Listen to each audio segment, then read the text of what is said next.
1, 2. 1, 2. Yes, they did.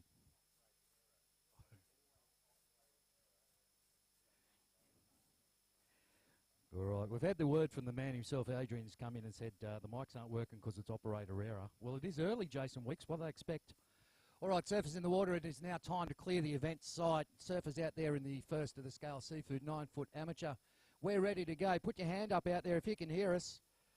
Hands up if you can hear the PA system. Thank you very much. Keenan Roxburgh, the head judge, will give us the nod and we are ready to count you in. He said it's good to go. So we are now counting you in, guys. A 10-second countdown. All heats are 20 minutes in 5, 4, 3, 2, 1.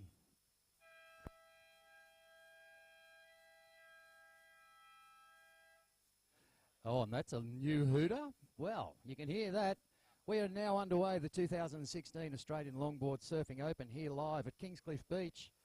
Set up here at the beautiful Coogin Head Surf Life Saving Club. Some of the best judging facilities I've ever seen. And just a reminder, if you are surfing in the competition area and a part of the competition, the head judge has got the right to say, you're out of here. So for all non-competitors and competitors alike, please keep the competition area clear. And once again, thank you to the local surfing fraternity for allowing us to use your beautiful beach to run this great event. There is a great bank down towards the car park, caravan park. 9-foot amateur open in the red, Ben Johnson. In the blue, Dan Crossgary. In the white, Kyo Sato. Konnichiwa. And in the yellow, Neil Snelling. Scale Seafood, voted the best seafood on the coast for the last 4 years in a row. If you want to feed fresh or cooked, get up there at Kennedy Drive to Scale Seafood. You'll enjoy it, I guarantee.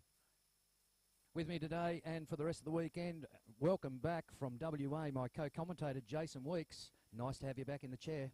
Cheers, PSO. Good to be here, mate. Last year, I, of course, couldn't make it because the old FIFO roster wouldn't allow for it. But we've already seen Kyo Sato and Ben Johnson open their accounts nice and early in this heat.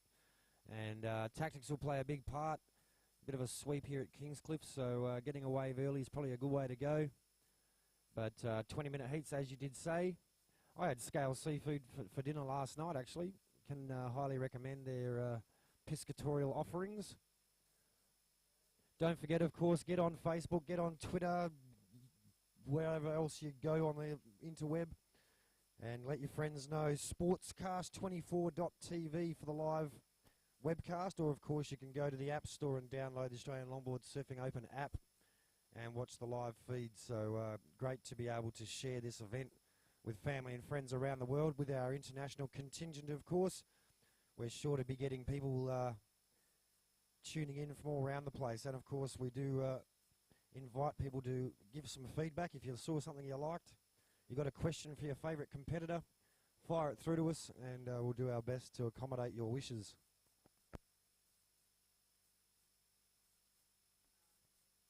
All right, we won't be doing any live judging totals on the amateur event, so you guys can enjoy some music down there and a bit of peace and quiet.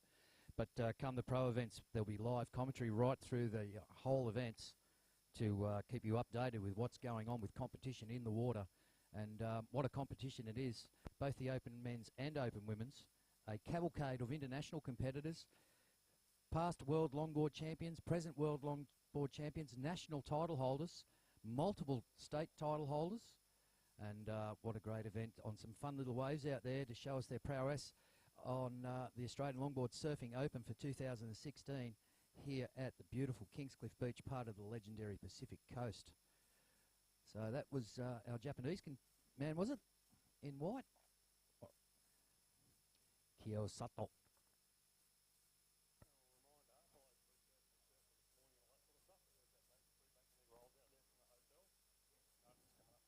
All right. Ladies and gentlemen, if you've had a surf this morning and you'd like the beautiful bacon and egg roll, one of the best, the Kingscliff Beach Hotel has put on a feed down there. So please make sure you go up and get yourself a bacon and egg roll. And once again, thanks to the Kingscliff Beach Hotel. What a great place to enjoy a great drink, some music, and a good feed. Be there tomorrow night with bells on, Weeksy. 55 tomorrow, mate. You only have a birthday once, and we're here to celebrate everything.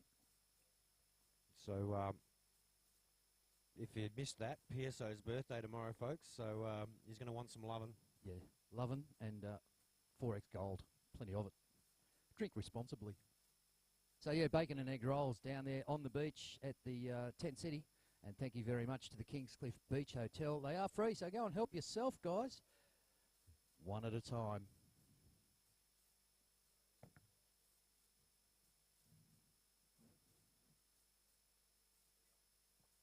All right, just coming down towards the 15-minute mark. So just over 15 minutes left in the first heat. Round 1, Heat 1 of the Scale Seafood 9-foot amateurs here at the 2016 Australian Longboard Surfing Open. There will be competitors' bags available as soon as Jackie and the team have put all the gear together. So don't forget, everyone that signed in, paid their entry fee, will be entitled to a competitor's bag. If you haven't paid your fees, Sean McEwen, the big man from Island Style Promotions, is up here, and thank you to them for putting on the event. First call with under 15 minutes remaining, second heat of the 9-foot Scale Seafood 9-foot amateur. We've got Paul Diver in the red, Chris Carter in blue, Frank Murphy in white, and Andy James, you'll be in yellow. At your leisure, guys, wax them up, suit them up, and then go down and see Uncle Owie for your respectable or respective rashie. There will be a 5-minute yellow light. The lights are set up here at the Surf Club. We are running to the WSL rules, 20-minute heats. Best two ways will count. Red obviously means heat is stopped. Green means heat is on. And yellow means there is a 5-minute to go, 5 minutes to go. So you are allowed to paddle out on the 5-minute mark. Please make sure you do stay wide of the competitors. There'll be a hooter to finish the heat in the water. A countdown, 10-second countdown. A hooter will sound for the next heat. So no need to panic. Get out there, do your best, and good luck to everyone surfing this weekend.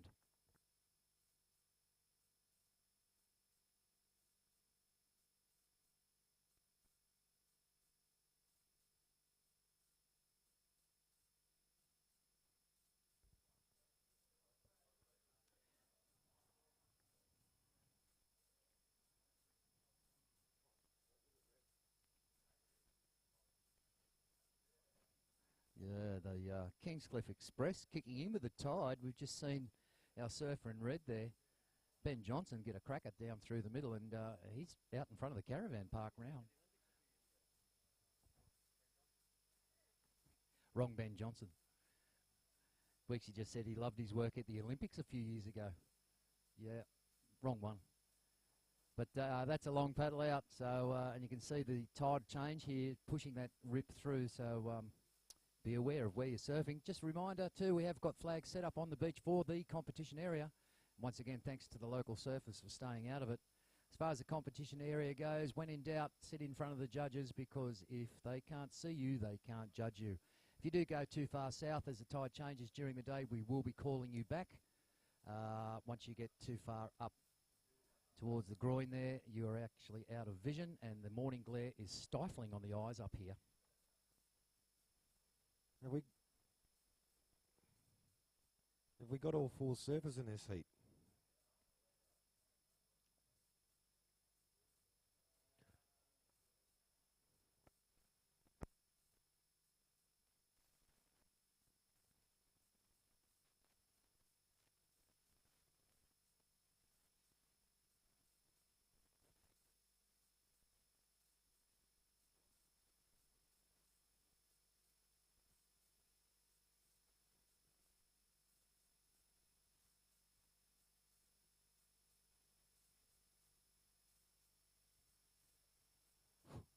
All right, little bump in the ocean, up and riding. Kia Sato, one of the international visitors here from Japan with a name like that, no doubt.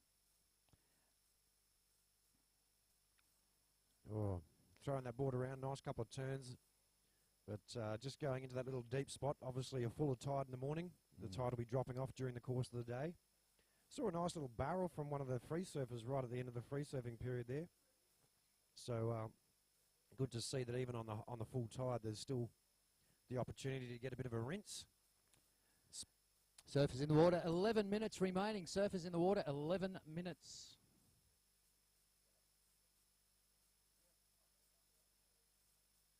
All right, just a reminder too, ladies and gentlemen, it is a great Friday on Good Friday down here at Kingscliff. And One of the main sponsors of this event is the Cancer Institute of New South Wales. So here's a friendly reminder. Keep covered up, use the shade provided. There's nothing cool about melanoma, and being surfers, spending so much time in the ocean, sun cancer is one of those things that will sneak up on you. So please make sure that you wear the appropriate sunscreen, wear a hat, and use the shade whenever possible. And don't forget, keep putting that sunscreen on all day. Sun cancer gets worse as you get older.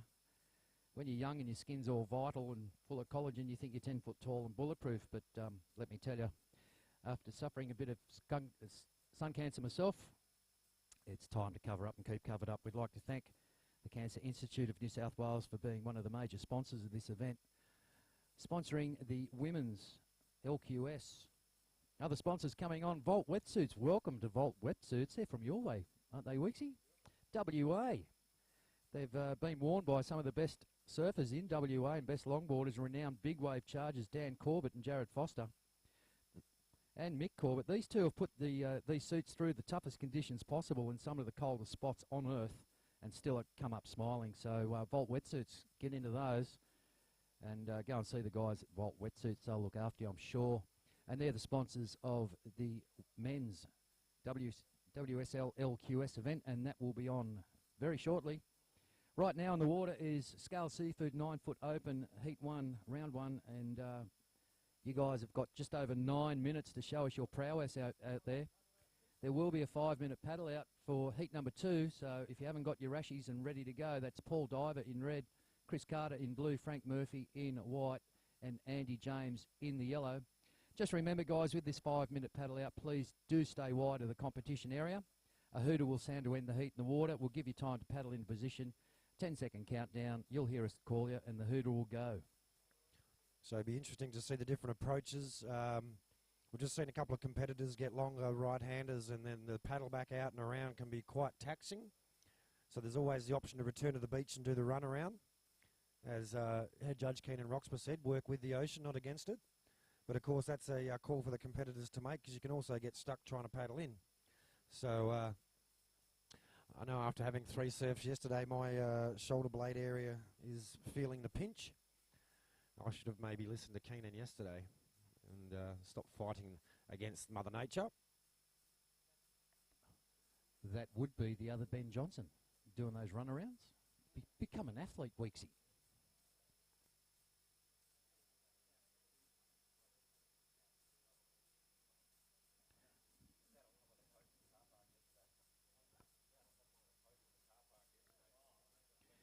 All right, just a general announcement. We've been handed in a key here. It's a by-lock key for a locker of some sorts. It might be with the surf club, but if you've lost a key, you can't get into whatever you're trying to break into, I've got your key here, so come and check it out. All right, 7.5 minutes. Surfers in the water, 7.5 minutes. Neil Snelling still doing the marathon paddle in there, Neil. I'd paddle out wide and go round. Mate, a tip for young competitors. Don't fight the rip, go round it. Yeah. Or come in and do the sprint up the beach. Watching the locals that know their way around, like Mr. Ray Gleave, they go really a long way behind the break before they start paddling up, and of course that gets you out of the rip. Neil's doing it tough at the moment, I feel for him. He's done a great job setting up the event and getting things underway, and well, he's not having much love out there at the moment, but there's still time. 6 minutes 50 remaining. And don't forget, ladies and gentlemen, if you'd like to keep up with all the news of the event, we've got the program down there. We've also got it on the ALSO app, but there is a program down there at Tent City. It'll give you the rundown of the heats, the day's proceedings. Tonight, Friday, surfing will finish at around 4 o'clock, they tell me. And I think tonight we've got the movie, Children of the Sun, something similar in the park. A few refreshments available. Out the back, up and riding in the red on a little smoker out there is Big Benny Johnson. Look at that grab rail cutback. Just driving it against the rip back into the foam ball. So, Neil, just over 6 minutes. I'm sure you can race around there and get another 3, mate. Man of your prowess.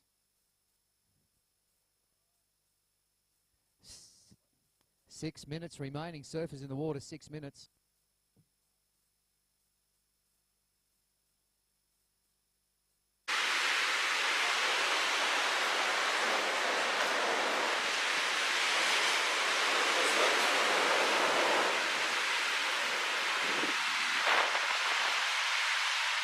has got those bacon and egg rolls ready for you on the beach. They are free, so don't make a pig of yourself, but go up and say thank you very much and get breakfast on the beach. Kingscliff, the legendary Pacific coast here of New South Wales. Don't forget, folks, it is daylight saving time, so 8:28 is the official time. Welcome to the future, all you Queenslanders. And hope you enjoy your jet lag, all those internationals. I'm sure you've been here long enough to get over it. Weeksy's still thinking, it's dark where I am. Why am I doing this? But he's chomping into a beautiful bacon and egg roll from the Kingscliff Beach Hotel. Thank you very much. They were wonderful. All right, the 5-minute flag is up. The light is shining, so there is less than 5 minutes remaining. Second heat of the Scale Seafood 9-foot amateur. You guys can paddle out as we watch Kiyosato tagging that wave like a Japanese samurai. Look at him. And then the commentator's curse kicked in and he just toppled out of it. That's going to happen all weekend.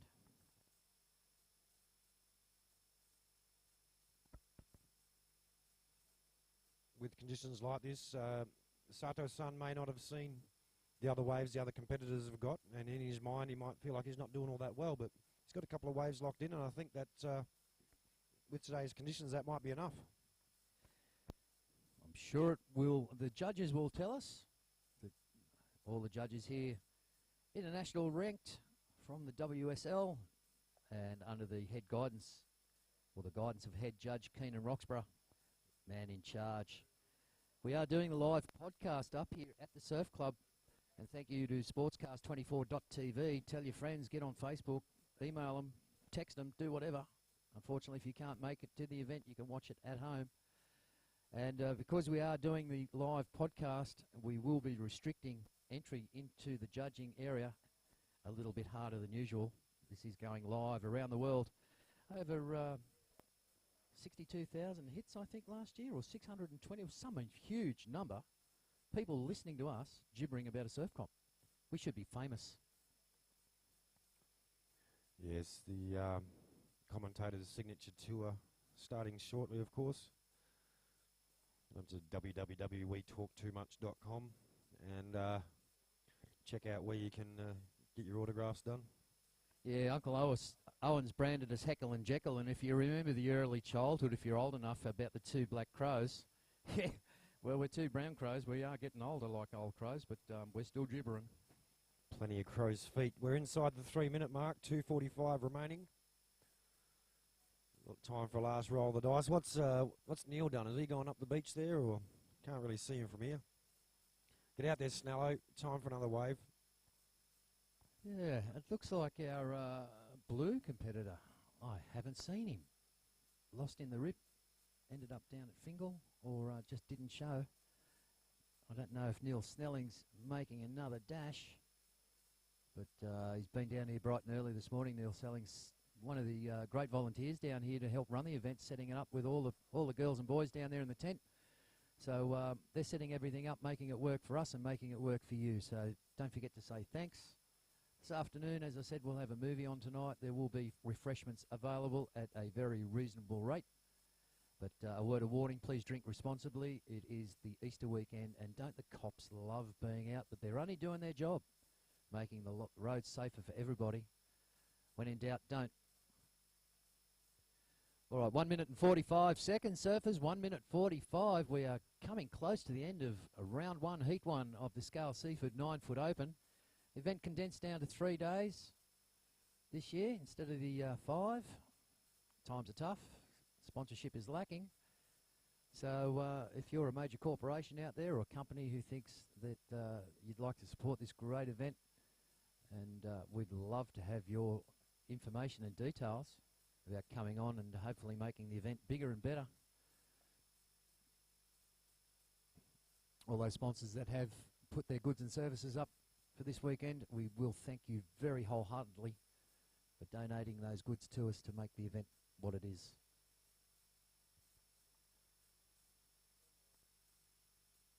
All right, we're into the mad minute. We are under 1 minute remaining, boys. Under 1 minute. Exactly 50 seconds if you want to get keen. That next heat, they should be paddling out across the bank. There will be a hooter to finish this heat, remember. No need to panic. We'll count you in and a hooter to start the next. Once again, thanks to all the local surfers and visitors for leaving the area clear. And I tell you what, one of the best banks on the beach has been for the last week or so is the caravan park. And they're all settling in down there. The bolo's working and even the beachies up towards the causeway. All right, up and riding. Kyosato. I love saying Japanese names. With 10 seconds remaining, you may as well stick to this one, Kyo, and try and make it in, avoid the embarrassment of paddling in. 5, 4, 3, 2, 1.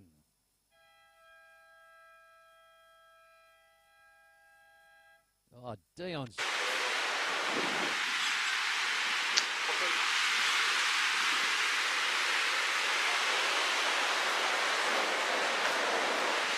Program from the merchandise tent down there and have a look at some of the gear that they've got.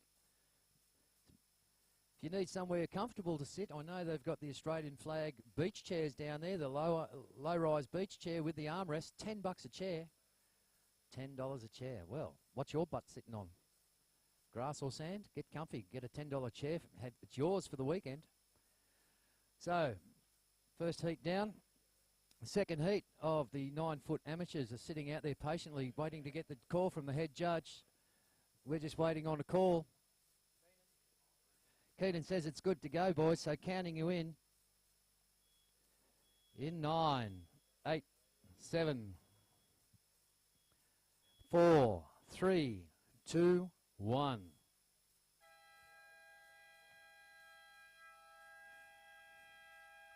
All right, round 1, heat 2 of the Scales Seafood 9-foot open.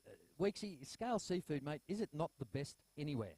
Well, they have won the last 4 years in a row. They've won the award for the best seafood on the coast. And based on my dinner last night, I can see why. Fresh fish, large amounts of food given. Oh, and some of the best chips you can just smother with sauce or vinegar. I had potato scallops last night. I haven't had potato scallops for years. Nice. Pretty good. And a good hot dog too, actually. And a hot dog in a fish restaurant. Yes. Nice. And shared some of the bacon out of the hot dog with the local magpie population. Had quite a good little interaction with the baby magpie. Didn't like the onion very much, but he was down for the cheese and the bacon. No one likes onion, mate, really. Scales Seafood, fresh or cooked, up there at Kennedy Drive. You can sit there on the beautiful banks of the Tweed River and enjoy it. Right now we're into round 1, heat 2 of the Scales Seafood Open. Out in the water you'll be watching in red, Paul Diver. In blue, Chris Carter. In white is Frank Murphy. And in the yellow is Andy James. Boys jockeying for position out there. And we'll let you know how things go. We'll get the results to you from heat 1 as soon as they come to hand. They're processing through the computer. We'd like to thank all the guys involved on that, getting the heats adjusted or the scores adjusted so we can bring you the results and we'll read those out to you. There is a notice board down in Tent City and all the results of all the heats will be posted on the notice board as soon as they do come to hand. So as a competitor, it is your responsibility to make sure you do check the notice board. Be aware of the heat time that you're in, the heat progressions, and congratulations to those who do go through. And if when in doubt, talk to Uncle Owen. He's the beach marshal down there. And if anything fails, you can come up and see us. We'll try and steer you in the right direction. Coming up after this will be heat 1 of the Vault Wetsuits WSL LQS Men's Pro Division. So this is going to be some pretty hot contested. We're just getting the heats finalised now for that. And as I said before, past and present world longboard champions, both in the men's and the women's. So this is going to be a great event, some great surfing, and get your cameras out and take some video and see what's going to go on. But right now in the water with 17.5 minutes remaining is round 1, heat number 2 of the Scales Seafood Open. 9-foot division. Enjoy.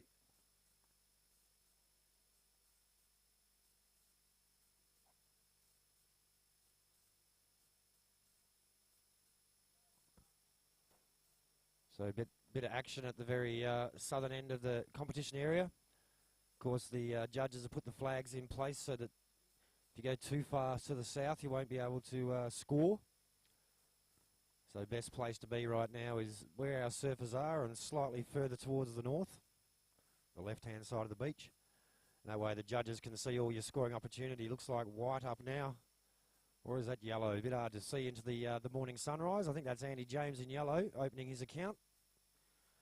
Just like to let the competitors know as well. We'll be having a competitors questionnaire for you to fill in to give a bit more information to us here in the commentary position. And of course, if you don't fill that form in yourself, one of your mates might fill it in for you, which is fraught with danger. So make sure that you get in and open up a bit of information for us. So just a bit of a call for up next. We'll have Heat 1 of Round 1 of the World Surf League Vault Wetsuits Pro LQS 1000 event. We'll have Dean Bevan in red, Ruben Roxburgh in blue, and Anthony Spencer all the way from WA in white. So Dean, Rubes and Anthony, if you guys check in with the Beach Marshal. We only have 2 heats of the Open Men's Pro, so of course competitors after that, keep an eye on your times. Meanwhile out the back, nice top turn, bottom turn combination. This is our man in white, Mr. Frank Murphy. Not sure if there's any relation to Lara, but if so, he'd be up from now as well. Really making the most of this wave, and it's turning into a little left-hander for him, which helps get a bit further up the rip.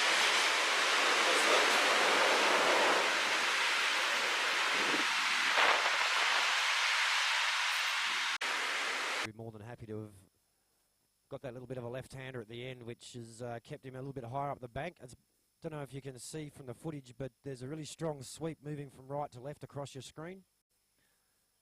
And I can tell you that my shoulder blades are burning from yesterday. I had about 45 minutes paddling just to stay in one spot. The impact of the sweep, of course, varies throughout the day as the tide changes position on the sandbar. But an additional little part of the combination for the surfers to overcome. So it becomes a challenge mentally as well as physically, because you can be working really hard and not getting anywhere against that sweep.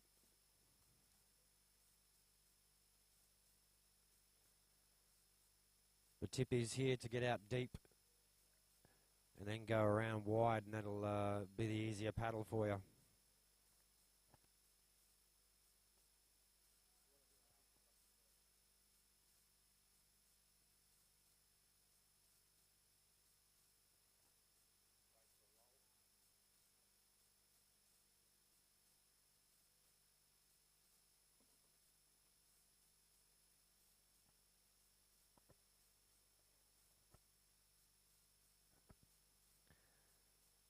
So tricky conditions prevailing this morning. You can see some of these waves just disappearing into the gutter behind the main sandbar, and some of them rolling off with a nice bit of wall in front of them. So wave selection imperative this morning. Critical to the surfer's potential is choosing the right wave, and the wrong wave can take you a long way out of position and use a lot of energy and not achieve much.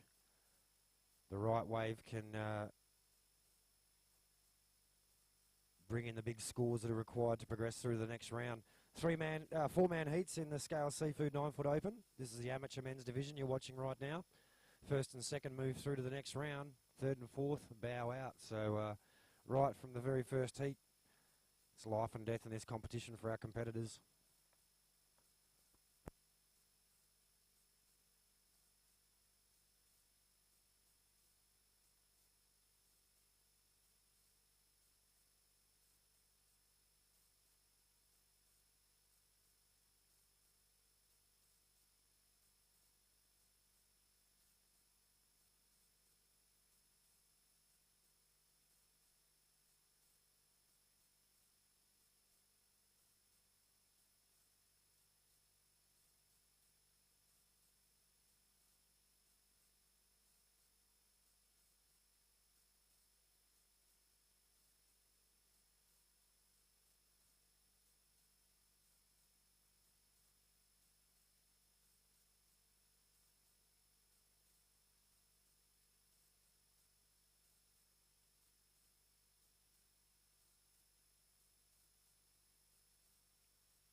So a nice little set here and a late takeoff into the head dip. Oh, anyone who knows me, I'm all about the dip. So that would, if I was a judge, that would be an instant 8-point score for the head dip. But of course, I'm not a judge, and probably for good reason. But the Head Dip Appreciation Society in Western Australia are all fired up. Want to see some big dips this weekend for the cast. There he is, that man again, Frank Murphy, up and riding in white. A couple of nice little hookbacks and good enough to hang on to that board there, but just a little flick of the rail and tap of the shoulder. And he's out into the channel.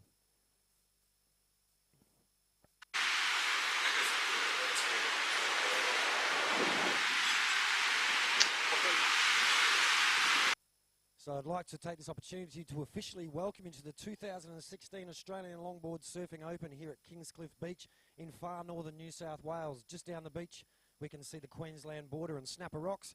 But this year the Cancer Institute of New South Wales, the New South Wales Government, Volt Wetsuits, the major sponsors for the event. We've also got Volley Shoes and Liquify Magazine.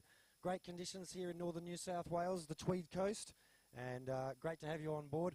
I'm Jason Weeks. Ian Pearson, my co-commentator, just stepped out, and we look forward to having your company here for the next 3 days. What's going to be a fantastic 3 days of competition. Thanks for joining us.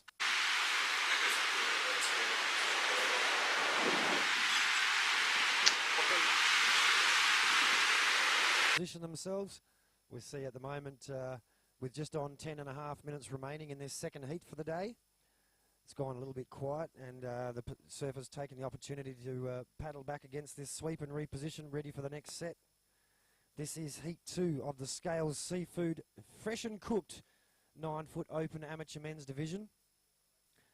And if you are here in sunny Kingscliff, the Scales Seafood, the winners of the last 4 years of the Tweed Coast Best Seafood Award, and for good reason as well.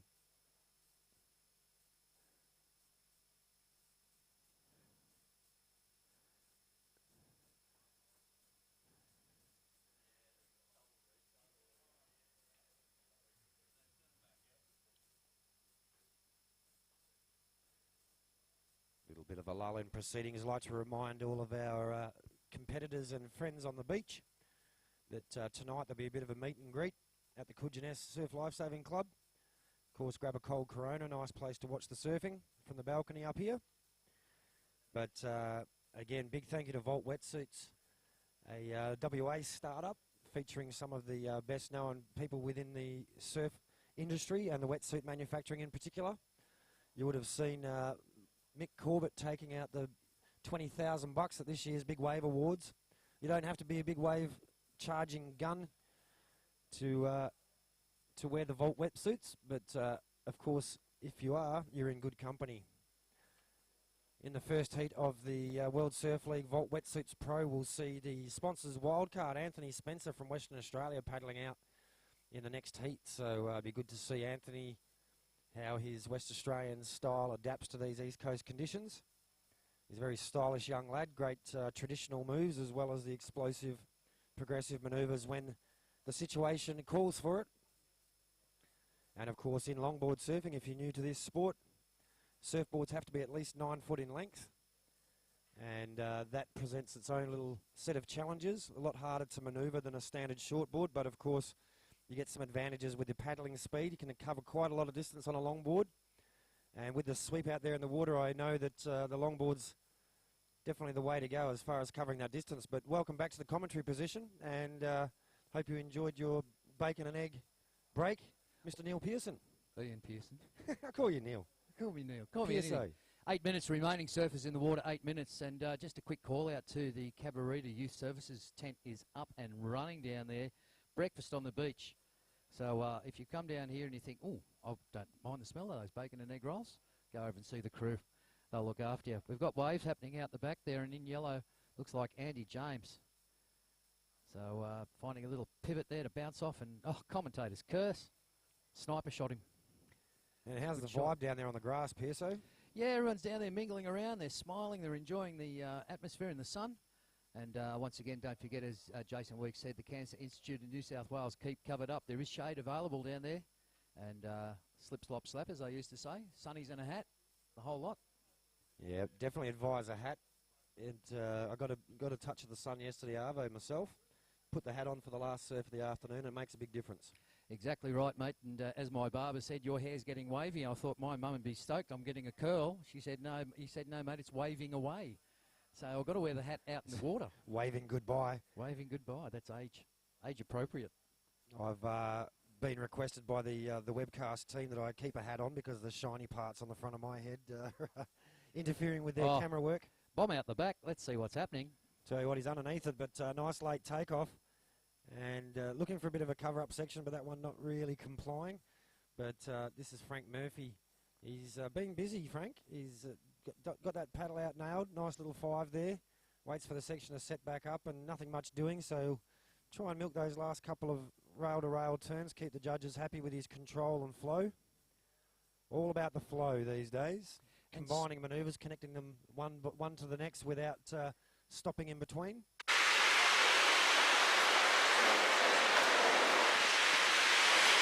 Do it too. So power, flow, critical part of the wave, and a little bit of style on the longboards, and that's what we like to see, and I'm sure the judges like to see as well. And where the shortboarders doing all that hippy hoppy, chippy choppy air reverse thing. It's yeah, some of the old school style and flow's gone out of the shortboarding, so the longboarders keeping it alive. That's right, mate. Keeping it alive. Yeah, the rule book, just going through it, picking up the gear the other day, or last week, and after Mick Fanning's incident over there in South Africa, there's a whole section devoted to sharks in the water, so won't go into it too much. I'm sure the sharks will stay away, because we're having fun here at Kingy. Well, last weekend in Western Australia at Yellingup, the Indian Ocean Longboard Club had their club round interrupted by the men in grey. It's a fairly regular thing in WA, but it's great these days with the jet skis and whatnot. There's plenty of assistance on hand, and certainly it won't be a problem here at Kingscliff today. Some great ways for the free surfers just down the beach a bit. There's another little bank, and well, they don't have the benefit of the beautiful scoring facilities we have here. The judging area where us commentators are parked. Perfect view, looking from the balcony here, the Coogin Surf Lifesaving Club, looking out over the ocean and providing, well, it's almost like an eyrie, isn't it? A high vantage point for us to keep an eye on proceedings. Yeah, nothing wrong with the view up here. Best judging facilities I've seen in a comp for a long time. We've got a aerial view, so to speak. All the judges are looking down on the waves and the surfers, and they can keep a good idea of what's happening and watch their feet move and watch the turns go through. So spectacular stuff. We are into the last 5 minutes, so we're into the panic 5. 4 minutes remaining. Surfers in the water, 4 minutes. Next heat in the water will be the first heat of the Vault Wetsuits LQS men's division. And we'll be looking for Dean Bevan in the red, Ruben Roxburgh in blue, and Anthony Spencer, sorry, in the white. The first and second heat are unseeded surfers, but they're going to go out there and they're going to push everything and push each other to get the results and then make it through to the next round. So the Vault Wetsuits LQS WSL men's division coming up right after this. So as being one of only 2 WSL longboard sanctioned events for the year in Australia, very important, of course, the 1,000 rating points that are up for grabs. But equally important, of course, Vault Wetsuits, $2,000 for the winner of the Pro Men's Division. So right the way down to $500 for fourth. So plenty of money, as well as the all-important ratings points up for grabs this weekend. Yeah, so cheer for your favourite pro surfer, and if they do win, maybe there's a shout in it with money like that. But thanks very much to Vault Wetsuits. And I tell you what, so the seeded surfers right straight through to the quarterfinals. But just looking at the second heat of round 1, and Dane Pioli, former Aussie champ, Jared Neal, kind of often referred to as the best longboarding goofy footer in the country. And, well, the Messiah himself, Messiah Tsukamoto, the ladies' man. And so we've got champion surfers in the non-seeded position, which just gives you an idea of the strength and depth of this field. Yeah, well, Dane Pioli is one of the only surfers to win this event 3 times. So in the unseeded round at the moment, but the only surfer to win the Australian Longboard Surfing Open 3 times. Well, I'm going to have to unfortunately disagree with you on that. Current Australian Longboard Surfing Open champion, 6 times US champion, and twice world champion Taylor Jensen has also won this event 3 times. So well, there you go. Certainly some good company to be in there for Dane. All right, up and riding with 1 minute 45 seconds remaining is our surfer in the yellow. That looks like Andy James. Still a few little lumps and bumps this morning, Pearso. A bit of morning sickness on the swell. Yeah, predominantly right-hand sand-bottom beach break, but because of the outer reef out there, it does send a little wobble in. It is more or less an easterly swell, so it does sort of counteract with each other. There will be the odd little bump, but I reckon it's more of a ramp than a bump. If you're tricky enough, you could throw a big one. Get the I Rio expect going. to see some amazing progressive manoeuvres from our pro men when they get out there. But certainly beautiful conditions up and down the beach.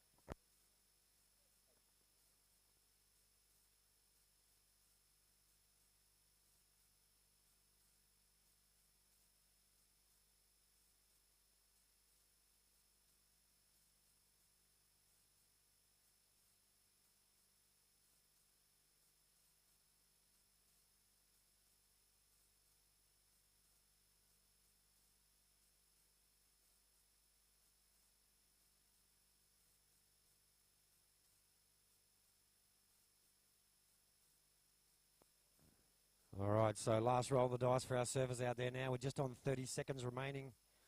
For the folks at home or tuning in around the world on the webcast, we are also the beach announcers here for this event. So you hear us rattling on about times and things. That's because the surfers in the water want to know. And with 20 seconds remaining, there he is, one of our competitors, taking a nice late wave. Is that Frank Murphy again? No, can't be, surely.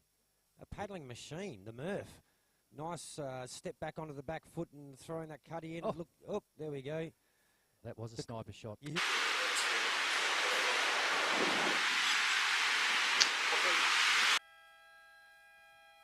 Tend to fall off. All right. That siren is quite penetrating, isn't it? Steam train. So that's the end of round one, heat number 2. So that's the end of the Scales Seafood 9-foot open for the first round. So well done for those 8 surfers. We'll see you up again in the next round. But coming up very shortly when we get the nod from the head judge, the Vault Wetsuits World Surf League Pro LQS 1000 event. This is the pointy part of the competition, and this the unseeded surfers, 6 of them going through for this first round to try and make their way into the quarterfinals with some of the biggest names in world longboarding. So we've got Dean Bevan in red, Ruben Roxburgh in blue, Anthony Spencer in white. So the judges, of course, making sure they get everything in place, and it looks like Keenan Roxburgh's left the building. He's running away. He's out of there. But looks like Scotty Channon's going to be looking over this one. So we're ready for a start. All right, Jace, here we go. Counting you down, boys, in 10 seconds. 9, 8, 7, 6, 5, 4, 3, 2. Here comes the train. Watch out.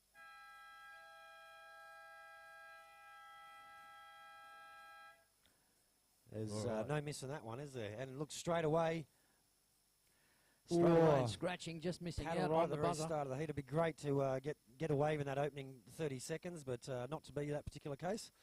But sometimes paddling for a wave can put you in a good position for the next one. Or as what happened with me yesterday afternoon, paddle for a wave, miss it, turn around, cop the next one on the head, and then spend half an hour paddling to get back in a position. So it can go either way. These guys, of course, a lot better prepared for the tribulations out there in the ocean. They are the pro men's, the best of the best. And Ruben Roxburgh, of course, in blue, so that's probably why Keenan Roxburgh's left the building. That's his big bro. Doesn't want to see any conflict of interest, so he's stepped away from the judging position. But Ruben, well, he actually competed in China last year, and I saw him at the world titles in Makaha Beach in Hawaii a couple of years ago. Great surfer on the stand-up paddle boards as well as the longboards. A true waterman. Does water safety down here in the Lennox Ballina area and rides around in his jet ski and lets people know when there's visitors in grey coming through. Anthony Spencer, junior surfer from Western Australia. He's the Vault Wetsuits sponsors wildcard, and I've had the opportunity to see him surf a couple of times. Did a great job at yelling up in the first state round a couple of weeks ago. And of course Dean Bevan, and well, Bevo's extremely well known around the place. He's got his online magazine going, and a bit of a style lord, likes riding 13-foot boards. Yeah, Turbo, they call him. His nickname, Turbo. He's wait till you see this guy get up and ride. He is power charged for the little man. Former president of the local board riders club here at Kingscliff, And once again, thank you to the local Board Riders Club for your support, leaving this beautiful beach to ourselves, especially now that we've got the WSL LQS Men's Pro Division on. So sit back, a little quiet out there at the moment with the fickling of the tide, but these guys will make it look red hot. So sit back and get ready to watch some great action. So 17 minutes and 45 seconds remaining, 20-minute heats. Best two ways will count for your progression. And tough school, the first two heats here, making it through to the seeded surfers in the quarterfinals. And heat number 2, the guys who should be getting ready down on the beach, checking in with Uncle Owen and grabbing their rash vests. Dane Pioli, former Australian champion, and lives just up the road. He'll be surfing in red. Jared Neal, a bit further down the coast, and he's headed north for this one. But the super powerful goofy footer in blue. And the man we just met yesterday had a bit of saw him get a couple of waves yesterday afternoon in the free surfing as well. Messiah Sukamoto. Welcome along. And looking good to see Masa-san. Looking forward to seeing him get out there and show his stuff in the competition jersey. Yeah, it's great to see and welcome all the international visitors here to Kingscliff. I hope you do enjoy yourself here on the legendary Pacific coast. People from Reunion Island, from France, Brazil, Japan, New Zealand. Great opening wave here for Anthony Spencer. Suits. A goofy footer like you, Weeksy. Yeah, mate, all the best surfers are goofy footers. Put your right foot forward. But on your backhand can be a little bit tricky on some of these waves, but Anthony doing a great job there of opening his account. Nice wave, and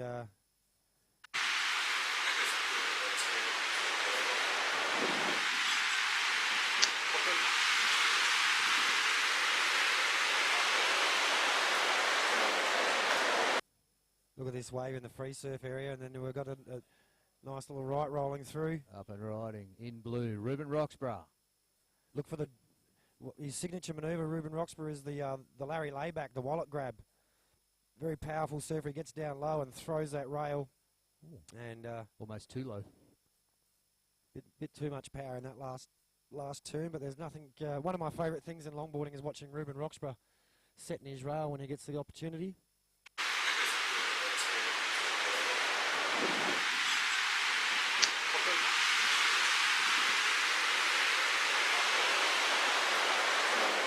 Another child very shortly, it's from what Keenan has told me, so the drop wallet cutback might be a thing of the past. With a couple of kids under his belt, he can't afford it. Yeah, he'll be dropping the wallet and dropping it in the car somewhere where no one can find it, I'd suggest. All right, surface in the water. We are approaching 15 minutes remaining. Surface 15 minutes in the Vault Wetsuits LQS Pro Division. Unseeded surfers out there vying for their place into the quarterfinals. And just the tide playing games out there at the moment. So there is the waves available. That's luck. That's surfing. Two waves will get you through. The best two scores will get you through on progression to the next round. Two good ones under your belt. We see a little scratch out there. It looks like the last man standing right to get his opening his account is Dean Bevan. Turbocharged, here he goes. He's up and riding, smacks it down and throws some power into it. Oh, I went looking for the head dip, but didn't quite play the game, and it gave him a projection out. A nice little kick tail cutty, and then another little flick back into the section. Trying to get a bit of air under his board and maintain momentum down the line. But if anyone knows his way around this peak, it's Turbo Bevan. Throwing that board from rail to rail, trying to maintain a little bit of carry. And usually rides a bigger board, Turbo. Looks like he's got just the right amount of foam here to keep him right through to the inside. And with just under 14 minutes remaining, you might find he's going to do...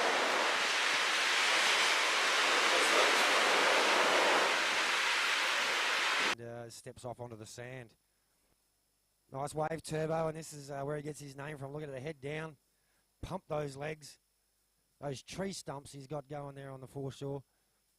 And it's about a 3-minute walk, so it'll probably be about a minute and a half at that speed. And some beautiful scenery down here this morning. Lovely scenery down on the beach. A beautiful day. Good Friday, great Friday. Don't forget, please make sure you do use the shade available. Avoid skin cancer. cover up, use the sunblock. Don't forget hat and sunnies as we watch Up and Riding all the way from WA. Anthony. The Ant-Man. Ant Spencer is he's only a young fella. He hasn't quite bulked up yet, so he's still got the advantage of...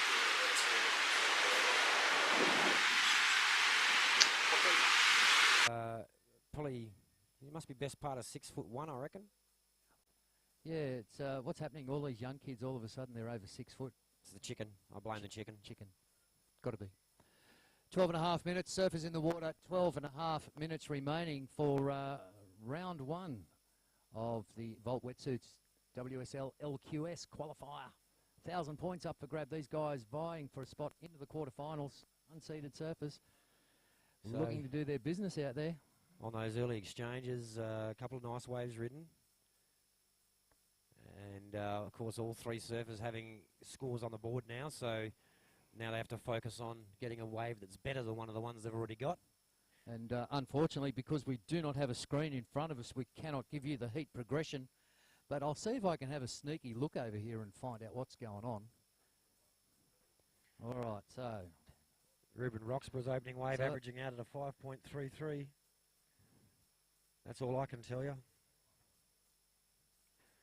We always have this little... Technical difficulties, they call it. Slow start on the technical front, but... And us not being technical, we are difficult. We've got the wonderful WSL support team getting things organised, and, well, looks like they're about to run a monitor over for us so we can keep you up to date. All right, 11 minutes, 20 seconds, surfers 11:20. So I can tell you that on the basis of having caught a second wave, Anthony Spencer in the early exchanges in first place on the back of a 5.0 and a 2.9. The highest individual single score so far, that one of Ruben Roxburgh, is a 5.33, but with only one wave on the board. He's still currently in second position. And the first wave of Dean Bevan in red, still yet to lock in, but looking like it's going to be in the sort of 4.5 point range. And so, again, Ant Spencer in first, but the highest single wave with Ruben Roxburgh. So still a bit of an arm wrestle out there. We're approaching the halfway mark, 10.5 minutes on the remaining. And here he is going left, looking for the dip. It's Foam shower. Won't see too many left-handers ridden out there, but this one, nice little nose ride there as we see Ruben Roxburgh coming through from the outside, pops it up over the foam, little floater there trying to project out of that bottom turn, and just a little bit slow out of that, and therefore come unstuck on the top turn. The good thing about that is he started really high up the bank, and so he's pulled out of that wave in quite a good position to get himself back around. And with 10 minutes remaining, we're at the halfway mark, plenty of time to reset and add to his scoring potential. Okay, so with 10 minutes remaining, official call for round two heat. We've got Dane Pioli in red, Jared Neal in blue, and Masaya in white. You guys know what you're doing. See Uncle Owen. So that first wave of Dean Bevans has locked in now to 4.17.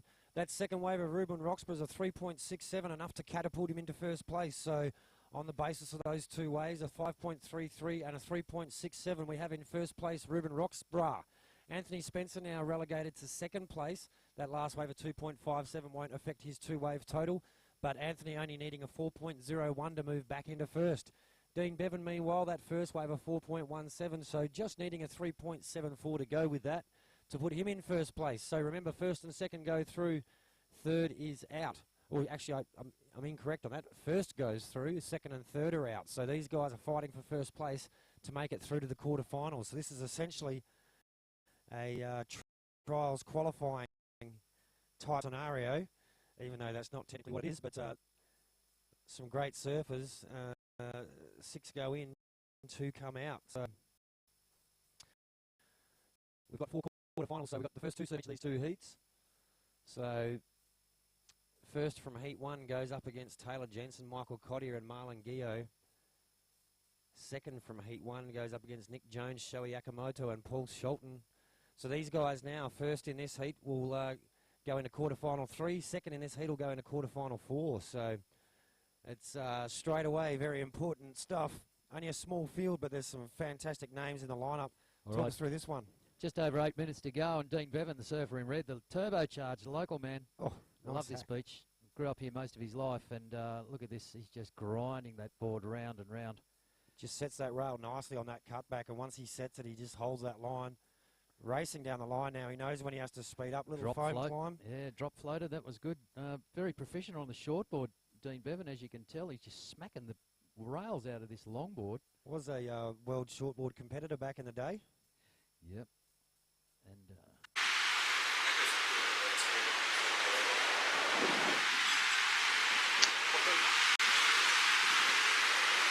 Ruben. it's Ruben Roxburgh. Nice little cutty there from Rubes. Judges are on it. Another Scottish. bloke. He's not very tall, but he carries his weight down low. Does Rubes, low centre of gravity. He realises that that's not going to be enough to improve on his second score, so he's out of there. Tell you what, though.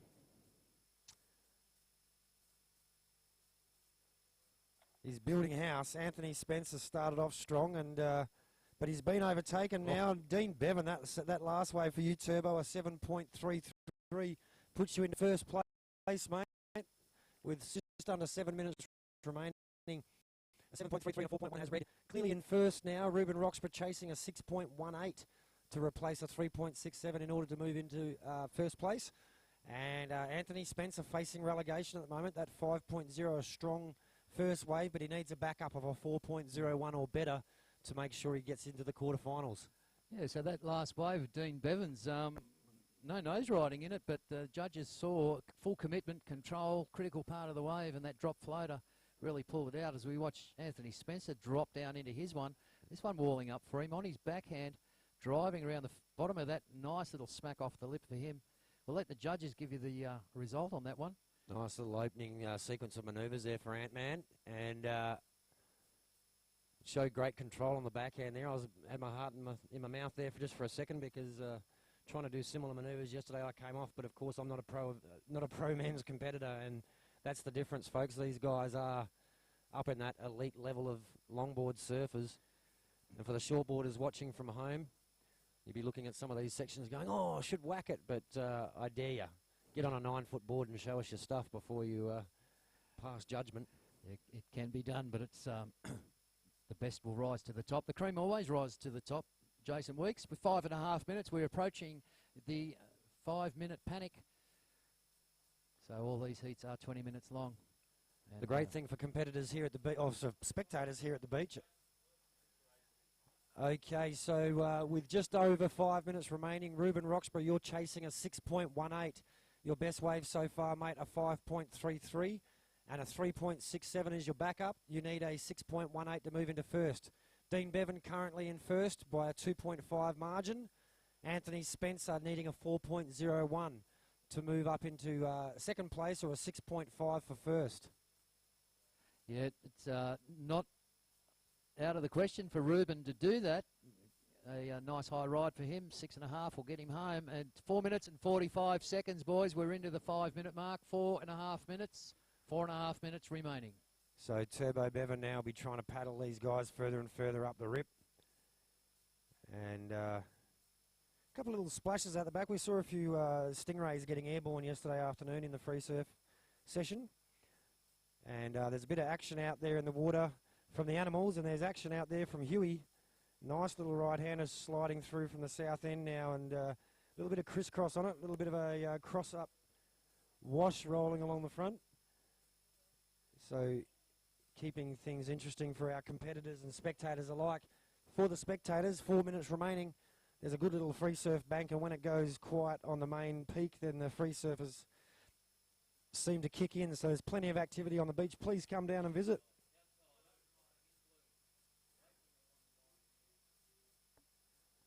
There's Ruben Roxburgh, a little bit conservative is probably not the right word, but he's making very sure of that that first turn. He's aware of the fact he needs a score, so he needs to ride this wave right the way to its conclusion, and he's doing a great job of milking those last couple of percentage points at the end of this wave. Still time, Ruben, 3.5 minutes, mate. 3.5 minutes. Get back out there. There's time for another one. Chasing a 6.18, Ruben Roxburgh prior to that wave. So while we're waiting for that heat,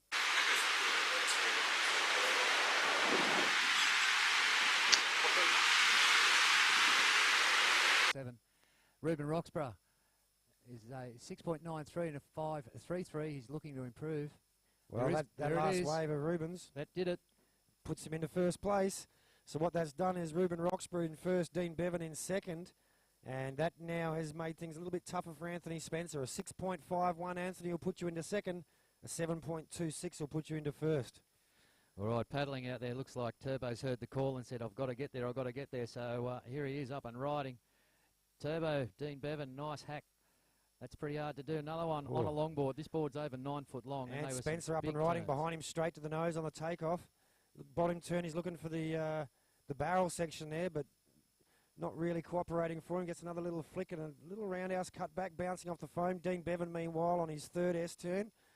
He's maximising this one, but Anthony Spencer would be very happy to have caught this wave at the end of the heat. Just grabbed a little bit of nose side rail there and it bogged him a little bit. 2 minutes remaining. 2 minutes, Anthony. He's in a pretty good spot if he can head straight out to sea and get out of that sweep in time. Turbo's heard the call. He knows the place and he said 2 minutes. No. He's coming in. He's waiting on that last result, on that last wave to hopefully push him into first. But very tight proceedings now, Jason Weeks, with some great scoring rides there by all surfers in the water. Yeah, certainly is. We've had a bit of a contrasting heat for a couple of these surfers. Dean Bevan started slow and has come back with a flurry, building house, as they say. Anthony Spencer opened his account and held the lead early, but got swamped by these older competitors. Ruben Roxburgh, meanwhile, knows exactly what he needs to do. And, well, prior to that last wave of turbos, we had Roxburgh in first, but it looks like there might be a change. With just on a minute remaining, looks like Red's going to leapfrog back into first again. Anthony Spencer, you're going to be needing something in the 7-8 point range, mate. In 1 minute, you've got 1 minute remaining. And there it is, that last wave of Dean Bevan's a 6.47, enough to put him back into first. A seesawing affair. Ruben Roxburgh now chasing a 6.88. So a wave not quite as good as his last one will put him back into first. Anthony Spencer, a 7.26 now required.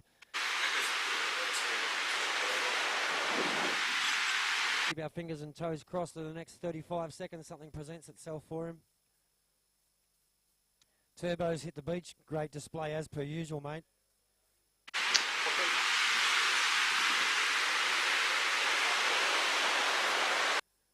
So right, 20 seconds. Oh, look, I tell you what, Huey might be playing the game. 20 seconds remaining. Looks like Spencer on the inside having a look at this smaller one. And might find Ruben Roxburgh on the one out the back will drive the nail into the coffin. Nice looking wave for our surfer in blue behind. Swooping takeoff. He stalls for the barrel. And he's in there. He's clean in. He's clean out. And nice little top turn. Resetting the rail. Pops it back on the foam. A great roundhouse cut back there for Ruben Roxburgh.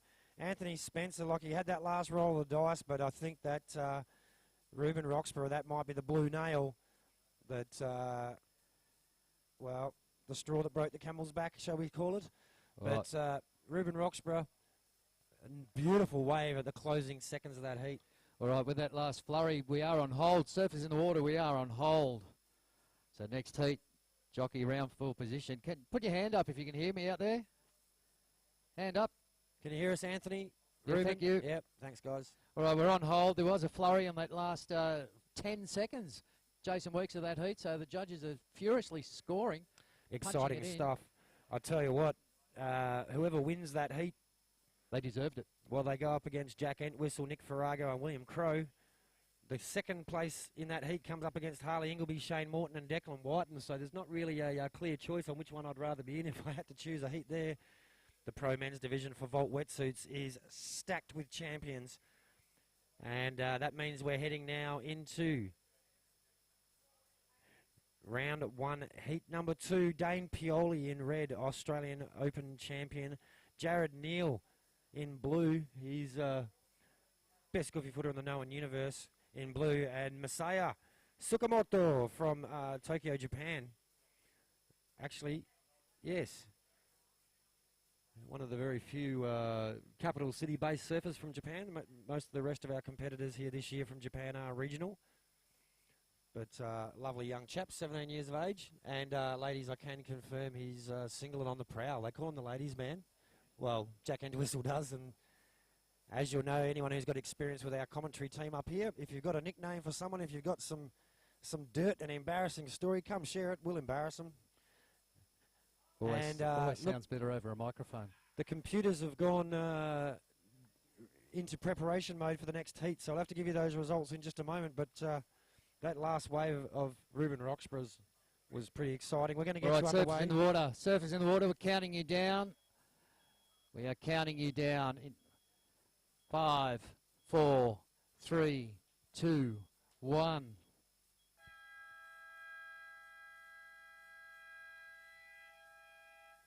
All right, we're underway with heat number 2 out there. We've got Dane Pioli in red, Jared Neal in blue, and Masaya Takamoto is in the white. There seems to be 4 surfers in the water. If you're not part of this competition, you think you're out there free surfing with 3 other blokes because it's fun, you're in the wrong spot. Can you please move down to the other end of the coast? Thank you. Dane Pioli up in red.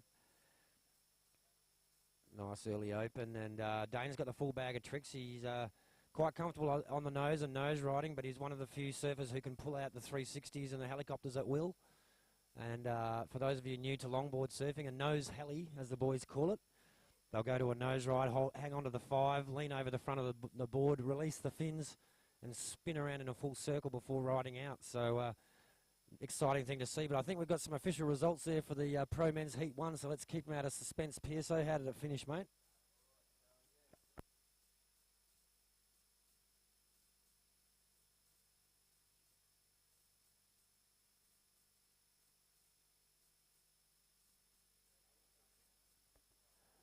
Okay, so unfortunately PSO's microphone's playing up on him. So this is how it finished up. That last wave of Ruben Roxburgh's a 6.7. He was chasing a 6.8, I think, to progress through, to move back into first. So it finished up Dean Bevan in first. Great heat total there for the early stage of the competition, a 7.33 and a 6.47. Ruben Roxburgh's last wave, a 6.7, not quite enough to get him into the first place position, but enough to get him through to the next round. Anthony Spencer, unfortunately, bowing out there. A great open there to the heat for the young fella, and some great experience under his belt here at the Kingscliff Australian Longboard Surfing Open, thanks to Volt Wetsuits. Yeah, and let me tell you, just looking at the official results from our judges, Dean Bevan in first on 13.80 points, and this is how tight these heats are. Ruben Roxburgh second, 13.63. So 0.17 difference between first and second. Unfortunately, Anthony Spencer, these guys smoked you at the end, but no dispersions to you. And there is the future of Australian longboarding, well and definitely looked after by the young man from WA. So congratulations to you guys. Well surfed, a great event. I'm not sure if he's competing in the loggers as well, but he goes all right on the traditional boards, young Ant. But right now, with just over 17 minutes remaining. Pioli, your first score, Dane Pioli, that first wave locked in as a 5.50. A 5.5 for Dane Pioli, and obviously being the only score on the board, that means he's in first place.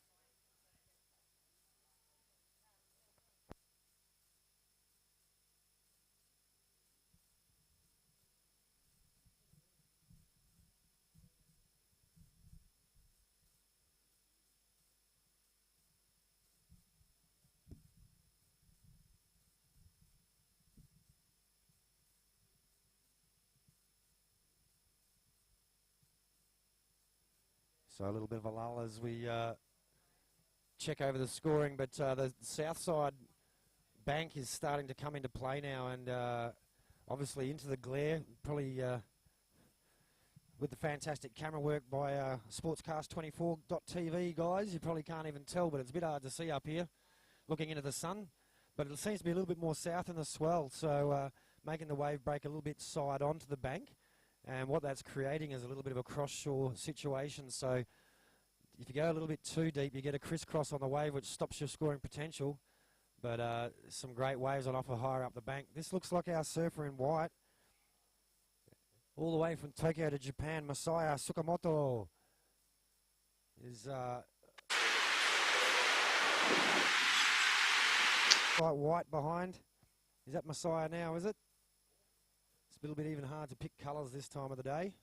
But I'll leave you with it, Neil. I'm just going to duck out for a second and powder my nose. All right, mate. Well done, Weeksy. Just a quick announcement. We've had Bellin up here and Into Surf School is offering half off a 2-hour group surf lesson down at the parking lot near the rock wall. So if you guys want to get some of the best experience in surfing, head down there to the parking lot at the rock wall and half off, usually $55. You get a much lower price for that group surf lesson. Get into it.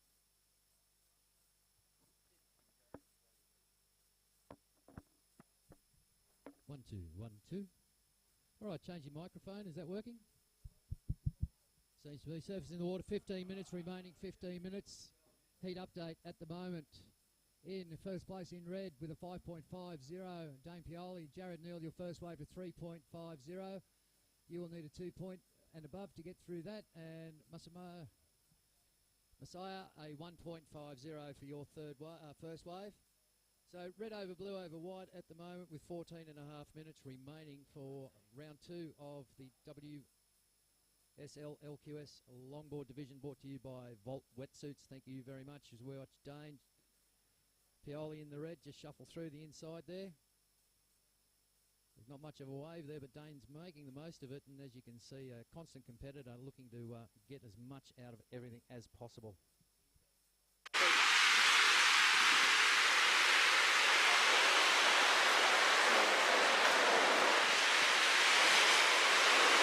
Glare.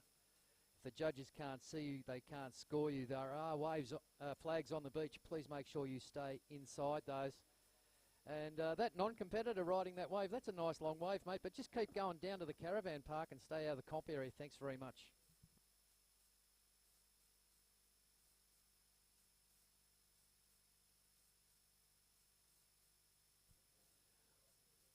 All right, 13 and a half minutes, just over 13 and a half minutes. Dane, your last wave of 3.50, along with the 5.50s, puts you in the lead at the moment with 2 waves scored. Jared Neal, a 3.50 for your first wave. Still waiting on your second to be caught. And Massimo, a 1.50.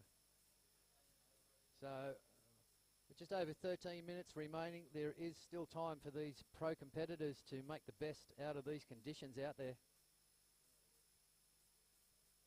And once again, welcome to the 2016 Australian Longboard Surfing Open. Thanks for being a part of it. Once again, thanks to the local surfing fraternity for leaving the ocean clear in the competition area. There are flags set on the beach. We do thank you for your decision to surf somewhere else. 1,000 points up for grabs in the World Surf League Volt Wetsuits Pro. These guys vying for a spot into the quarterfinals. Unseeded surfers in the water right now.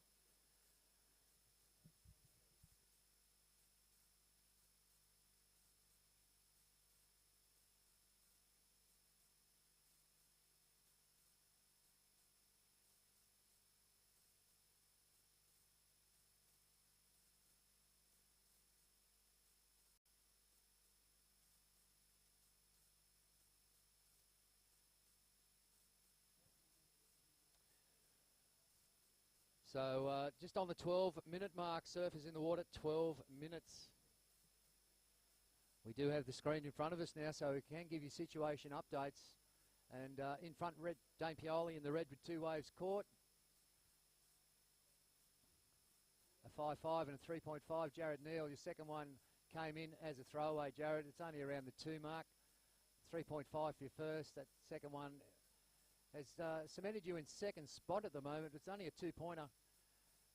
And Maseo, a 1.50 and around something similar for your second wave. So the tide playing a bit of fun out there at the moment with the boys and the waves, trying to find the right spot and get in the right position.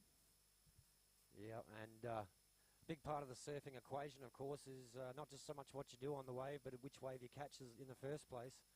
And certainly some great waves out there to be found, but that's what separates the men from the boys. All right, 11 minutes. Surfers in the water, 11 minutes remaining.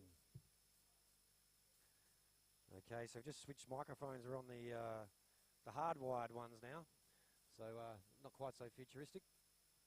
But hopefully you can all hear us out there just fine.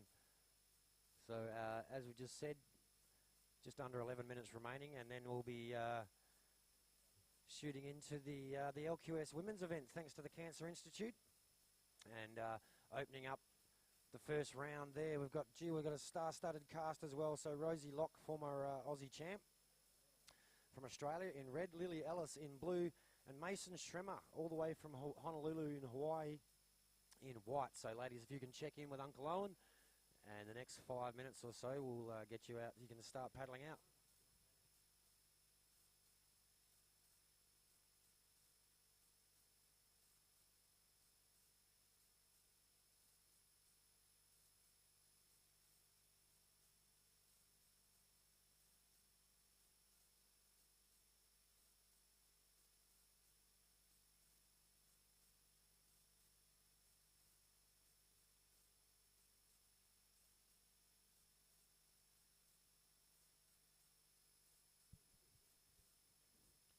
All right, boys, sorry about that. Just going through the technical explanation of the microphones. 9.5 minutes. Surfers in the water, 9.5 minutes. No difference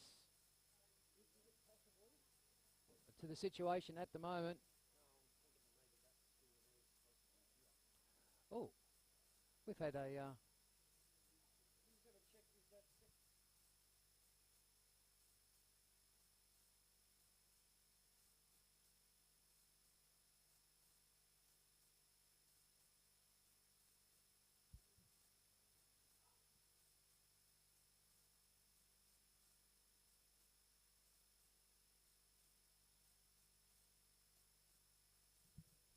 Oh, it must be an early morning here at the Australian Kingscliff Australian Longboard Surfing Open. Technical difficulties. Yeah, so we've got the added environmental difficulty of having to look straight into the sun, so it's a bit hard to pick colours with surfers. But Keenan Roxburgh, of course, very experienced judge, and that's why he's in the head judge position. I'm sure he'll have it all under control. Yeah, so don't forget, players, if you do go further south into that glare and the judges can't see you, they cannot score you. There are flags set on the beach for the official surfing area. We don't want to get greedy and take up the whole beach. Surfers in the water, 8 minutes and 15 seconds remaining, 8 minutes 15. Looks like a paddle on high up the bank, right at the very southern end, and this is looks like Messiah up and riding in white. No, that's red. That's Dame Pioli. See this is exactly what we're talking about, folks, with not being able to see into that sun. But very distinctive style. Dame Pioli there, a 5, clicks the heels for a 10, snaps it back, maintains momentum, pops it up over the white water. Look for him to project all the way to the beach on this one, I would think. And our current heat leader, another 5-10 combo, quickly back off the nose, snaps it back again off that little white water re-entry, and nice little round of applause from his mates in the peanut gallery up here on the Coogin Surf Lifesaving Club balcony.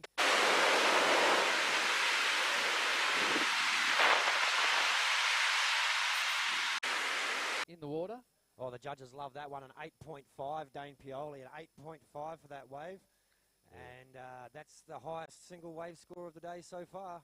Yep, the judges loved it. They didn't muck around. The thumbs went down. The scores were entered. And an 8.50, along with your 5.50, has got you comfortably in the lead right now. Comboed the other competitors, I would say. We're just waiting for a bit of an adjudication. So Jared Neal straight up and over the top of that wave in the early stages, but don't know, he might be better off to get out of there. There's 6 minutes 45 remaining. Jared Neal is probably not going to... oh, he's pushing for it, though. He's pushing for it. He wants that inside section and up to the nose and... Pearled. A little bit of a grab of the front.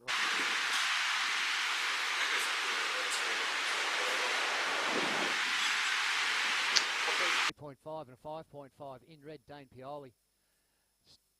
I know that one's cemented in. We've just got a little adjudication to happen here. We're sorting it out, but looks like Jared Neal is currently sitting comfortably second. Requires a combination score of 14.1 to get into first. And Massimo, Messiah, they're all Japanese names. Yeah, it's good. I quite enjoyed the opportunity to play with a bit of linguistics. But we've got some interesting surnames. We've got some competitor questionnaires we'd like our surfers to fill in, and on there I've put, can you please spell your name phonetically for those that are a bit hard to work out just from looking at it. So obviously over the course of the weekend, if you want to pop up, if you've got a friend surfing and we're saying their name wrong, let us know. But of course, we haven't met all these surfers yet. But this is the last, or the second heat of the qualifying round, basically, for the World Surf League 1000 WQS event. Straight up after this, we'll get into the Women's Cancer Institute New South Wales Pro.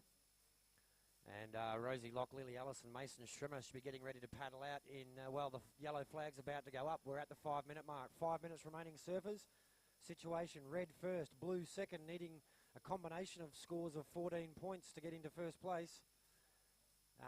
Yellow, sorry, not existent, but that's Masaya Tsukamoto, currently in third place and chasing a score in around about the, well, he's going to be needing a combo of scores as well to get into first place. Dane Pioli on the back of that 8.5 has really put the pressure on, and now it's a battle for second at the moment. Yeah, highest wave of the day so far. Dane Pioli's 8.5. What a great wave it was. 5-10 combos and plenty of attack there. The judges didn't hesitate and whacked those scores straight in. Computer spat them straight out. Well, prior to that last wave of Jared Neals, I think Tsukamoto is actually in second place. But that last wave of Jared Neals looks like locking in as being his best so far. And that could change the situation. A combined heat score of 5.93 for Masaya. 4 minutes remaining. Surfers in the water. 4 minutes. So, ladies, heat 1, you can paddle out. Rosie Lock in red, Lily Ellis in blue, and Mason Schrimmer in the white. Please stay wide of the competitors in the water. You know the rules. 20 minutes, 2 waves count. And with just over 3.5 minutes to go in heat number 2 of the World Surf League men's division here, brought to you by Volt Wetsuits and Dane Pioli. Great exhibition of longboard surfing there. All aboard, all of the time on all of the wave. And that's what the judges loved. They just smashed that 8.5. Very rewarding it was too. So nearly top of the tide by my watch at the moment. Almost top of the tide. What are they saying? 10:15. Well, 9:35. I might be a bit fast. And being a predominant right-hand sand bottom beach break, it will be tidal affected. But these guys making the most of it out there. All right, just under 3 minutes remaining, just under 3 minutes. Don't forget at home, if you can't make it, tell your friends if they're sick or injured. Hopefully you'll get better soon. But if you'd like to watch the event, be part of it at home, go to sportscast24.tv. You can watch it live, listen to me and Weeksy bag each other, bag everyone else, but see some great competition live here at Kingscliff Beach, part of the legendary Pacific Coast. 2.5 minutes, surfers, 2.5. Up and Deep. riding.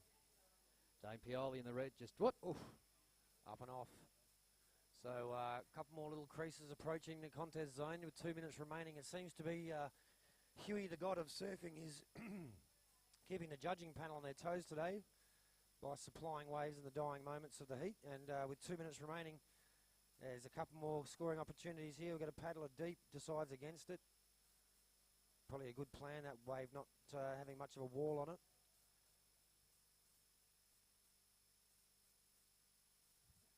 Okay, so we've got a score in now for that last wave of Jared Neal. Jared, that is your best, a 4.67, but still leaving you needing a big score, a 9.33 to move into first place. So, surfer in red, Dane Pioli, a bit of a stranglehold on this heat. An 8.5 and a 5.5, the combo to beat. 14-point heat total is looking like being about what's required in the early stages to get through. With 1 minute 20 remaining, it leaves Masaya with a lot of work to do.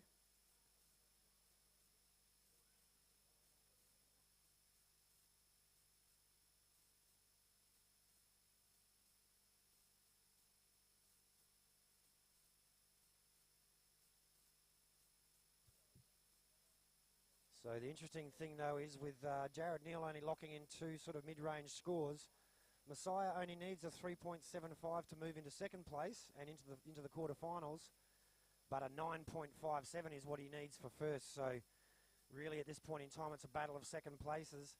Jared Neal needs to get something better than a 3.5 to improve his position, and Messiah only needing a 3.75 to overtake Jared for second place. So anyone's game. 25 seconds remaining. The clock will be the big competition for both these surfers right now. 20 seconds, it's the last roll of the dice. Time to pull out all the stops and grab whatever you can. There's only 2 mid-range scores required by both these guys. 10 seconds now. Remember, the very first decibel of the siren is the end of the heat. Surfers need to be up and riding. Looks like it's all over. 5 seconds remaining. 3, 2, 1.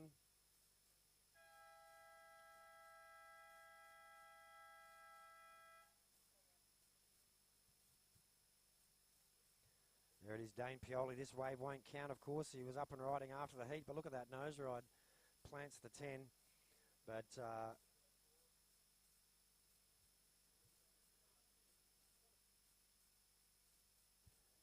that bodyboarder out there, you are in the middle of a World Surfing League sanctioned event. You need to clear the contest area immediately, mate. This is World Surf League sanctioned. It's approved and supported by the New South Wales Government, the Tweed Council. There's plenty of waves up and down the beach. You do not need to be out there in amongst these competitors. This is the Pro Women's event about to get underway. And in our first heat, we'll see Rosie Locke in red, Lily Ellis in blue, and Mason Schwimmer in white. So anyone who's not in the competition, you need to clear that contest zone. We're ready for a start, so we'll get the heat time underway. So ladies, there's a 10-second count in. Listen for the siren to get underway in 5, 4, 3, 2, 1.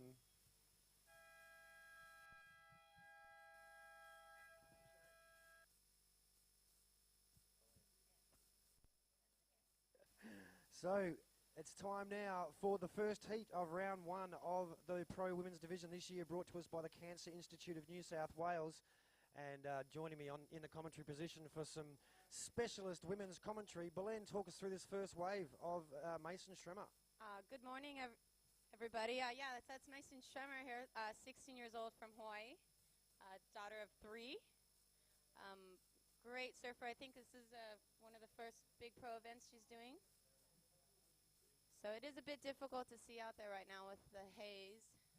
I think she was getting a bit of judging from 2 times world champ Harley Ingleby over the last couple of days as well, so can't think of anyone better to be giving you advice. He does all right. He's a pretty good surfer, that one. All right, so for those of you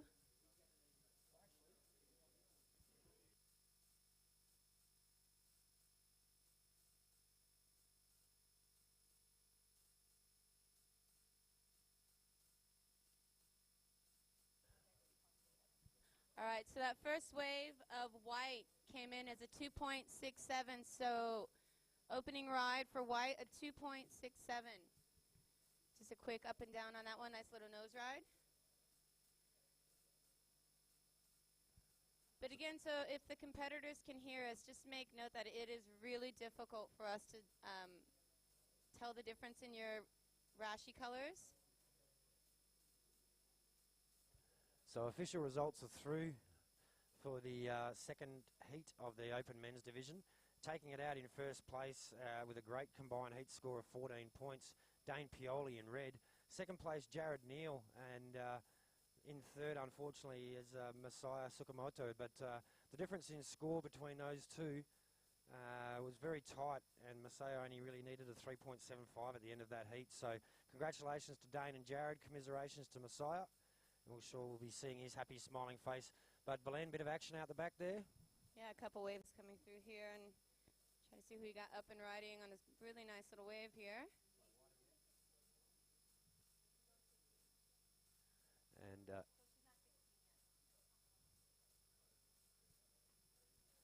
so great to get a bit of information update from Camp Schwimmer. Yep, Camp Schwimmer. So apparently she's 15, not 16 yet. Thank you. We have the whole family, I believe, here, which is great. Mom is a professional golfer. Ah, sea, Competes on the women's Masters Golf Tour. a sea of blonde. That's beauty. That's why she can afford Harley, you see. How Dad stays at home and works. And Rough gig. supports, and Mom, of course, obviously being a professional golfer. And yeah, the girls get to travel around and surf, and Mom gets to compete. And Bit of overachievers, the Shrimmers. Dad's a surgeon or something, isn't he?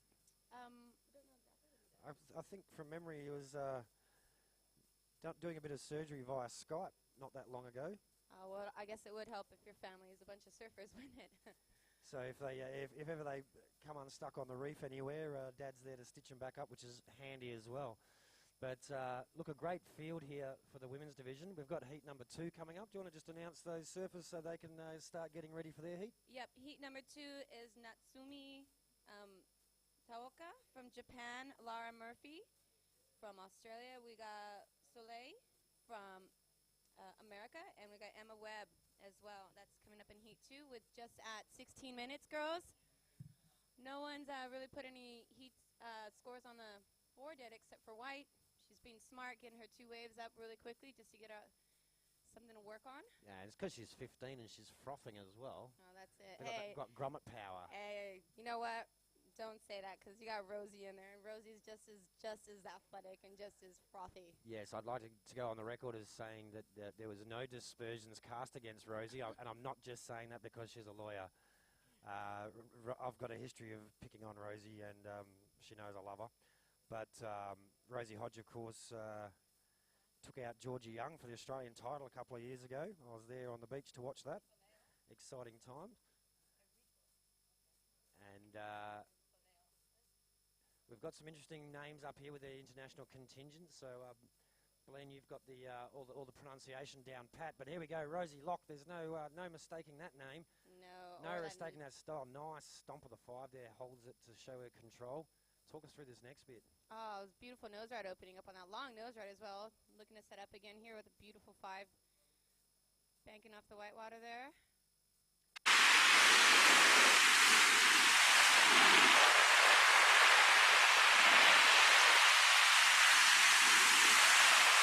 Or you do surf but you don't ride a longboard.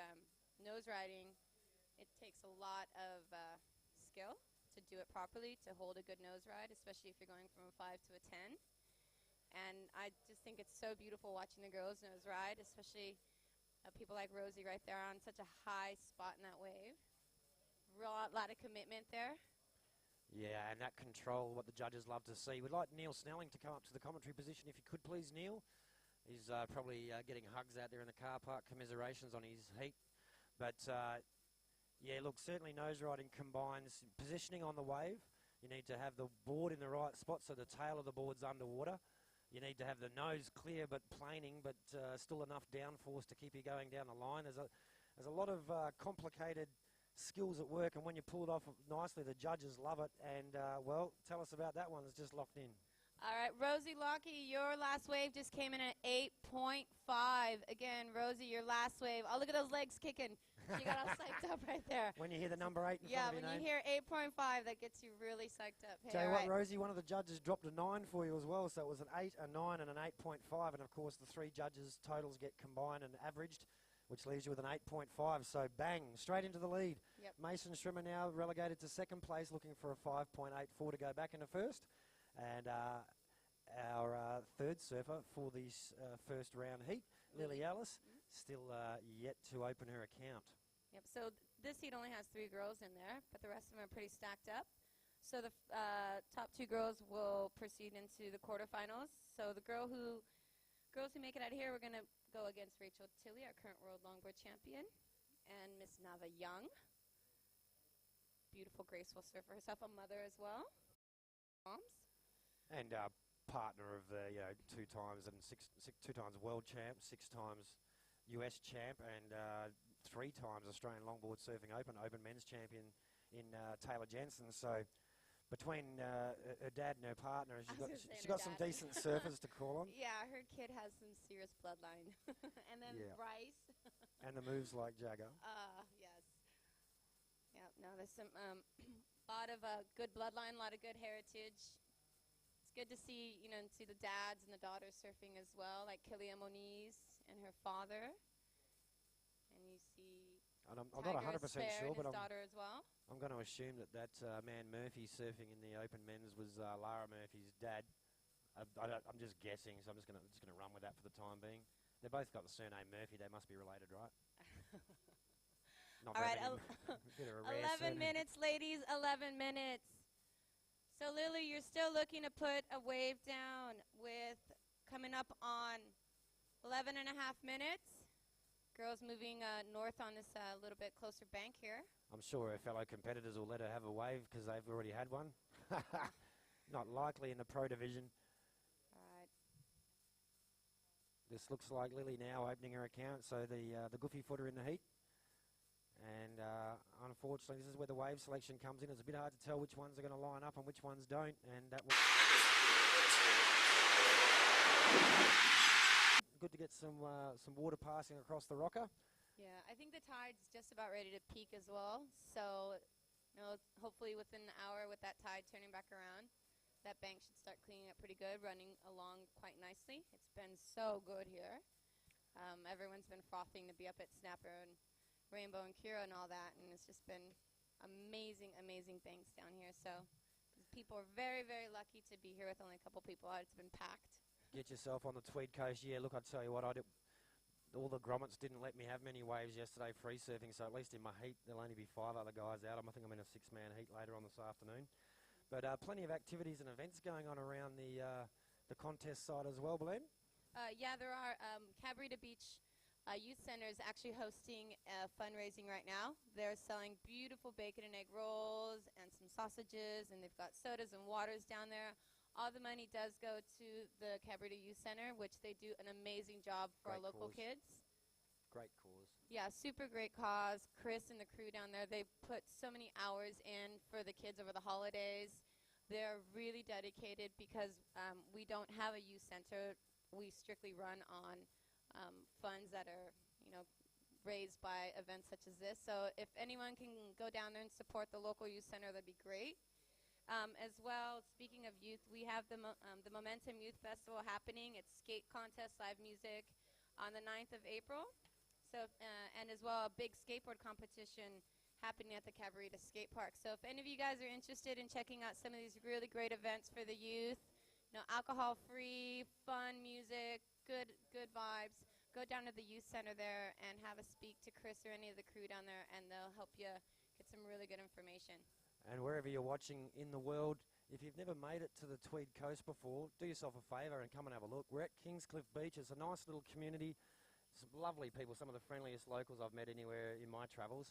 And from where we're sitting here, I can actually see Fingal Causeway. You can see the high-rises from Coolangatta. So you're only 10-minute drive from Snapper Rocks, one of the most famous surf breaks in the world. But here in Kingscliff, you could be in a whole different universe. It's a sleepy country town kind of a feel with all the amenities of the modern world. Friendly people, beautiful, clean, pristine beach. Do yourself a favour, come and visit the Tweed Coast. Plenty of Cabaritas just to the south, Fingal just to the north.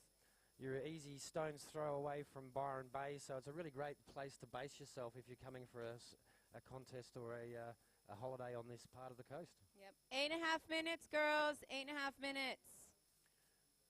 So nice little wave approaching here now. Looks like Rosie Locke's in the best position. She's deep, and she spent a bit of time in WA, so she's got a touch of the charger about her. Has Rosie? Not the tallest competitor out there, but certainly one of the biggest hearts, and she'll have a go at anything. And beautiful nose right again, banking off the white water there. Just losing that little wave, but that's all right. Wasn't going to really add up too much on there. But well, Mason's second score 1.67, so chances are that will.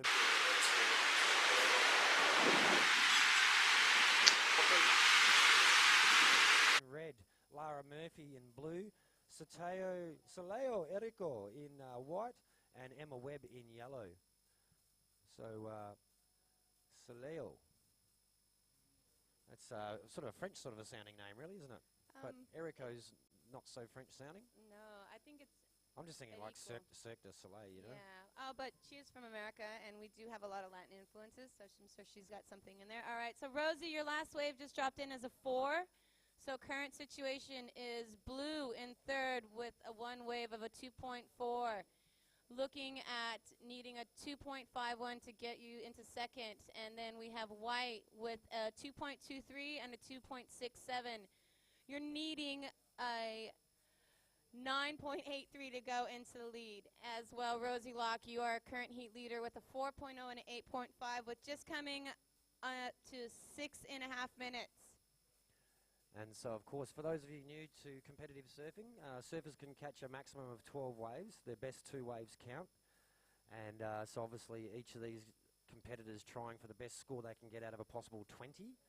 So 2 waves, best score out of 10 for those best 2 waves. So at this point in time, Mason Schremer, for example, needing a 9.83 to move into first, or she could get herself a 6.5 and a 6.1 would do the job. So when there's enough time left to catch 2 waves, she can replace both of her scoring waves, or of course one absolute belter. And this looks like the goofy footer in blue. Is that Lily?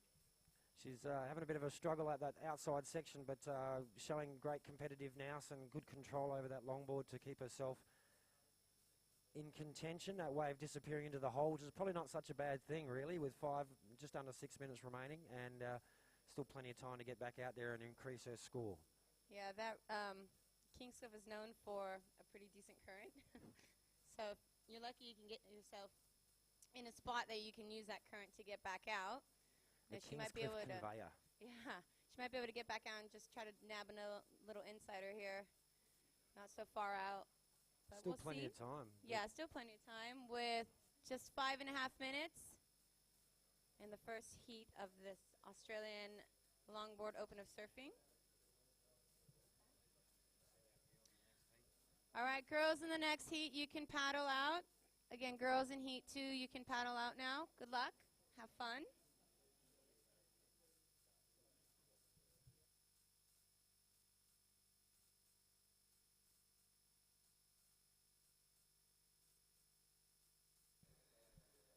Soleil.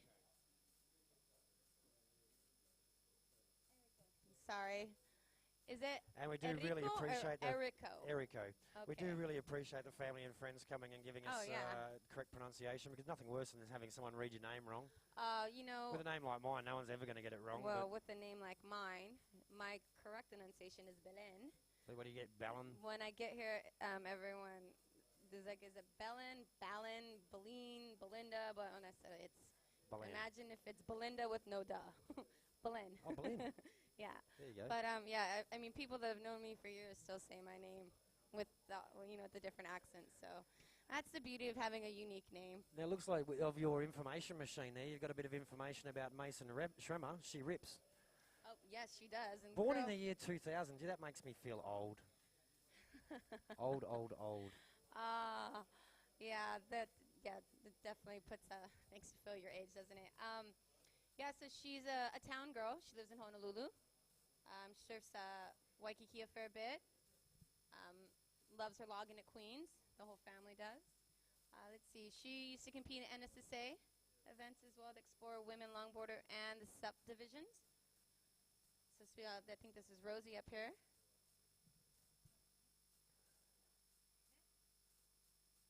I think that's Mason. I think that's Mason here we're speaking about. Looks With just 2.5 minutes, girls. 2.5 minutes. Looks like Rosie is using her strong heat position to put a bit of pressure on, forcing Lily a bit further up the bank. Yeah, Rosie is no stranger to competitive surfing. She's got a pretty good record going. Looking at stats for Rosie, which is pretty unique. You can get those on all the girls now on the WSL. Last year, she finished an equal 17th in the World Longboard titles in China. And then at the third stop on the World Longboard Tour, she finished 5th. And then on the second one, she finished 9th. So if you want to look at her career wins, she's got a 20% chance of winning her heats. This is off of the WSL. Her career average overall of every single contest she's ever competed at, her average score has come out of a 3.4. But if you look at some of the last heats that she's been dropping, obviously, is right now, she's dropping 8s and 9s, and she's not one to be scared to go big. That's for sure. And it's been a few times I've seen Rosie competing, and you just know that she's capable of more. I think she seems to lack that killer instinct that some of the other girls have, because just by being a nice person, and she likes to share and do the right thing out there in the water, which is great. I think there should be more of it.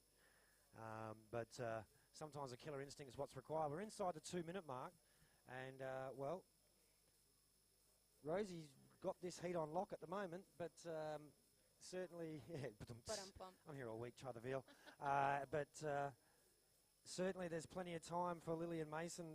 They're going back and forth. At the moment, Mason holding on to second place, but only by the smallest of margins. Lily only needing a 3.13 in order to take that second place position. And really, the only thing that these girls are focusing on now is they don't want to come third. They want to be in the next round. This wave's sitting up maybe a little bit too much, but it looks like Rosie's in position and straight to the nose, almost looking for the dip there. Good enough to hang on strongly as the white water landed on that inside rail. And up behind her, we've got a... She's keeping busy. Rosie's scoring opportunities have been a bit limited by this wave, and she's gone to the prone position with 55 seconds remaining. She's back to her feet. Little walk up and down the board. Mason, meanwhile, dodging that closeout on the left.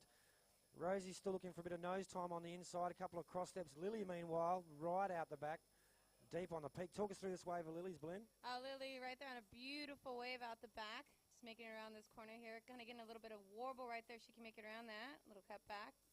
Bank up, just coming unstuck there on that one. That was interesting having all three girls up at the same time with just coming up on 30 seconds, girls. 30 seconds left in this heat. And let's just ask our competitors in the next heat to move straight into the competition zone as soon as the siren starts. You are too far south at the moment. So girls in the next heat, you're about to get underway. Please move north as soon as you hear the siren, which will be in just a second. 10 seconds remaining now for this first heat. A flurry of scores at the end there. I think Rosie Locke's going to hold on to win that one, but anything could happen with second and third place. The scores are locking in. We'll give you those in a moment.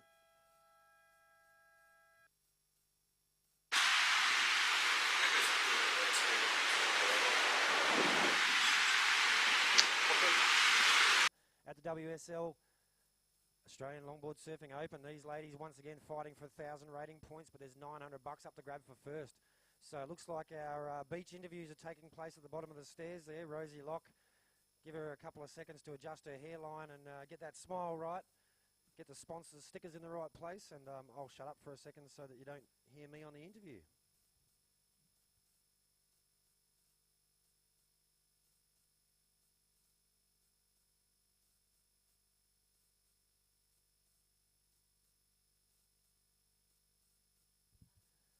So, Rosie Locke nicely surfed at our 8.5. That's the equal highest wave score total for the event so far, shared with Dane Pioli from the Open Men's Division. So, scoring opportunities there. We're going to count you in for the heat number 2 in 10 seconds. Get underway. Girls in the next heat, if you can move down to the contest zone, it'll help you out dramatically if the judges actually score your waves.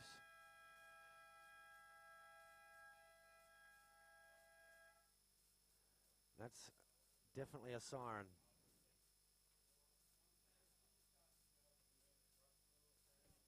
Yep. Competitors, you've been asked to please move north. We cannot see you. This is straight from the judges. So girls, can you please move north? If you can hear me, can you raise your hand, please, or start paddling? Thank you. Look at these waves breaking here now in the scoring area. It is actually where the best waves are as well, ladies. So do yourself a favour, get in the zone. So yeah, again, girls, please move north. We cannot see you, and you are actually just slightly out of the competitors' area anyhow. So again. Is there any West Australians out there? North's the other way.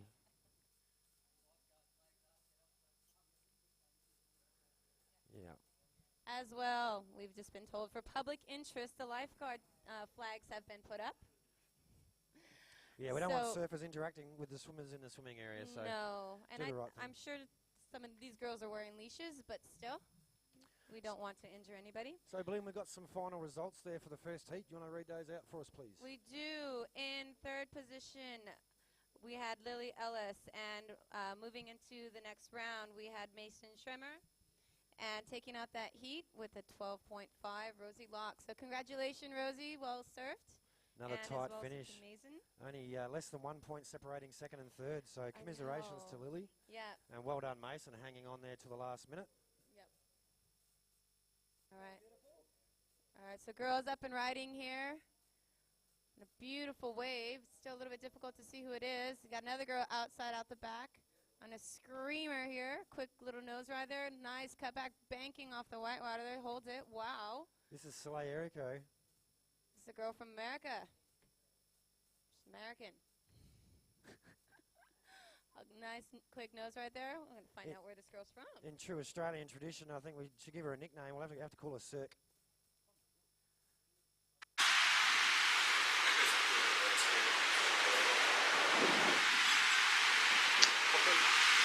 On the beach, giving us information about the pronunciation of her name. Maybe we can get an update on her exact location. Or, of course, we can access the WSL app and get all the live up-to-date information on their scoring history. Lara Murphy opening her account there early with a 1.17. Obviously, that will be disappearing into the scoring books, I would suggest, by the end of this heat. But nice to get that first one under her belt. Help get rid of some of the nerves.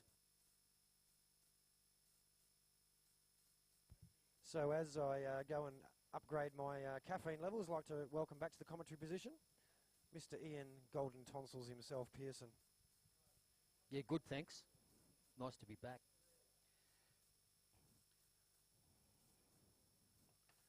All right, nice drop out of the top of that wave from the surfer. And just get the eyes adjusted to the morning glare and tell you who that was.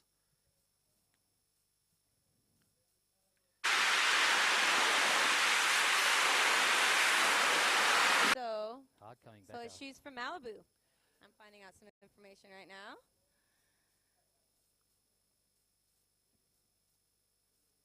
Took out the Miss Malibu Pro Surf Contest in October. Went to Malibu High. Here we go. Let's see. Sorry, some of these girls didn't fill out bios, so we got to try to look it up online and see what we can tell you about them. All right, let's give you a situation update at the moment. First place, Soleil Erico in first place with a combined total of 8 points for her first ride. That was a cracker. In, situation change, second wave ridden by, it's going all over the place. You're going to have to wait a minute there. Commentators curse. Let's just wait till they get dropped. All right, let's have a look. I think we're settled now. So in first place is our Japanese entrant. What's her name? Natsumi with a combined 5.83 and a 4.50, currently taking first place. In second place with only one wave ridden, Soleil Erico, an 8 for your first wave. So, right up there in the goodie bag. In third place, Emma Webb. Oh, it's hard coming back after a break, let me tell you. 2.57. And not out of it yet, Lara Murphy. It's changed again. So, Lara, you've just moved into third. Your second wave coming in at a 2.40.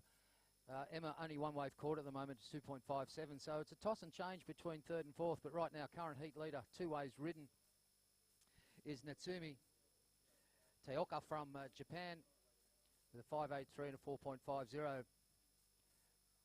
And second place, Soleil Erico with the highest wave of the heat, an 8.00. So time on the clock, Bellin, is 14 and a half minutes remaining for the ladies in the water, 14 and a half minutes. So at that stage, we'll just give a call up for heat number 3. Catherine Hughes, you'll be in red. Zoe Clark will be in blue.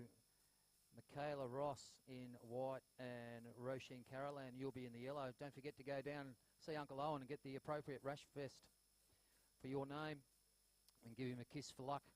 You'll be heat number 3 out there in the World Surf League Women's Cancer Institute New South Wales Pro Division. And once again, we are doing live updates for all the pro heats. We are doing the live podcast. So if you're unable to get to the event down here at beautiful Kingscliff Beach on the legendary Pacific Coast, you can watch it live on sportscast24.tv. Tell your friends, tell your family, view it from home. And once again, we do apologise for the flurry of information over the microphone, but because we are doing a podcast, we need to keep people up to date. So a little information on some of these girls. Natsumi did the WSL last year, finished 5th in the 9th event, and as well won the 7th event, which is a great win for her, which was the Trump Hyuga Pro.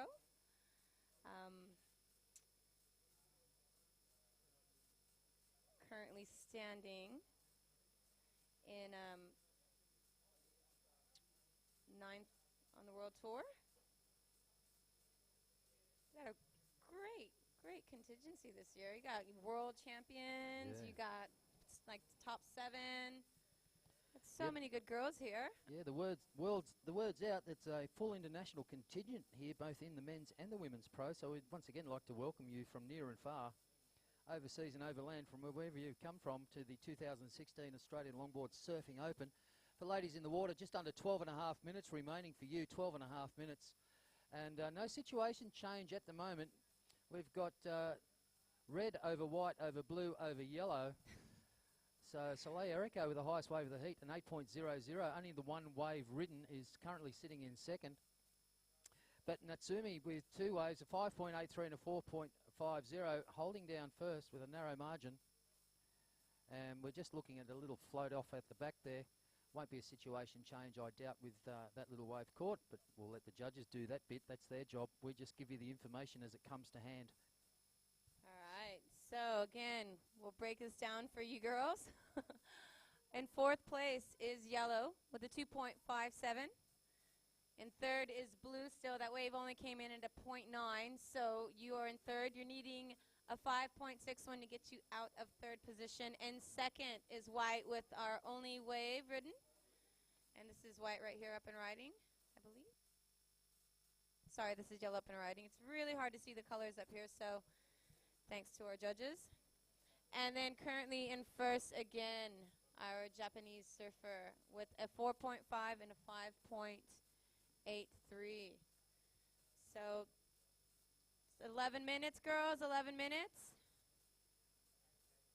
Beautiful day down here in Kingscliff. Now, Belen, after this, there's the group surf lesson down at the rock wall at the car park there. 10:30, is that today? Yes, my husband owns Into Surf School. It's the local surf school. We operate here on the Tweed Coast. But up and riding right here on this beautiful little insider, quick little nose ride there, holding it still. That high tide kind of bump right there on the inside, not that good. So, yep, there's a group lesson happening at 10:30 over at the rock wall. There's a big surf school trailer up there. Normal group lessons are $55 for 2 hours, but we're offering any of the people that are here on the beach right now like a one-time half off. So if you're interested in learning to surf with some of the best in the business on the Tweed Coast, head on down to the Rockwall car park. Tell them you come up from the contest, and they'll give you a discount for, again, the 2-hour group lesson. And have a really good time. You're only waist-deep water. Really fun instructors, and teach all the basics of surf safety and having a good time and seeing what the fun is all about.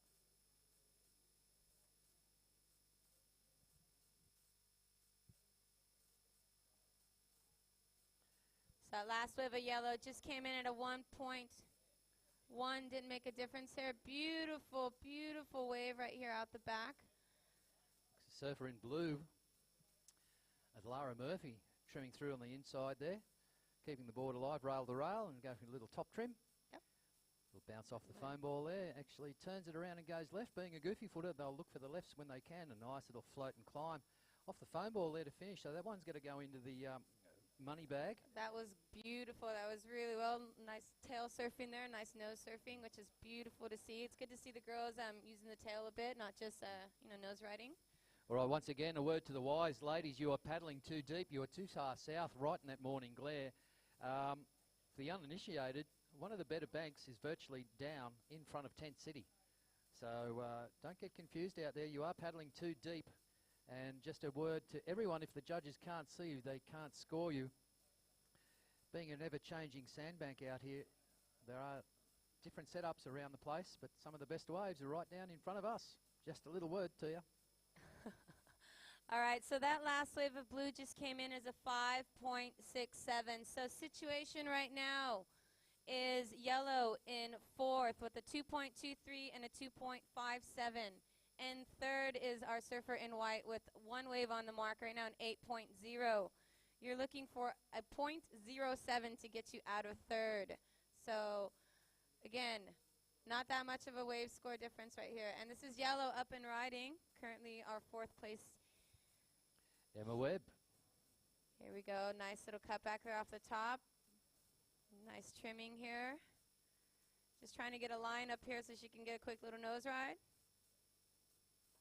A little bit of a bump inside on that little inside section. Will she connect that? That should better her.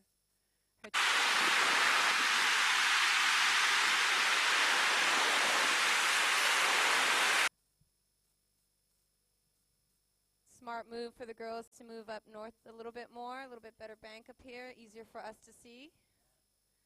All right. All right, girls, a little 7.5 minutes left in this heat. 7.5 minutes. So calling up heat number 3. If you haven't done so, please check in. Catherine Hughes in red, Zoe Clark in the blue, Michaela Ross in white, and Roisin Carolan in yellow. You should be rushed up, walking down the beach, ready to paddle out at the 5-minute mark. We will let you know when it's 5 minutes. The yellow light will shine up here at the Surf Club. And here we go, up and riding. Surfer in blue. Lara Murphy finding another one on the inside, whipping the tail back. Little reverse drop knee or a little reverse cut back there. Nice to see a little fancy footwork.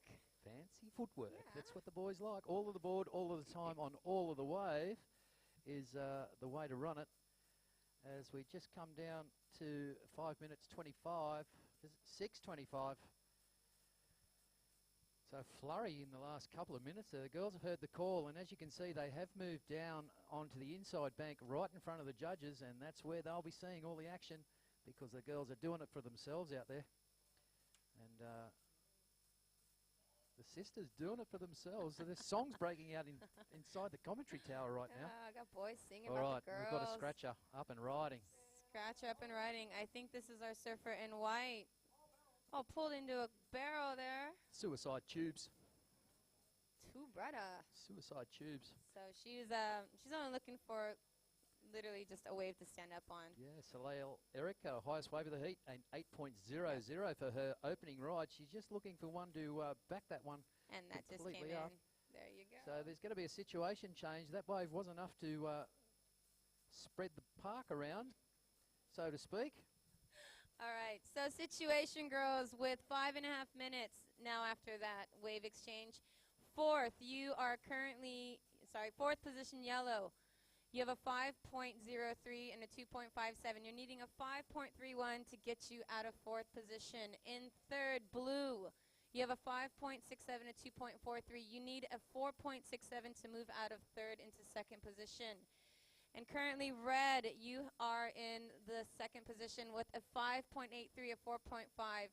Only needing a 4.58 to take the lead, and current heat winner is white with an 8.0 and a 2.4. With just coming up under 5 minutes, girls. Yeah, so the yellow light's up and flashing. That means there is 5 minutes remaining in the heat, in the water. So the next heat, heat number 3, you girls can paddle out. Please remember to stay wide of the competition area. We'll sound the hooter to end this heat. Count you down for the start of the next heat. So there's no need to panic. We've got it under control. Speaking about being under control, the boys down here are trying to put up the sponsor sign on the beach between two pegs. This is funnier than anything. So the judges just came over and informed me just to say that the ride of white was outside wave, big wave, really committed, even though it was a short wave. But it was a great committed high position in the wave for a good nose ride, and those are what they're looking for. It doesn't have to be a super long wave, but if it's a bigger wave, really committed surfing, that's what they're looking for. Yeah, speed, power, control, and commitment. And flow. And flow and style. Oh, come on, style and flow. Style's So always you're on a good. longboard. It's nice. So we'll definitely see some style masters over the whole weekend, both in the pro and amateur divisions, especially when we get to the older generation, the legends and the dukes, the over 50s, over 60s. These guys have done the full revolution of boards. Started on long, went to short, and back on long again. But we've even got an over 70s division. Just goes to prove that, once again, surfing is the fountain of youth. Stay wet, stay young, and just keep going. Actually, we had a surf lesson yesterday. 2 women, a 65-year-old and a 67-year-old, wanted to have a go. So age is just a number. It all comes with, you know, how you feel, your mind, and obviously, you know, at that age, your body. But if you're game. Yeah, we'll stay in the surf and avoid the rust, as I like to say. Keep active. All right, outside blue on a nice wave here. She's looking at bettering 2.43. And that wave just petering out in the hole with the tide changing at the moment. It will get a little fickle out there for the next heat or two, but these girls are out there. Yep. So girls, sorry about that. So girls in the next heat, please remember not to paddle too far south. If you're where you're at now, we will not be able to see you. It's really difficult. With 2 minutes on the clock, girls, 2 minutes on the clock.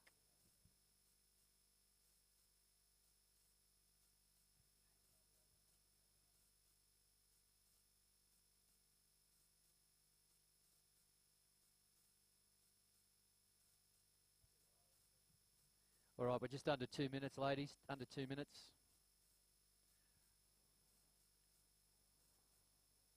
Yeah, situation's still the same. Pretty nerve-wracking when you get to about this time when it kind of goes flat. But it looks like a couple bumps maybe. I know we're not allowed to tell people when their set's coming or those waves coming. Yep. Definitely a big thanks to the Kudjin Surf Club for allowing us to be in front of your club, holding the contest, supporting us, and being our lifesavers. You see the boys out there on the rubber ducky now, just having a little cruise around, looking for men in grey suits. I hope they don't show up.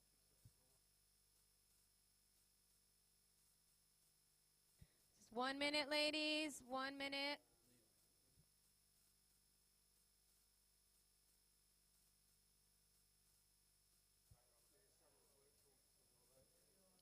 All right. All right, yellow up and riding here.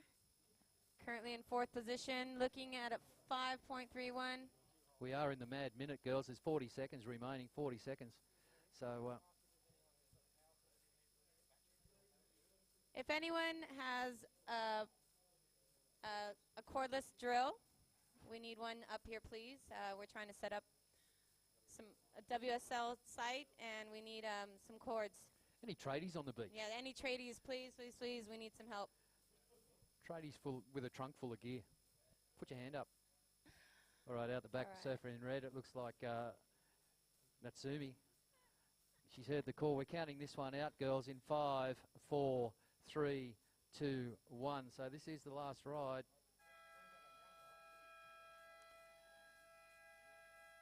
Oh. Wow. That was a great. All right, nice finish there from Natsumi. I think that wave must have been a 30-second ride.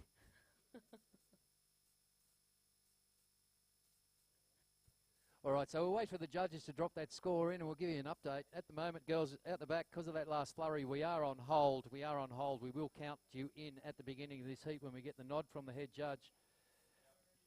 Ready to go. Bellin, if you wouldn't mind pressing the button. Ladies, we're counting you in.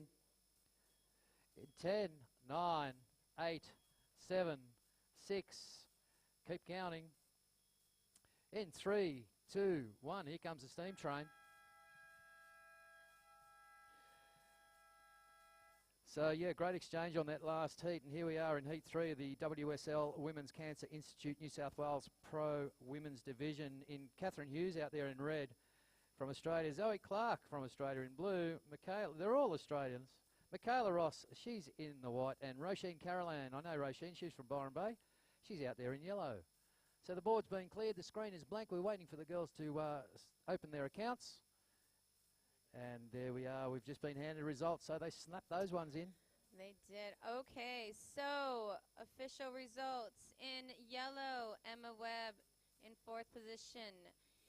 3rd position, Laura Murphy. And making it through into the next round was 2nd position, red, Natsumi Taoka. And then taking out that heat is white was Soleil. Soleil. So let me just tell you, with the results of those heats, the difference between 1st and 2nd, Natsumi, your last ride, wasn't enough to take it out. But let me tell you, Soleil, a 10.40 and Natsumi, a 10.33. So a 0.7 Yeah, a point. difference. 0.7 of a difference between that heat, the second round of the WSL Women's Cancer Institute New South Wales Pro Division. So tight surfing by the young ladies out there in this Pro Division. And right now we've got heat number 3. The girls heard the call and have stayed down south, up north rather than going deep into the glare and the sandbank. And just waiting for the accounts to come in. We've got a first wave ridden yellow, Roisin Caroline, a 1.17. She was just feeling the waters. It is a bit frustrating when your heat score is only within not even that 1 point or that 2. For instance, the World Longboard titles in China between Rachel Till and Crystal Walsh was, I think it was 0.2. Yeah. Was the difference between 1st and 2nd. So it is so hard when it comes down to either a tie, an account back, or when it's just such a small, minuscule difference in wave scores. Yeah, that's called competition. So the cream does rise to the top, and the right wave will get you the right result. But anything can happen out here. We Quickie Pro last week, there was waves 1 in heats in the last 10 seconds of about half a dozen or more events that I saw. So, 20 minutes, the right wave will get you the right result.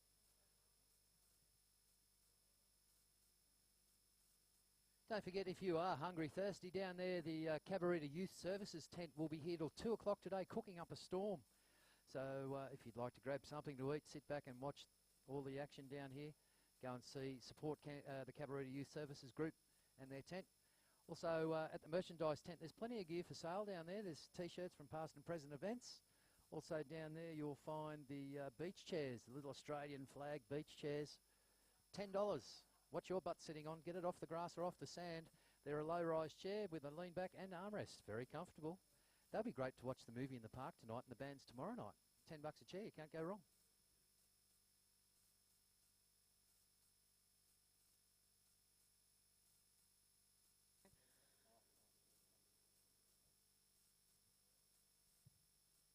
So we're looking, I think that was Michaela Hughes in the red with a nice little snap cutback, and that wave unfortunately dying into the deep water. Oh. Was it? Oh, Cat Dog's in red. Sorry, my bad.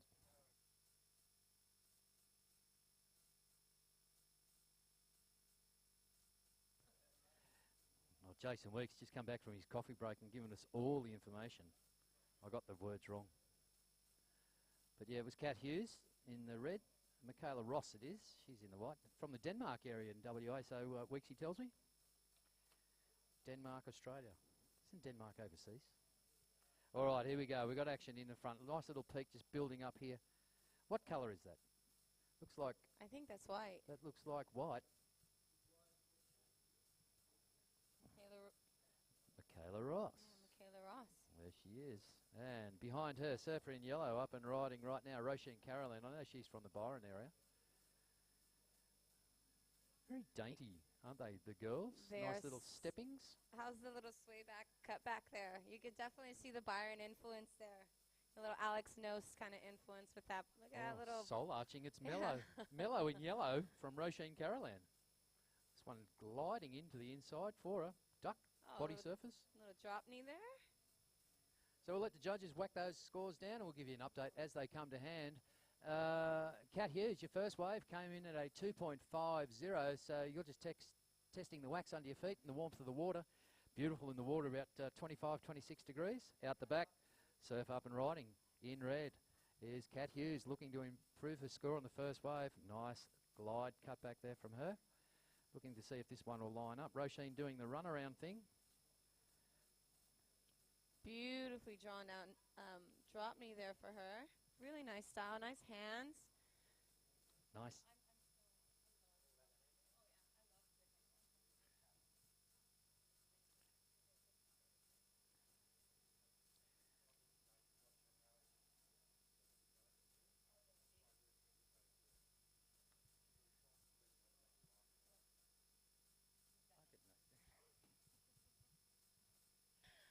All right, couple nice scores being dropped in here for red and yellow.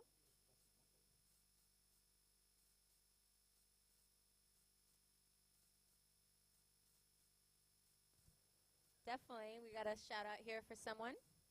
All right, here we go. Scores are coming in. Oh, what have I got to We'll wait for those scores to lock in. Just like to say a big g'day to my mate Rusty.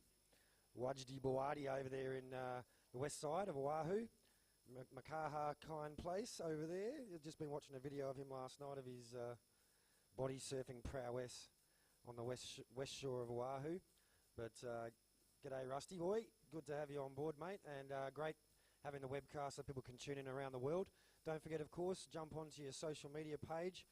Sportscast24.tv is the place to be to check out all the live action here from the 2016 Australian Longboard Surfing Open, brought to us by Volt Wetsuits. But right now I'll leave you back to the expert commentary team who are covering the Women's Cancer Institute New South Wales Pro event. Sorry about that, Belinda. Thanks, Jason. Aloha to Hawaii from the biggest island in the Pacific, Australia, and everyone else tuning in around the world. Thank you for being part of Sportscast24.tv.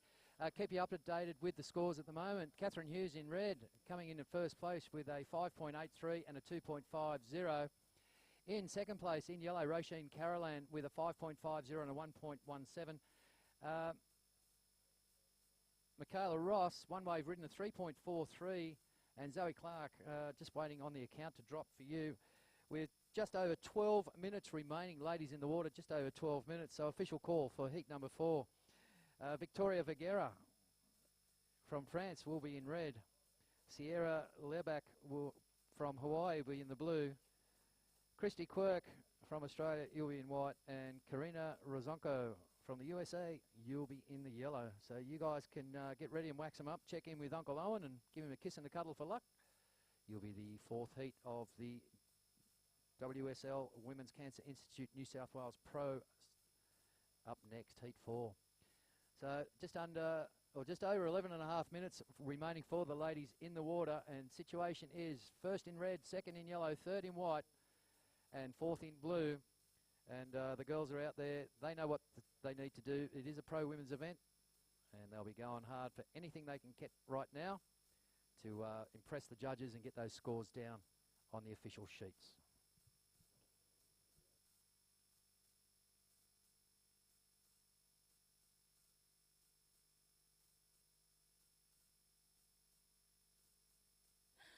So yeah, I definitely like to throw a big shout out to all of our international competitors that couldn't make it here. Wish you could be here.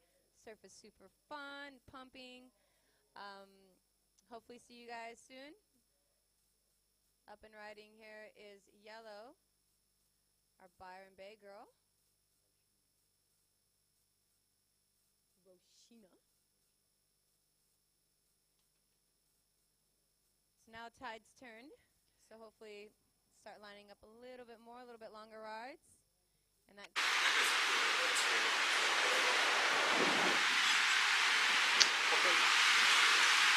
Sun and that glare, folks. The Cancer Institute in New South Wales, one of the major sponsors of this event, sponsoring the Women's Pro Division. Just remember, there's nothing cool about a tan, and melanoma is really painful and deadly. You might think you're 10 foot tall and bulletproof while young, getting a nice brown skin, but let me tell you, as age catches up to you, all those sunspots start coming out. And being a sun cancer survivor, so to speak, I've had a few jobs done. It does get worse as you get older. As we watch Roisin Carolan with the Byron Bay Soul Arch, it was just this style out of the 60s. See what the judges think about that one.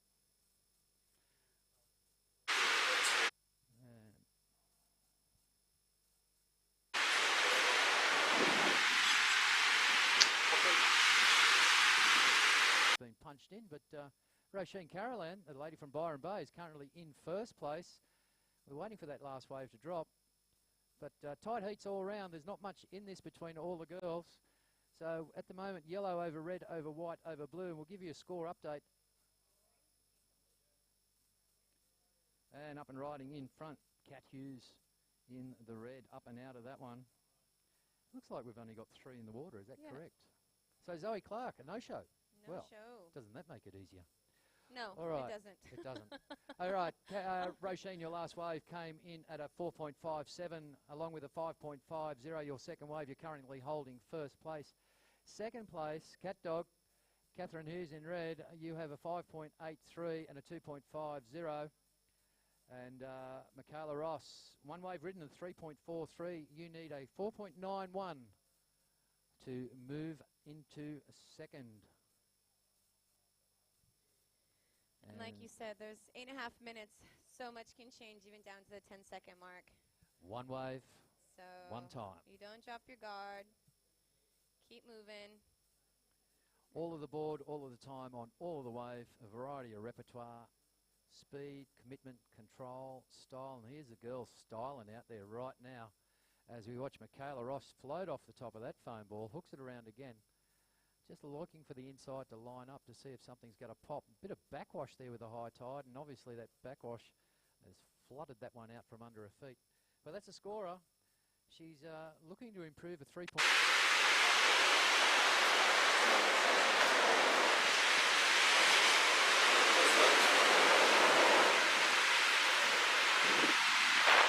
Dog.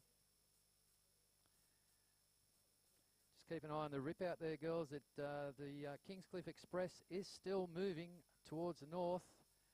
And thank you for coming down on the proper bank, the flagged bank of the 2016 Australian Longboard Surfing Open.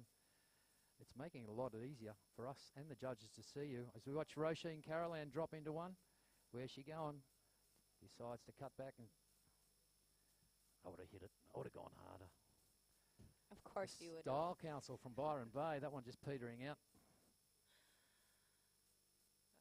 Currently holding first place at the moment, Roisin Carolan, in with a 5.5 and a 4.57. That last wave, Roisin, not going to improve your current position. You are in first. That one only came around at about a 2.5, 2.6 to be precise. So we've got yellow over red, over white, over blue. Blue's a no-show. Catherine Hughes, you need a 4.25 average and above to get into first place. Currently holding a 5.83 and a 2.50. 6.5 minutes remaining.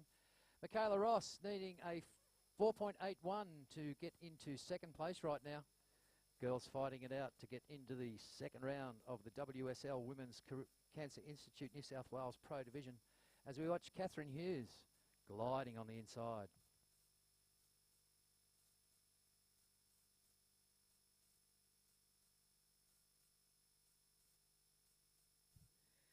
Okay, now that you've had a break. All right, so again, that was red. Michaela Hughes, Catherine Hughes, pardon me. Cat Dog is all the boys up here are calling it. She's looking at bettering a 2.5. Opted to grab a little insider there with 5.5 minutes, girls. 5.5 minutes. So coming down towards the 5-minute mark, the yellow flag will, or the yellow light will start to flash. That means heat number 4, Victoria Vergara, Sierra Lerbach, Kirsty Quirk, and Karina Rozonko. When that light changes, you girls can paddle out. Remember, don't go too far south into the glare. Okay, red. So that last wave that just came in on for you improved your 2.5. It came in as a 3.63. So you're still looking for a 4.24 to take the lead. So current situation, white, you're looking at a 5.93. You have a 3.53 and a 3.4. Second, red, you have a 3.63 and a 5.83. Again, only a 4.24 to take you out of second place. And current heat leader with 5 minutes to go, ladies. Yellow, a 4.57 and a 5.5, only leading by a 0.61. So speaking of our heat leader, up and riding. Up and riding her law. Looking for a little head dip there. Nice little quick check turn. Little grab rail, trying to make it around this little white water section, seeing if it's going to reform for her. Beautiful little quick 5 there. Michaela Ross up Holding behind it her. now, a quick 10. I think that's the first 10 I've seen so far on this inside. Beautiful wave there by a little Byron Bay girl. And then out the back in white, beautiful.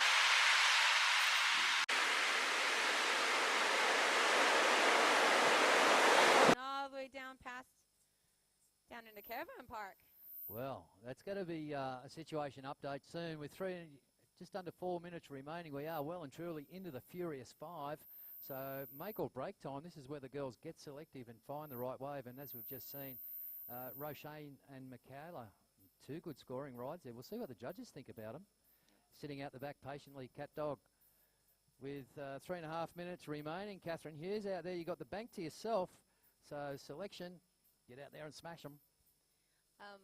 It's really, really beautiful to see the girls' different styles. You can see where they surf at really influences on, you can see you have yellow here, definitely Byron Bay style, really swayed back, bottom turns, mellow, they call them mellow yellow up here. You see Rosie Locke, who, a lot of WA influence, bigger, heavier waves, reef breaks, a little bit more powerful style. All right, situation has changed now, girls, with just under 3 minutes. In third position, red, you're now looking for a 4.43. You have a 3.63 and a 5.83. White in second position. Your last wave came in at a 6.73. Again, white, your last wave came in as a 6.73. You're looking to improve on a 3.53. And our current heat leader is our mellow yellow. With a 6.83, your last wave, again, yellow, your last wave came in as a 6.83 and a 5.5 with just at 2 minutes to go, ladies. That was a beautiful exchange of the last 2 rides. Yeah, very pretty to watch out here with the girls with that style and grace along these small waves during the high tide here at Kingscliff. Just a reminder, if you want to like us on Facebook, go to #also, #Australian Longboard Open. And I know nothing about phones and computers, but apparently hashtag is that 4 square thing and, looks like noughts and crosses. Like us on Facebook, send some comments. I'm sure Wixie will answer them. All right, girls, 1.5 minutes remaining, 1.5 minutes. So situation at the moment, Roisin Carolan taking out the first spot right now. Michaela Ross holding down second. Catherine Hughes, surfer in red, only needing a 4.44 to jump the gun with a minute 20 to go. So Catherine holding priority, so to speak. She's just been sitting out there waiting patiently and hoping that Huey sends one in to rake it back up into the first position. So here we go. Where is the paddle on? And well, let's see what's going. There's a little bump on the inside. We're going late out of the foam is Catherine Hughes in the red grab rail off the bottom, lining this one up. Nice dainty little cutback, and it's. That was a smart decision for her to move in here. I was just talking to the judges, and they said, where the last couple of really good scores have been dropped has been right. Any tracks? Can you a little bit more? All right, 30 seconds. That'll be Michaela's last ride. As we watch, Catherine's last ride, and we watch Michaela up and riding, and there's a nice glide off the top there. So a flurry. Not being outdone, it looks like mellow yellow, Roisin Carolan just steps to the 5, does the soul arch thing, smacks it. Is she going to make it? Look at that.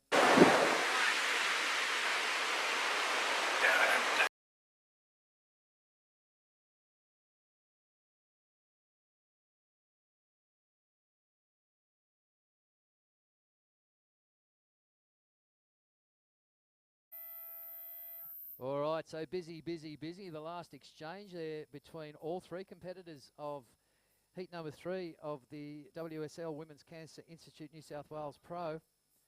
And right now, sitting out or paddling out into the water, you've got a bit of time, girls, because the judge will have to smack those scores in and get them worked out.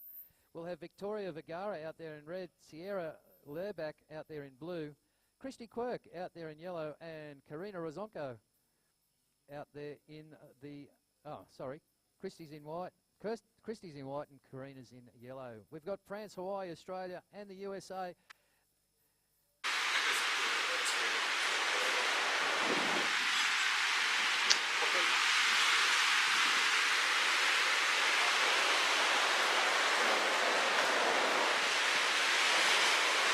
Old Bank, the sandy bottom. Best waves have been ridden in front of the surf club for those who want to know.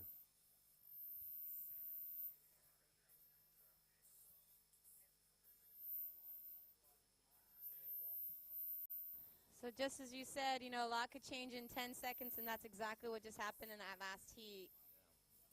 Those three girls just exchanged wave after wave.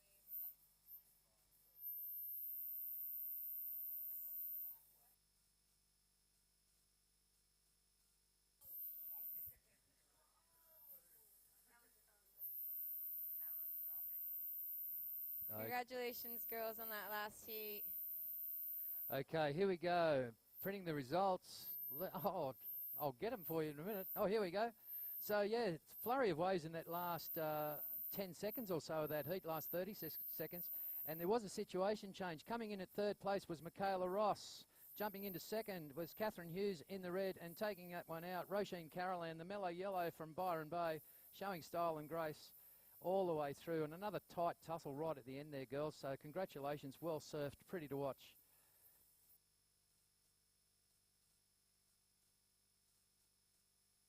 All right, ladies out there, we're counting you in now.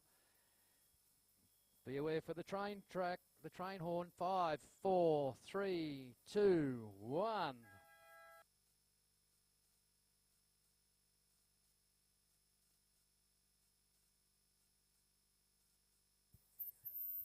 Just, Roisin, if you can just stay down there for a second, mate. Get your heat winners interview out the way. That'd be great.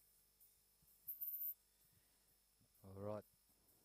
So Turbo's down there being interviewed. He talks better than faster than I do. All right, so well surfed, ladies. So official results of that last heat. First, Roisin Carolan in the yellow. Second was Catherine Hughes in the red. And just missing out, unfortunately, during that last flurry. And great surfing all round by all three competitors. Michaela Ross was a third. Another very tight heat. Roisin, your win was by 0.5. That was the strength of Catherine Hughes' last ride. A 0.50 for a win, but a win's a win. Take it any time you can.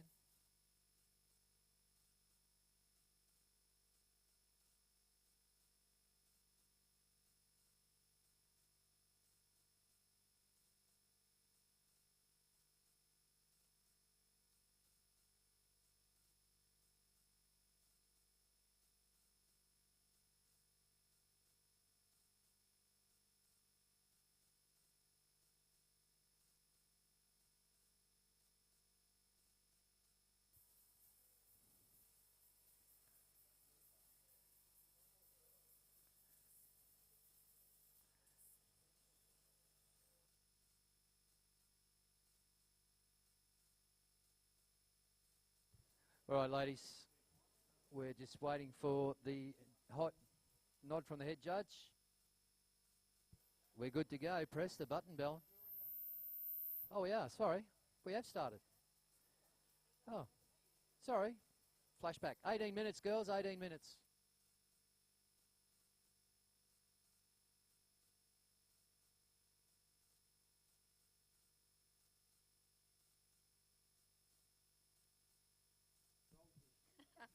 All right, so in this heat, we've got 4 beautiful ladies from all different places. We have Victoria Vergara from France. She's actually from the Reunion Island originally. Yeah. And then we've got a Hawaiian, Sierra Lerback. And then we have our Australian, Kirsty Quirk. And then one from America as well, Karina Rozunko. A lot of talent here. So Karina actually won the event here last year, all the way from San Clemente, California. But she won this event last year, which I wasn't here for, but saw some of the highlights, some great surfing. Victoria Vergara, of course, famous international model. So we've got a few hidden talents in amongst, as well as the surfing prowess. There's some parallel parallel talents going on out there in the water today. And this is the fourth and final heat of round one of the Cancer Institute New South Wales Women's Pro event. 1,000 rating points and $900 up for grabs for the first place holder at the end of the weekend. Yeah, so definitely Victoria, yeah, she is an international, but she's not just a pretty face. The girl has talent. She's currently ranked, I believe, 7th in the world. Last year she finished 17th. Yeah, last year finished 2nd in the second event. And then this is, I believe, her up and riding here. Beautiful style, quick nose ride. She's coming a unstuck. The curse of the commentator.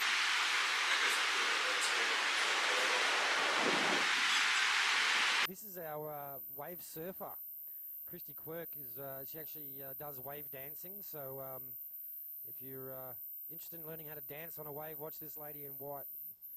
She's you should crank the tunes. Maybe you might be able to get a few dance moves out there for her now. You know what?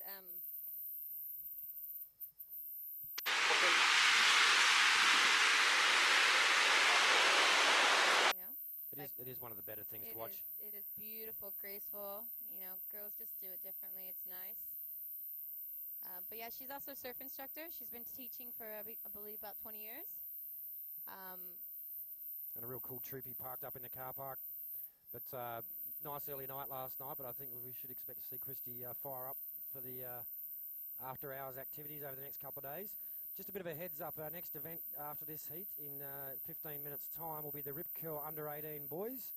So we've got Messiah Takamoto in red, Zach Brewer in blue, Josh Morgan in white. So boys, you should be checking in and getting your rashies from Owen, the beach marshal, and we'll see you paddling out in about 10 minutes' time.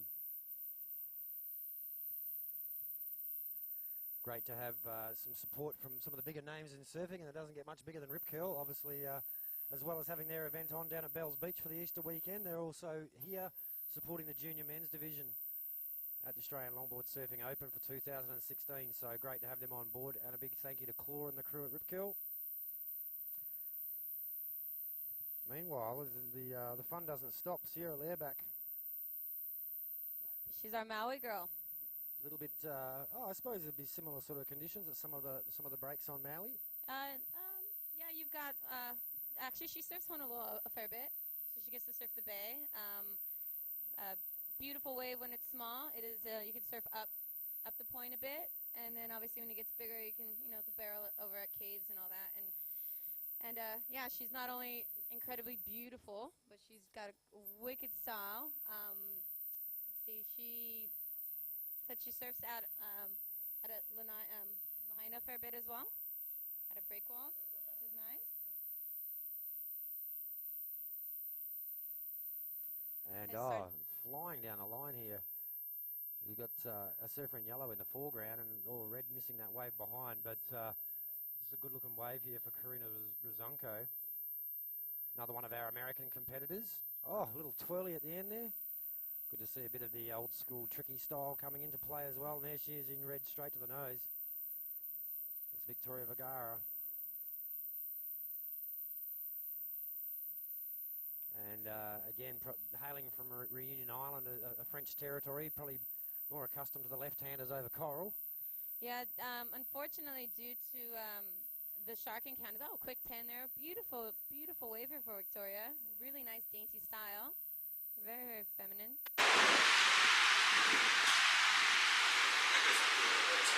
So yeah, hailing now in France, I believe.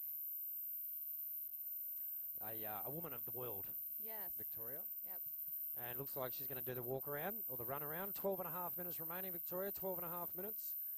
So it takes about 3 minutes if you walk to get back up to the paddle out point. I know that because I was too tired to run around yesterday. Yep.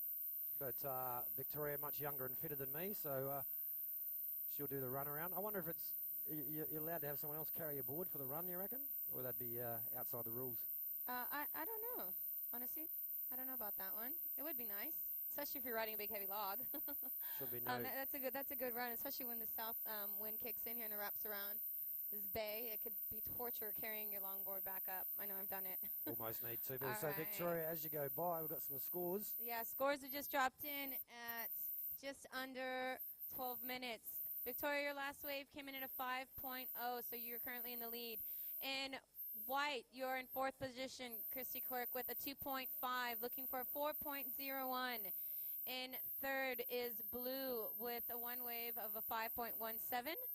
Looking for only a small, minute wave, a 1.34. That'll get you out of third position in a second. And yellow, you are in second with a solid 6.5, needing just under 1 point to get you out of second position. And again, current heat leader is red. The girl doing the lap right now, Victoria Vergara. Sounds better when you roll the R's, doesn't it? With the last wave coming in at a 5.0 and a 1.67. So with just the one wave on the board at the moment, I would suggest that Karina Razunko is in a fairly good position. 0.17 on her next wave will get her into first place. So really she just needs to take off and get to her feet, and that will see her in the red rashy position. Yeah, and the girls have moved down in front of the judges as well. So it's a better bank right now, not only for us to see, but as well it's actually just a better surfing bank. And as we were saying, with this tide going out, it should start getting a little bit better as well, a little bit more walls. The girls in the last heat absolutely nailed it, moving up. We kind of kept trying to tell everybody, but we're not allowed to tell them, look, where to sit. But definitely where the girls are at now is the best spot to drop some good scores. And, of course, Karina Razunko knows what's required out here. She won the event last year, so looking to go back-to-back. But there's certainly some big names ahead of her in the event if she's to do that. Yeah, like you were saying earlier, she's from San Clemente. She's got access to a lot of really good points. She's got uppers and lowers and a little nice side looking angle wave here takeoff now. on that one. As she heard us talking about her.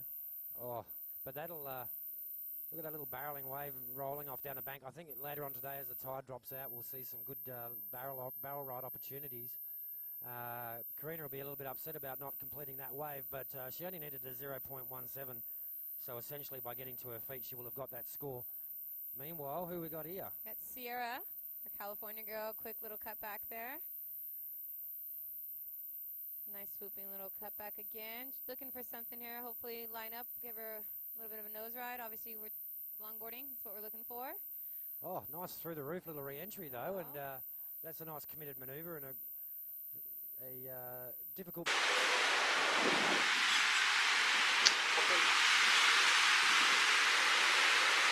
When you get a bit of wind underneath that, and if you don't bend your knees right, you don't stick those things. I've seen a couple girls that are amazing at those turns. Chelsea, wicked. The girl can go so straight. Crystal Zigas as well. She's amazing at doing off the lips.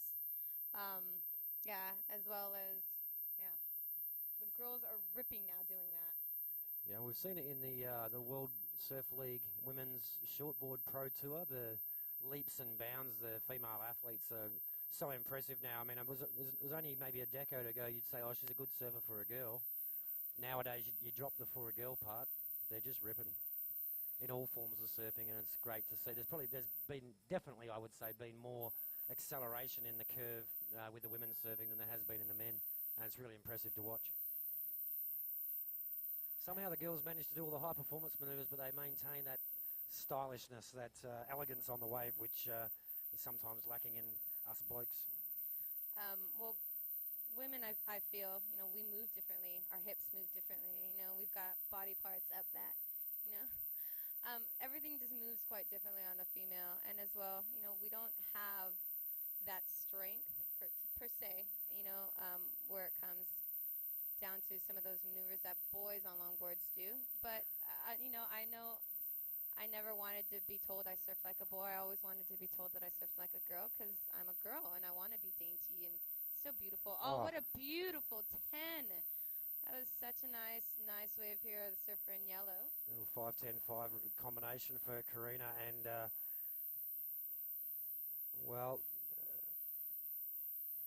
she's only got the smallest of scores required, but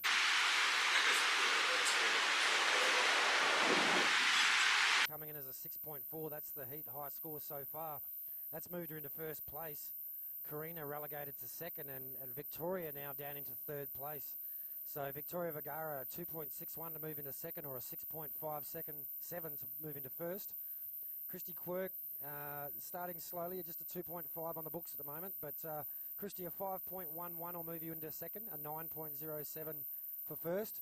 And Karina, before that last wave of yours, you were chasing a 5.07 to go back into first place. So a 6.5, still the highest single wave score for the heat so far, and closely followed by that last wave of Sierras. Oh my goodness. So yellow, you ready for this? Your last wave just dropped in as an 8.67. Again, yellow, your last wave an 8.67.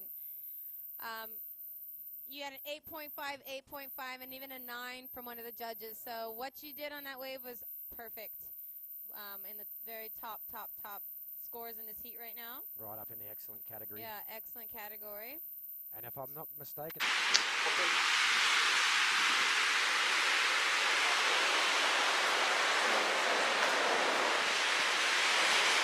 shared by Dane Pioli. All right, just coming at 5.5 minutes, girls. 5.5 minutes. With a couple more waves being dropped right now, but we might have a slight situation change. Waiting for a couple waves to be dropped in.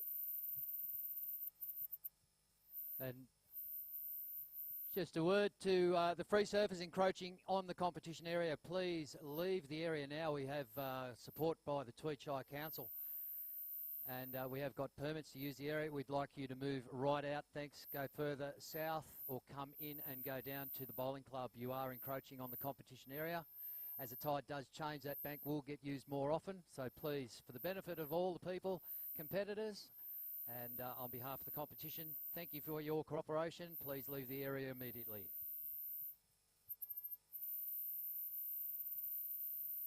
That's a nice, polite request from Pearso. Those requests will get less polite, of course, as the day goes on if people continue to encroach. Last thing I want to see is someone who's travelled from the other side of the world have their competition ruined by a free surfer being a little bit inconsiderate. So, And we have seen that happen in the past. It is not a nice thing to see. Bad things come from stuff like that. So, okay, situation is in fourth. We have White with a 2.5, again, and another 2.5. Christy, you're needing a 9.07 to get yourself out of fourth position. And in third, we have Red with a 2.37 and a 5.0. You're looking for a 6.57 to get you out of third position. And in second position is Blue with a 6.4 and a 5.17 with just 3.5 minutes, ladies. Again, 3.5 minutes. So again, second, you have a 6.4 and a 5.17. You're looking for an 8.77 to get you out of second place. And our current heat leader is Yellow with an 8.67 and a 6.5 with just at 3 minutes and 30 seconds, girls. 15.17 points. That's the highest combined heat total of the day so far as well. So we'll expect to see those heat numbers get knocked over as we move through the rounds. But certainly that's a pretty impressive combined wave score for an opening round heat.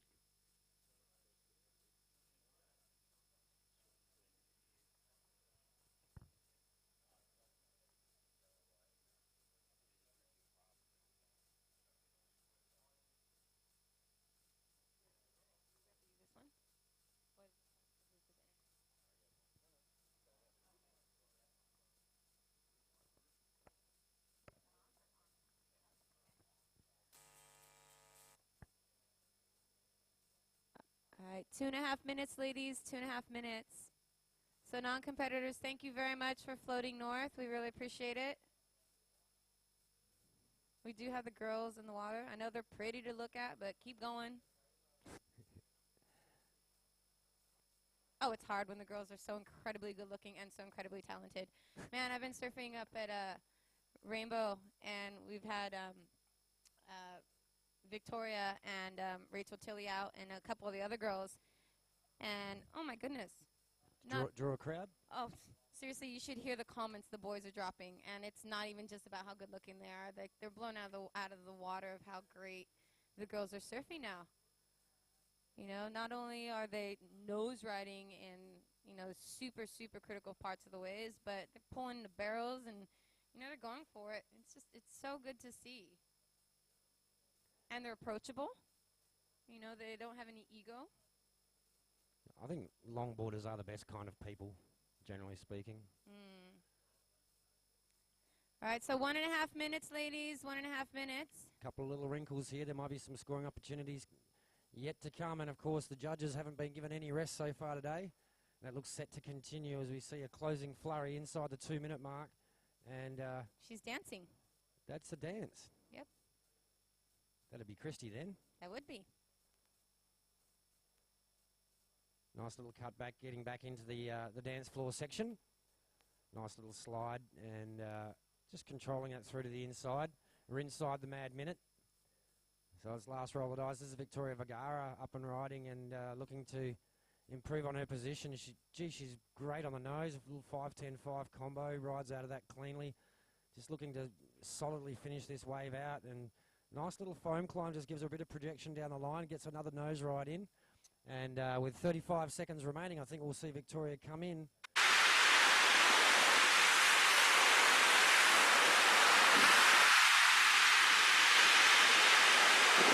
Junko is yet to be seen, but, well, one wave's not going to be enough to do it. She's got such a strong combined heat total, but that may be enough to get her into second place. Only the judges know. We're just coming down to the 10-second mark, ladies, so yellow, and we may even get one more scoring opportunity behind as well. Counting you out in 5, 4. She's up and riding. That will count. 2, 1. So if the surfer's hands have left the rails before the first decibel of the finishing siren has sounded, that does count. So that wave will go in. We see red and white both doing their own.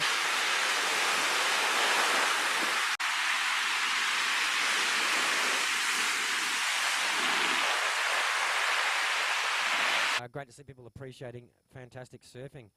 And that means it's time for the first heat of the Rip Curl Under-18 men's division, or Under-18 boys division. Masaya Takamoto from Japan in red, Zach Brewer in blue, Josh Morgan in white.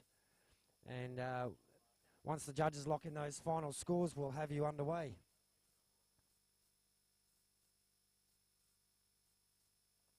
All right, and very well done to, she just kicks the angle into the sideboard. Miss Bellen Kimball Fuller for her expert commentary on the Women's Pro Division, brought to you by the New South Wales Cancer Institute. Great to have Belen up here giving the expert opinion from the ladies' perspective. With the laptop. Kind of a cute voice as well. I don't mind that. Yeah, the American laptop accent. flurrying on the fingers in between commentary, keeping us up to date with all the information about the girls, which was terrific. But just waiting out there, boys. Jockey in position right now. The Rip Curl Under-18 young men's division. They're not boys. Some of these guys are bigger than I will ever be. And if we just quickly jump in, we've got some final results there. So Karina in yellow taking that one out. Karina, can you hear me there, mate? Karina, can you just chuck a right and go over to where the camera is and do your post-heat interview, please? Thank you. So first place, Karina Razunko with a 3.6 gap over second place. And that was Sierra Lairback being relegated to the third position in the latter stages there. Finishing strong with a 5.33. Not quite enough for Victoria Vergara. And our surf dancing superstar, Christy Quirk. A beautiful display of enjoyment and passion for the waves out there, but not enough to make it through. So congratulations go this time around to Karina and to Sierra. Commiserations to Victoria and Christy. Very, very pretty to watch, though, the whole event with the women's pros out there. So good stuff. We're ready to go. Keen to Roxburgh. We've got Keenan's giving me the green light, so get ready for a flurry. The Under-18 boys, brought to you by Rip Curl, are out there right now. We're counting you in, fellas, in 10 seconds. Counting this one down in an international field. 3, 1. We will ask and remind competitors to fill in their competitor questionnaire, which is available with the Beach Marshal. There's two parts to it, so there's some information for us in the commentary position, but there's also the second part, which is a bit of information feedback for Tourism New South Wales on the effects this event's having on the local tourism. So please, if you'd like to see the sponsorship secured for next year, please do the right thing and fill in those forms, and that way we can provide some information back to Tourism New South Wales about who's here and what you're doing while you're here on the Tweed Coast. Yeah, the odd bio sheet wouldn't help. It saves me and Weeksy making it up, which could be embarrassing for some players. But right now we've started the Rip Curl under-18 young men's division. We won't call them boys, but out there we've got Tokamoto Masaya in red, Zach Brewer's in blue, and Josh Morgan's out there in white. There is another competitor in the water, and I need an update on my sheet. There we go, Anthony Spencer. Oh, the Ant-Man's back out. So two of these competitors in the junior men's are also in the open division. So Messiah and Anthony both already surfed in the pro men's. So again, good to see the future of longboarding surfing is in good hands. We've got the sound department creating a bit of mischief up here at the moment, so apologies for that. But there's leads flurrying around up here like black snakes looking for a drink of water. What's going on? We're getting there. It's all done with nets, smoke and mirror.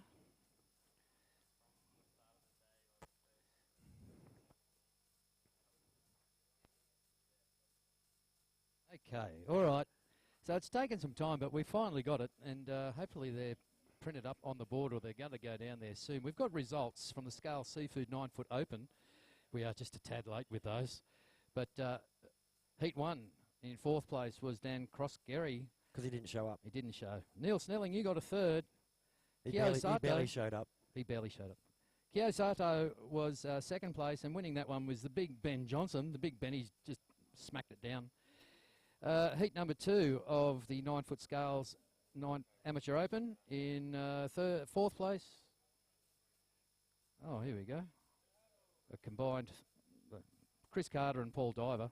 I don't know what happened there, but 2nd place Andy James was in the yellow, taking that one out, Frank Murphy. So hopefully they're getting posted down on the board there with Uncle Owen. If you need any information, come up and see us. We'll point you in someone else's direction to get all the proper information, because me and Weeksy don't know much. 17 minutes, surfers in the water of the Rip Curl. Live the search, Rip Curl. Get some of the best gear in the world. And thanks to Doug Warbrick, the Claw, they're busy down at Bells Beach right now. And that's been going pretty well. But we're watching the Rip Curl under-18 men's division, junior men's, let's call them, not boys. Just a bit of a heads up for the competitors in the Logger division. Logger division competitors, please listen up. After the second heat of the under-18 men's, we'll go into the under-18 girls, but there's only going to be one heat, not two today, which means that all the Logger heats will move forward 20 minutes. So be advised. There's another heat of the under-18 men's coming up after this. That'll be Frank Murphy, Nicholas Brewer, Matt Dallahunty and Harry Jones. And then there'll be one heat of the under-18 girls and then straight into the Logger. So keep you on your toes. Make sure you keep a track of that. Timings have changed, so only one heat of under-18 women's before we go into the Logger division, so please be advised. Yeah, just also the program is suited to change, as Weeks just mentioned, and we are on New South Wales Daylight Saving Time. So the official time of the event right now is 11 minutes past 11. So if you know anyone that's in the Logger and they're sort of stalling, thinking they've got some time, better let them know. If they're in your heat, maybe not let them know. Who knows? Could be opening there for a young player. Yeah, some great tactics in the Loggers and the over 50s and upwards age groups. There's some people loaning each other soap to wax up their boards with. There's all sorts of skullduggery and shenanigans going on. Speaking of shenanigans, there's a paddle on out the back there. What have we got, Pearso? Out of the glare, it looks like, is it blue? Looks like it might be blue, or it could be. Well, there's an extra person in the water. Yeah, I don't think he's, or is he? I think that's Zach Brewer. It is blue. It is. It's Zach Brewer out there. Sorry, mate. Nice little thrust of the hips there to projected the high line of the wave. Very, very small dribbling off at the end there, but able.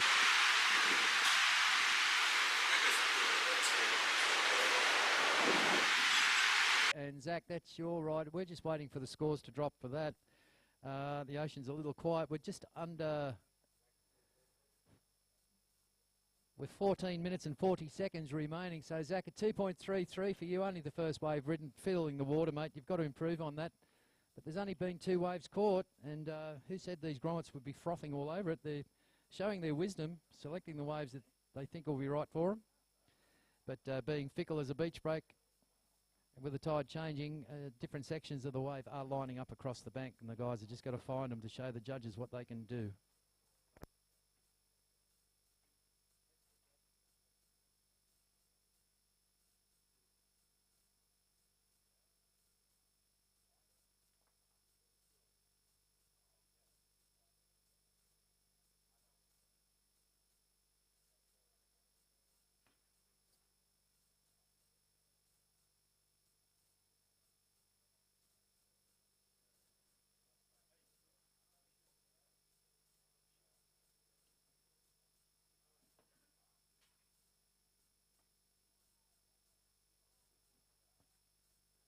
All right, so as is often the case, the ladies get a nice little run of swell, and then it kind of disappears when the ladies finish.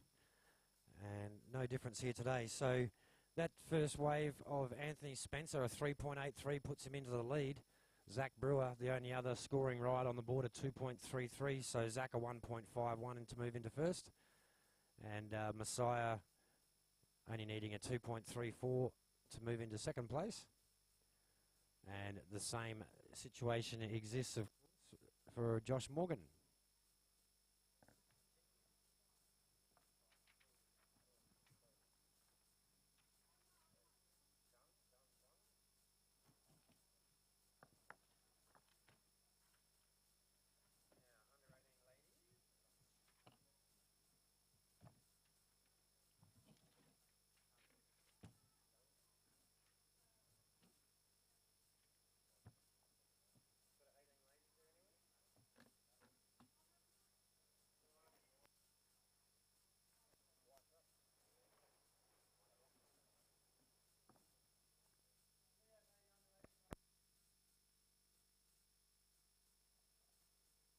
All right, just over 12 minutes remaining. We'll give a shout out to some of our sponsors.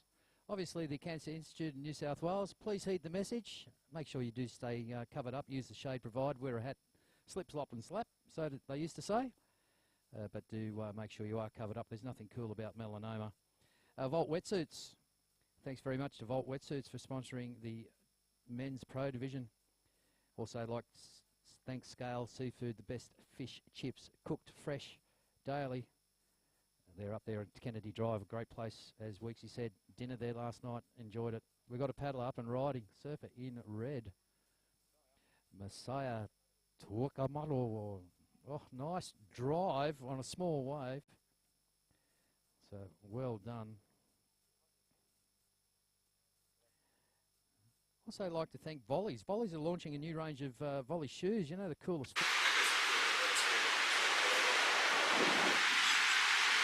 Yvonne Goolagong won Wimbledon wearing Volleys. There you go, internationally repped Volleys. Got the new models, the new designs. They're down there, up and riding at the back, on his backhand, shooting off the bottom there, surfer in yellow. Ant-Man Spenno. Oh, nice little pop projection there, just pops him up into the white water, and I thought he might have overdone that, but he was good enough to hang on to it, and it actually gave him the motivation to move through to the inside. So nice work, Spenno. Okay. Just like to thank Firewire. There's a board given away at presentation to a lucky competitor. It's a competitor's draw 9.6 TJ model. You got to be there to win it. Got to be there to win it. And also I'd like to thank Shapers Company, providing some goodies in the goodie bags, tail decks, leg ropes and fin sets. Thank you to Daniel and Jake from Shapers, putting that gear together for us at the last minute to help us give something back to you. Got to love the Holloway family. And FCS, Harley Ingle will be here sooner or later. You can talk to him while he rides FCS fins. We've got Pacific Longboard magazine, all the news that's current around the world in the surfing world of longboarding. 10 minutes remaining, surfers, 10 minutes. Sin Eyewear. Look cool in a pair of sunnies, protecting your eyes. Rip Curl, they're doing the under-18 boys. Bars, Optics. Fishing, surfing, or just looking cool, Bars, Optics. And of course, Liquefy magazine, keep up to date online with all that surfing with Luke Sorensen, the lead photographer. You know there are heaps of good photos in each issue. Liquefy magazine, Luke's around taking photos in and out of the water. And the offshore board riders, plenty of crew wearing their gear. Some of the finest shirts with style offshore. And of course, once again, thank you to the Coogee Heads Life Saving Club for allowing us to use the facilities here at Kingscliff Beach, part of the legendary Pacific Coast here on the east coast of New South Wales. And what a beautiful day it is. Some great surfing. We'll hear to about 4 o'clock, running through all the heats. There is a program available at the merchandise tent, so get along there and find out what's going on when. Don't forget tonight, we'll have a few Coronas from the Corona Bar. Later on this afternoon, I think the program might be wrong. It opens at 4, not 2. That's so we can have a drink too, Weeksy. And then there's movies and trivia tonight with prizes here in the park, as far as I know, but I could be wrong. I'm always the last to know. Got a few bio sheets coming in. While we tell the boys out in the water, there's 8.5 minutes remaining. And Ant Spencer, you made it into first place on that last ride. Second place is the Messiah. Third place is Zach, and fourth is Mr. Morgan. All right, here's a bio that his mates have just revved him up as we watch our surfer in the blue. We just rev him up here, Messiah, but as we watch our surfer in blue just complete that last ride, and behind him, straight up and into it, surfer in white, which is Josh Morgan, just off on out. Got a bio sheet from here for Messiah. Nickname, Lady Killer. Yeah, okay. Could get arrested for that. He's from Tokyo. He's been surfing for 6 years. Favourite type of surf is Chiba. It's beachy, isn't it? Signature or go-to manoeuvre, he loves the cutback. Best surfing buddy is Jack and Nick. His best result at an also event. This is his first time here, so konnichiwa. First time visit to the coast. And his competitive surfing highlight was surfing in the Taiwan Open of Surfing. Made the quarterfinals. Good on you. He loves sushi. Well, being Japanese, who doesn't? I love sushi. And there he is, the man in red, the Messiah, the Lady Killer. Loves his cutback. Oh, and why wouldn't he? How cool was that? Launched that 9-foot board right out of the back of that foam ball. Got to about 2 o'clock, I reckon, Weeksy. At least half past. Mate, I think he's a bit rattled from not making his pro event. Belts it up through the whitewater in the closeout section there. He's going to try and project back out onto the open face to get a bit more scoring. Meanwhile, at the back...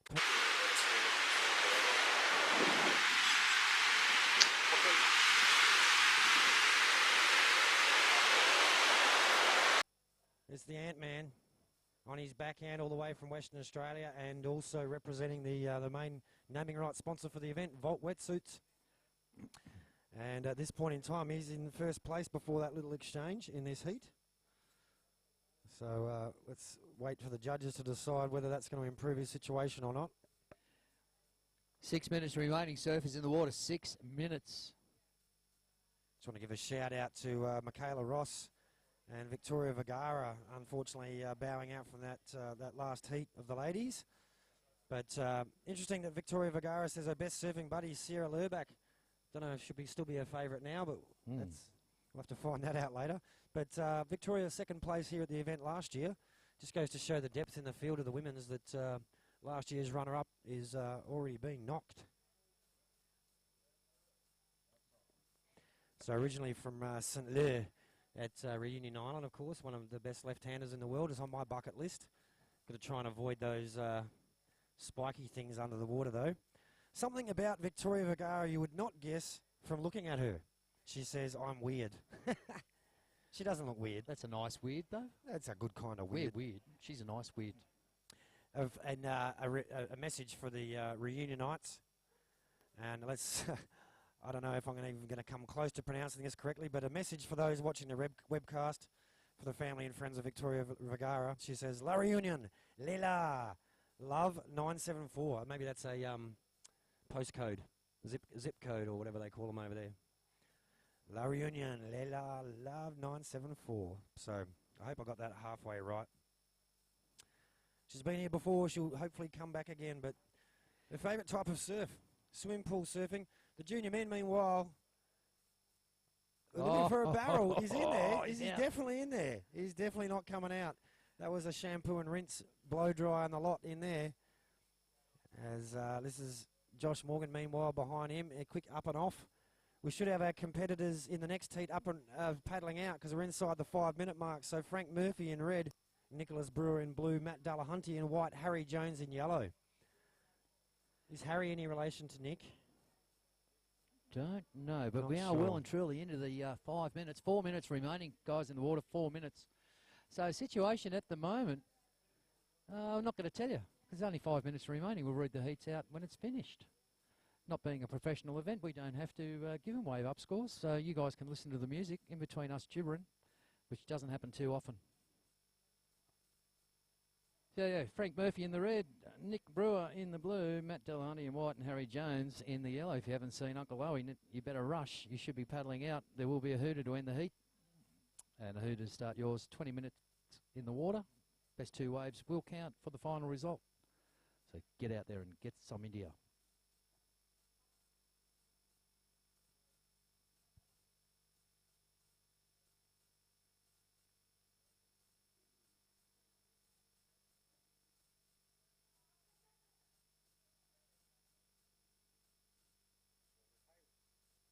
Michaela Ross did fill in a questionnaire, but unfortunately we didn't get it till after her heat was finished. But nice enough to go through and do the phonetic spelling for us, which helps out a lot.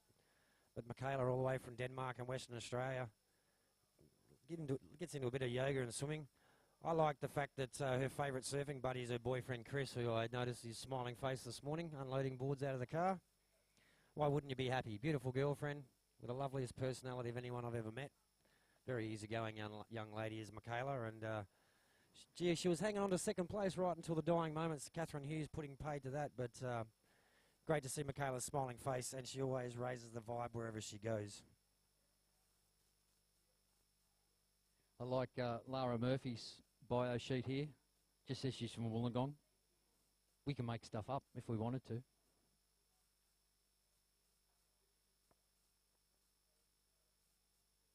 All right, guys, 2 minutes remaining. Surfers in the water, there is 2 minutes remaining, so we're fast approaching the mad minute. This is where it's do or die. One thing I can tell you about Lara Murphy is we had a paddling out race yesterday afternoon. She smoked you? No, somehow I actually got out there first, so there you go. About the only thing I'll be winning this weekend. So we're down a minute and a half. You can sense the stress levels rising out there for the under-18s. They're all want to get those last scoring opportunities in. There's our man in yellow. Ant-Man stressed on that one. My mate. Grabbed the rail, went too hard on the first turn. So obviously the tide changing. Speaking of changing, an 8.33 from Messiah on his last wave has leapfrog Red straight into first position. So Anthony Spencer now, he's been hanging on to first all that time. Anthony, you're now in second. You'll be needing a combination of scores to move into first place. Messiah with a 5.83 and an 8.33, stamping his authority. That last wave has just made life really difficult for the next 3 surfers below him. But certainly anyone's game. It's not out of the question, but a combination of scores with 40 seconds remaining. And now it becomes a race for third. So Zach Brewer chasing a 3.90 for second, a 14.16 combo for first. Ain't going to happen. And that man Morgan in white, a 5.33 for second. So only mid-range scores required to change things up. And being the under-18 boys, you can guarantee that they're not going to stop trying.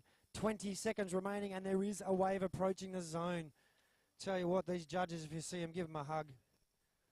They've got their work cut out for them this weekend, especially with a bunch of 16 six-man heats. There he is, Anthony Spencer. Nice knot 5 at the start there. Controls that. A little bit of a bounce to get round the section. Pops it up in the pocket. Little kick stall to keep him in the scoring zone. A nice projection. Manages to get some speed out of nowhere. Hangs on, gets back to his feet just to ride this one out. And Well, not much in the way of scores left for him there, and that's all.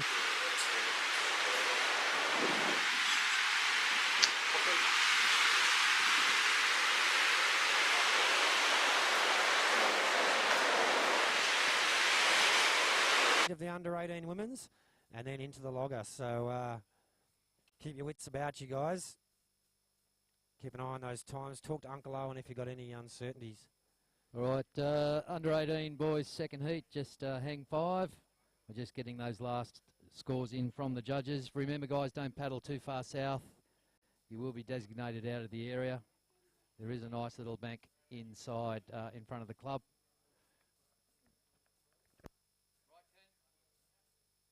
Keenan says we're off, so counting you in boys in 10 seconds.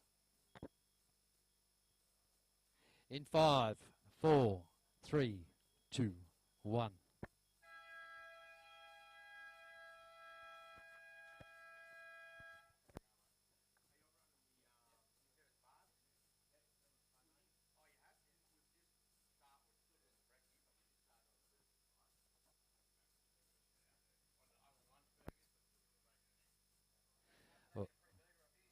All right, I just heard from Chris from the Cabarita Youth Services. Yeah. He said they're still doing the bacon and egg rolls down there, and they're just about to start the lunch burgers. So just remember, you don't have to leave the beach to miss the action. Go over and help the Youth Cabarita Services, or Cabarita Youth Services rather, supporting young kids, and buy some food over there, cold drinks and whatever available. But bacon and eggs still going, and the breakfast burgers are coming on. Official results from the first heat of the boys, brought to you by Rip Curl. In 4th place was Josh Morgan. 2nd place went to Zach Brewer. Tight tussle towards the end and fighting all the way through. Anthony Spencer came 2nd in yellow, and winning that one was Tokamoto Masaya. Well done. All right, up and riding. We've got one of our surfers in the second heat, Matt Delahanty, gliding on the inside there on a wave that's no bigger than a foot, but making the most out of that 9-foot board. So here it is, folks, the future of longboarding, both Australian and international. And these young guys showing a lot of maturity on some small waves, keeping the boards alive, impressing the judges for those final results.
Okay, guys, 17 minutes. 3 minutes gone out of this heat.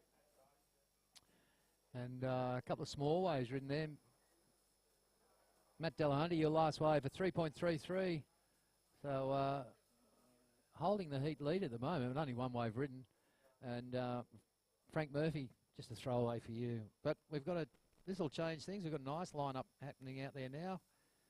And that looks like our surfer in blue, Nick Brewer. Oh, nice cut back there. Nice in the pocket.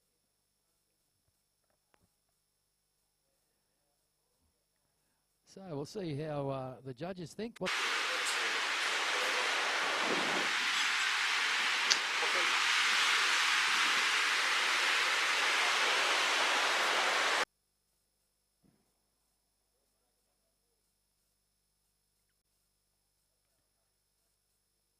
It is difficult while you're out there floating in the waters at Kingscliff. A little bit of a south-north rip running every now and then trying to line up the right spot on the beach to get the right bank is difficult because being a sand-bottom beach break, predominantly a right-hander, it does move with the tide. So tide definitely on its way out now.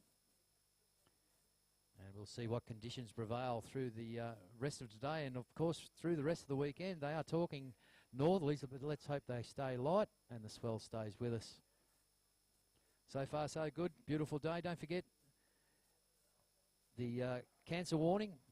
Please make sure you do cover up. There's nothing cool about melanoma. It does hurt getting them burnt off and cut out. I've been there and done that. So make sure you do put on your hat. Use the shade provided. As we see, the surfer's blue on the inside bank. Nice cutty there from Nick Bruin out the back. Commentator's curse. Just saw him up and then saw him down. Was our surfer in yellow.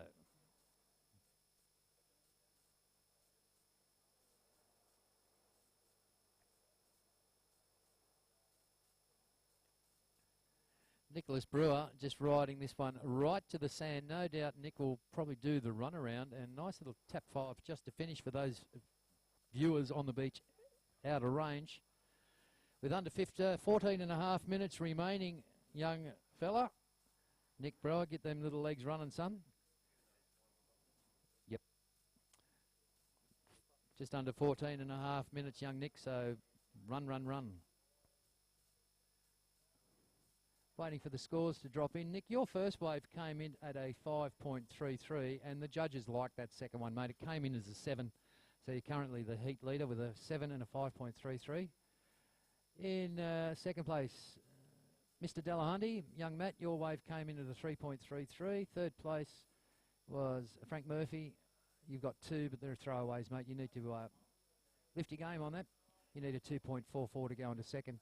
And Harry Jones, a 1.13. Young boys doing it. There's young Mr. Murphy out there, young Frank. Got one glide through on the inside. We'll see what the judges think about it.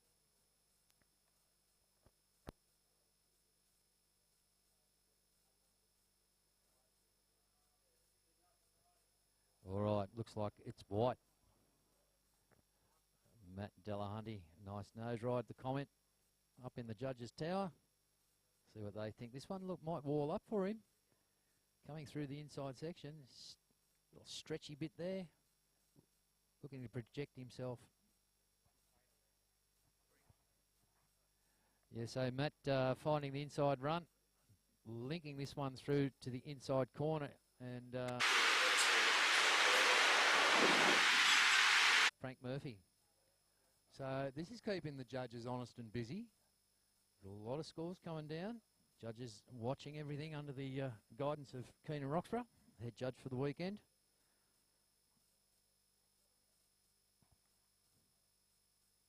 Twelve and a half minutes, surfers. 12 and a half minutes. Frankie, look at that. Controlled on the inside. No doubt the boys with these young under 18 legs will be doing the competition area. And to keep the judges on their toes, a commentator's curse. Don't worry, Harry, got over 12, just over 12 minutes, mate, to rip into a couple more, son.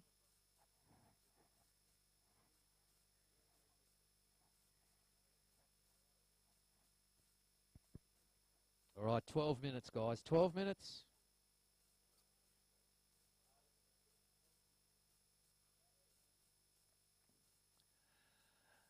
All right, so we're not even halfway. I'll give you a situation update. First place at the moment, Nick Brewer with a 7 and a 5.33.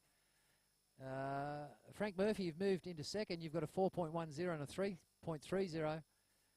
With a pair of 3.33s, third. Matt Delahunty, you're in white, you're third. And Harry Jones, you need to punch one out of the park, mate. I'm sure with over 11 minutes remaining, you can find that. Currently holding 4th place. Official results will come to hand at the end of each heat. Just remember, folks, as my co-commentator Jason Weeks has said, there is only one heat of the under-18 girls, so we have moved the clock forward 20 minutes, one heat. So, loggers, just make sure you're aware of the time change. The program is subject to change at the contest director's convenience, so to speak. But because we're only having one heat of the girls, we don't want to waste time, waste the water, and waste the wind. One heat in the under-18 girls, and we'll be straight into the logger event. And what a class field the logger looks like. There's some internationals here. There's some of the best free surfing longboarders you've ever seen in this logger event. A couple of names there: Nick Jones, Dane Pioli, Robbie McLucas. We've got Salel Eriko going in with the women's. Masaya Tokamoto's going to have another go. The Ant-Man, he's in everything. The oldest professional surfer in the world, Mick Cottier. So the loggers looking like a real good division. And Shane Morton's going to be in there. Chris Newling. Don't forget, boys, if you are registered in the logger event, you will be 20 minutes early. 20 minutes early. Please make sure you do check the official board and know what heat you're in. Coming up, though, after the second heat of the Rip Curl under-18 boys will be the under-18 girls. No sponsor for that division. Let's look for one. So if you're a business out there and would like to help the youth of surfing in Australia and around the world, we need a sponsor for the under-18 girls. That'd be fantastic.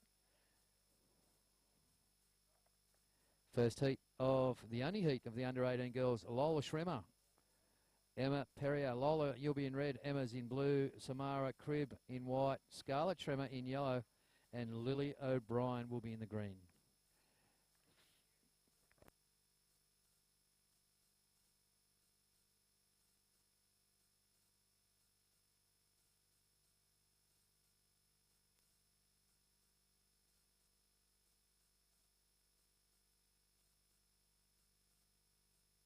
All right, just under 9 minutes remaining for you surfers out there. 9 minutes, boys. So, first heat and only heat of the under-18 girls. If you haven't done so, wax them up, rash them up, get ready to go and play. We've got the Schremer sisters all the way from Hawaii. Emma Perrier, Samara Cribb from Evans Head, and Lily O'Brien, the under-18 girls. Next heat in the water. Don't forget, loggers, once again, your heats have been brought forward 20 minutes. Tell your mates, tell your friends. The loggers, 4 heats of the loggers, forward by 20 minutes. New South Wales time.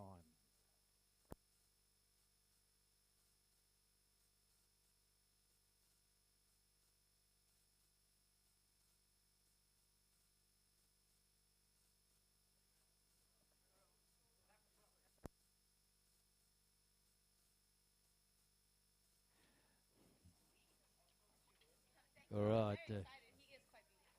8 minutes remaining, guys, in the water. 8 minutes. And as it reads at the moment, first place in blue, second place in red, third place white, fourth place yellow. And Harry Jones, you need a 6.30 to progress up into second spot. Matt Delahanty, just a 4.10. And Frank Murphy, an 8.23, just holding second right now. But Nick Brewer with a 7 and 5.33, highest wave of the heat. Nick a 7, holding down Surfer in Blue, first place. 7.5 minutes.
All right, just coming down towards 6 minutes, boys.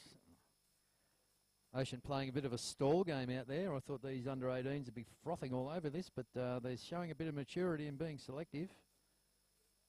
But currently we have blue in first, red second, white third, and yellow fourth.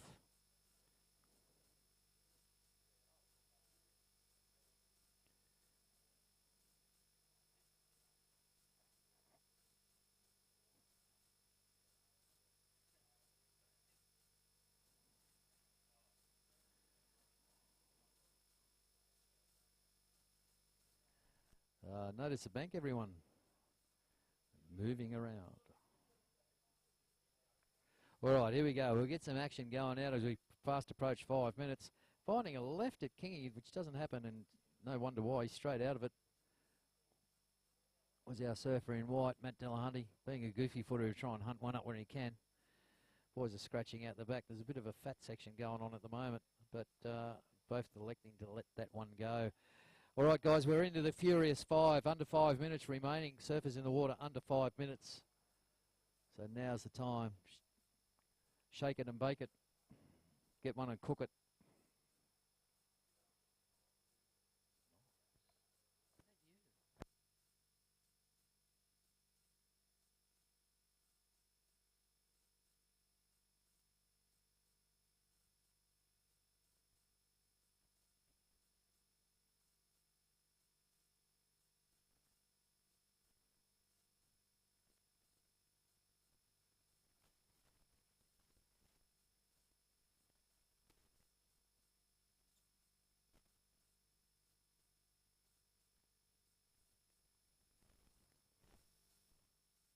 All right, there we are. Surfer on the inside. There is Matt Delahunty.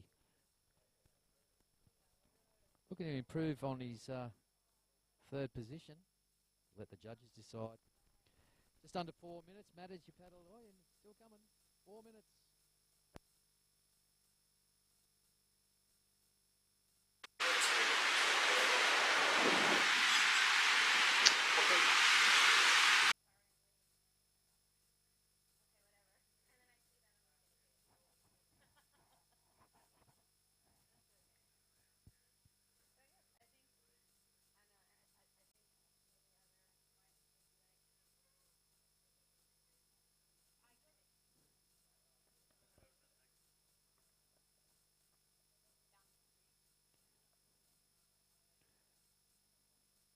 All right, Matt, your last one came into the 3.57. Hasn't improved your position from third place at the moment, son.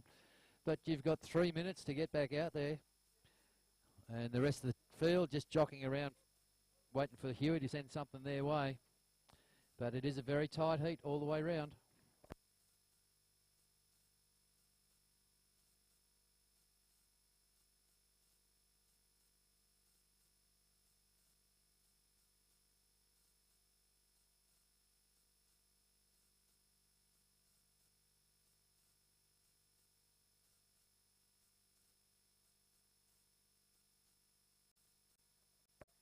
All right, 2.5 minutes. Surfers in the water, 2.5 minutes. Don't forget, folks, it is getting close to lunchtime, and the Cabarita Youth Services tent is cooking feverishly down there.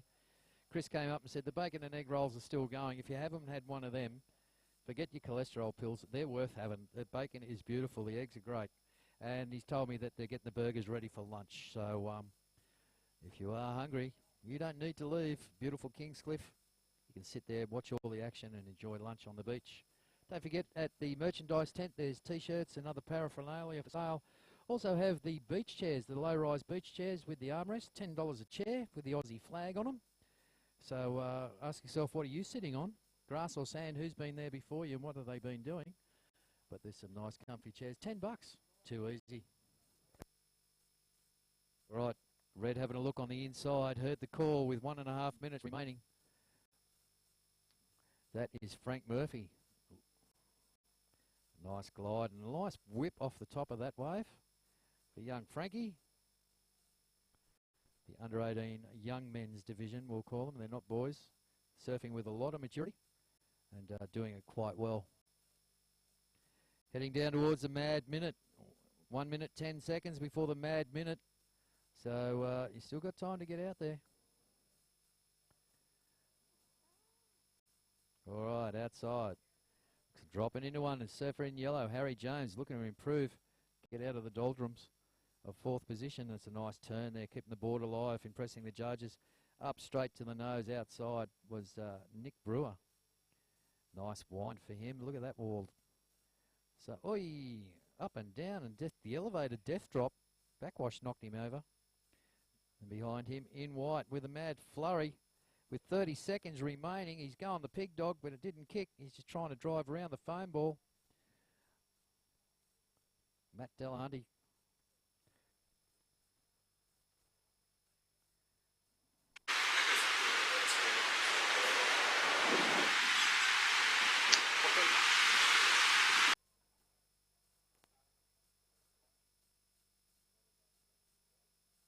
Counting this one out, boys, in 8, 7, 6, 5, 4, 3, 2, 1. Toot, toot.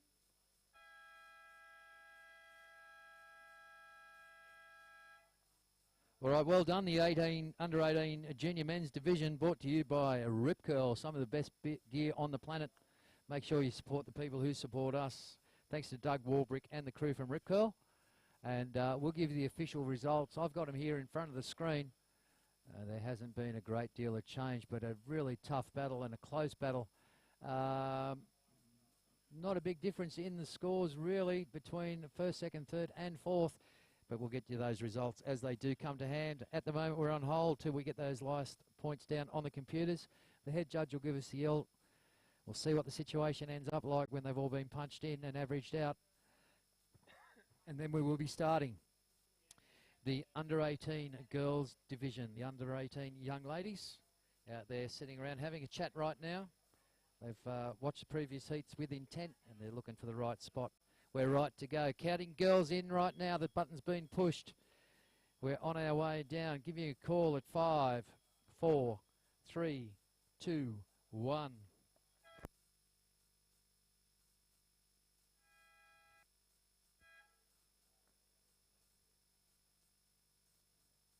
And welcome back to the microphone in between calls, Bell and Kimball Fuller.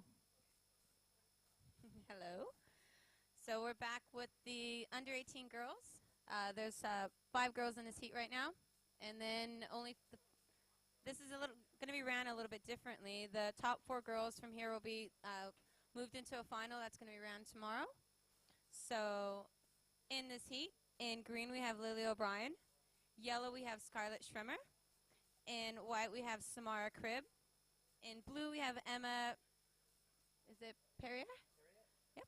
And then we've got Lola Schremer.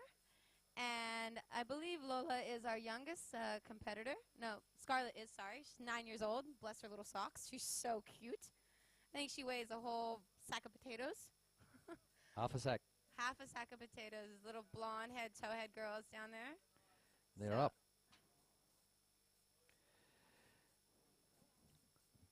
All right. Personal announcement to the free surfers. Those free surfers on the short boards, out of the water, please, guys. Move south. Goodbye. We do have permission from the council. You're encroaching in a competition area. We would like you to leave right now. Otherwise, water security might be sent out to eat you. He's a big bloke, loves fresh food. So please, guys, do the right thing. It is the under 18s junior girls division. We are running the 2016 Australian Longboard Surfing Open with permission to use the beach, and thank you again to all the local surfing fraternity for leaving us alone to run the event. It includes you guys, so come straight in and move up towards the caravan park. Thanks very much, fellas.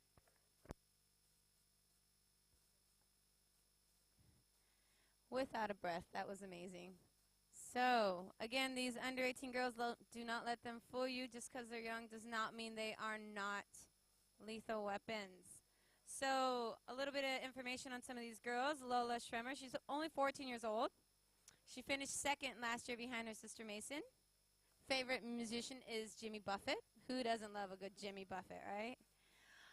Surfed the U.S. Nationals last year on the longboard and stand-up. And her sister, who is all of 9 years old.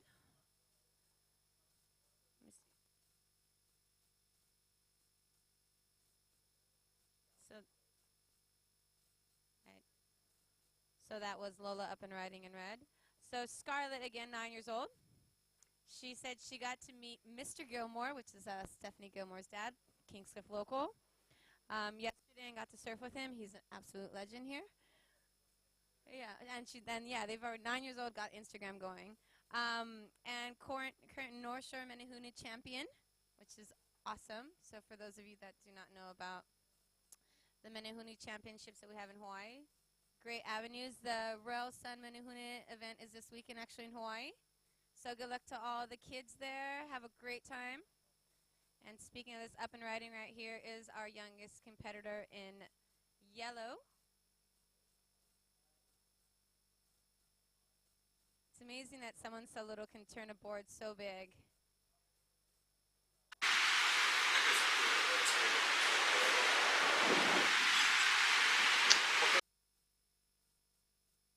You know, these girls have such great opportunities, being able to travel around the world and be surrounded by such great female athletes everywhere, not only longboarders but shortboarders. And right now is such a great time to be a female surfer. You know, you've got so many avenues, so many companies that are right behind it.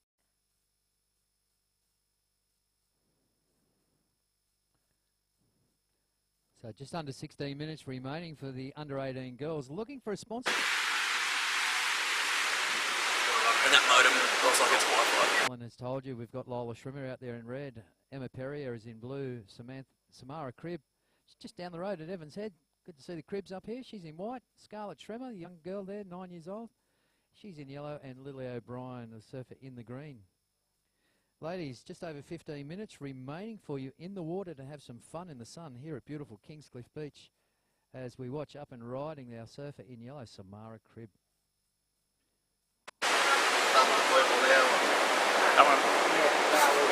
This is great. They've got into Look at Mama Schrimmer being coached down there, running up the beach with her.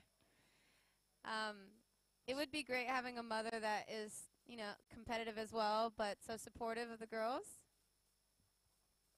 Great photo right there. Yeah, and young Scarlett, I'm not carrying this 9-foot board, I'm just dragging it. So a bit of sand buffing on the top of that board there. She drags it up the beach with Mum just whipping her along.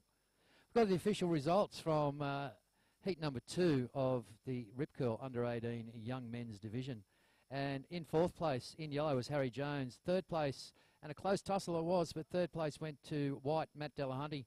Going through in red was Frank Murphy. And in 1st place, taking it out, was Nicholas Brewer. So congratulations, all 4 of you, for some great surfing out there. And for the guys going through to the next round, well done. No commiserations to the guys in 3rd or 4th. Make sure you do check the board down there with Uncle Owen to keep a record of the scores and the progressions to your next heats. All right, speaking... Well surfed. All right, so speaking of scores, girls, with just under 14 minutes, had a couple just drop in.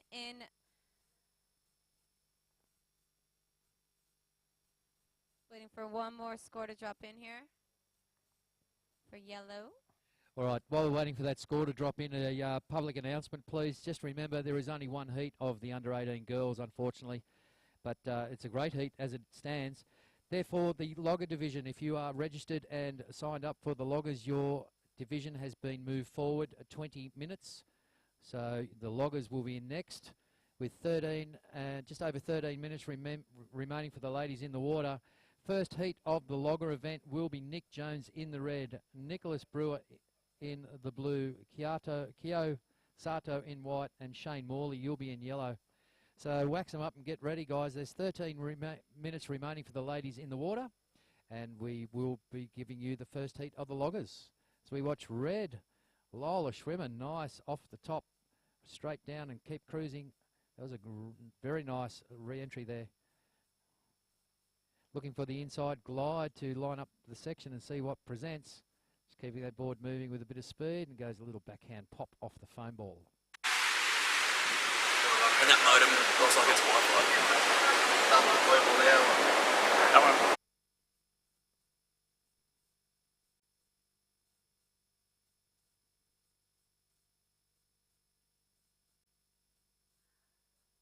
All right, so Waves just Nicely rolling in for the girls here. So a little bit of update, girls. Sorry, just was waiting for some stuff to drop in. In fourth position right now is white. You've only got a .90, so you really just got to get a good score on the board right now to put you in contingency. In third position is yellow with a 2.07 and a 1.67. You're only looking for a 2.0 to get you out of third position, yellow. Again, you're only looking for a 2. In second position is blue with a .47 and a 3.67.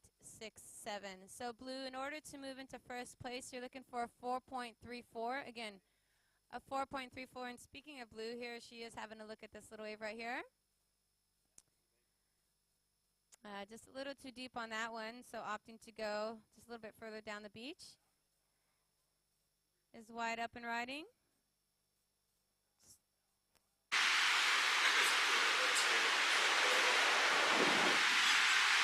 5.33 and a 2.67. So again, in fourth we have white needing a 2.32, third yellow needing a 2.08. And this is our third place rider right here, yellow. Yep. Yeah, she's just done the run around with Mum, and there she is, 9-year-old Scarlett Schremer, just gliding through on the inside. Had the bank to herself out there. Yep. All the other girls were scratching, and she was just sitting out there having a happy day. She was only looking at a really small score, 2.08. And 10.5 minutes, ladies in the water, 10.5 minutes.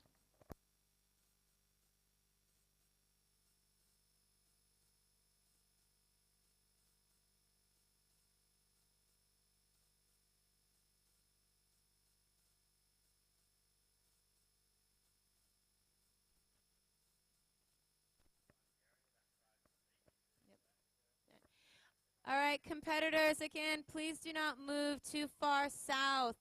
You need to stay in too far north. Need to stay in the competitors' area. So, again, move a little bit south, please.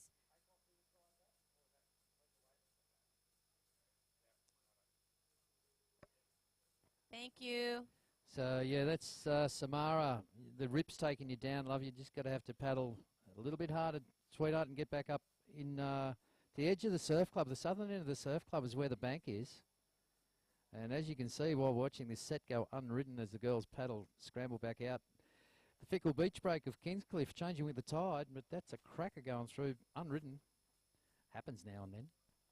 Ladies, 9.5 minutes remaining for you in the water. 9.5 minutes on what is, look at it, it's not Good Friday, it's Great Friday.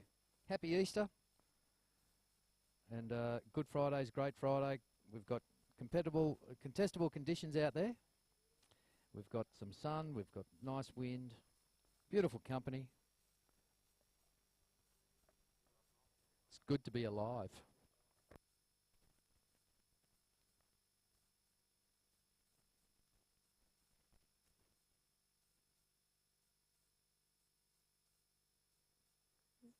Nice to go down and catch up with some of the girls from the earlier heats. Don't get to see them very often. Everyone's got kids now or, you know, grown-up jobs. Just saw Michaela Ross in the car park, as per normal. Win, lose or draw, big smile on her face. Happy to be here. Yeah, they're all heading down south, I think, to go surf a couple points, which should be fun. A little bit of girl session. Word on the street from Ruben Roxburgh is that Evan's head's smoking this morning, so it might be worth heading down there, just quietly.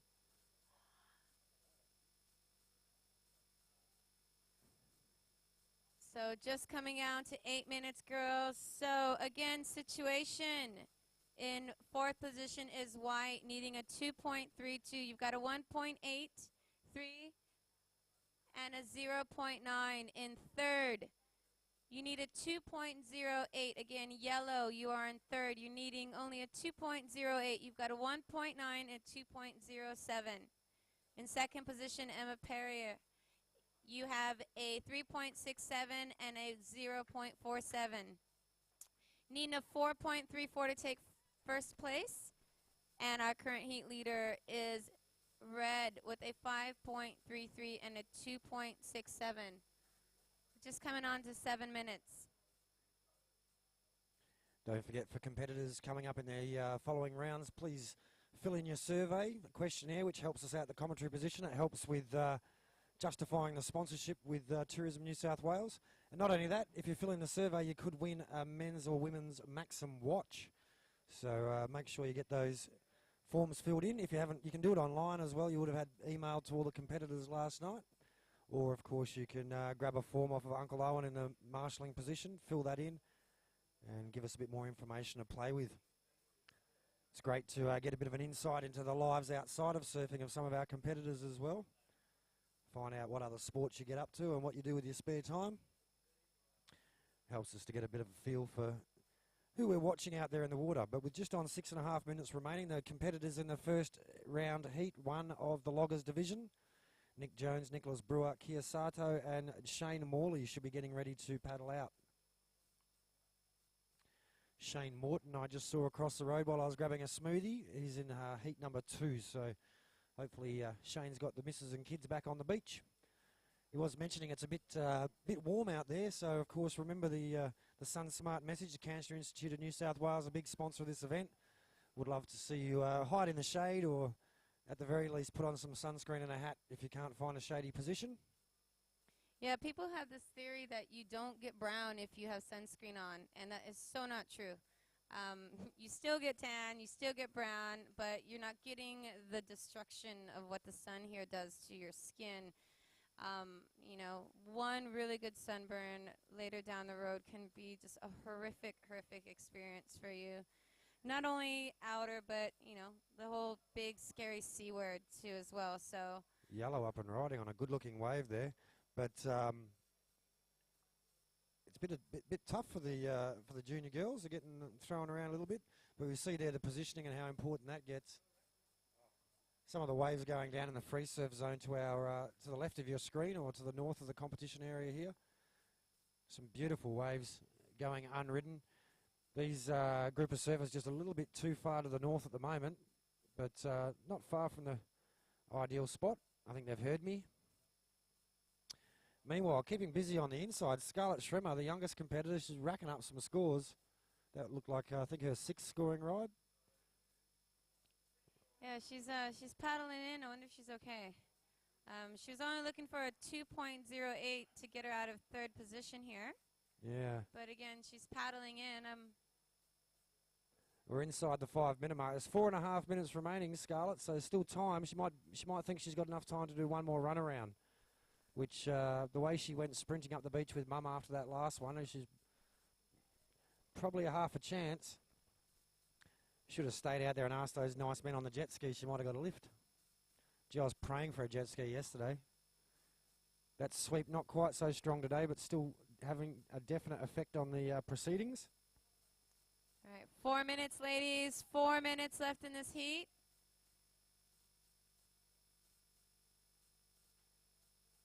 Beautiful waves coming here. Hopefully these girls will be able to get something. Yep. Jet skis, if you please can stay off the wave line. If you can go out a little bit further so you're not messing up the waves when they do come in for the competitors, that would be greatly appreciated. Again, jet skis, if you can hear us, can you please go out wider so you're not messing up the wave line for the girls? Thank you very much. We do appreciate your time and your help keeping our beaches safe. We do have an insane lifeguard system here. You know, we got a really good Cajun Surf Club here. Does a great job up and down the beach. But, yeah, even though they're only small, those personal watercraft can still create havoc on the waves as they approach. So thankfully there was no sets as they went through there. So no bump, no foul. And this little swell line that's rolled through underneath them, red and blue both having a look. Lola Schremer with the better positioning there, a bit further up the line, so she gets right of way. Going from rail to rail and maintaining speed down the line. Nice little cut back now, back into the power pocket of the wave. And one thing the ladies have been doing a great job of so far this morning is milking every last scoring opportunity out of these smaller inside runners.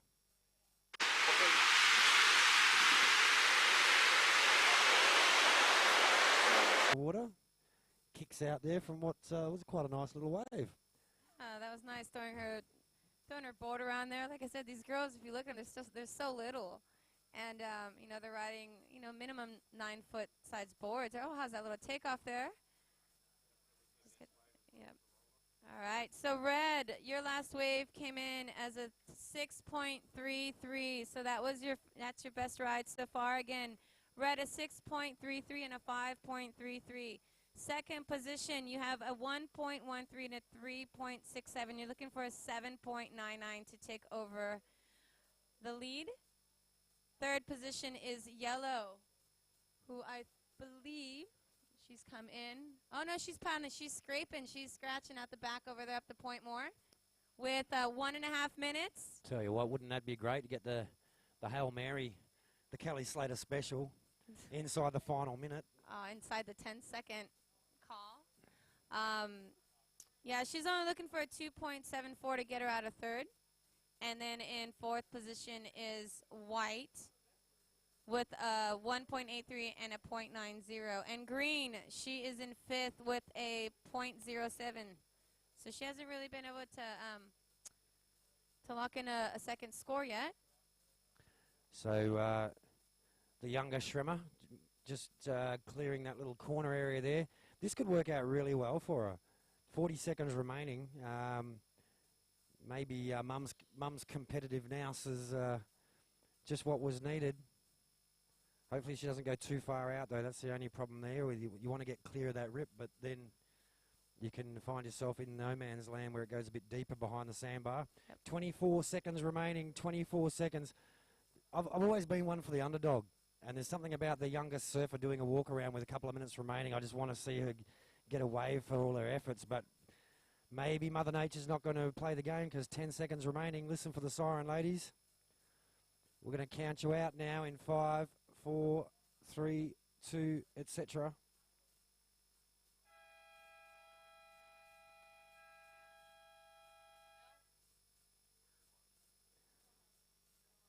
So for those of you who are unsure, the very first decibel of the siren signals the end of the heat. So as soon as that first beeping sound starts of the siren, that's the end of the heat. So unfortunately that wave won't go into the scoring, which would probably keep the judges happy, but gives them a bit of a break. But round of applause for the ladies as they hit the beach, and particularly for Scarlett Shremmer. Oh, that was, look at this little wave. 9 years of age, and she's got out there, got back out, caught the wave, just unfortunately is about half a second too late. But make sure you give her a cheer as she comes in, and let her know you appreciate the efforts, because I know many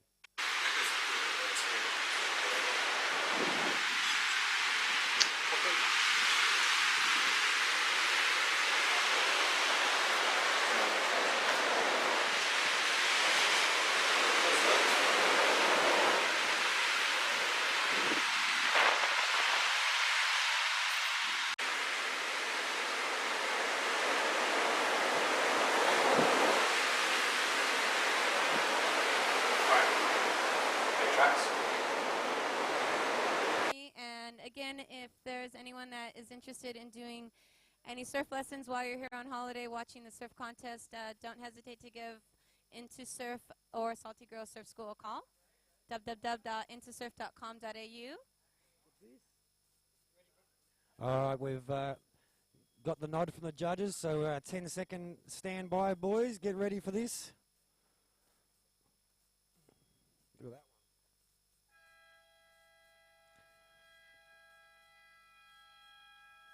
And so we're underway with round one, heat one of the logger division. For the autograph hunters on the beach, in red we have Nick Jones, in blue Nicholas Brewer, in white Kiyosato, and in yellow Shane Morley. So a few old names, a few new names, the up-and-comers, and a big thank you to Miss Boleyn for coming and helping us with the commentary. Great to have some inside knowledge from the ladies division. It's much appreciated, and I'm sure you're all loving it out there. We have official results. So in first place and making her way to the interview position in red, Miss Lily Shremmer. In second place, not by the biggest of margins, but in second place there, went to blue, Miss Perrier. In white, Miss Cribb in fourth. And with that, on the basis of that, well, gutsy effort, nothing didn't really help with the scores there. But our youngest competitor, Scarlett Schrimmer, coming in third. So congratulations there go to Lily and Emma through to the next round. Unfortunately, Lily, Scarlett, Samara out the door. But great surfing there from all of our young ladies.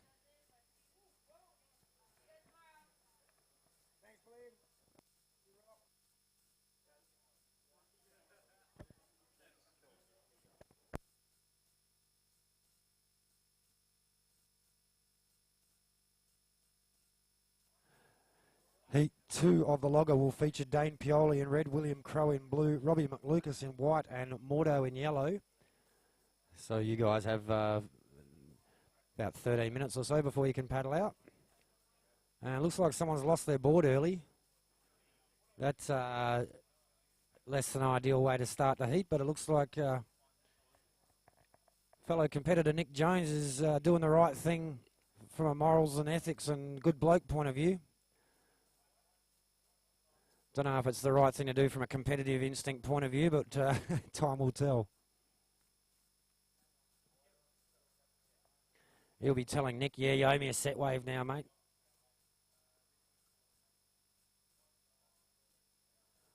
So, Kiyosato from Japan, he'll owe Nick Jones a favour over that one. Sure they'll sort it out this evening.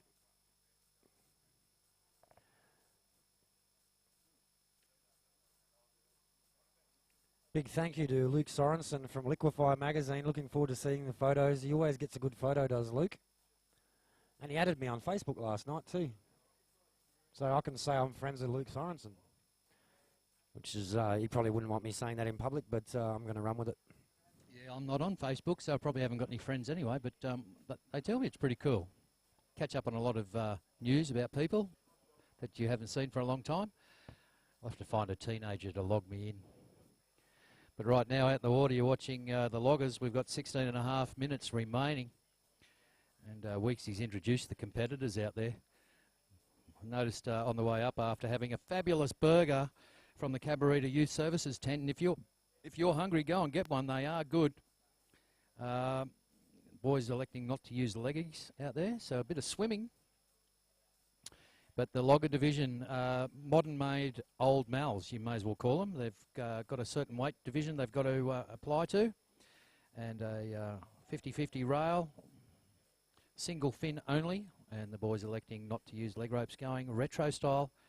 The modern-made old mals that the gentlemen were surfing back in the 50s and 60s, here they are recreated in the logger event. Been around for a couple of years now.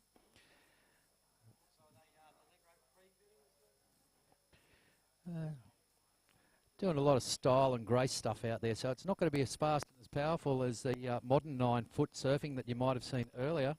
They are a heavier board, and they're a more traditional ride, and this is what these guys love most. They've watched all the old movies, seen all the old stylists, probably got Big Wednesday stamped into their brain. Matt Johnson, Leroy the Masochist, and Waxer. So here it is, the revolution, a full circle of surfing. So the only competitor in this heat to have filled in his questionnaire is Nick Jones. So we'll talk about Nick Jones a lot more than anyone else this heat. But he's saying his favourite type of surf is Waimea Point. Not quite exactly the same conditions here today as what you'd expect to get at the point in the bay. But his signature manoeuvre, the bottom turn head flick. So looking forward to seeing that out there tonight. Something you would not guess from looking at Nick Jones. He says he loves to work out with rap music. So there you go. That's where that rig comes from, kids.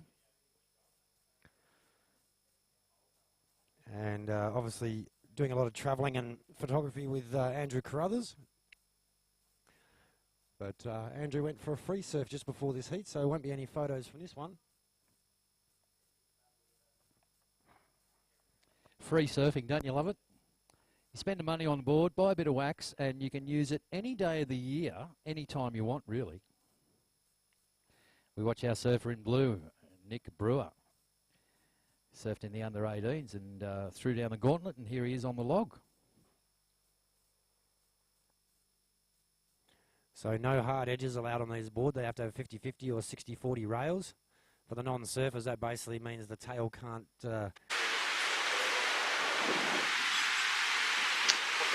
more modern high-performance longboard does. Yeah, no edges and a big single fin. Only single fins, and at the head judge's discretion, they may or may not be allowed to use leg ropes. So I think in today's conditions, it's leg rope free. And we saw there one of the competitors losing his board right at the start of the heat. Nick Jones in red could have just let his board go and made him paddle for it, but he did the right thing and brought the board back. So good to see the surfing aloha spirit alive and well here at Kingscliff Beach for the 2016 Longboard Surfing Open. Sportsmanship. Shane Morley, meanwhile, is this wave hasn't presented him with a lot of opportunities, but what he has done is made the most of everything that's available. And while Weeksy takes one of his most important calls of the day, the phone never stops up here. Let me just tell you.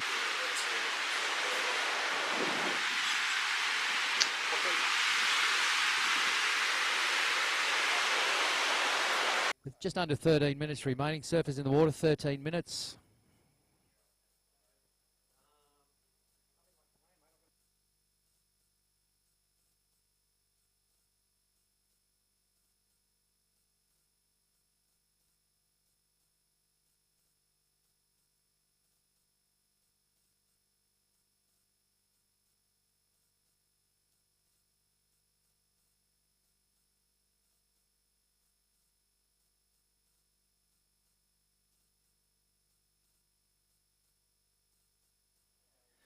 All right, we have a bit of an update while it's quiet. Shane Morley, your first wave came in at 4.67. You're actually holding second spot right now. Third place, Nick Brewer, 3.67 for your last, with a throwaway of a 0.83.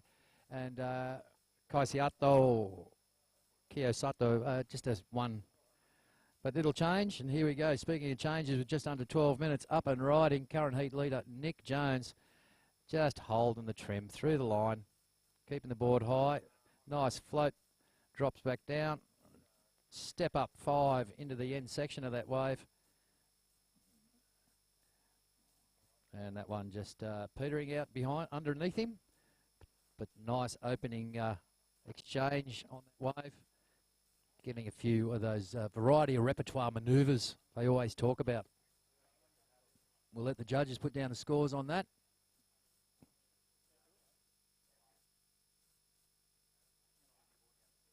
Coming down towards the 11-minute mark, gentlemen. 11 minutes. The second heat of the loggers to enter the water after this will be in red, Dane Pioli, blue, William Crowe, white, Robbie McLucas, and Shane Morton. It's Shane Morley out there now. Shane Morton, you're in the yellow in the next one.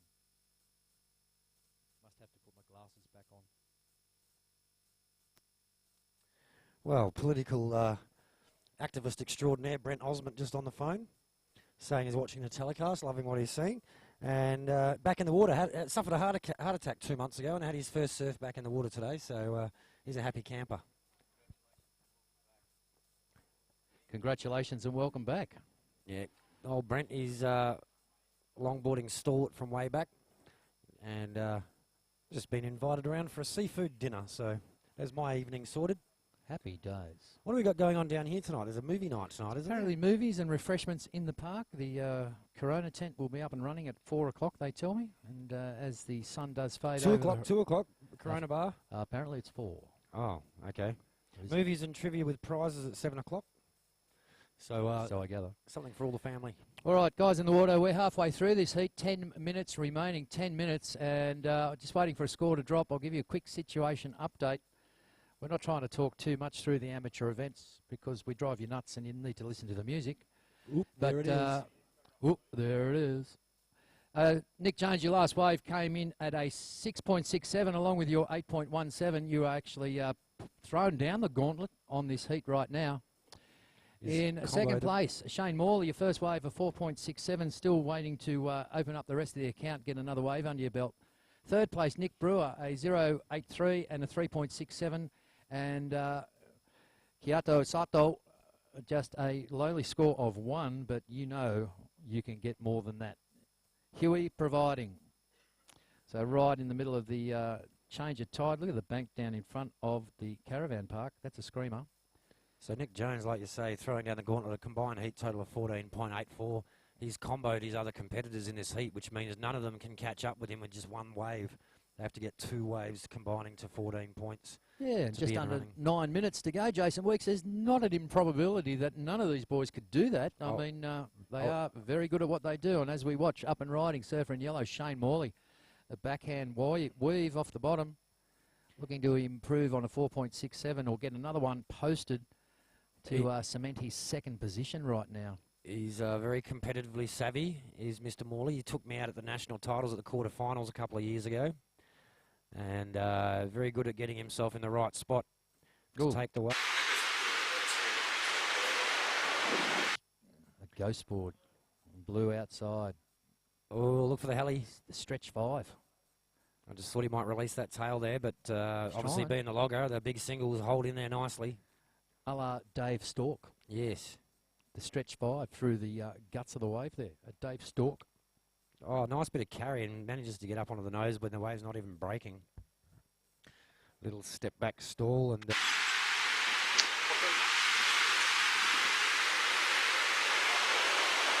How the judges, what they think of those last couple of waves. We'll wait for the scores to drop and keep you updated.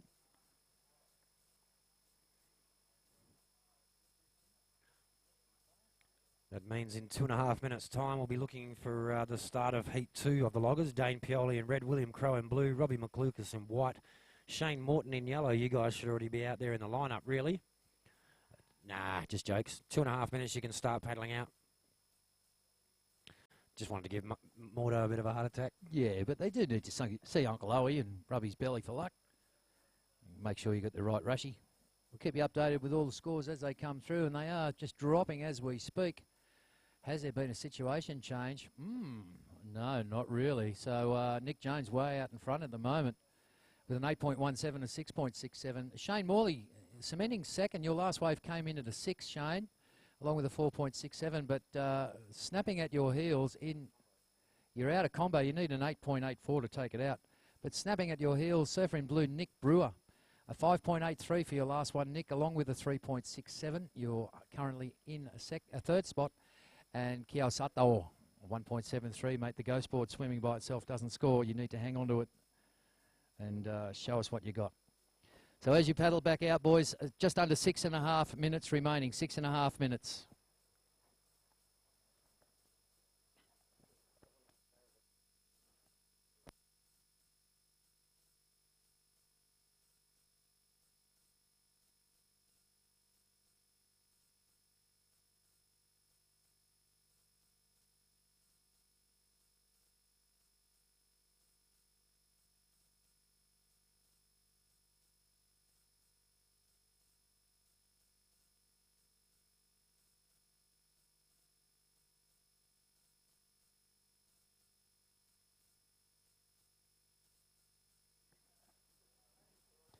And we do hope you're watching the contest at home on sportscast24.tv. Look, an unusual left here at Kingscliff. Oh, that one ate him. But yeah, all around the world, get onto the sportscast24.tv and watch it live wherever you are. Welcome to the 2016 Australian Longboard Surfing Open. A beautiful day here on the east coast of Australia at Kingscliff, part of the legendary Pacific Coast. Watching the Logger Division right now. And coming up in Heat 3, we'll see Jack Entwistle, but on Nick Jones's questionnaire, his favourite surfing buddy, Jack Twiz. But he also does say his other sport that he competes in is kite flying titles, so he might not be 100% accurate or truthful with these answers. But in the messages for family and friends, Nick said, a big shout out to my fans and family, they support me so much. So for the Nick Jones fans, who I know are tuning in from around the world, he's also a bit of a up-and-coming racing car driver, Nick Jones Racing. Gets to drive some very fancy cars around the place. He's one of those annoying people, you know. Good looking, got his life together, surfs like a champion, the girls love him. Now he's going to be a racing car driver as well. I mean, what chance have us mere mortals got? Could have been me. Yeah, couldn't have been me. Lack of sponsorship. I never had the looks.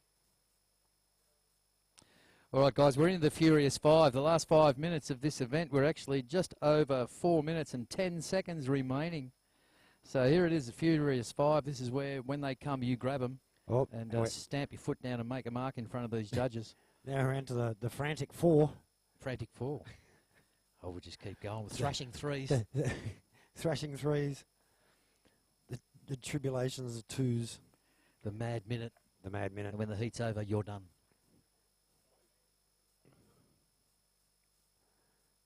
So just a reminder, as per program, it's not per program because we only had one heat of the under-18 girls division. We have brought the program forward 20 minutes. So thank you for your understanding, everyone. It is subject to change at the contest director's discretion.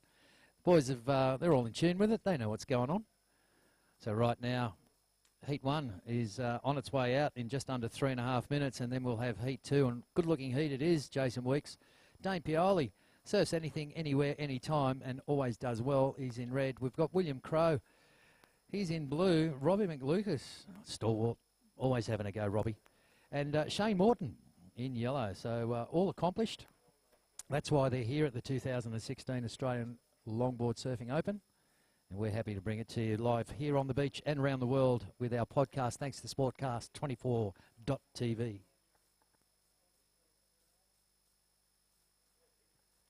You can also like us on Facebook. Hashtag also or hashtag Australian Longboard Open. Thank you for being part of it in the digital world.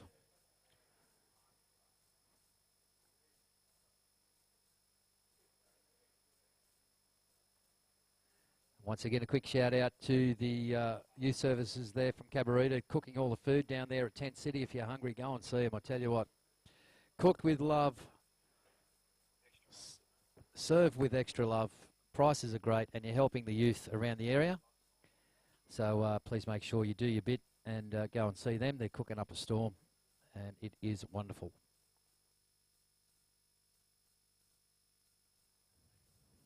All right, surfers in the water, 2 minutes remaining for you, 2 minutes.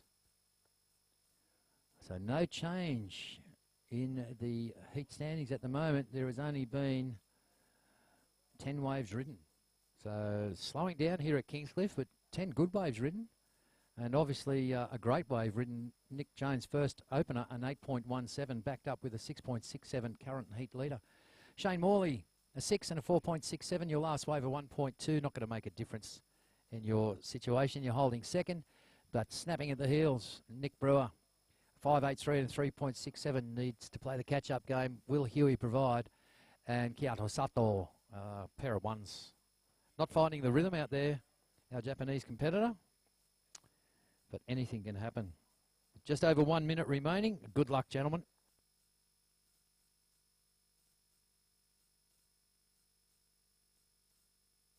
All right, heard the call into the mad minute. He's freaked out and he's gone yellow. That's up and riding on the inside there, Shane Morley. Oh, and just stepped down and stepped out of it was our surfer in blue, Nick Brewer. Planted the 5 on the nose as the curl came over him and just pushed him.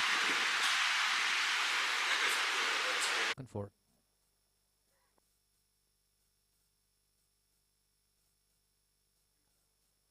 All right, guys, we are coming in towards the last 30 seconds. There it is, 30 seconds remaining. Nick's heard the call and said, I better get cracking, avoid the embarrassment of paddling in and catch anything. And there's movement in the ocean as we speak. Nick just got to punch this one right to the beach.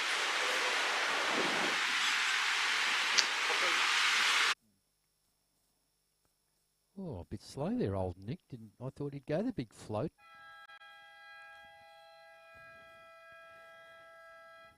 Well, as they say in the classics, that's all, folks. That's heat one of the loggers done and dusted. We'll get the official results as they come to hand. Second heat should be out there waiting to start. We'll count you in, boys. We'll just wait for these scores to come in and get the nod from the head judge. But you'll see Dane Pioli in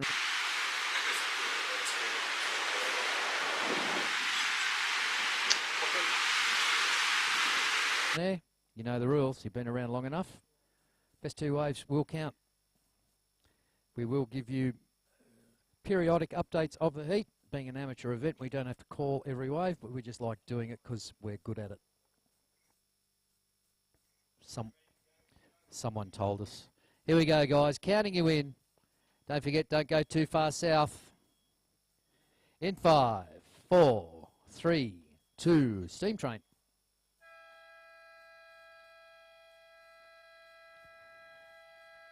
Oh, isn't that wonderful? That's the best hooter I've heard for a long time. So round 2 of the logger, heat 2 of the loggers, round 1. Get ready for some action. Sit back and enjoy it.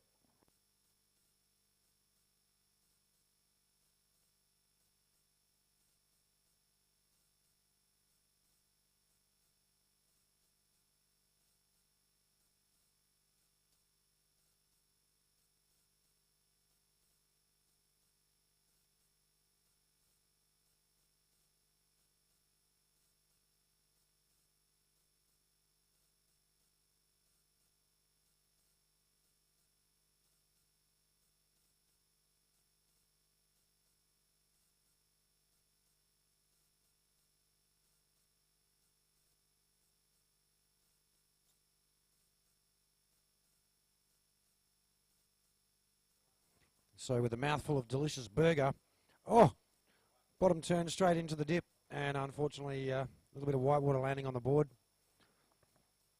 We will start to see the waves barrelling more as the tide drops out as we get later on in the day.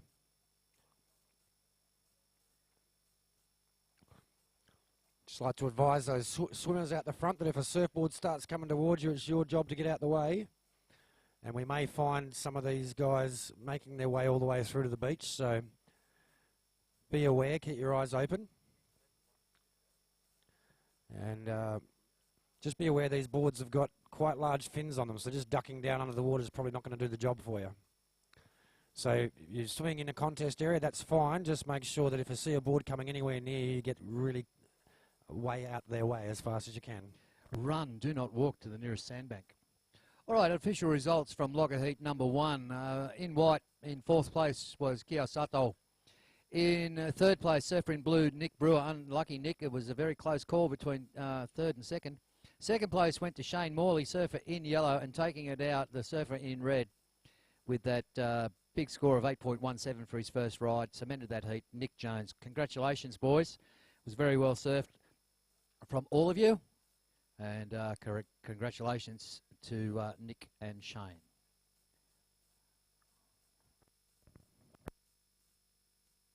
So just to those swimmers directly in front of the Surf Lifesaving Club, please don't let your children go too far out because they may get run over by these competitors once a wave breaks the way through. So we would invite you to go and swim between the flags, or further down in front of the caravan park would probably be a better idea. But if you insist on swimming out the front during the in the middle of a competition, please be advised it's your responsibility to get out the way of these rather heavy 9-foot logger boards, which really do hurt when they hit you. Robbie McLucas, meanwhile, oh no, that's not Robbie. That's Mordo, isn't it? Shane Morton. He loves to put the board on rail, but he's got a nose game as well.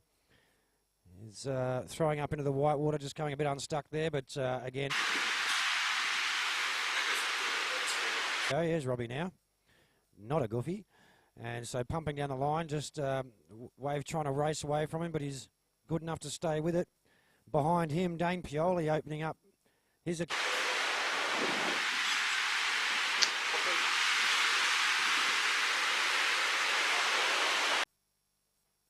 And this is where the competitors will make their way through to the inside on some of these waves, so it's imperative that the swimmers are either very, very good at dodging, or even better would be to move out of the contest area.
14 and a half minutes surface in the water, 14 and a half minutes, he says through the muffled voice of a mouthful of the best burger on the beach.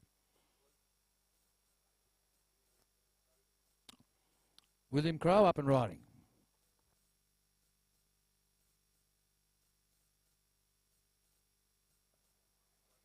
Clearly no relation to Russell, didn't throw a telephone at anybody.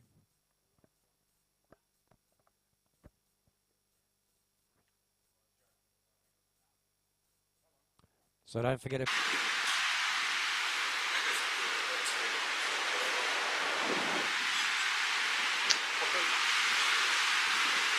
Australian Longboard Surfing Open app. So if you go to the App Store and open that up, and that'll get you up to date with all the information. Dame Pioli, slow motion 510 combo. Up on the lip line nicely. And if you want to learn how to combine power and flow and traditional manoeuvres all in one, this is a good guy to watch. Able to get a nose right in the tiniest little waves. And there he goes, just taps another one in to reinforce the point. 13 minutes remaining, gentlemen, 13 minutes.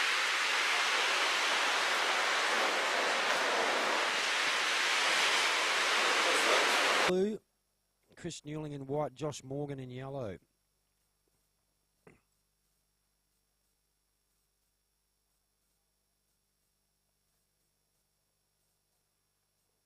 So, Pioli, judges like that last one, mate. 7.5 puts you in the lead.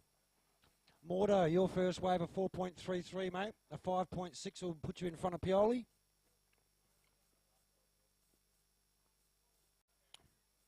Just waiting for a score to drop through for Blues first, and we'll be able to let you know where you're up to.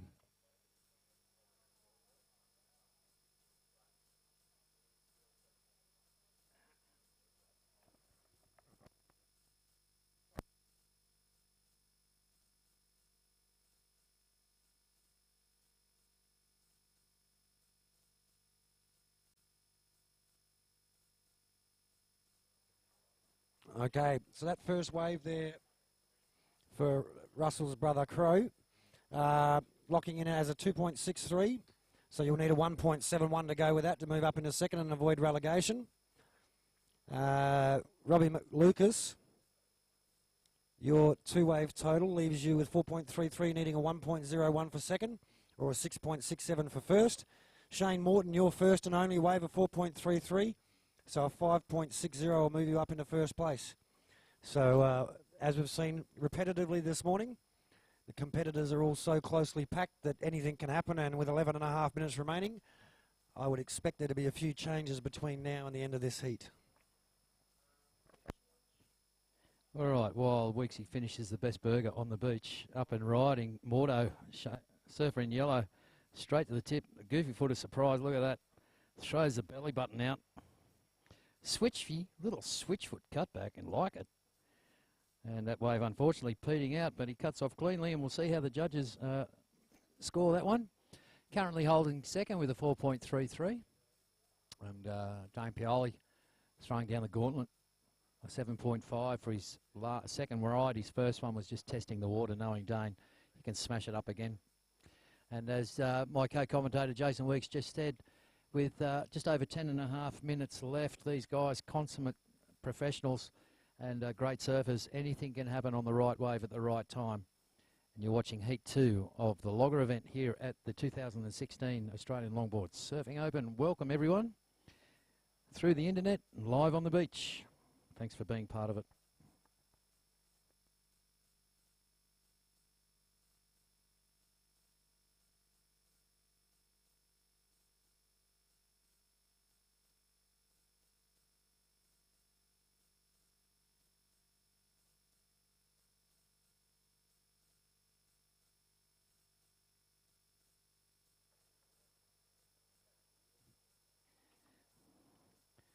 All right, constantly changing with the tide, but up and riding. And shotgun blast. Who the sniper got him off the grassy knoll? William Crowe just bit the water, and the board doing a little ghost paddle. It's all right, he'll regather. Bit of a sprint swim.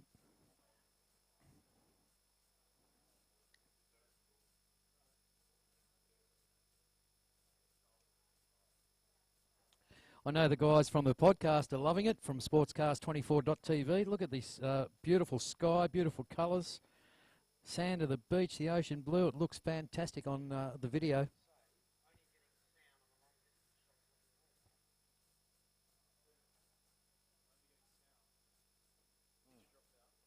Just going to do a quick test run here. Doug Carruthers in Western Australia has messaged in. He's watching proceedings this morning. So Dougie Carruthers, big shout out, mate. He's a head dip aficionado from way back. Would have loved to have seen him out here on these late afternoon low tide gurglers. Gets quite barrel, does Barry. But Baz, if you can hear me, sorry, Doug. It's all about Barry. Barry McKinnon gets a mention, even when I'm not talking about him. But Dougie Carruthers, yeah, if you can hear me now, just jot us a little note on the Facebook, mate.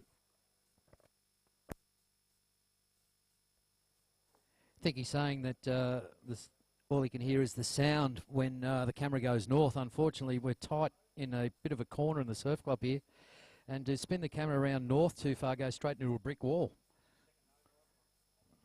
So we've just seen Shane Morton go for his second nose ride and Pearl off the bucket of that one. But he's got plenty of time to get back out. There's 8 minutes remaining. Gentlemen in the water, 8 minutes. 8 minutes of fun in the sun. Don't forget, folks, plenty of things happening down in Tent City there. We've got our merchandise tent. I had a little walk around before. The food's going off down there at the Cabarita Youth Services tent. It's intense, exactly, Jason Weeks. There's a sunglass hut set up, so if you need a good pair of sunnies, and make sure you protect your eyes as well as your skin in this late summer heat. When is winter coming? Let's hope not for a while. Water's beautiful, the air is beautiful. And yeah, plenty to see and do. Don't forget, you can fill out a survey at the merchandise tent, whether you're a visitor or part of the event. Anyone can do it. You could go into the running and win a men's and women's Maxim watch. So thanks to Maxim for coming on. Fill out a survey, answer some questions, write your name down on some paper, and hey, guess what? You get a new watch out of it if you're lucky. 7 minutes remaining, guys. 7 minutes.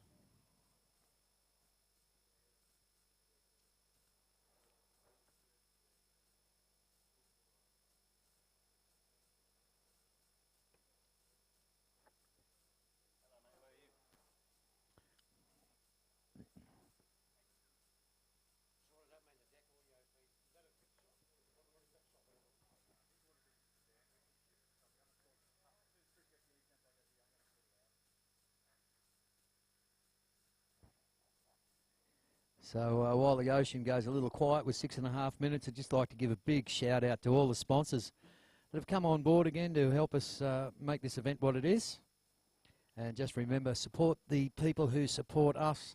And once again, we'd like to thank that Cancer Institute of New South Wales, Volt Wetsuits, Scale Seafood. Now, being Good Friday and you need fish and chips, that's the place, Kennedy Drive up there at Tweed Heads. Tweed Shower Council for all the permits. Volleys, launching their new range of volleys. And as Jason said, Yvonne Goolagong, she was called back then, won at Wimbledon on volleys. Kingscliff Beach Hotel, they've got a Clearwater surfboard for sale down there as we watch Dane Pioli. Look at that. 5'10", the full hood ornament, keeping the board alive, ducking into the foam, and just saying, backdoor that one. Coronas, we've got the Corona tent open this afternoon from 4 o'clock, I have been told. So instead of 2, it's 4. Got a movie tonight down there in the park as far as I know. Tweed Coast Holiday Parks, when you're staying here at Kingscliff, you don't even need to cross the road, right next door. You can get in there and book in a site. Summerland Credit Union for all your banking needs. Don't forget, if you've got plenty of money, you need it looked after your way, Summerland Credit Union. We watch, glide out of that was the surfer in white, Robbie McLucas. We've got FCS fins there on board. Speak to Harley Ingleby when he shows up about why he rides FCS exclusively. Pacific Longboard magazine. Johnny Brazen, JB, doing all the news and views from around the world in Australia. Pacific Longboard. Paradiso Resort across the road. Great accommodation over there. I'll tell you what, book it now for next year. You'll enjoy it. It's a great spot to stay. Sin Eyewear, Rip Curl, Bars Optics, Shapers Fins, my mate Jake and Daniel from Shapers. Thanks very much for being...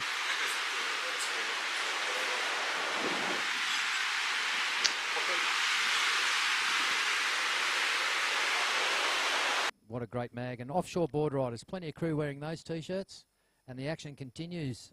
Mordo straight to the nose there. We're inside the 5-minute mark. So as we come down to 4, and he stomped that 5 right at the start of the wave, and he's making sure to complete this one. 4 minutes remaining, 4 minutes surfers. Prior to that wave, it was red in first, yellow in second, blue in third, white in fourth. And here's that man again. How'd he get back out there so quickly? Pioli, the P-Train. 5, clicker 10, and manages to get enough projection to be able to go up and over on the white water at the end. Great wide right-hander sliding through the zone unmolested.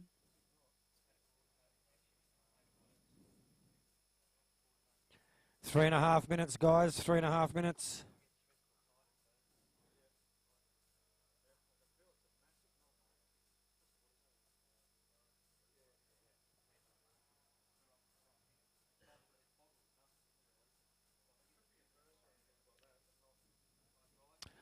Oh, a nice looking wave sliding through here.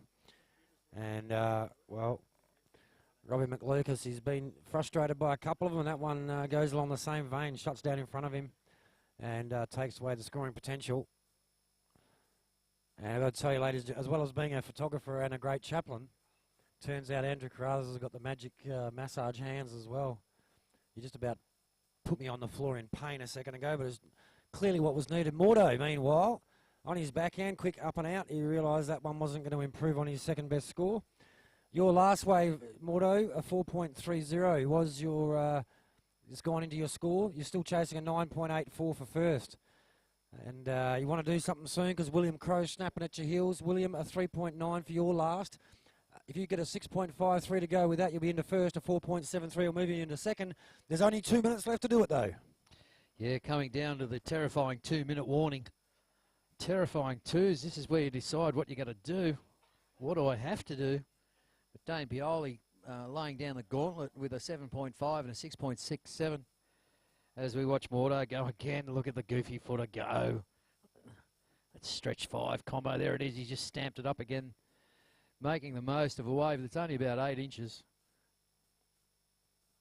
Had time to shake the feet and pull the pants up. Going for the inside. Loves the left. He's looking.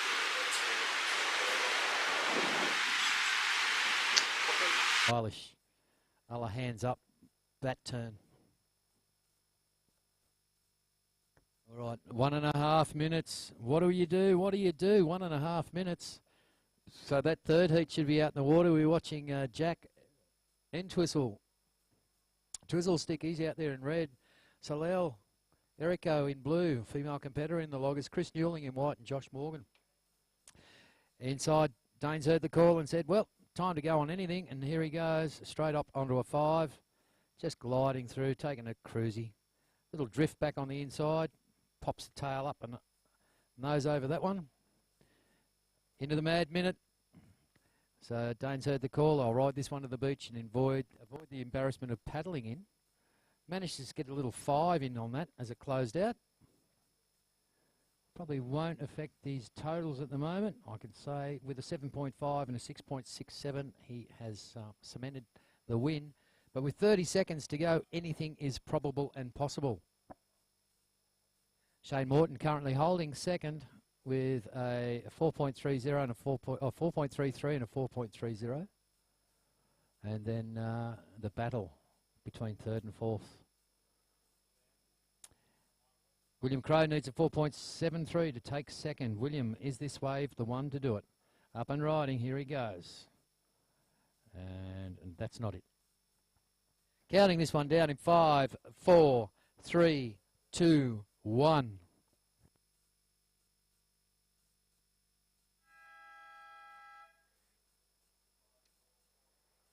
So a very great event there, good second heat, and it was the goofy footer and the natural footer doing battle. And here they come, first and second, up the stairs. It looks like a throwback shot from Big Wednesday. Have a go at them. Matt Johnson and Leroy the Masochist up the stairs. So, yeah, just looking red over.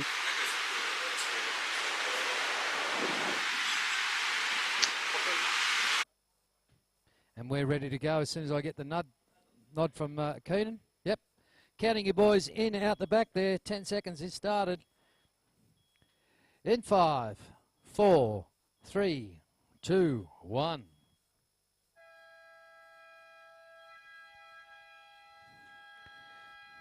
So round 1, heat 3 of the Logger division here at the 2016 Australian Longboard Surfing Open is underway.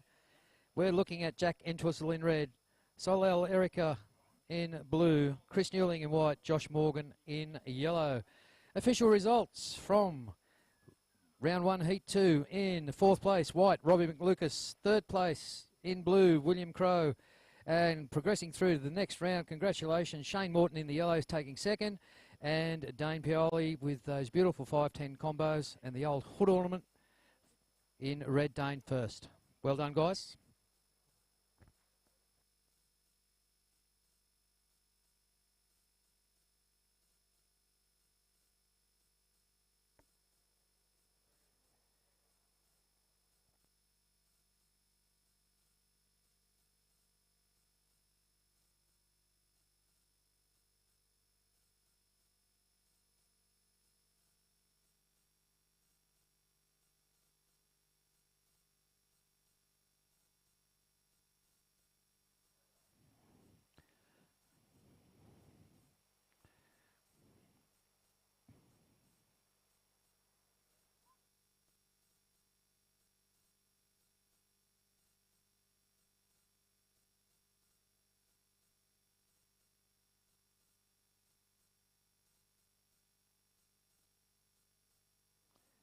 All right, let's see what's happening.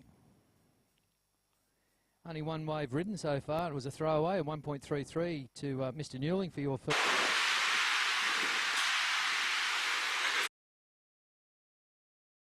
Two minutes gone, boys. 2 minutes. There has a wave been ridden. There won't be a restart. It is an amateur event, so 18 minutes left in heat number 3 of the Logger division here at the Australian Longboard Surfing Open.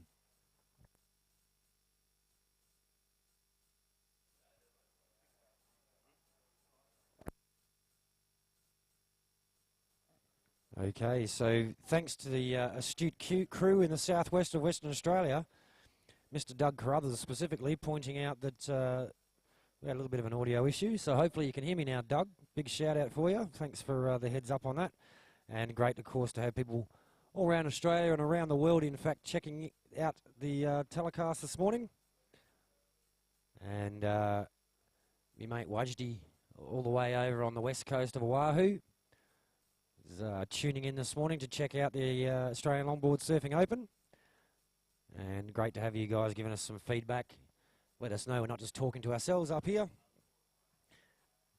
And this is heat number 3 of round 1 of the Logger division. So these boards made in the style of the old 1960s and 70s boards, no hard edges. So they're rounded rails, have to be a single fin, not allowed to wear a leg rope because they weren't invented back then. And a lot harder to surf in a progressive kind of manner. So that the main focus on the loggers is in the old style manoeuvres, the nose riding, the cross-stepping, smooth flowing connection of sections. And a real pleasure to watch, particularly for the older surfers out there who look back with fond memories on the days when these were the high-performance boards. But a lot heavier and harder to ride than the modern high-performance short longboard. But these guys doing a great job of it.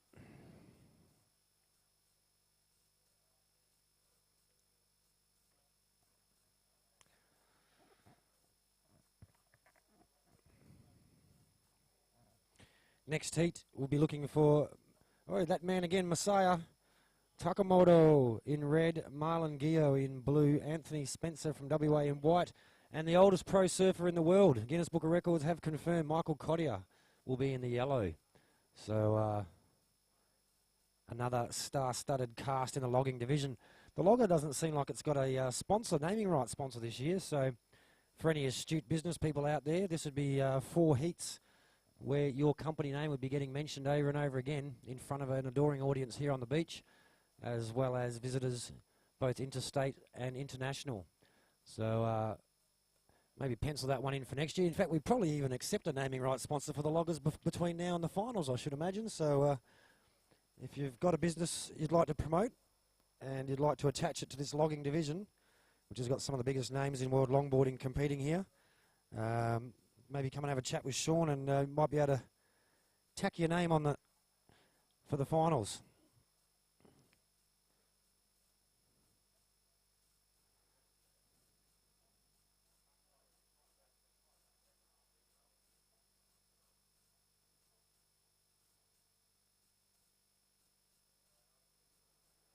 All sorts of activity down the beach, slightly on the free surf bank.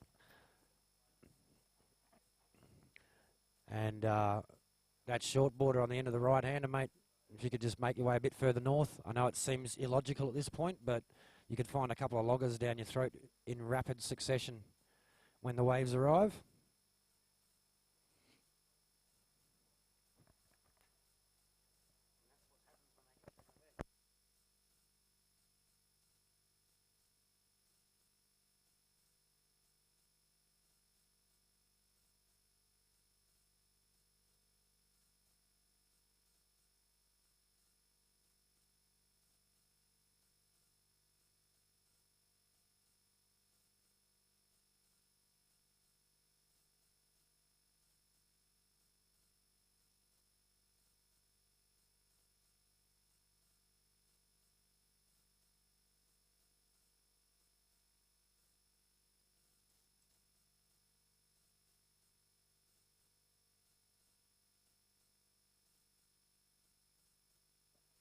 So a very slow start to this heat so far. Chris Newling, the only one to trouble the judges with a 1.33. He holds the lead.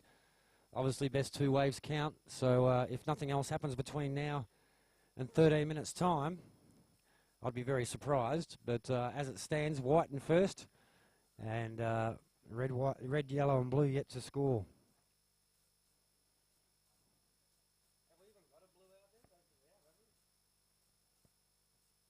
I can't see a blue, so I don't know if Soleil's decided not to go in this event, save his energy for later or what, but Soleil Erico should be out there in blue. There's a paddle, the wave's not sitting up. Does start to get a bit frustrating. Some of these guys have been sitting out here for almost, well, 7.5 minutes waiting for a wave, so you can start to get inside your head and start paddling for everything that moves, but obviously the easy to say, harder to do is just to be a bit patient, wait for the waves to cooperate. As we see directly in front of the commentary position, there's a few smaller mid-size waves which would allow for some scoring if the competitors so desired.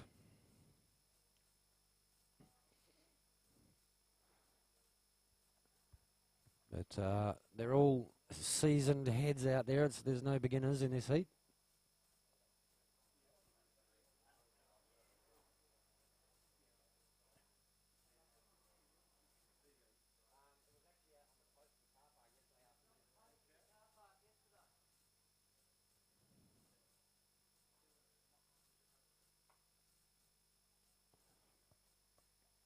So a mini paddle battle between the Twiz and Josh Morgan. They're shuffling for positions, but Jack's saying, well, no, I've been waiting up here a bit longer. Meanwhile, our current heat leader extending his lead with his second wave ridden.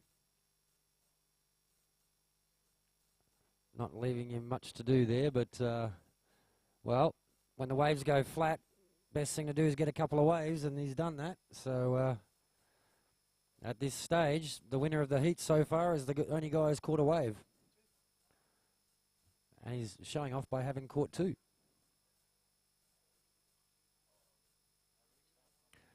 They were, of course, fairly low scoring waves. That second wave, Chris, a 2.17, so you've definitely improved on your score. But still plenty of room for you to improve. That's improving and increasing at the same time. You can improve your two-wave score. Anything better than a 1.33. A new one for the dictionary, Jason Weeks. Imprucing. Yeah. I like it. 10.5 minutes. Surfers in the water, 10.5 minutes. So another fluctuation in the tide. We're nearly at the bottom of it, I suppose. But a couple of hours to go yet. Kingscliff playing the funky game right now and putting a bit of funk in the water, making it difficult. As Jason has told you, only two waves ridden. So currently the heat leader, Chris Newling, 2 waves under his belt. He's in front. Chris, of course, will be hoping the ocean goes totally dead flat for the next 10 minutes, but can't see that happening. We're at the halfway mark. Only one surfer's ridden a wave. That's something you won't expect to see too much of, but you can sense that the Twiz is getting a bit anxious out there. Chris Newling, meanwhile, he goes, well, you guys sit out the back there. I'll just keep catching waves. And this one, well, you have to work hard to get onto it, but his second scoring wave, only a 1.33, so anything better than that will improve his situation and increase his lead. And, well, if you're in an upcoming heat, might be worth watching this because, well, it just goes to show you don't have to get 2 10-point rides to win a heat out here. Doesn't have to be the biggest wave, Jason Weeks. It has to.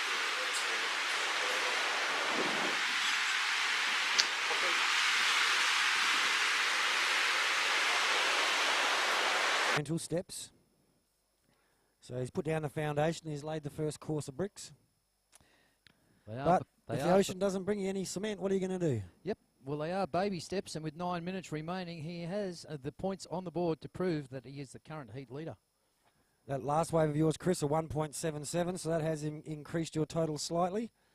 And all 3 other surfers, anything better than a 3.94 would put you in the lead. So still anyone's game. Jack Entwistle, is he going to open his account? He's having a look. Might be a little bit too wide. Inside of him, further down the line, Josh Morgan has a look now. He's anxious to get his first wave on the board, and here he goes. Opening section there, not letting him do much, but he's on the dance floor. Still nothing left for him to do, so that'll be equally as frustrating because now he's out of position as well as not.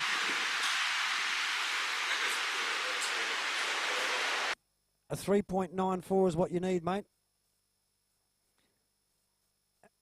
But Chris Newling currently in the lead, and he hangs on to it after that exchange. A 1.17, the score for Josh Morgan. He wouldn't have been expecting much more than that.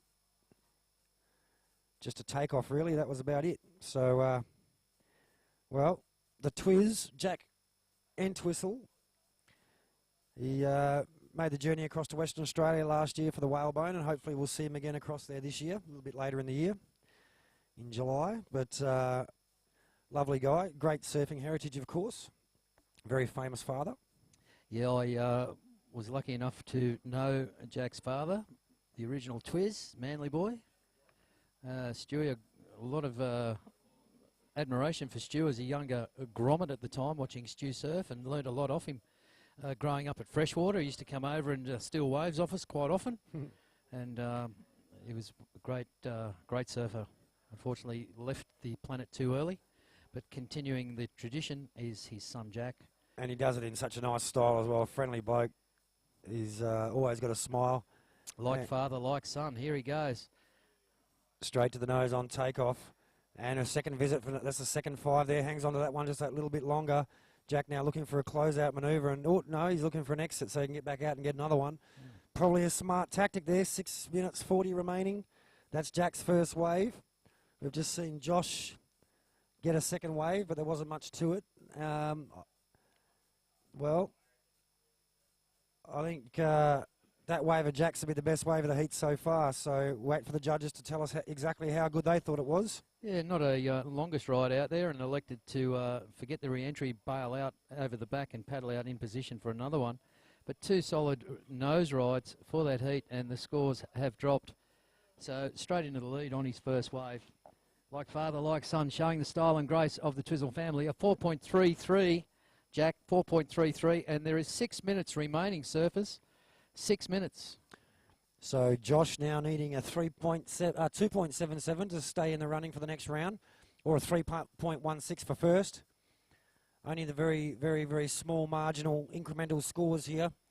We've got a 3.94 against a 4.33, so less than half a point separates first and second.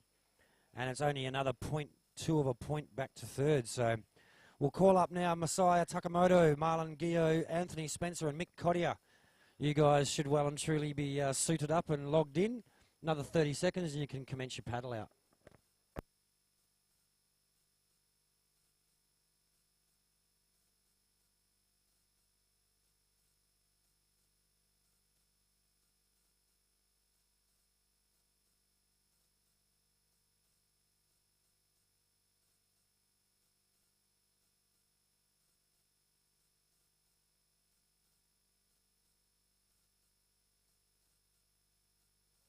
All right, we're in the Furious 5. There is 5 minutes remaining, so only a total of 5 waves ridden in the whole heat. It's been very slow out there with the fickle bank here at Kingscliff. Well, we've just been talking about Jack Entwistle and his famous surfing father. As we see surfer in white now, this is Chris Newling, our early heat leader, with the only man to open his account for the first 10 minutes of this heat. But someone who would have been fairly familiar with Jack's old man, who's watching us this morning in California, Mr. Ian Cairns. Kanga, how's it going, brother? Another fine West Australian surfer, just saying. But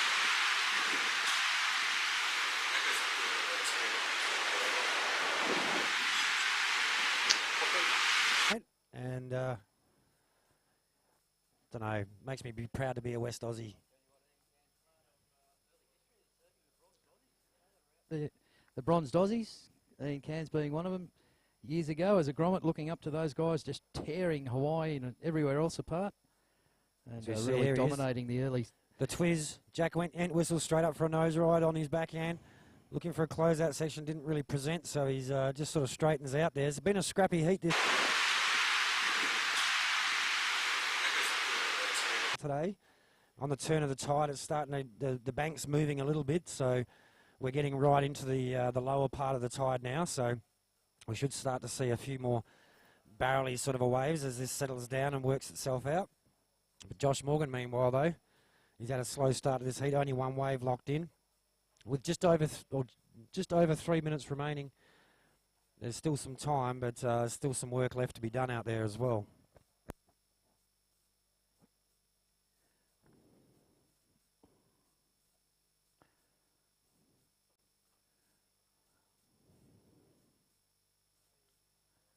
Ian Cairns, of course, who's watching us in sunny California this morning. It's probably yesterday there still. Probably the man equally as much as anybody else most responsible for the formation of the ASP back in the day, and in fact turned pro surfing into what we see today. So the things like the event we've just had at Snapper Rocks, and you see Bells Beach this weekend. This is back in the day when the guys were, well, basically having to do odd jobs in between competitions to be able to pay their way to the next event. It must be great for him to see as a ambassador and statesman of the sport to see what it's grown into.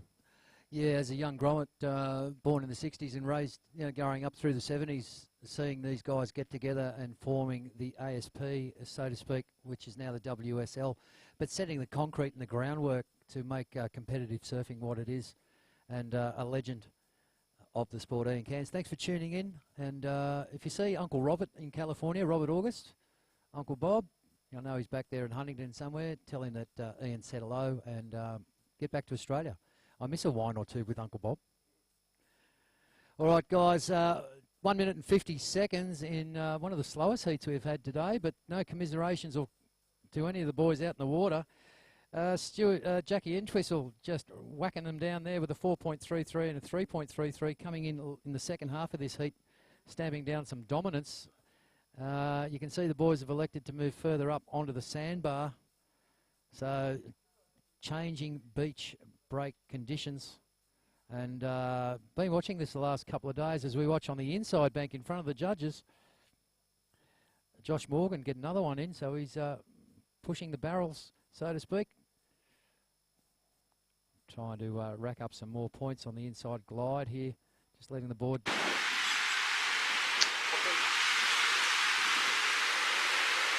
So here we go, guys. We're into the mad minute. 1 minute remaining for you guys out the water. So current heat leader, Jack Entwistle in the red. Second place, Chris Newling. Oh, we've had a situation change. Josh, your last wave came in at a 3.33. It is a low score along with your 2.47, but that's well done in conditions as they are. You're holding down second, pushing Chris back to third. Chris, you need a 3.63 to go back into second. And with 30 seconds remaining, we see young Chris gliding through on the inside there, throwing the hands up, trying to improve his scores. Next heat, there will be a hooter to win the heat.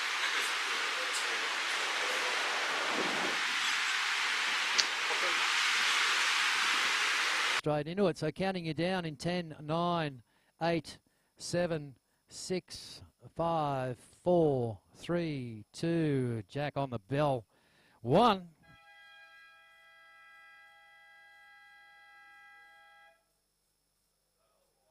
So that wave of Jack and whistles will be the last one scored. White didn't get to his feet before the first decibel of the siren. Yeah, So and he's from the second heat too, so you got a bit too keen, son. It's time for a swim. Look at your board, ghost riding itself. No. No, we were going to roll straight through. Remember, guys, there's a hooter to end a heat and a hooter to start. And White just got on the froth, heard one hooter and thought, I'm going. Now he's swimming, wasting time. Now we're counting you guys in. This will be heat 4 of the loggers. In 5, 4, 3, 2, 1.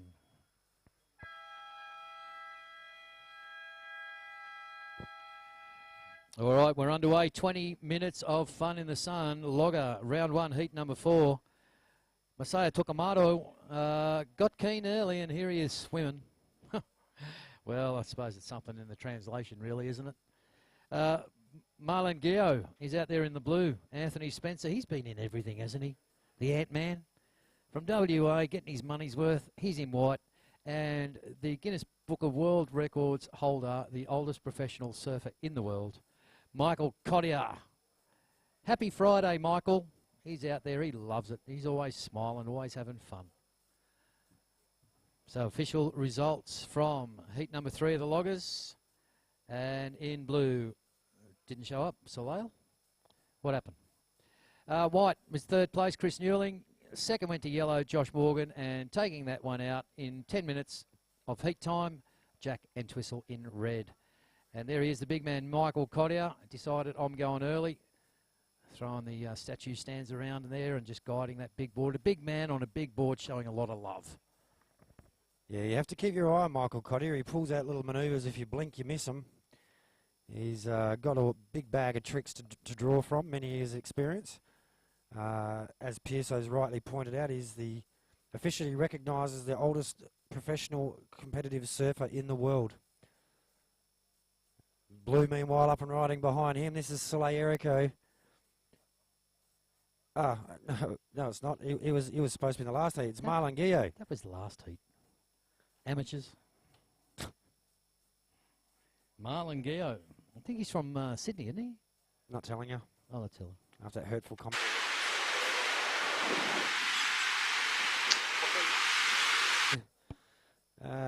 Well, Australia-wide as well as from around the world today. So we've got Anthony Spencer from Western Australia, Mick Cottier from the banks of Botany Bay, Masaya Takamoto from Tokyo, Japan. I don't know where Marlon's from. His name sounds French. Yeah, I think he's been in town for a long time. He's been in Australia for a while. But a plethora of talent, both domestic and international, here at the Australian Longboard Surfing Open for 2016. Proudly supported by Destination New South Wales and the Tweed Shire Council. Thanks very much to the Cancer Institute of New South Wales and Volt Wetsuits, major sponsors of the event. Along with all the other sponsors that have come on board with goods and services, we'd like to thank you very much for being part of the team here. And once again, Island Style Promotion, Sean McEwen, the big man that runs the event, takes him about 10 months of the year to get this organised, believe it or not. Doing it for you, so make sure that you support us, support the people that sponsor us, and make sure you spend your money with them. Don't forget, speaking of money, if you want to go down, you feel like lunch, the Cabarita Youth Services tent down there, we're there till about 2 o'clock this afternoon, and I tell you, the best burgers in town are right here on the beach at Kingscliff. Reasonable prices, cold drinks available. Get down there. Don't forget the merchandise tent in Tent City. We've got T-shirts from past and present comps for sale there. Lots of other different bits and pieces, some information there as well. And the beach chairs, the fabulous low-rise back beach chairs with the armrest, $10. Sit on the grass, sit on the sand, wonder what's been sitting there before you. Stay off it with a chair for $10. Too easy. It'd be great round the movies tonight. And the band tomorrow night. We should have a bit of fun. But doesn't stop in or out of the water. Sunday we've got the Easter egg hunt for all the kids under 12. So there'll be Easter Bunny will drop in Saturday night and spread some eggs around the place. And all the kids will be involved in that one. All right, paddling, looking to paddle, looking to scratch, and oh, he's not going to get it. Just under 16 minutes remaining. Surfers in the water, just under 16 minutes.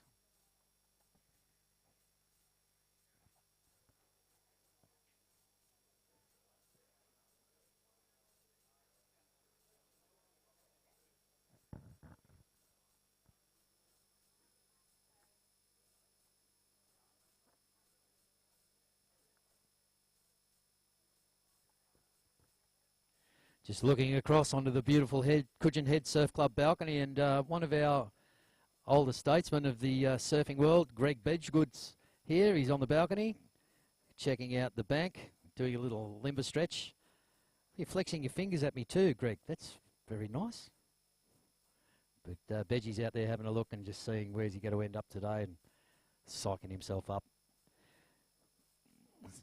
This will be the last heat of the loggers for today. Round 1, Heat 4. Coming up next will be the Kingsley Grove Estate over 40s division. Now, Kingsley Grove, you want some fancy wine, some nice wine, and some great wine. Kingsley Grove have come on to support the over 40s. All the wines that you need, the ports, the cognacs, reds and whites, you beauty. Calling these surfers up with 14.5 minutes remaining in this heat, so another 10 minutes, boys. Mick Jackson, you'll be in red. Nigel Canterbury will be in blue. Dan Cross-Carey will be in white. Danny O'Brien in yellow, and John Murray will be in the green. So now's the time to wax them up, guys. Get ready to go and play. Don't forget to slap on some sunscreen.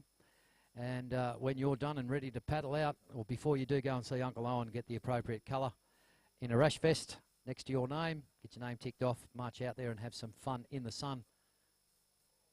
That'll be followed by Heat 2 of the Kingsley Grove Estate over 40s. And then we're into the Pacific Longboard over 50s. 2 heats of that. It's the Grand Masters event, the Pacific Longboard over 50s. We'll do the over 60s, and to finish off the afternoon, we'll do the 2 heats of the 8-foot open shootout. Boys going on the 8-footers, so could be at least a foot below the 9-foot, obviously, if you know your maths. But the 8-foot is a bit more manoeuvrable, so we'll hopefully see a bit more action out there. Well, not that there hasn't been enough so far today. Just the waves letting us down a little. But it is a beautiful day here on the Pacific Ocean coast of New South Wales, especially here at Kingscliff.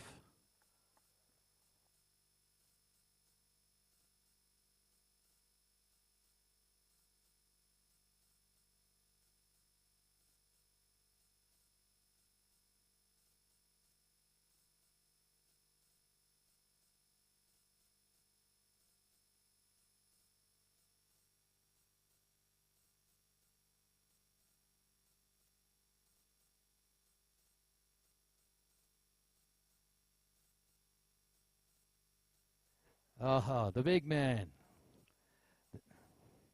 Out there in the yellow.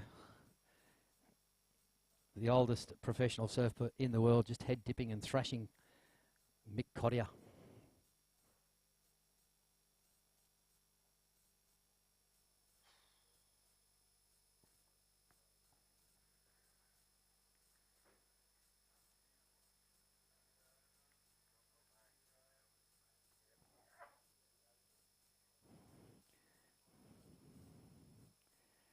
So 12 minutes remaining. Surfers in the water, 12 minutes, and looks like the swell might be backing off with the tide. I'm in the over 50, so that's dead low tide. I'll better take my fins out. Who knows?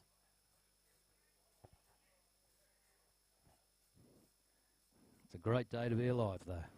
If you're watching from overseas, I do hope one day you can get over here, make it holiday. The legendary Pacific coast, the east coast of Australia, where the sun rises in the east. And don't we have some fun on the early morning surfs here? Beautiful part of the world.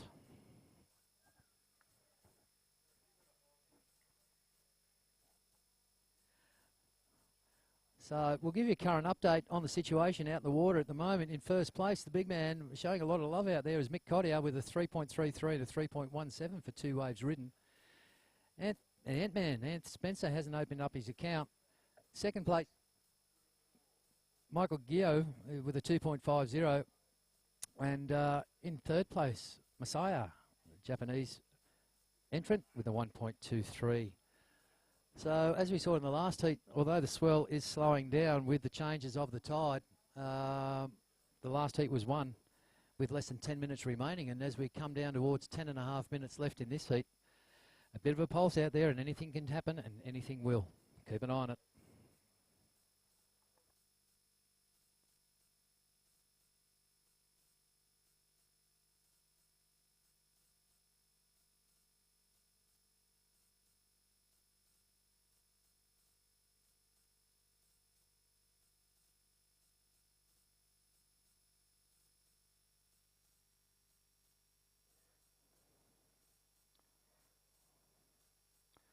It's Michael Cottier again getting his third wave under his belt, making the other guys a bit jealous, actually. He's got 3 and they've got 1 or none.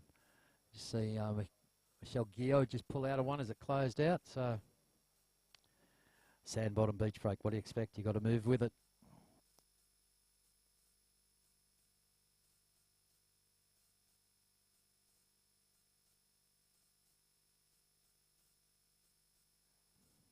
So no change in the situation. Mick, your last wave was a throwaway, 1.33.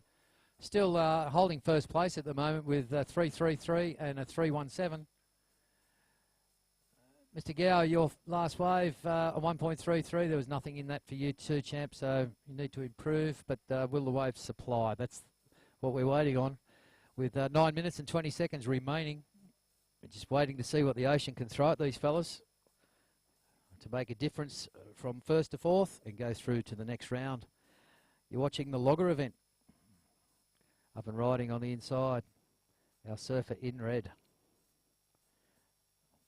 Masaya Tokamoto from Tokyo, Japan. Must be freezing in Japan now, is it? Up and off in white was just a weird sort of manoeuvre, and the Ant-Man. But see what the judges whack down for that one and give you a situation update when it's available. 8.5 minutes remaining. Surfers in the water, 8.5 minutes.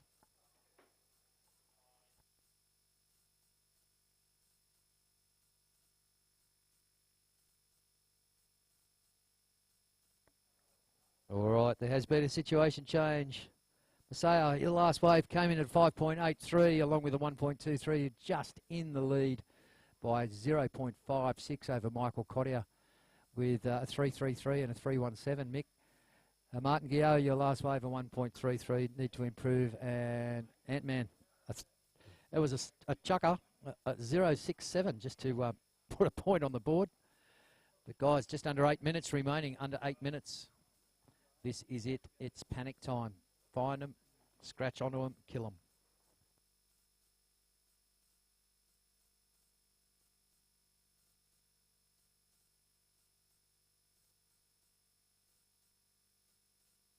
All right.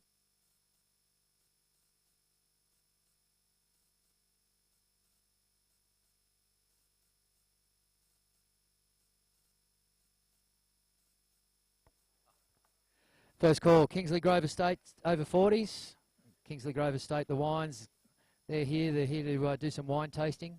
Reds or whites, get into it, have a taste, drink responsibly. But the Kingsley Grove Estate over 40s first heat will be coming up in about 7 minutes' time. That means there's 7 minutes for the heat left in the water. If you haven't done so, Mick Jackson's in red, Nigel Canterbury in blue, Dan Croscary in white, Danny O'Brien in yellow, and John Murray in the green. You guys should be rashed up, making your way down the beach. You can paddle out on the 5-minute light. Just remember, guys, green means go, yellow means 5 minutes remaining, and red means your heat is finished. There will be a hooter to start each heat and end each heat. Do not take off before your heat starts. Wait for the hooters. Up and riding white, driving back in a reverse turn off the face of that one was Anthony Spencer. Anthony's been in everything. So he's been out there early and tried the good waves. Michael Cottier, dancing and romancing. How do the judges look at that? That's a bit of a ballerina style twist on the board. Reverse turn and then face splat. That's what I'm calling it. 6 minutes, boys, 6 minutes.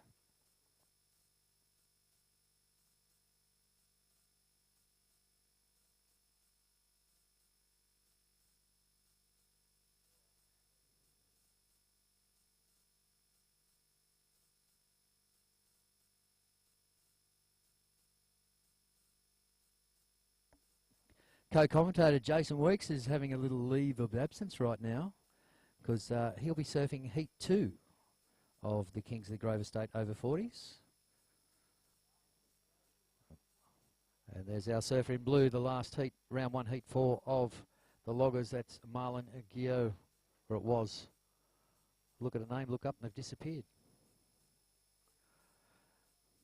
All right, we are heading down to the furious 5-minute mark, and furious it will be with the swell backing out with the tide, and that bank constantly changing. The right wave at the right time, using all the board, we'll get the results.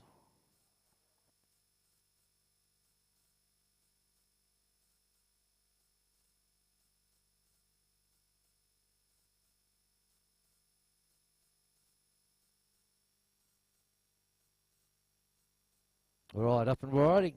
White stretching through. And the Ant-Man unstuck.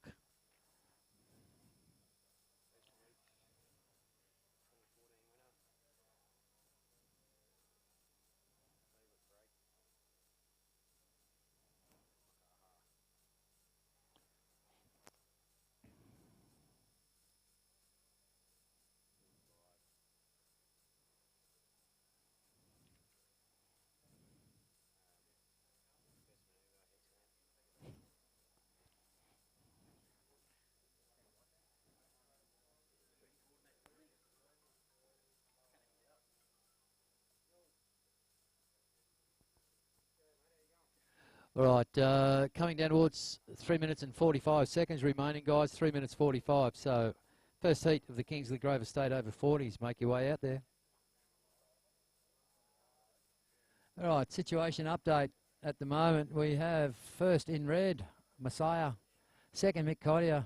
Third, Martin Guillot. And fourth, Anthony Spencer. Might give you a score readout. Oh, yes, I will. Look at that. Messiah, your last wave came in at 6.17 along with the 5.83. You've really dominated this heat at the moment, smacked it down the last 7 minutes or so. Mick Cottier, no improvement on your threes, but as we speak, here he comes dancing on the inside. And just commentator's curse. Sniper out of the grassy knoll, just bumped him out. 3 minutes, Mick. 3 minutes, get back out there. Don't give up, never say never. 3 minutes. 3, go, don't do it, don't. Get back out there.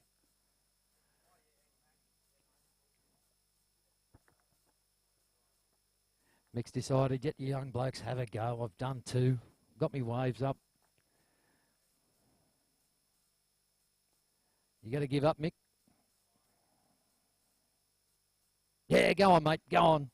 2 minutes, 30 seconds. You can do it.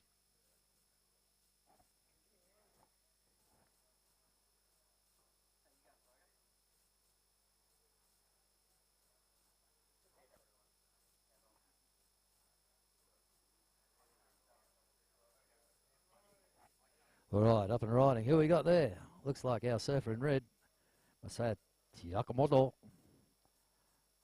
Love sushi. So do I. Oh, up beach barrels. In blue, Martin Guillot looking to improve his account at the moment. Just currently in third. Is that going to be enough to drop the oldest man in the pro surfing circuit, Mick Cottier, out of second spot? The judges will tell us. 40 seconds remain. 1 minute 40, guys. 1 minute 40. It can be won or lost in a minute.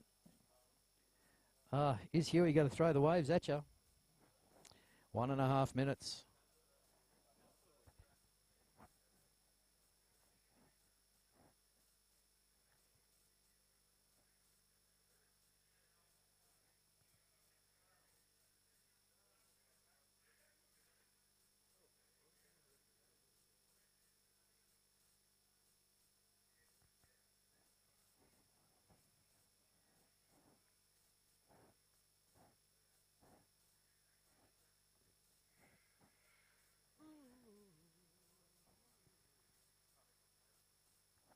All right, guys, we're into the mad minute.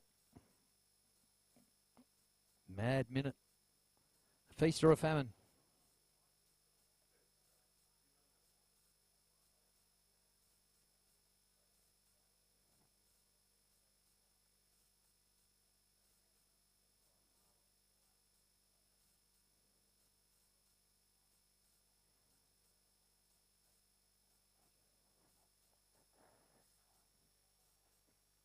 All right, we've got scratching on the inside. Martin Gio decided to get in early. That one just holding it through as he pearled the nose down. Behind him, the Ant-Man come out of the darkness. Decided I better get cracking. He's found one that suits him. He's getting a bit of movement. Oh, just as I speak, I jinx him. We've got 3 seconds remaining. That's 2, that's 1. You guys, but we're done.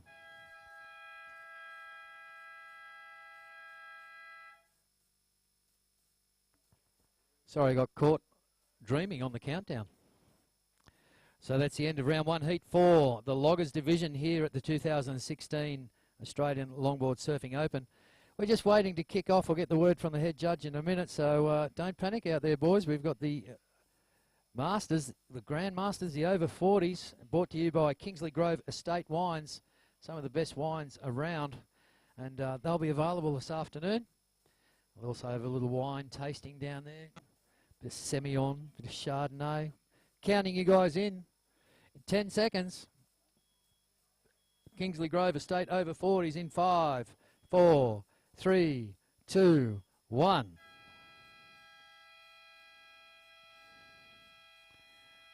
And that's it. Yellow's in here. Danny O'Brien. The other guys paddled and had to wait. Look at the sets coming through now. Bet you the Loggers are freaking out. And green up and riding. John Murray founding a nice little one. Gets a little head dip out of that. And buried by the foam. So right on the bell, the over 40s. Age is no barrier. They're just the old grommets out there smacking it up already. So keeping the judges straight onto it. 2 waves ridden in the first seconds of this heat.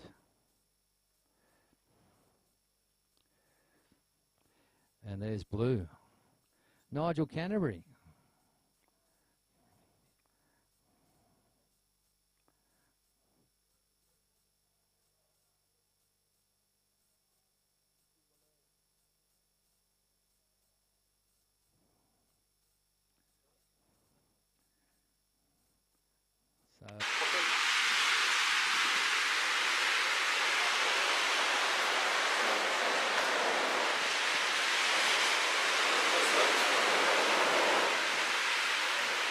The Loggers in 4th place, Anthony Spencer in white. 3rd place in yellow, Mick Cottier got bumped in the last exchange there, Mick. I told you should have gone back out.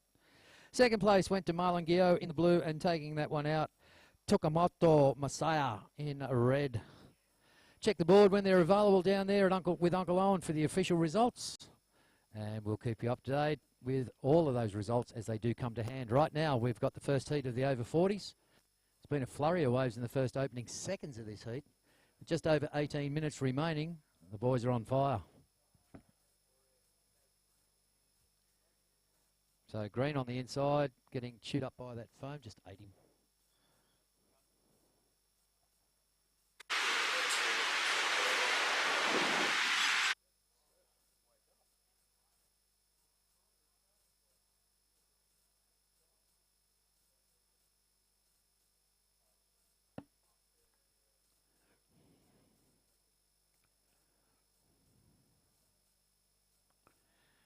So don't forget the digital world out there. We've got the Australian Longboard Surfing Open app.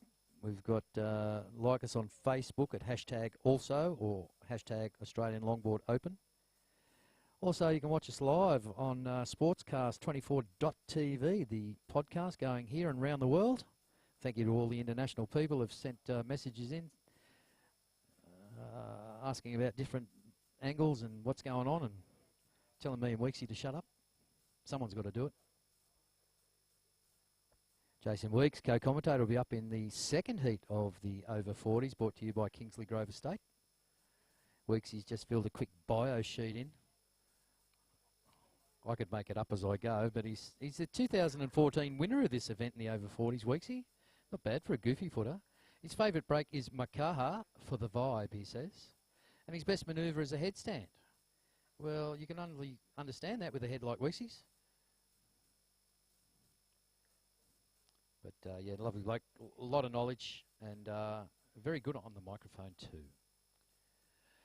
All right, 16 minutes and 20 seconds remaining for you surfers out there in the water. The first heat of the Kingsley Grove Estate over 40s division here at Kingscliff Beach.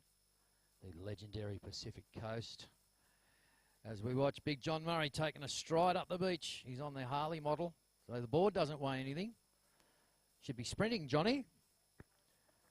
He's got to run around and get back out there. Not even 5 minutes gone, and let me tell you, he's had a few up his sleeve too, the big fella. He's had 3.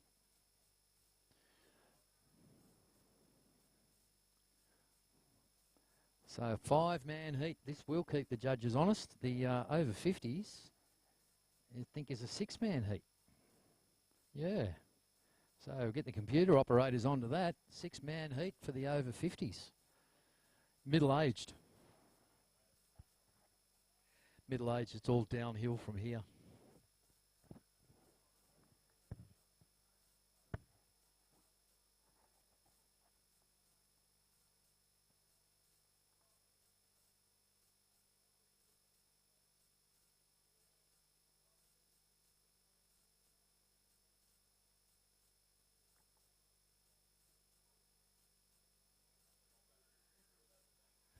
So the age divisions to continue through the afternoon with the over 40s, 2 heats of those, 2 heats of the Pacific Longboard over 50s, 2 heats of the over 60s division, unsponsored.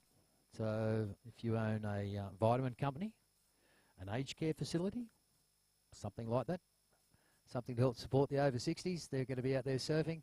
And we'll finish off the last 2 heats of the day with the 8-foot shootout, 2 heats of the 8-footers.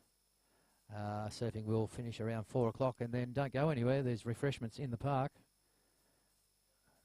for those of a suitable age. We'll have the movie and trivia night tonight set up down there, and of course the fun doesn't stop. And don't forget the Cushion Heads balcony, the best view of the comp of the whole Pacific Ocean right here at Cushion Head Surf Club. Plenty of cold beers and refreshments available, and some of the best club food you'll ever get. Fantastic staff here at the Cushion Head Surf Lifesaving Club. As we watch Nigel Canterbury, wick whack, paddy whack. He's just throwing that board around. Now he's lined up for the speed on the inside. Bounces off the foam. So, boys finding waves in this heat as we watch surfer in red, Ben Johnson. Big Benny just said, I don't like it. Pulled out too early. Should have gone down the double up.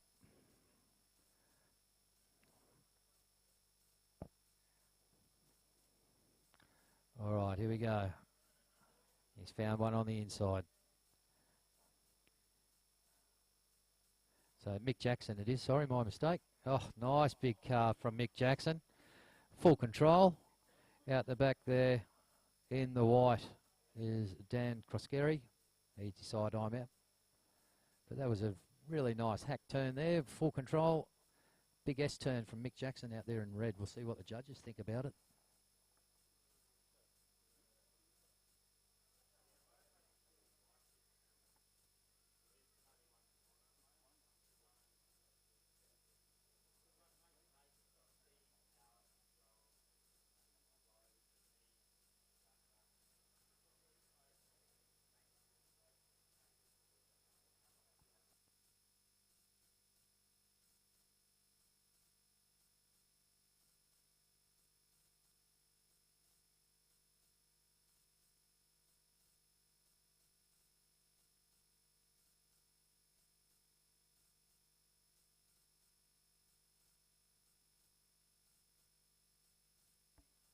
Right, there's some scores dropping in right now. We don't have to keep you updated during amateur events, but because I've got a screen in front of me, we can.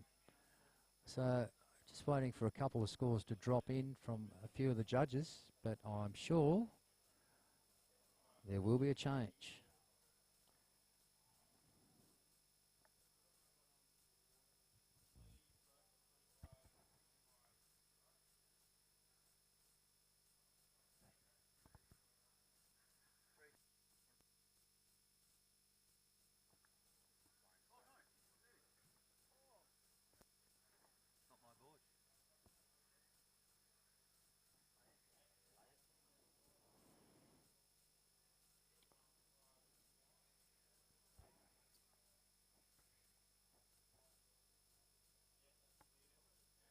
All right, just waiting for these scores to drop in. The judges over there having a little powwow with head judge Keenan Roxburgh.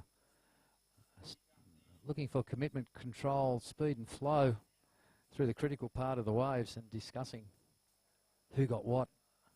And I agree with Keenan because the scores have just landed at the moment. And currently in first place is Nigel Canterbury in blue with a 5.17, a 3.83. But Mick Jackson, his last wave, was a belter, 5.57, a highest scoring ride of the heat. That big S turn out of the top. He's only got a 1.10 throwaway, but he can improve on that. He's in second. Third place, Danny O'Brien, one wave of 4.67. Needs a second wave ridden. Fourth place, Dan Crosgary is at a 1.33 and a 2.27, so he needs to improve on that. And John Murray in green has had a 2.67 and a throwaway 0.83. So still wide open. And we're just coming down to the halfway mark. Guys out in the water. Just over 10 minutes remaining for your surfers in the water. 10 minutes. The pack spread across the bank there, looking for the secret spot on the sandbank to find out which one will continue and provide the points for them to surf. So, yeah, tide's backed out and the waves are backed out with it. At least it's still offshore. Not raining. Don't forget to slip, slop, slap and put on the sunnies and the hat.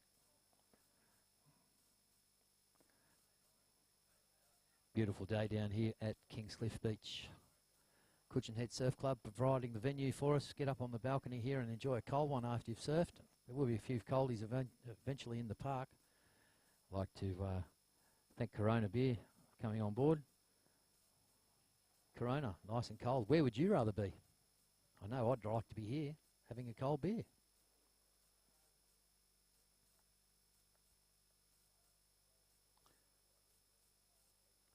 All right, we're into the last half. There's under 10 minutes remaining, guys.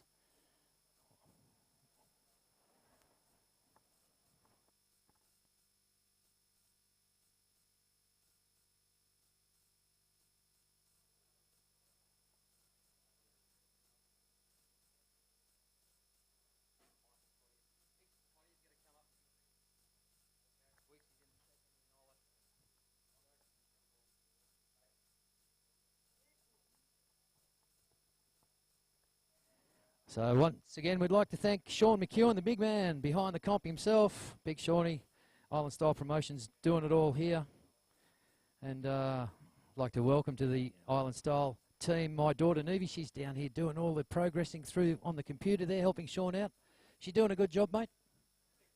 Excellent job, better than her dad. She does better than me. So yeah, congratulations to all the team that have come on board. It is a volunteers job, and they just do it because they love the sport and they love being down here as part of the vibe. All the girls in the merchandise tent, go up and see them, say hi, get a deal on some of the best goods. Current and past T-shirts are available there, those little layback beach chairs. Keep your butt off the grass and the sand, $10. They'll be great for movies and the bands come tonight and tomorrow. Plenty of other things to see and do in the park, and don't forget the Cabarita Youth Services tent supplying all the food down there, cooking all the food, and great prices. Easy to get a great feed on the beach. Best hamburgers in town. My daughter just said it's the best hamburger she's ever had. Don't forget, please make sure you keep your fluids up, and don't forget to keep that sunscreen slapped on as well. 7 minutes and 20 seconds remaining. 7 minutes 20. And then we'll have a couple of guest commentators coming to the microphone. Jason Weeks, my co-compere, is out there in the second heat of the over 40s, and I'll be surfing in the Grandmasters over 50s second round. So in between, we deserve to get wet. So we'll have the big man himself, Sean McEwen, contest director, up to here doing some talking, and along with him, the Guinness World Book of Records proven oldest pro surfer in the world, Michael Cottier.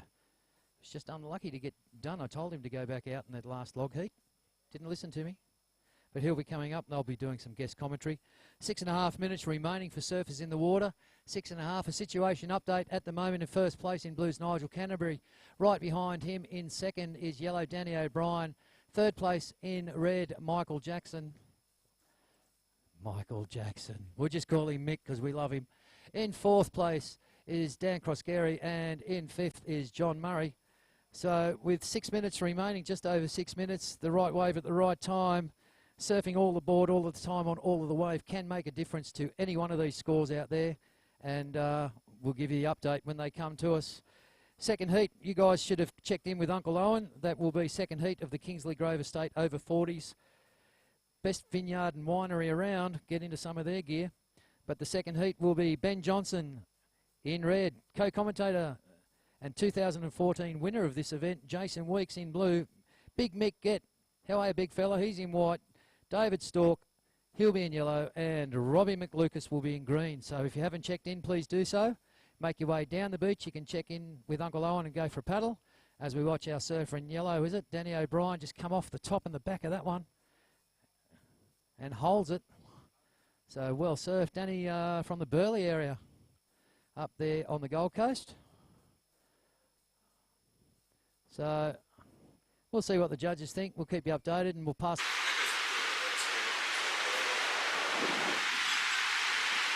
In the water, introducing Sean McEwen.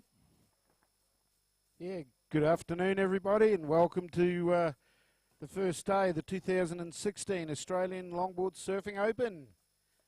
We're blessed by absolutely fantastic conditions here today.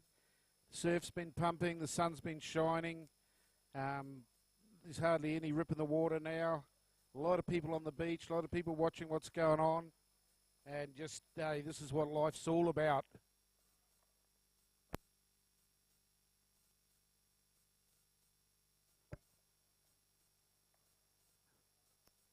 As well as the surfing today, we will be having free surf movies here in the Lions Park next to the surf club in Kingscliff. We've got two great movies. There's Belong, which features a lot of the local guys. It's a Luke Sorensen production. Absolutely first rate. And then we've got a classic, one of the epic surf movies from the end of the 60s. It's Children of the Sun, featuring surfing here in Australia and New Zealand. Like I say, it's free. Come on down, bring a blanket or a chair. It is a licensed area. The kids are welcome, but you can only bring your kids and perhaps something to eat. Good food too, Sean. Okay, welcome. I've got Big Mick Cotter next to me, one of my favourite all-time peoples, let alone surfers. Happy Saturday on a Friday. Every day's a happy day with you. It's got to be compulsory, hasn't it? Hey, too long underground not to be enjoying every day above it.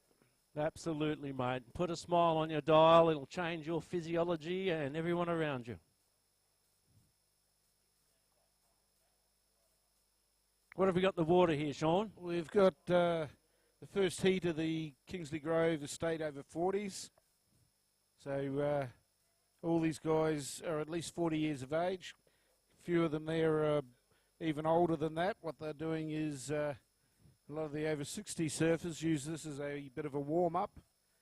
And they'll surf this and then they'll go into their age division. Same with some of the 50s. And it's an excuse to have a couple of surfs on this fantastic bank right here in Kingscliff. And, you know, why wouldn't you want to be out there in the water? I love the thought that the over 60s are having to go on the over 40s just to tune themselves up to beat the other over 60s. That's cool. Hey, the bottom line is it's just getting out there, strutting your stuff, looking good for the girls back on the shore. Nothing's changed in the last 50 years. Nigel Canterbury and Bluey is having a big go on this wave. Yeah, Nigel's been around the beach scene for a long time as both a competitive surfer and as a lifeguard up and down Australia's east coast. 1 minute 50 seconds, surfers. 1 minute 50 seconds. I can see the next heat's already out there, Sean, so they're all tuned, ready to go.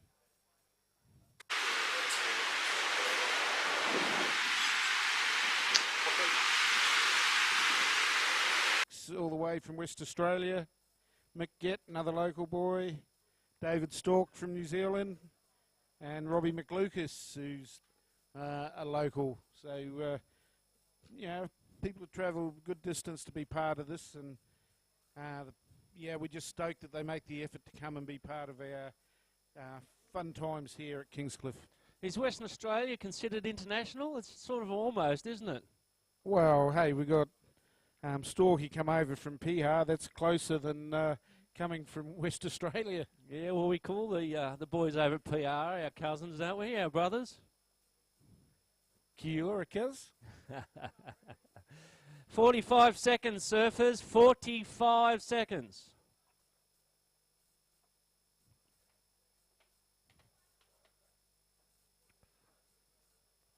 Actually, I see in New Zealand they had their national referendum on changing the flag, and they've decided to stick to the original flag that they've got, so that, yeah, we'll still be looking like cousins with flags that are very similar.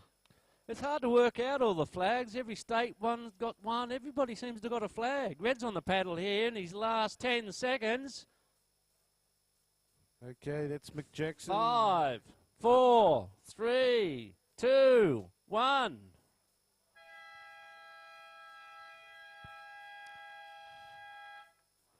That's the end of Heat 1 of the Kingsley Grove Estate over 40s.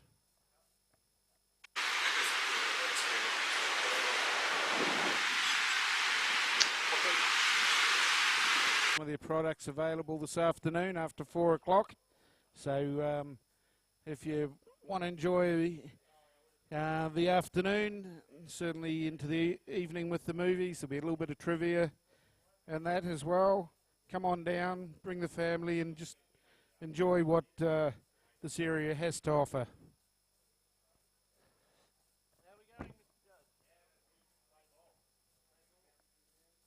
5, 4, 3, 2, 1. Now it's 5, 4, 3, 2, 1. Or thereabouts.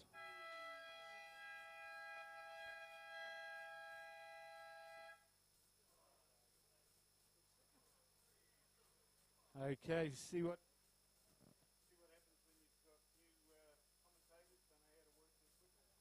We're in training for the day. We'll be right in about 10 minutes. Yeah, well, you've been in training a lot longer than I have. That's perhaps true. Okay.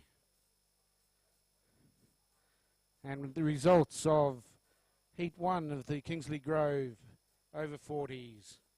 In first in blue was Nigel Canterbury, and second in yellow was Danny O'Brien, and third in red, Mick Johnson. Fourth in green, John Murray, and no show, unfortunately, Dan Crosby.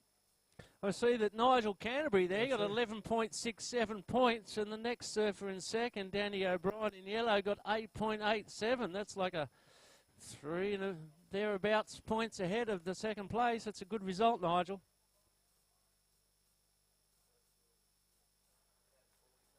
Here's green in this second heat, Robbie McLugas.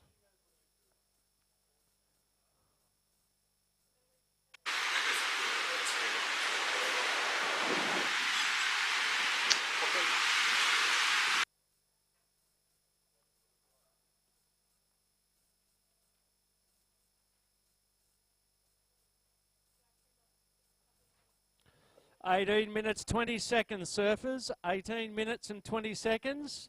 The next heat in the water will be, after this one, the over 50s, Pacific Longboarder over 50s. Okay, so if the competitors in the first heat of the PLB over 50s make their way down to see Uncle Owie, the beach marshal. Jason Weeks up and riding here, one of our commentators, putting his backhand through the paces. Get some tip time there. He's doing his work. Go to the Noja mug. You know, a long way. I can remember meeting him for the first time over in West Australia doing some commentary, and he was a die-hard shortboarder in those days. And now times have changed. He loves that longboarding. He surfs everywhere he can on his longboard. 17 minutes 10 seconds. 17 minutes and 10 seconds. Blue's doing his run around. It might be the first of more than one run around. We'll see if he's got the fitness for it. It's hard on that soft sand. Every time you put a step, you think you're on some solid ground to drag another step out of it, but suddenly you sink. It's a bit like quicksand at times.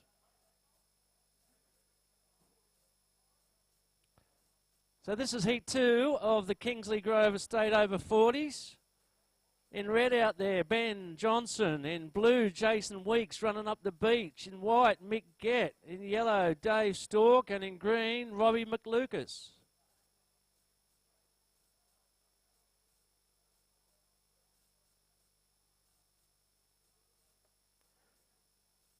Just like to take this opportunity to thank the Coogin Headlands Surf Life Saving Club. Once again, they've been very generous in allowing us to use their facilities as our headquarters for the weekend. It's the best too, best facilities. Oh yeah, I mean, even the Quickie Pro doesn't get a view like this. They have to put something up to try and copy it. Although the club's not open this afternoon, it's normally open 7 days a week. Okay, come on down here. Icy cold beers, good food. And even if you feel like joining the club, you can join as a social member, or you can join as an active patrolling member and put back to the community. Yellow's turning for a wave here. Dave Stork having a look at it. He's down the line from the rest of them. Yeah, Dave's a regular from New Zealand. He likes to come over here whenever he can. This is a good excuse, he reckons. Of course, we all know that the waves in PR are a little bit different to this. If it's 4 foot high, it's also 5 foot thick over there. Here's White Mick Gett. He's got one down the line. Working it rail to rail. Green's up. Well, making it hard for the judges. Robbie McLucas there. White still working it. Looking for the dipping, got him. Green still going. Navigating round White there. No, not White, the other competitor. Looking for that suck moment. And it got him. Yeah, but you'd be pretty happy with that. They're getting good long.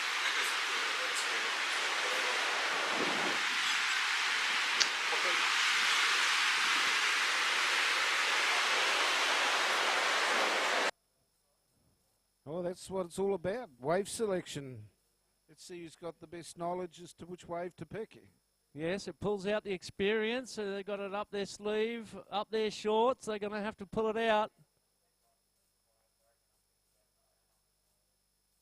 Experience matters heaps. When you're looking at the ocean, you have to know what that water's doing, how long it takes for the next set.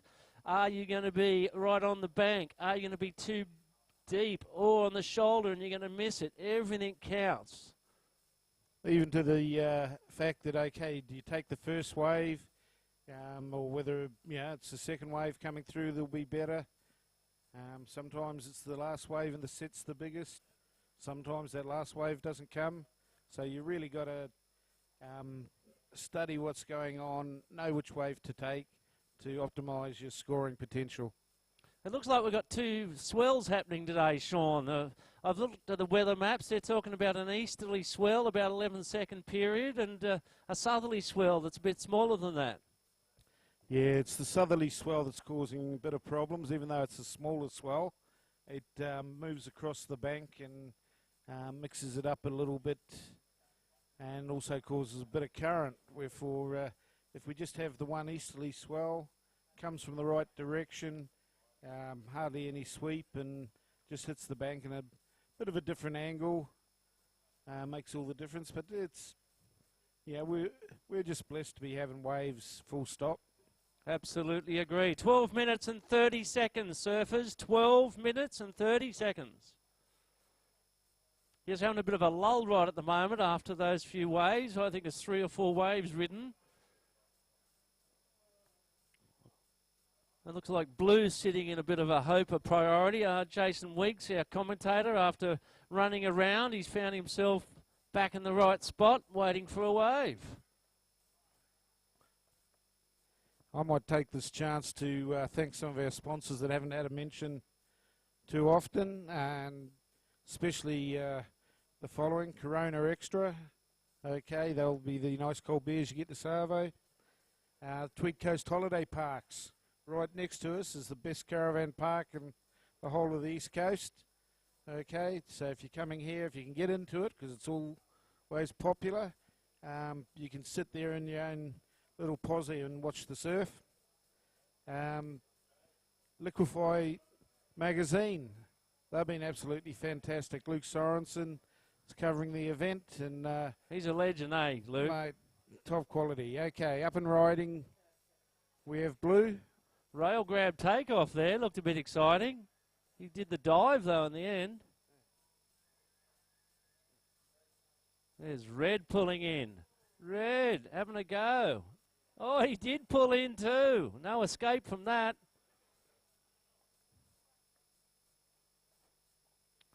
Here's Yellow having a look. Dave Stork. It's a smaller one, but will it line up for him?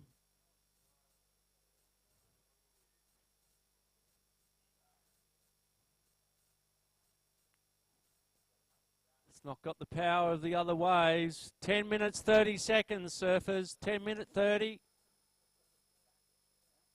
Yellow taking this as far as he possibly can, putting a few steps there for the judge's attention.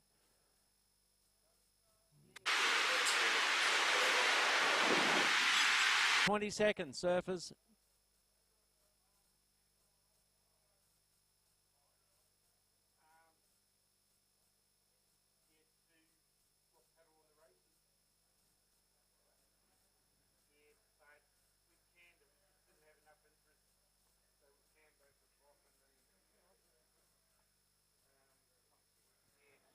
So if you want to watch this on Sports Cast 24 TV, that's the way to go. You can watch it live at home. Hopefully you're getting this all crisp and beautiful sunny weather and waves.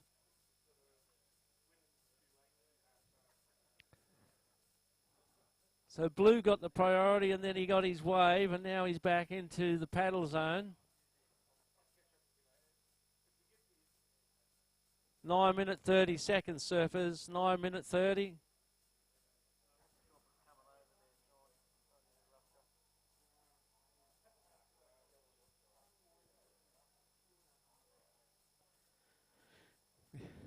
While they're waiting out there, we'll thank another couple of sponsors. Volleys, everybody remembers the old Volleys. Well, they've been rebirthed into being the coolest casual skate shoes around. Stuff for guys and girls, so keep an eye out for them. There's a fair few pairs being worn around the park already.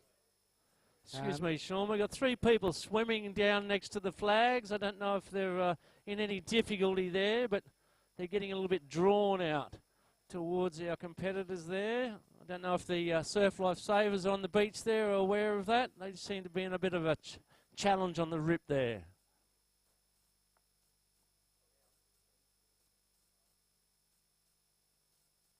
They seem to be okay, just making sure they are okay because they drift into the competition area.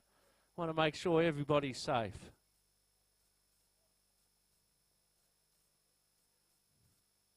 As you can see, it's a bit deep there and a strong current, and you think you can stand on the sandbank, and before you know it, you're getting washed away from the direction you had hoped to go.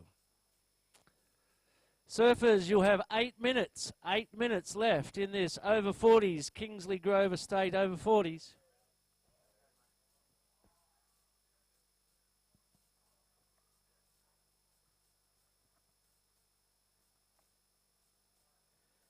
Okay, well, we're waiting a few more sponsor reps. Blowen Industries. Heathy's not surfing in the event today, but he's working here, helping out, and that. And if you're looking for some really cool gear, I know that whenever he gives us stuff, my kids want to pick through it. They love wearing the blind T-shirts and shirts, caps. We got a whole lot of gear from Shapers. They got the fins, future fins and that. So you're looking when you buy your next board, or you want to try something different on your board you're riding now, go to the Shapers fins. Have a look. They got the Dan Pioli model, I think. Shapers are worth a try, definitely worth testing. And we'll give a plug to the Baja Cantina across the road, Mexican restaurant. It's one of my favourite spots to eat when I'm down here.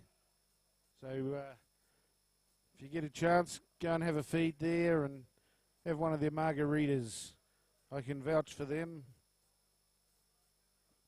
That sounds good, Sean. I can vouch for 2 of them. Maybe even 3. But that's my limit. So we're down to 6 minutes and 15 seconds. The Pacific Longboarder over 50s. You're a minute away from your paddle out. There's a nice rail grab. He got in and he got out. Jason Weeks, a commentator. Green's on the paddle behind him. Jason still going. Blue. Green climbs high. Some nice waves coming through. Jason Weeks might have pulled a rabbit out of the hat for his wave there, but Green's doing something with his. Dips the head for something, climbs it. Green won't be complaining about that wave, I feel sure. 5 minutes, 35. Technically, there's time to get out for another one. I say technically.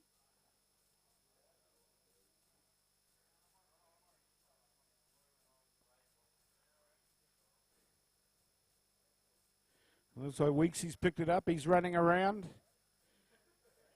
Here's a little one that for the little known fact file on Weeksy.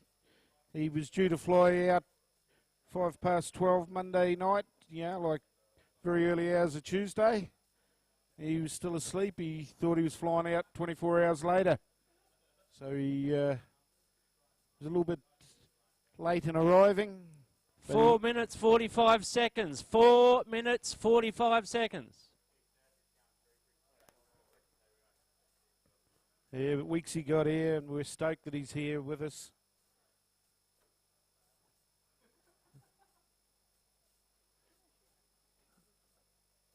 That last wave was a 5.67 for Jason Weeks.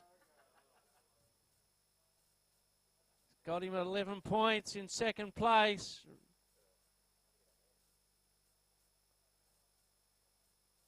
First place is Green. Robbie McLucas. He's Red on the paddle, up and riding. Red sitting in 5th.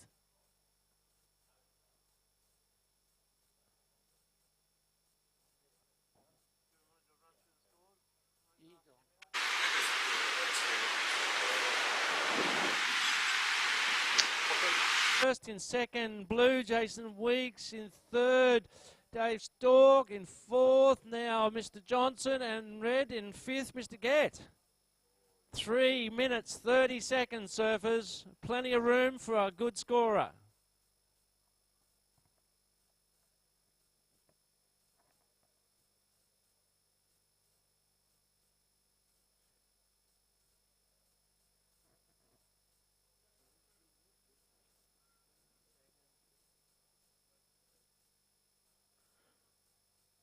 So Weeksy's leading this one. He's pleased to be here. He missed last year. He was in Samoa, I think, while the event was on. Prior to that, he was the 2014 champion. So he's been running around going, hey, I'm still the defending champion. I wasn't beaten last year. Looks as though he's throwing the gauntlet down this year to try and take out this title, but he's still got another round to go. Turning on this one, 2.5, 2 minutes 45 left. It's not like his last wave. The second wave behind him looked a little better, but Yellow passes it up. Oh, there you go. Some walks towards the nose. He's doing everything he can on this little 2 minutes 25 seconds. That's not fun. 2 minutes 25 seconds.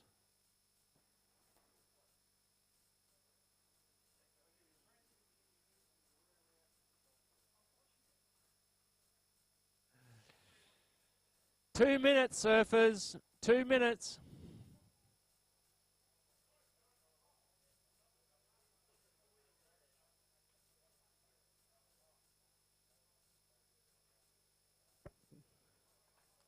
Still in first place is Green there, Sean. Robbie McLucas. Second place there's Blue Jason Weeks.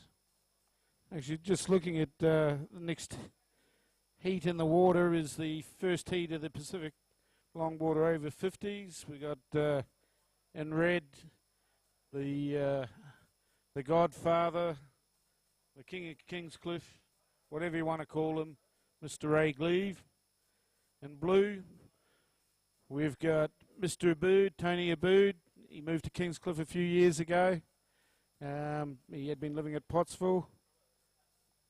If you ever need anything moved, he's got a whole set of crane trucks. Give him a call. Then we've got McGett. He's going to have to back up. He's been a different. I know he's going to be in white again. So he's doing back-to-backs.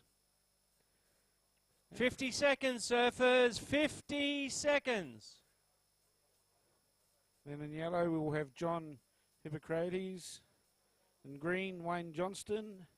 And orange, Mick Jackson. Green's having a paddle here. Green's up. He's got the lead at the moment. Robbie McLucas. Put some time on the nose there. Digs a rail in. Yeah, Robbie's been following the comps for many years. He was a regular in the old Hog Blue's having a paddle. Longboard Legends Tour. A long time ago, he used to follow that circuit all around Australia.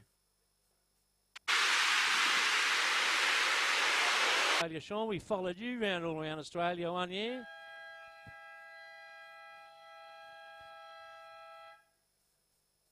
Yellow's after the hooter there, so he won't get scored. The other competitors are starting to drift down from their southerly position. We're good to go. You ready, Sean?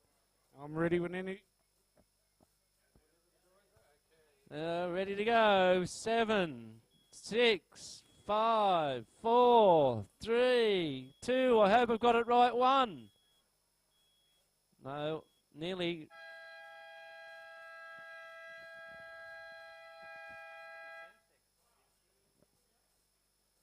So this is heat 1 of the Pacific Longboarder over 50s.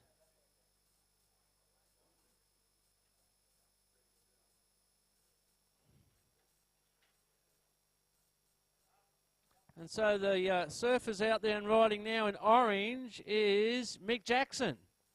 He's got some speed up, working the wall here. Climbs off the top.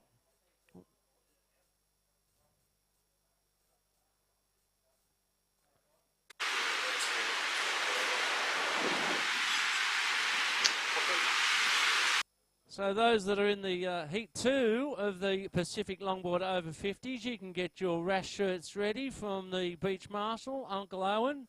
That'll be in red, Ian Pearson. In blue, Charlie O'Sullivan. In white, Tony Ray. In yellow, Kate Perry. In green, Steve Chernich. And in orange, Nick Bavich. 18 minutes, 50 seconds, surfers left in this heat.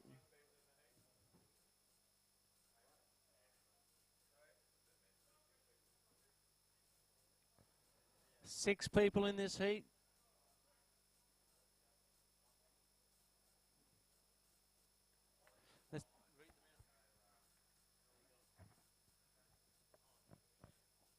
Okay, results from the second heat of the Kingsley Grove Estate over 40s. Is at 5th place was Ben Johnson. 4th place, Mick Gett. Progressing through to Sunday's final in 3rd place, all the way from New Zealand, David Stork. Coming in 2nd from West Australia, Jason Weeks. And winning that, Robbie McLucas.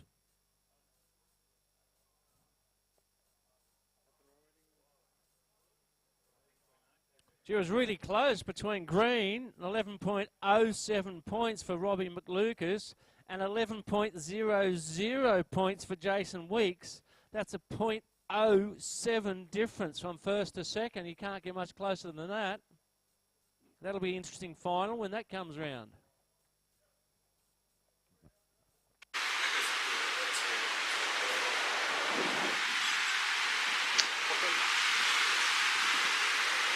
Summerland Credit Union have got a presentation, large bowl of the Kingsley Grove Estate bubbly to give to the surfer that gets the highest wave score during the day. So it's good to see sponsors working together. And that'll be a good prize. Yeah, mate. It's a great drop of wine and it's a great credit union. So like I say, they're sponsoring the highest score of the day. Summerland Credit Union, based right here in Kingscliff. With such a nice bottle of wine, you might have to put it in the stores for after the weekend.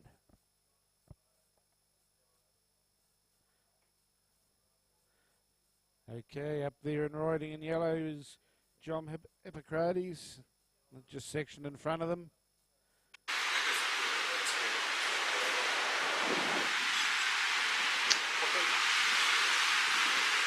Pearson's getting ready. All right, we'll be able to pay him out. Do you think he could do with a bit of paying out? I think so. Yeah, that's the beauty of getting on the microphone. You can pay out those that are in the water. By the time they come in to go, what are you doing? Yeah, you can have run away before they got to you or get to you. So we've got the Pacific Longboarder over 50s in the water, Heat 1. Ray Gleave in red, Tony Abood in blue, Mick Gett in white, John Hippocrates in yellow, Wayne Johnston in green, and Mick Jackson in orange. Just about an all-local derby, this one. These guys would be surfing against each other in club rounds and free surfing and that, and they've struck each other in the opening heat of the Pacific Longboard over 50s. Blue just had a good go.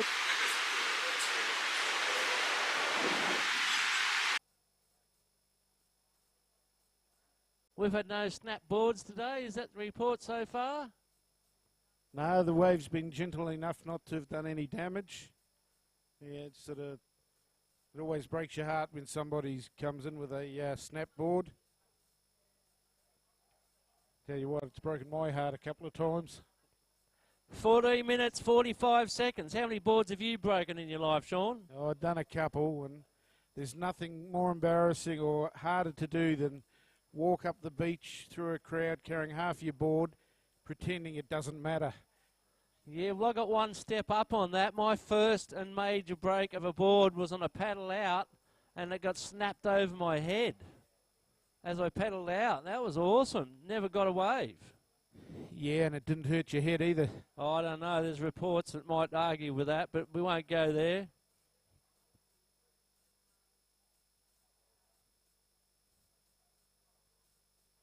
Bit of a lull at the moment through this over 50s, the Pacific Longboarder over 50s. We got 14 minutes left on the clock, surfers.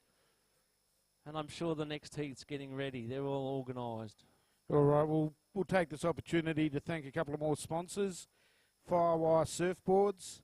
Okay, there's a beautiful Firewire board on display in the park, as ridden by Taylor Jensen. Now, this board will be given away at the presentation on Sunday to a lucky competitor. Now, you must be there at the presentation to win it.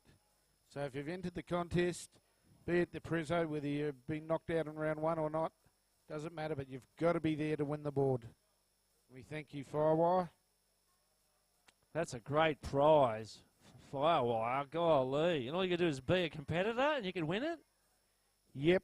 Even, like I say, the person who got knocked out in the first heat this morning has still got a chance of winning or walking away from this comp with a $1,500 longboard that you'd just, a whole pride of place amongst your quiver.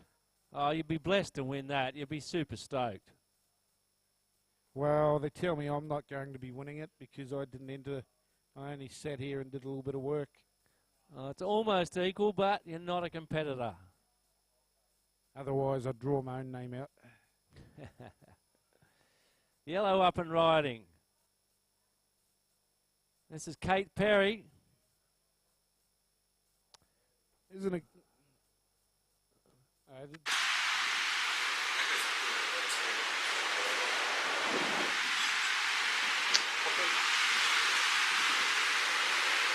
Kate, now stay on the beach, mate. There's still 12 minutes left in this heat.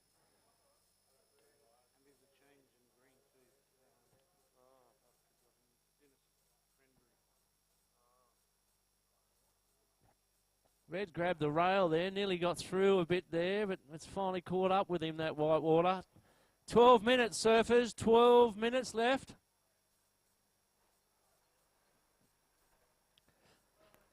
Before that last wave, the current leader is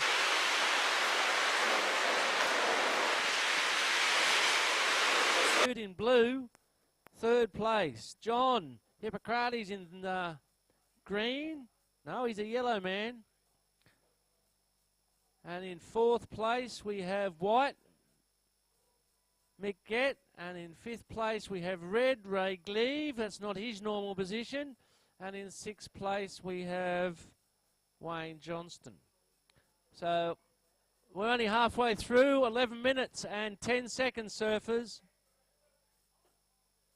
Lots of room to change those scores. Very unusual to see Ray in the water not leading a heat. Yes, it shows the nature of the conditions here. There's lots of waves, but trying to actually be in the right spot for a bit of a scorer is not a simple task. Maybe you need to have done the Friday morning fluoro prayers or something. Yeah, this morning we had Fluoro Friday. It's a initiative of the One Wave Foundation, and basically everyone knows going for a surf makes you feel better, and that's what it's all about. Whether you're surfing a 9-foot board, a short board, a stand-up paddle, or a rubber duck, doesn't matter. Being in the water is what counts. I was going to enter the rubber duck division, but they were full. Well, it wasn't that they were full, but they couldn't distinguish between a rubber duck and you. They're both very similar in the way Whack, whack. you go through the water. 10 minutes, surfers. 10 minutes. This is the Pacific Longboarder over 50s, Heat 1. We got another one coming up straight after them. I've been timing these heats, and I think we're due for another set in this heat. Yeah, and you can bet your bottom dollar Mr. A. Gleave will have his sonar working for what will probably be the wave of the day. I've noticed he's taken the position down the line a little bit. I think he's looking for that end lineup. Yeah, there he is. I mean, he surfs here nearly every day of his life when he's in town, whether it's onshore or offshore. He loves the place. Well, that's orange. Mick Jackson throws it off the top. That was a nice turn. Okay. I think one of the problems is we got Ray there. There's Ray. Ray's turning and paddling. Mr. Ray Gleave up and riding in red. There. There's his famous top turn, cut back, Drop knee, tip time. He's putting it together. There's another go at the tip. That's what he was looking for, a little bit of a runner. It looks like he's found a bit of a runner. We'll see what the judges think about all that.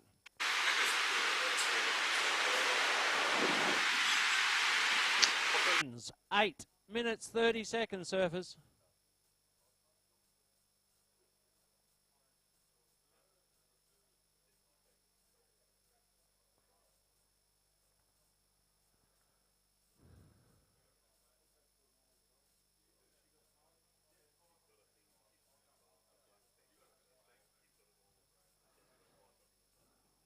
So the current leader is in first place, Mr. Jackson. Mick Jackson in orange. He's got a 6.17 and a 6.33.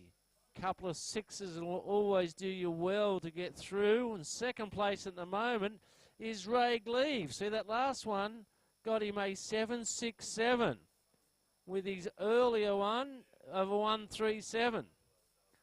So in third place, we got Mr. Tony Abood in blue.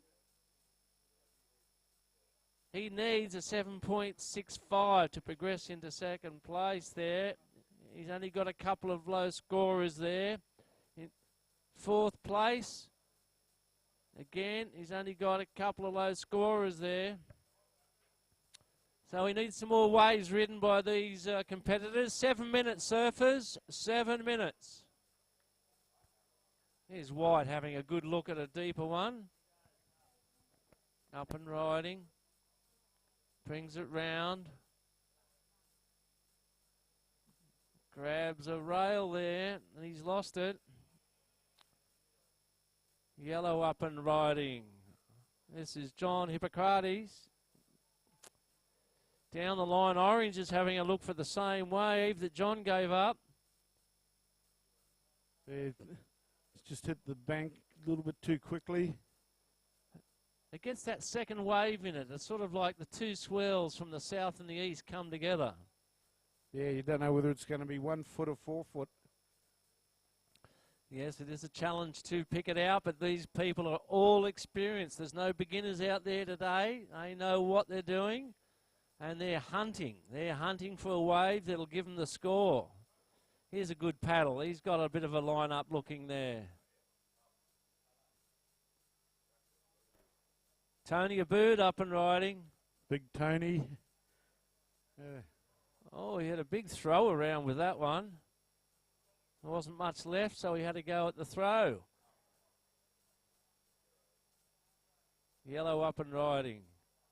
John Hippocrates.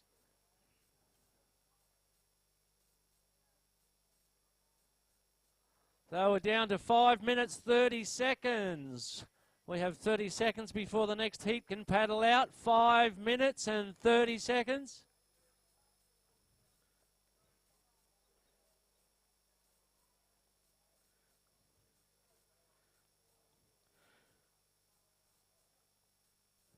All the competitors that have registered and pay their money receive a goodies bag.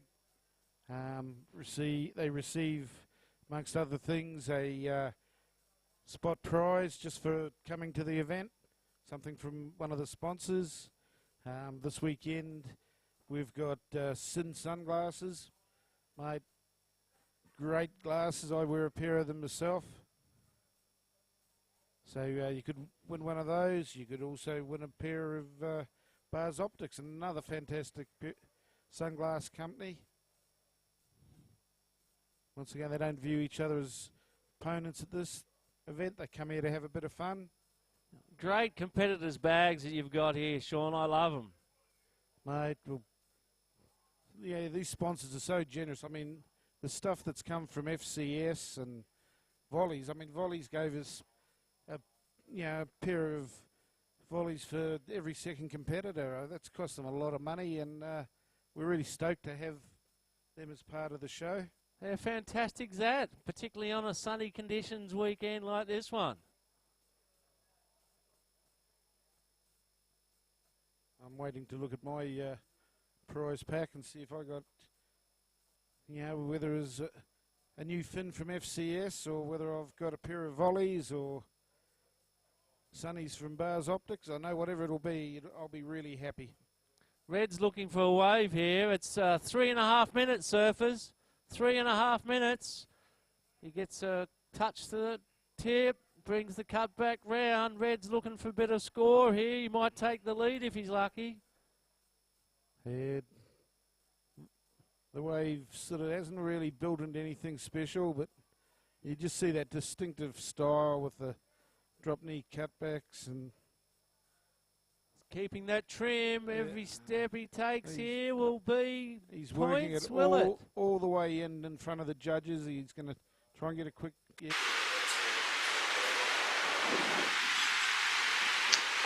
3 minutes.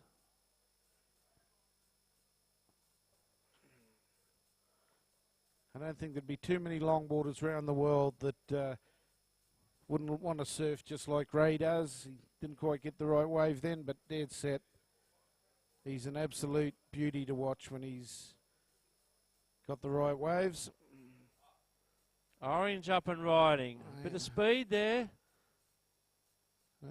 Little cover up, couldn't get out of it. Oh, yes, he has come through the curtain. Well, he's got a couple of 6-point-somethings there. I don't think that's going to knock one of them out. 2 minutes, 15 seconds, surfers. 2 minutes and 15. Where would you rather be on a day like this than at Kingscliff?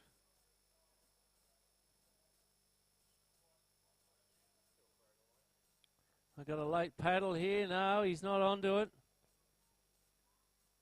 On the inside. John's having a look at it in yellow. He did a little head dip and 1 minute 45, surfers. 1 minute and 45 seconds.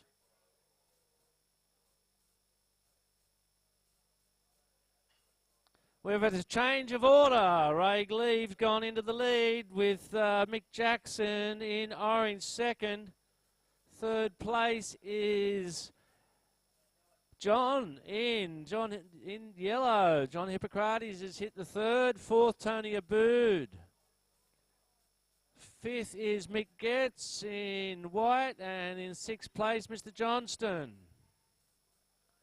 We have 1 minute, surfers, 1 minute left with Mr. Ray Gleave with a 7.67 and a 5.30. And second place, Mr. Jackson's got a 6.17 and a 6.33. 45 seconds, surfers. There's a rail grab. Tony, he's having a go in blue. yeah, he's trying to get that last wave that'll give him points to get through to 30 seconds, surfers, 30 seconds. So Orange has got a chance here. If he can get something like a 6.65 he needs to progress.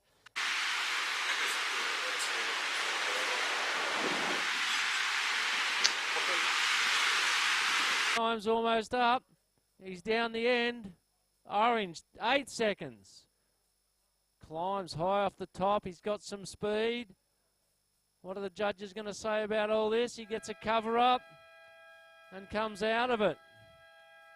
Goes to the prone position. He's done something, but will it be enough to take over the lead from Mr. Ray Gleave? Ready when you are, judges. You surf well, Jake.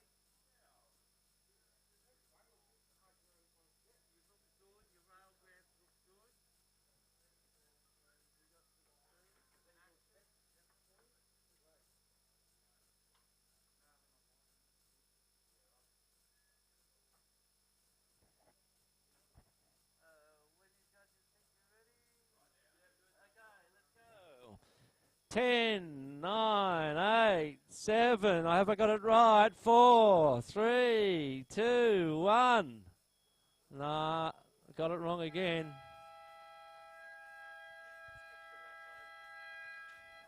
That's a 3-week TAFE course, Michael, to be able to time the timers. And up and riding straight away is this opening ride of the new heat. Nick Bavich looks like in orange. I'll just welcome myself back to the commentary position. Oh, we love you having back, Jason. I've enjoyed watching you surfing. Thanks, Tell us mate. how you went, mate. Well, I managed to get a couple of waves, which was good. Who's this? Is this red now? Looks like straight away Ian Pearce. So Ian Pearson. fellow commentator, and behind him in green, so the ocean's turned on. This is Storm Carter. Top to bottom rail combo, might have cut back a little bit too far on that little stalling S-turn. And it's put him a bit behind the 8 ball and behind the white water, but good to see a little head dip at the end. But yeah, no, had a lot of fun out there, Mick, watching the heat prior to mine, which was yours. I was getting a bit worried about whether or not I'd even get 2 waves, and as you saw, I got a half decent one at the start, went for the run around. Basically, the idea was to make my legs sorer than my arms so that paddling wouldn't hurt so much, because I've got to be honest with you, after a few hours in the water yesterday at Kingscliff, paddling against that drift, I was a little bit shoulder weary, shall we say, for the heat. But no, we had a good time. None of the boys got in each other's way. We all got a couple of waves each, and I was lucky enough to make it through. Second place by .07, I think I heard you say. But first, second, and third go through to the final tomorrow. So really, the placings are irrelevant, other than deciding what colour rash vest we get for tomorrow. So very grateful to be out there, and very glad to have made it through. Good to see the judging panel are spot on tune. It's always, when you get a good result, you're always happy with the judges' performance. But official results for that previous heat of the Pacific Longboard Round 1, Heat 1. Taking that out in first place, the Lord Mayor of Kingscliff, Mr. Ray Gleave, with 12.97. Right on his heels, Mick Jackson with 12.5, so less than half a point separating first and second, which is a great indication of the surfing quality. Third in yellow, that time John Hippocrates. Fourth was Mick Gett in white. Fifth, Tony Abood in blue. Lovely chap, Tony. Commiserations on the fifth place there. Wayne Johnson, of course, a no-show. Meanwhile, green in this current heat, Storm Carter. Getting a nice little ride, but talk us through this one in the background. Mick, that's Tony Ray. He's got a crouch with a push. Stretch 5 towards the nose, and then he pulls in. Like he's having a go. You got to call that. There's these barrels and thinking, geez, I could get myself inside there. And there's the occasional one out there, Nick Bavich. He's going top to bottom through the roof and finishing off now. Early stages, there's heat, quite a few waves ridden already, so certainly the consistency's waned there for a little while, but I'd say it's on the pulse again. Yeah, it's a challenge to work out the times between the sets. They don't seem consistent. Yeah, it seems to be 2 or 3 sets, and then all of a sudden it'll be a lull for, you won't see one for ages, but this is a great looking wave setting up now. Coming through from, well, towards the southern end, but not right at the southern end of the contest area. But Charlie O'Sullivan, I handed him the blue rashy after my heat, so hopefully I've passed him on some blue rashy luck there. But nice lengthy wave for him, and he's able to make the most of that one, completing that closeout manoeuvre. And let's see if that blue rashy's also giving him the runaround gene. He got some nice speed in that section. Covered a lot of distance as well. I mean, it's probably a bit hard to see from your screen, but...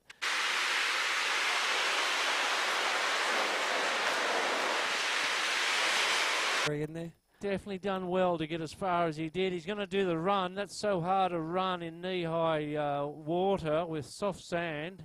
That little bit just on the inside there, there's a little ridge where it's sort of between the knee to ankle range, but you're 100% correct. I heard you saying earlier on about the patches of soft sand, the quicksand effect, and it can look like flat and level, and you put your foot down and it disappears beyond the shin.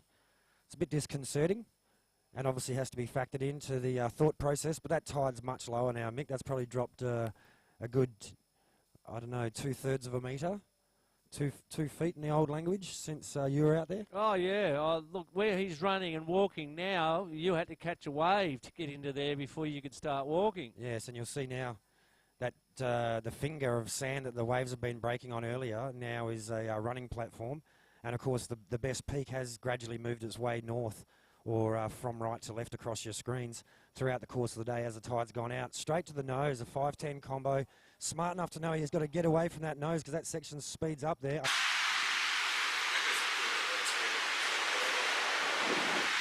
It's travelling. There's Ian Pearson, the commentator, having a go. Oh, he's got the dip as well. Oh, the second never section to be got him. outdone. Pearson's a bit competitive with me, being my co-commentator, and would have seen my little dip I got before, so... Great to see that first section, stuck his head in.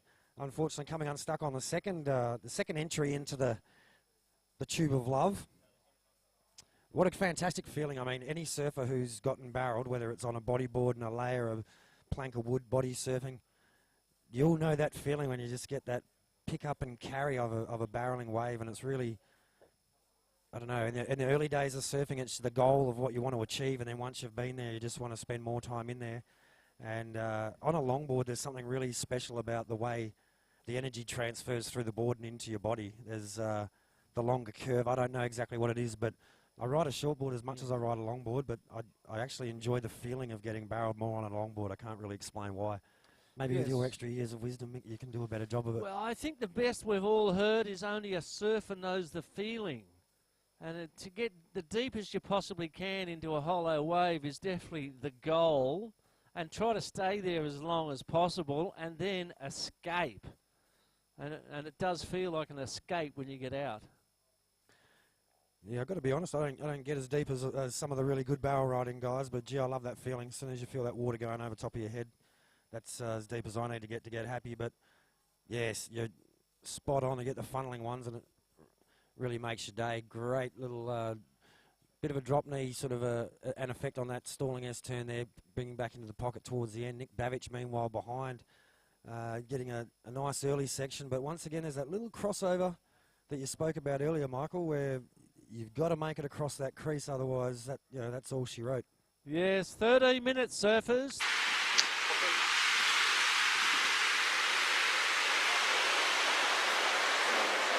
Ian Pearson in red, Charlie O'Sullivan in blue, Tony Ray in white, Kate Perry in yellow, and a change there. Stork Carter in green, and Nick Babbage is in orange. So as it currently stands, we have first place is, well, it's changing backwards and forwards. Looks like Nick's got it there in the orange. In the early running, yeah, it's just waiting for that. He's got another score to go in. I don't think it's going to affect his title, but at this point in time, a couple of threes is enough for the lead. So certainly anyone's...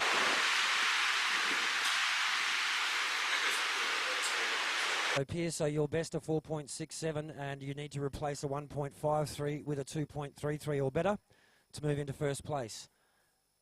Third, as it currently stands, in green, Storm Carter, and you'll be chasing a 3.4 to move up the rankings. A 4.66 will move you into first.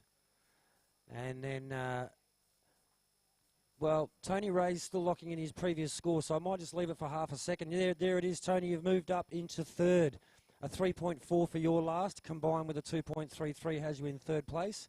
So probably take off my glasses would help. What that means is that Ian Pearson's moved down to third. So Ian, you now need a 2.33 to move into second place, a 6.2 to put you into first.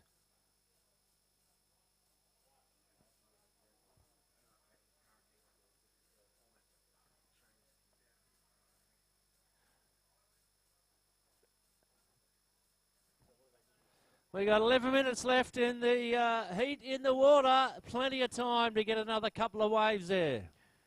Check in with Pacific Longboard in print and online, of course. They keep you up to date with what's going on in longboarding around the country. Great photos from Noosa coming through the Pacific Longboarder Facebook page. It's good to get the heads up on what's going on. Pacific Longboard is so important to our longboarding community in Australia.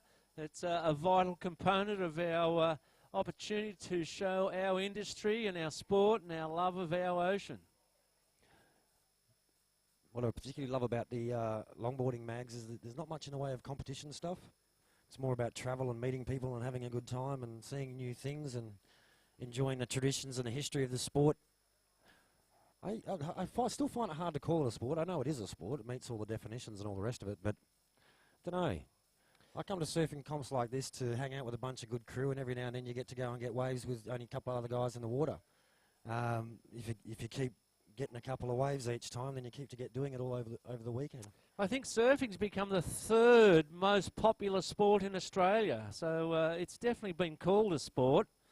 But a lot of people don't enter competitions at all, but they're here, they're watching, they're on TV, sitting in their lounge room, some of them, and they definitely love their surfing. There's a nice looking wave, and it doesn't matter whether it's 50-foot waves or 90-foot waves like the West Aussie boys were surfing in Nazare the other day. Meanwhile, Charlie O'Sullivan, he's got himself another fun little wave that sort of ran out as I started talking about it, unfortunately, but nice start to that wave. Good couple of top and bottom turns, a little sort of stretch faker 5 there. Riding Ian Pearson starts with a nice early floater. You can just sense, you can feel from here, Michael Cottier, that Pearso's, he's got some pent up wanting to do somethingness. Yeah, it's the nature of the conditions. He wants one of those easterly bombs, as everyone in that heat wants one. He's sitting in third, looking for a 2.33, and that last wave, I don't think it's going to give it to him. Well, let's not prejudge. There's a nice little opening turn there and a critical part of the wave, and it is old men. I know they seem young for older men. But, they do. They're over 50s or younger, and younger every year. Oh, I see what's happening.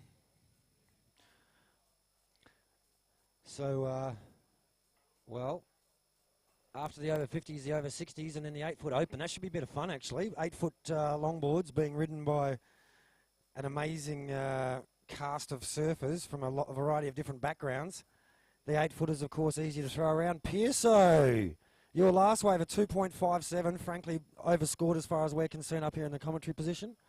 We thought it was about a 1-3 or something like that. But anyway, it's 2.57's moved you back into second place. So blue in first, red in second. Third now is green. That's Storm Carter. A 4.4 for your last wave, Storm. You need a 2.85 at this point, champ. Fourth place now is Nick Bavich in orange. And Nick, your last score, no change to your situation. You're still chasing a 3.42. So Tony Ray, a 3.4 for your last wave is your highest score so far. You are chasing a 3.85. We have 7.5 minutes remaining. And straight after this, we'll be looking for our over 60s men's division. Heat 1, John Murray in red, Duane O'Donnell in blue, Graham Wood in white, Greg Bedgegood in yellow, and Michael Thompson in green. So you guys like to check in with Uncle Owen. I rubbed his belly for good luck before my heat. It's always good to rub Uncle Owen's belly. Yep, and well, it got me through, so I wouldn't recommend against it, let's say that. Great to have had a couple of overseas and interstate viewers make some comments online. Having Ian Cairns say that he was watching sort of gave me the motivation to try and pull into a wave that I thought was going to barrel. Didn't actually work out for me. I did enjoy your backhand approach with the rail grab. Blue in the heat after you. Tanya Bird had a similar style. It looked good. Something about the blue rashy. I don't know what it is, but no, I thought maybe Kanga might be watching, and I know Rusty, your mate from the west side. Oh, there we go. Speaking of dips, there we go. Little bit of cover, and I don't know. I was lucky enough to pop through. Good too when you came through. Well, Watt got a good section then. I appreciate you saying that. But anyway, for Wajdi and Kanga, there you go, guys. Bit of a backhand dip. 6 minutes and 20 seconds, surfers. 6 minutes and 20 seconds. The next heat will be paddling out in approximately 1 minute.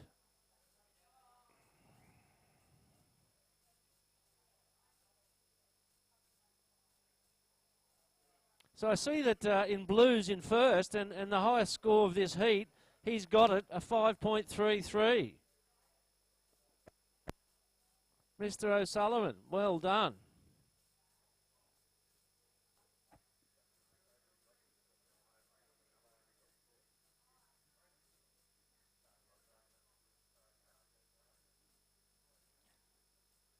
So a combination of top and bottom turns, bit of commitment in the pocket, and a good length to ride, lots of speed and flow.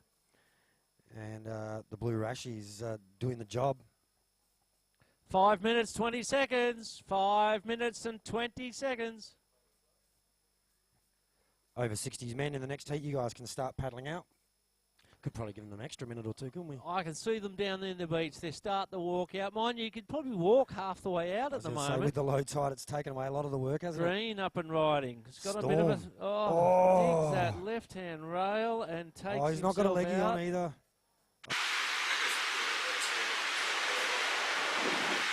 That's annoying when you're a teenager. That's critical when you're an over 50.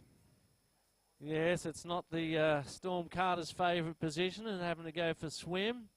You've got 4 minutes 30 seconds though, Storm. 4 minutes 30. Tell you what, he's fit as a fiddle. And I got to say that if you had a look across the board at the average 50 and 60-year-old longboarder, you'd have to say that surfing keeps you fit and happy. A lot of smiles getting around the contest zone. A lot of strapping elderly gentlemen and ladies, for that matter. Yes, both, absolutely. Great to see Phyllis O'Donnell here, just quietly. I don't think we've even mentioned her on the microphone. She's total legend, total legend. Well, you are the oldest professional longboarder and a professional surfer in the world. Phyllis has got a even, I don't know, an earlier record than that. Oh, she's got a big moniker. Tell the ladies and gentlemen at home what's Phyllis, because Phyllis is a Kingscliff local as well. She's a legend lady, community spirited, friendly as, big smile always. An absolute fountain of knowledge about the early days of surfing. Wasn't she the first Australian to surf? All of those stories are just extraordinary. We're lucky to get out in the ocean, and they're carrying history everywhere they go. Nick Bavich is carrying some speed down the line and slows it down with that top turn and oar because he was looking for the barrel, but looked like he was in too much.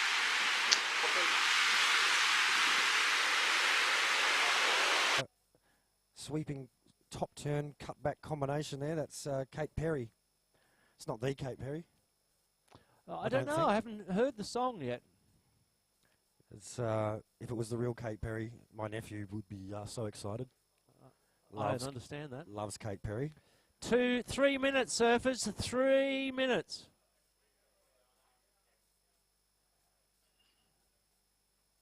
Current leader. Still got Mr. Blue there.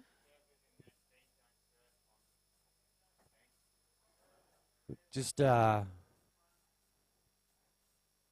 we see, this is the Golden Tonsils, Mr. Ian Pearson. Nice little pump to the top straight off the takeoff. Top and bottom top combination. He's getting more vertical as he gets further down the line. Popping up into the lip, kicking on the tail to bring it round. That's a fantastic looking wave. Little bit of creasy backwash, but he's going to ride through that. Charlie O'Sullivan, current heat leader, meanwhile up and riding behind him. Nice turn to start off with. Grabs the rail to get around the section.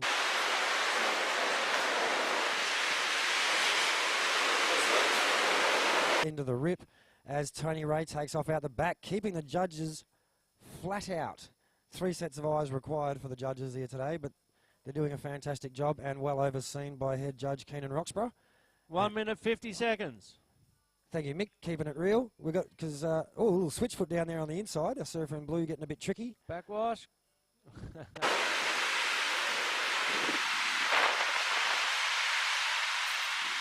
Potential, folks. 1 minute 30, surfers. 1 minute 30. Just for the sake of the people watching at home, if you're wondering what we're yelling out about, the surfers in the water are relying on us to tell them how long they have left to go, who's in the next heat, and so forth. So what you hear on your web screen around the world is also what the surfers in the water are hearing. And so if you have any messages for any of the guys who are in the water during their heats, feel free to zap them through on the interweb, and we'll do our best to heckle them. It's part of the fun of longboarding. It's not quite so serious, is it? Yes, well, we've got to put fun in there because it's a whole lot of it. Fun, fun, and more fun. 1 minute, surfers, just under 1 minute.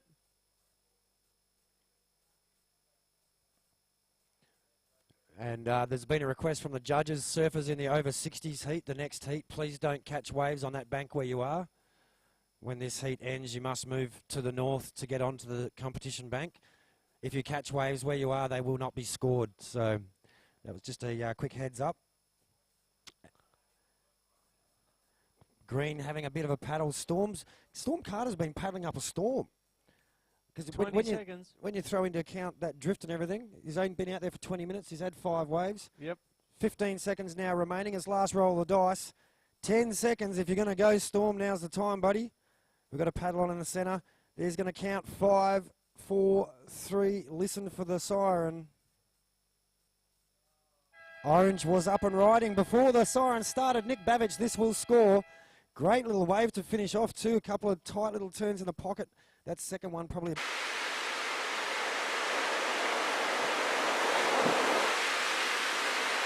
Got a 7.33 for his last wave. He'll be stoked with that. Catapulted him into first place, but we'll wait for him to get back up the top here and maybe even let him read out his own official results. Why We're not? still doing interviews down the bottom. Judges are happy. We're going to go straight into the 7, countdown for the 6, next... 5. Nah.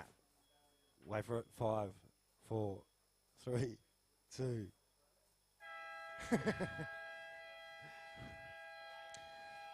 See, that's what the commentators get the big bucks for. You've got too much experience.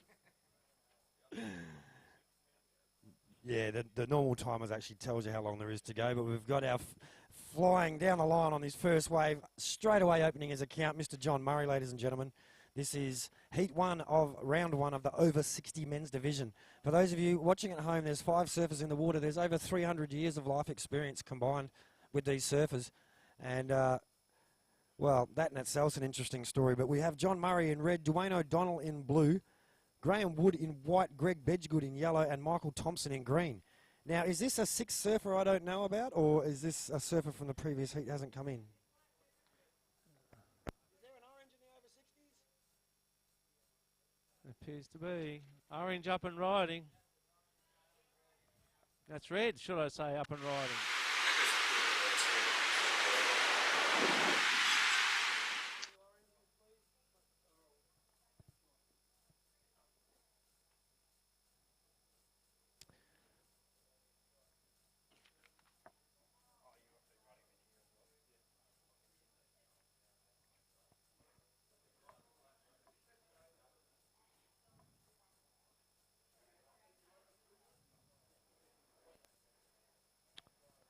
Only red's had a wave at the moment, 2.33, scored in red. We definitely got 6 surfers out there, Jace. Yeah, it must have been a late entry into the over 60s because originally there was only 5 in the first heat, but we'll find out who they are in just a second. In the meantime, would you like to announce the official results for heat 2 of the over 50s? Oh, how good's that? Look at that. Ian Pearson in red gets the first. Blue, Charlie O'Sullivan gets the second. And in green, Storm Carter gets the third. In fourth, Nick Babbage. And fifth, Tony Ray in white. And in sixth, Kate Perry in yellow.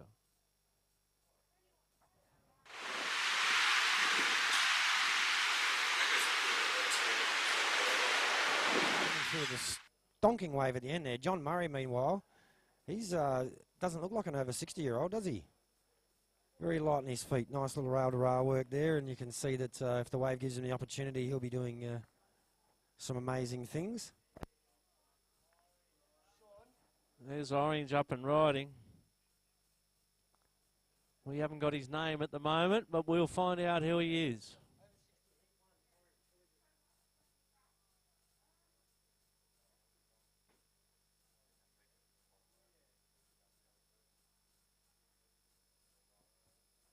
As we search the records, the mystery man, Mr. Orange, waiting for his score to come through. Dennis Carvery. There we go. We found you, Dennis. We know you're okay.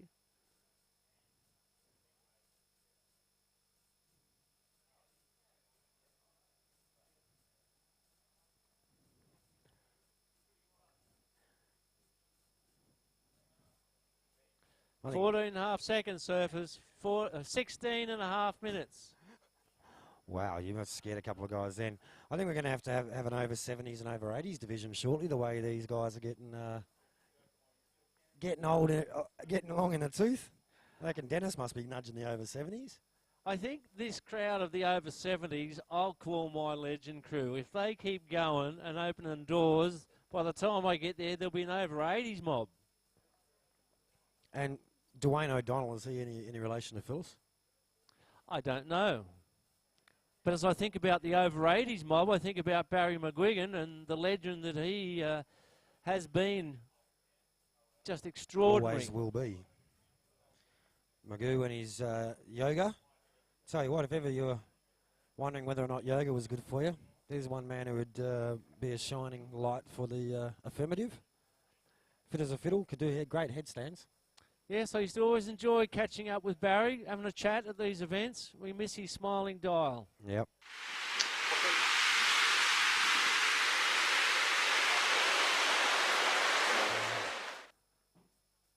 True legends, I suppose.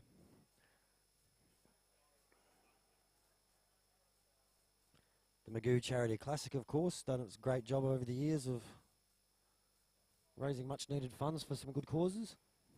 Yes, I spoke to his the lovely Debbie up there at Noosa, and she's doing really well with all the loving surfing community support. Ew. Greg Bedgegood, meanwhile, he's looks like he's having a great time out there. You can see the beaming smile from here. Dwayne O'Donnell spent a bit of energy there, and As you can see, oh, well, and I've heard you say it a couple of times already today, Michael, as well, the positioning on the bank, so being out there ready for the right wave, but also being in the right spot to get it. It's a bit tricky because no two sets seem to be exactly the same. White there finding. Yes, and worked over by these smaller waves is an interesting experience. And it holds you there. It just holds you there. So heat 2 of the over 60s, you could probably start getting your gear ready. And that'll be in red, Mike Pym. In blue, David Stork. In white, Chris Newling. In yellow, Dennis Lowe. In green, Storm Carter. And in orange, Rocky Hannon. We've got just under 14 minutes left, surfers, in this current over 60s, heat 1. With one more over 60s, heat 2 to come after that. And then we move on to the 8-footers. I'm in that one. I'll have to get ready soon. Well, I won't have to call the commentators union then. I was getting a bit worried about my job, mate.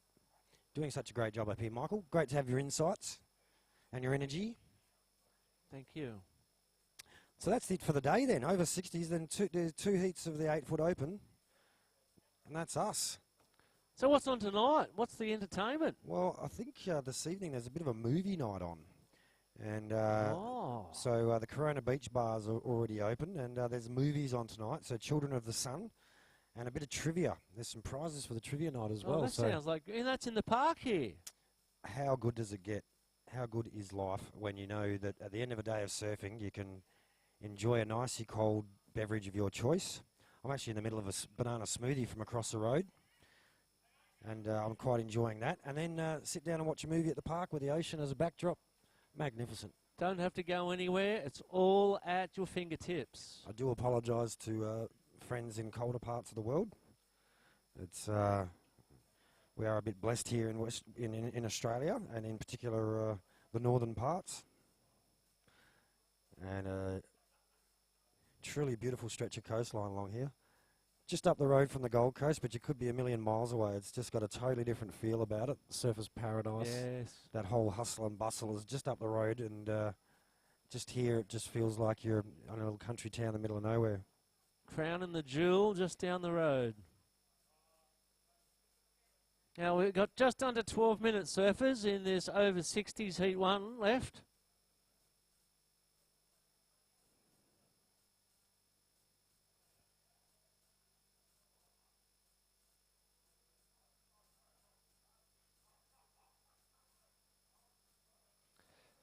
The current leader here is the gentleman in orange, Dennis. Arguably the oldest guy out there. I don't know the ages of all these other guys. Michael Thompson, meanwhile, getting a long joining up section there. He decided he's not going to get stuck behind that white water. Sort of sacrificed a bit of the middle part of the wave just to get his skates on and get going down the line and paying off with length of ride. So surfing like a grommet, locking in the 2 waves early.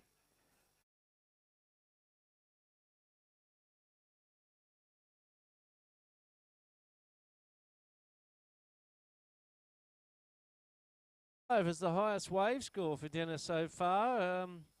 I can't see any others there that are overtaking that. So there's plenty of room here in the remainder of this over 60s heat. We're not even halfway through it yet. Plenty of things can happen. And, well, you got blue yet to trouble the scorers. We would assume that's going to change. So you expect to see increased activity levels from Michael Thompson in green and Dwayne O'Donnell in blue, because both of them, or neither of them, have 2 waves locked in. Mind you, Greg Bedgood's in the same circumstance, so all right, it's might get a bit elbowy here in a few minutes because the elder age groups are a bit known for their ability to assert their, or their desire to assert their will. Yes, a bit of a lull happening at the moment. Trying to find a wave that's going to open a score for you is not the simplest task. Red's having a look at this deeper one. Lets it go. Orange is having a look at the same wave. He thinks it's got something to it. Dennis has gone, fair go, John. You've already got 3 waves. Buries the nose there. Small wave, but just drags the nose of that longboard under. So paddling out in about 4.5 minutes' time will be Mike Pym in red, David Stork in blue, Chris Newling in white, Dennis Lowe in yellow, Storm Carter in green, and Rocky Hannon in orange. So you guys, there's 9.5 minutes remaining, so you can paddle out at the 5-minute mark, of course.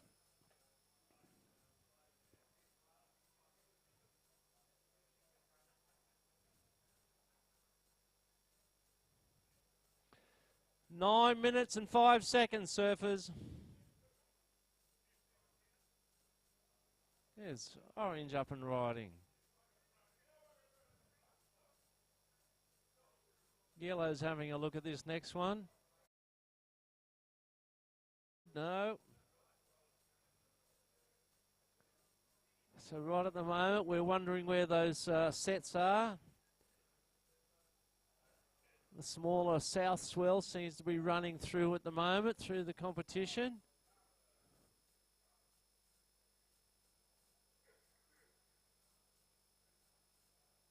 A 4.10 is now the highest score there.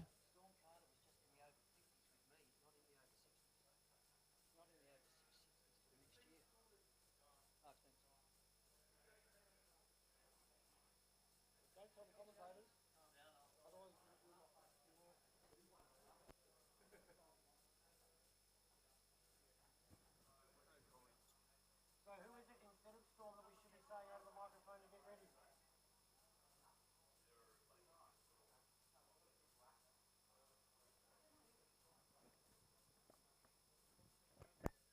7 minutes 50 seconds, surfers. 7 minutes and 50 seconds.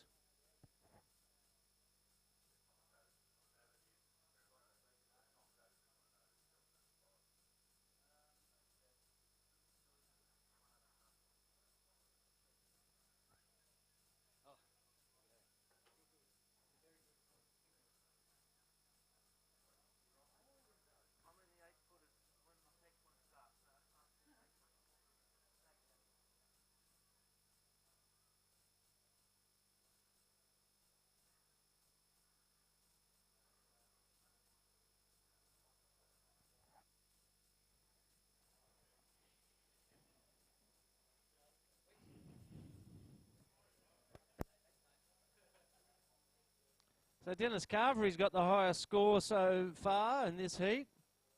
That's a 4.10. Yeah, it's a fairly low top score for a heat, and especially when you consider the skills assembled with these guys. There are no slouches out there. It's just tricky conditions at the moment, and keeps going flat and disappearing, and then reappearing up the line, and then one goes fast and one goes slow. Next one closes out. So whilst there's really good waves out there, putting together two good ones in one 20-minute block can still be a little bit tricky, especially when there's 5 other guys in the same zone who want the same waves. White has a quick up and off for Graham Wood. Green's having a paddle here. Reading where to sit on this bank, on this low tide, is a bit of a challenge. They're not all doing the same lineup. Each wave unique.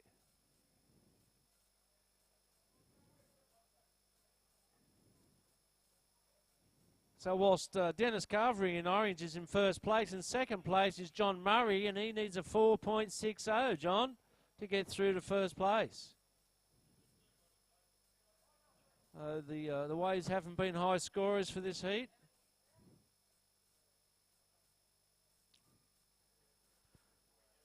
I see Mr. Blue, Dwayne O'Donnell is yet to get his first wave. He got really close to catching one right at the start of the heat, paddled for it and didn't quite get into it. And that's the thing as well, you can get caught in that in between. One will peak here and one will peak there, and you're watching your fellow competitors catching waves and you're in the wrong spot, and it can be so frustrating. So I really feel for Dwayne at the moment. 5 minutes and 5 seconds. You can paddle out the next heat of the over 60s. A huge thank you, as always, of course, to our event sponsors, without whom we wouldn't be able to get the job done. This year, the New South Wales government throwing a lot of support behind the event, as well as the Cancer Institute of New South Wales. They are co-naming rights sponsors with Volt Wetsuits. Which, how good's that? It's great to have Volt Wetsuits on board because it's a company that's, It's owned and run by surfers, but not only that, is they've got a strong longboard mentality within their company. Phil Clifford, one of the principals, is a longboarder himself, competes as well as his two sons. And John Murray out the back racing down the line, and Orange takes off in front of him. This is Dennis. He's started strong, and unfortunately he's just sort of tapered off a little bit here towards the end where you wanted to be doing your best. White's turning around to have a look at this, what could be quite a good wave here for Graham Wood.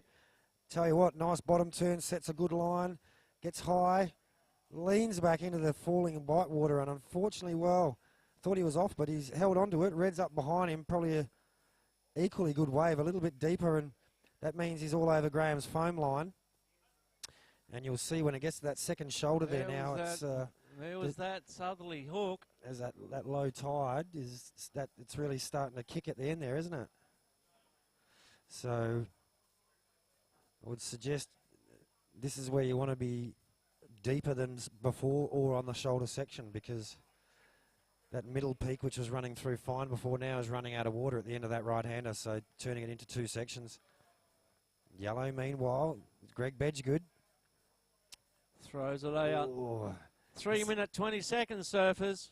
when you watch your fellow competitor get a nice long wave and then you get one that shuts down at the start like that, you're thinking, what's going on? What do I have to do out there? It can really become a mental game. Just got to stay positive, stay happy, and know that the waves will come. Look at this little runner here. I mean, that's a really good scoring opportunity for someone to get on the nose and catch a little runner like that. But then the position you have to be in to catch it is impossible to stay in one spot. You kind of have to time it, then paddle your guts across into the rip, get the wave, and then go around. So GB, the Bedge machine. I've got to work all this out because I'm out in 25 minutes in the over 8 footers. Thank you very much, Jason, and I'll pass you back to Ian for your co-mate. I'm sure my co-mate. Unco-mate, more like it. I'm sure one wave winner. The viewers at home and on the beach will join me in thanking Mr. Michael Cottier, the world's oldest professional registered WSL surfer, for his amazing input and insights and commentary. And I'll welcome back to the commentary position so I can go and have a short break. Official winner of Heat 2 of the over 50 Pacific Longboard Men's Division, Mr. Ian Golden Tunsil's PSO Pearson. Welcome back. Yeah, mate, who said you need 2? 1.5 will do. That last one, lucky. Thanks, Huey.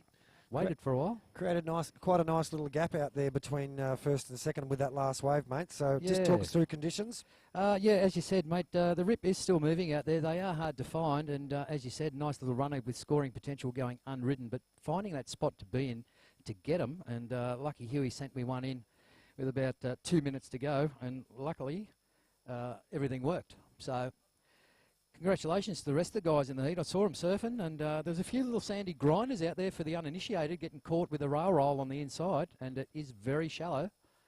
But we're just coming down to the mad minute now. Minute and 10 seconds remaining for the old over 60s out there. And we've seen some great surfing by 3,000 years of surfing history in the water between the two heats of the over 60s. These guys were playing drop-ins on Jesus, weren't they?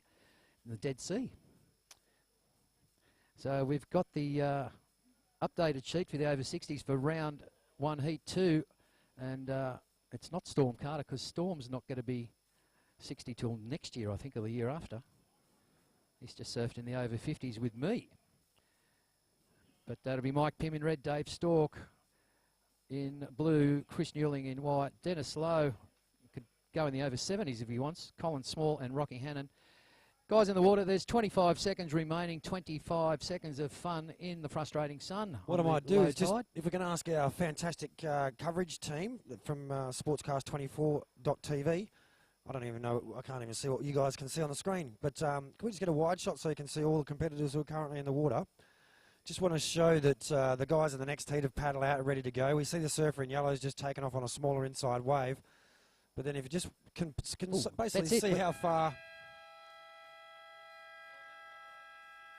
If we can see how far up the bank the waves are breaking there, and then just to give people an indication as to how far the wave actually travels. Because I think an important part of a competition like this is the paddling back out once you get a long wave.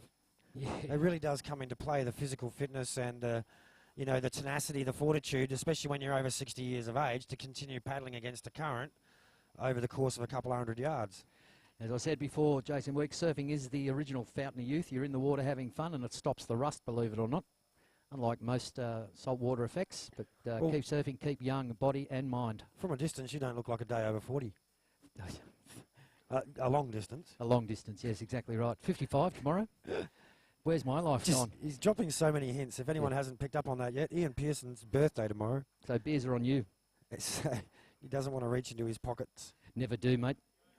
We're Someone right to go, shut. pressing the button, counting you guys in, out there right now in the second heat of over 60s in 5, 4, 3, 2, 1.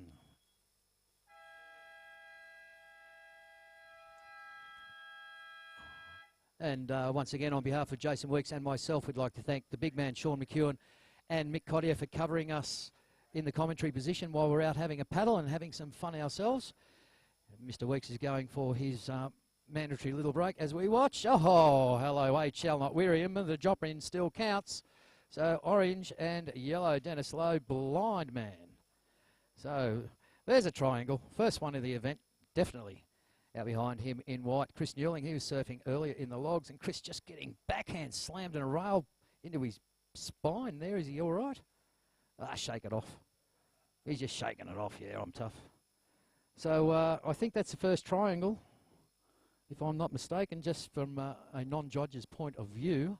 Official results are in from over 60s heat number 1. Now, the over 60s is an unsponsored event here at the 2016 Australian Longboard Surfing Open. So if you're a multivitamin company, a wrinkle cream, a aged care facility, you want to help these guys stay surfing, we need a sponsor for them. But what a great heat it was. And look at there's not much variation in the points, but it was well surfed. In 6th place was Dwayne O'Donnell in the blue. 5th in green, Michael Thompson. 4th place in white, Woody Graham Wood. You got a 4th there. In 3rd place, John Murray in the red. 2nd, Greg Beggy. Good on you, Greg. And taking that one, Old Dan in the orange. Old Dan. Who's Old Dan? Well, they're all old. Split them up. It's Dennis Carberry, is it? The Taipan. Psst. All right, 18 minutes. Surfers in the water, 18 minutes. Watching over 60s, Heat 2. Congratulations to Dennis Carberry, Greg Bedgegood and John Murray. No commiserations at all. To Woody Graham. Woody will be celebrating tonight no matter what. He's always having a good time. Michael Thompson and Dwayne O'Donnell, will surf, gentlemen, and keep doing it. You're an inspiration to us all.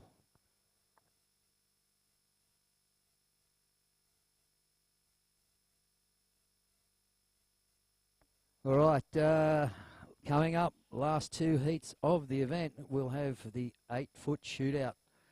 So red will be Dean Walpole, blue Mick Cottier, and white Josh Davies. It's only 2 3-man heats, so guys will have plenty of time.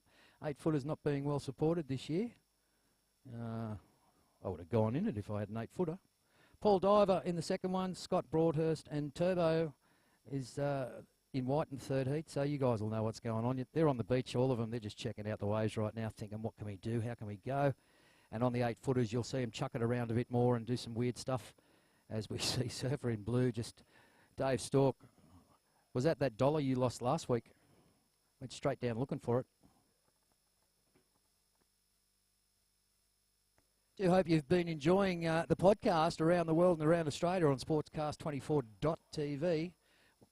And I'm sure the boys have tried their best. It's day 1. We had a few technical problems early this morning.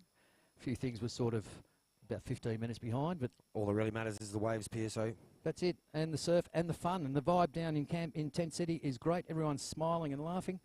Have we had the camera down there looking at all the crowd? Oh, smiling, happy people. That's sausage sizzle going on, all sorts of stuff. Yeah, I think we'd like to thank the Cabarita crew for doing the cooking today. Out the back. Mike Pym winding it up and downing. Consummate competitor, Mike Pym, been in everything and just about won everything too. That's what you get when you're retired, I suppose. You just go surfing in comps. Stalking outside, found one he likes, and a little line up, and he's getting the drive going. floating it down on another rail. Just got behind that little crisscross. Yeah, there's a little You can see there at the end of the wave where it breaks into two. So that little front wave was the little ripple there that caught his inside rail. Well, if you do notice, Jason Works, every now and then there's a little flush of backwash, believe it or not, just bouncing off the inside gutter, which does upset the line of wave you're riding. Yes. So you've got a combination of things happening.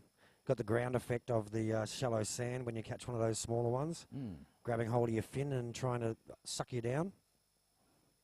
These guys being, well, they're not even surfing traditional surfboards, they're surfing surfboards as far as they're concerned.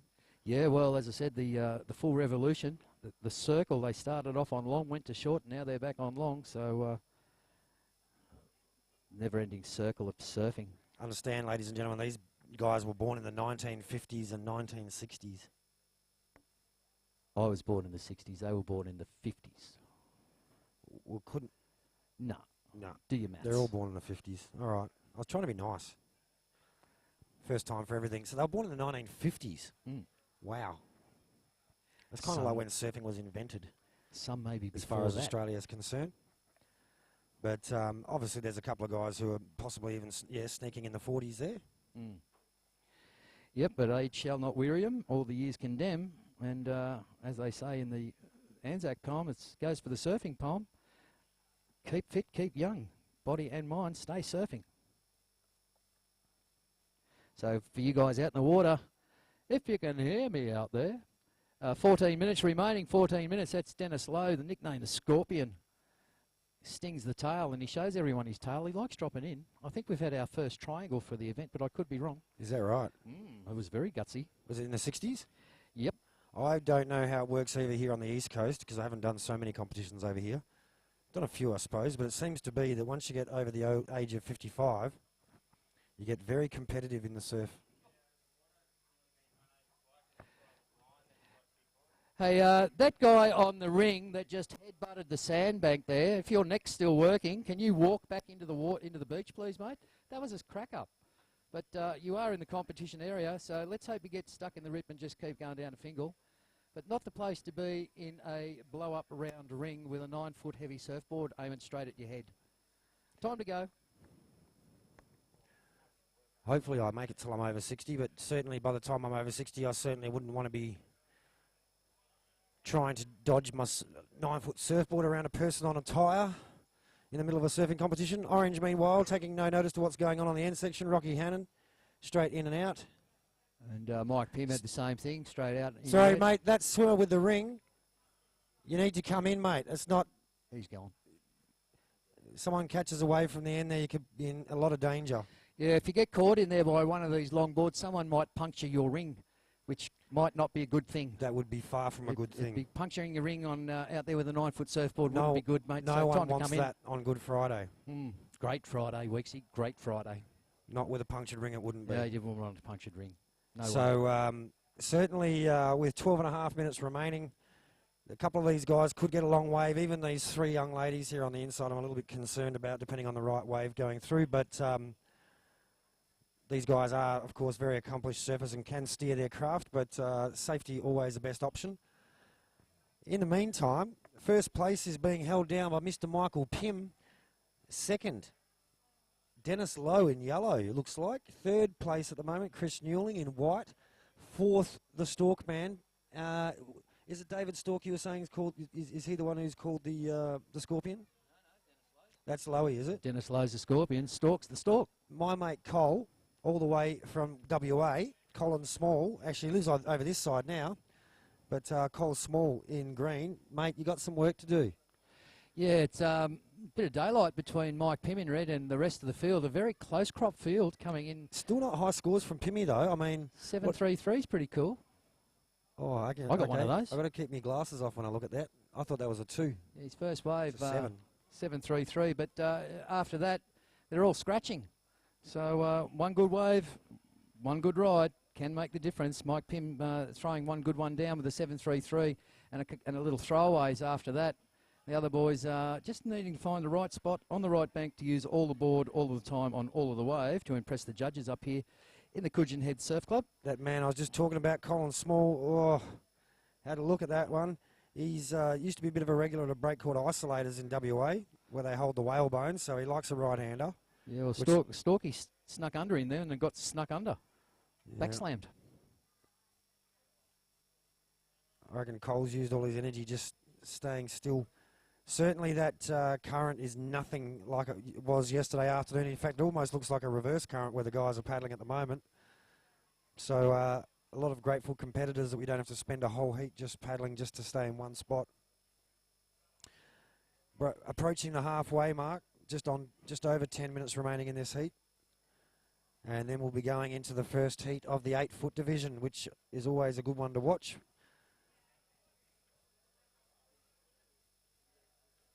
Eight-footers, of course, a lot more manoeuvrable, and you should expect to see some fireworks. Dean Walpole will be in red, Mick Cottier in blue, and Josh Davies in white in the first heat of the 8-foot division. What a beautiful-looking seaplane just going over the contest site. It's be great to have one of those land with 20 of your mates and pull up in the ocean somewhere.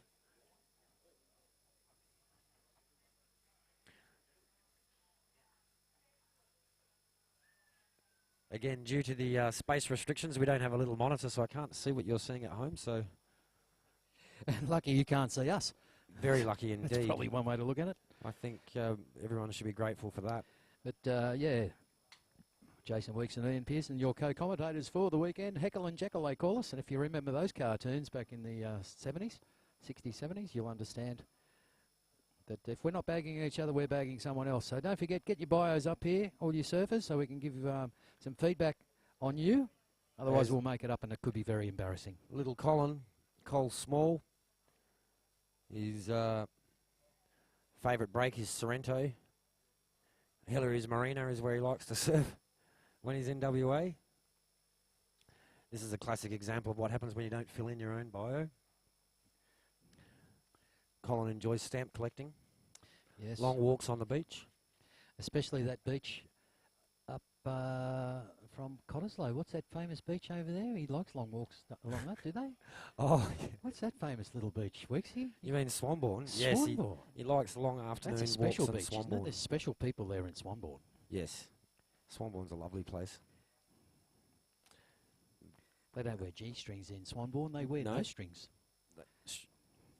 I've been there once. What a surprise. We'll ask that free surfer going out in your shortboard to time it really carefully for us, bud. Thanks, mate. Just remember, these guys coming at you are over 60 years old. 8 minutes remaining, 8 minutes surfers. The bolo bank's cranking. That's where these guys should be, the bowls club. No, you can't say that. They're surfing. They're doing well too. Trying conditions out there, shallow bank. Huey's not throwing much at them, but they're making the best of what they got. A bit of a paddle on. Blue's throwing a bit of spray, but don't know. There might be a bit too much wall in front of him. There might be a better position for White on that one, but we'll see. Never say never. Look at him go. Get the speed up for that first section. Go the stalk off the top. Yeah, just ran off a little bit on that second section. I was worried about that. Just had that little hip on it. Very shallow there. Speaking a bit of hip on it, he nearly blew a hip. If he landed on that sandbank, that could have been wheelchair bound. The over 60s division, of course, as a naming rights sponsor. We've approached a few appropriate sponsors, but Zimmer Frame and Nurofen and Ford Pills, various corporate sponsors. Blue Care, Southern Cross. Silver The Mike Chain. Pym winding up and off, and on Scorpion, Dennis Lowe fanning the end of Mike Pym's wave there. So getting a nice little glide there for Dennis. Yeah, Surfing with the crash helmet on, that's so if he does headbutt the sand, it's not going to hurt as much. did a great job there of just keeping the nose a little bit clear of the breaking part of the wave. Dennis, It's tricky on those smaller waves, isn't it? Just to get that edge up. Dennis will have a go at just about anything. He had a surf during Cyclone Winston when we had the swells pumping up there on the Goldie. Decided to paddle out one day. Absolutely got punished on the paddle out. And got swept down inside Kira Groin on the rock side and bashed. The board that the Astro Black and Red is now black, red, white and patched all over. But luckily he had his helmet on. Saved his life and he managed to escape, but he did cop a bit of a beating. Dennis Lowe, he likes getting out there and having a bit of fun. Qualified for the over 70s final. I guarantee if he's not in it, he should have been. The Scorpion. All right, we're coming just under 6 minutes remaining. Surfers in the water, just under 6 minutes. So let's see if we can give you a quick scoring update. Still holding the lead with a 7.33 and not much behind that. Pemmy, haven't had much fun out there besides your first one, but you are holding down first place. Dennis Lowe, you snuck into second. You've got a 2.83 and a 2.63. In third place, the Stork. And 1.73 and a 1.20. There's not much in this at all. Fourth place, Mr. Newling had a good go on the logs early, back out there showing them what's going on. And what are we doing here? We've got a fight for the finish between... You got to watch out when the media lady comes and steals all your paperwork. Oh, I like it when the media lady comes over. She says hello, nice smile. Straightens up the desk for us. Look, she puts it all in order. Anyone would think we were messy. Thanks, Mum. Oh, she's taking all the information sheets.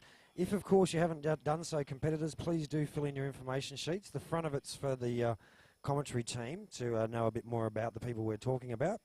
And the second part is just a bit of feedback for Tourism New South Wales to give an indication as to where people are from and where they're staying while they're here and so on. And what that does is tells them that this is a great event to support. So if you want to see this event back with some good sponsorship from the lovely tourism people next year, fill in your questionnaires, please.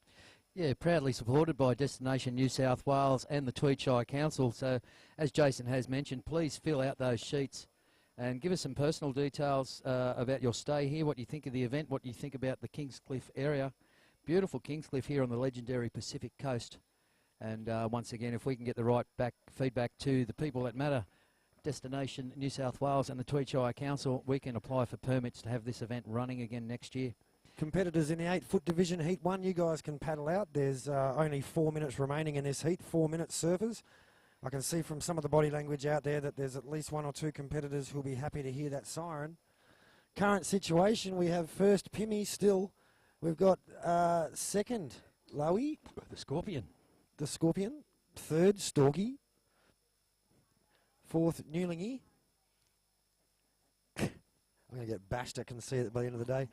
Rocky, he's coming up. Fifth is actually Cole Small.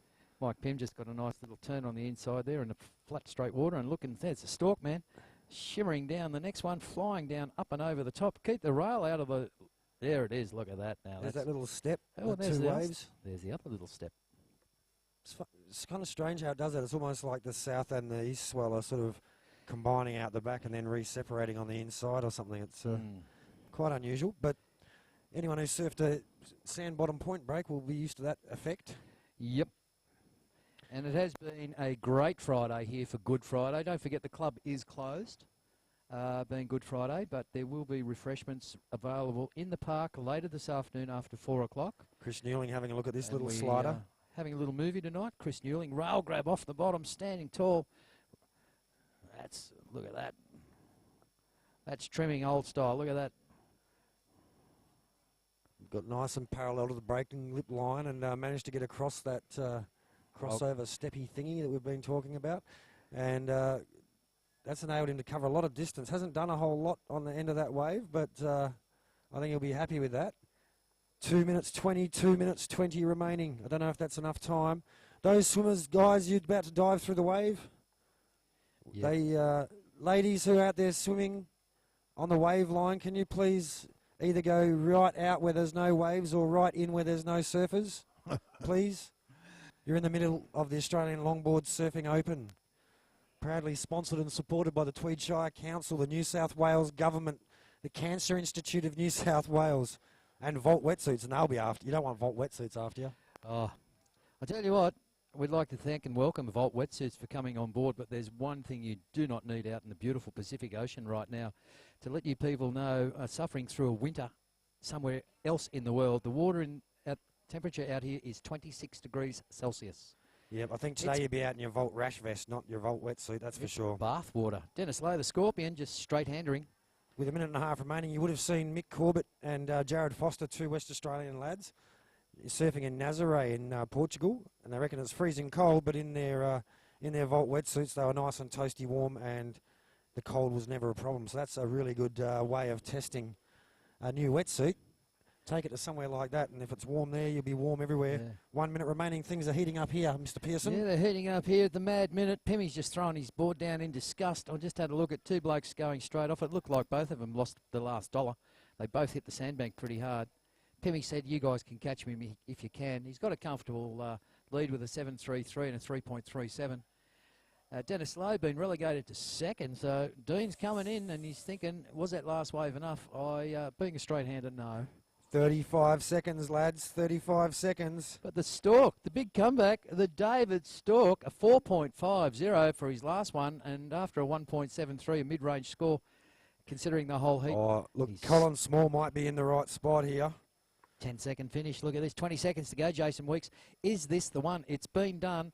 I know I had to go on my last wave, and here we go. Oh. Little Colin, is he going to race it? No, it's Cole on the shoulder in the green. I thought that one was going to close out on the bank. I don't think 7 that's gonna do seconds. it. Last roll of the dice will be this one. 3, He's up. 2, 1.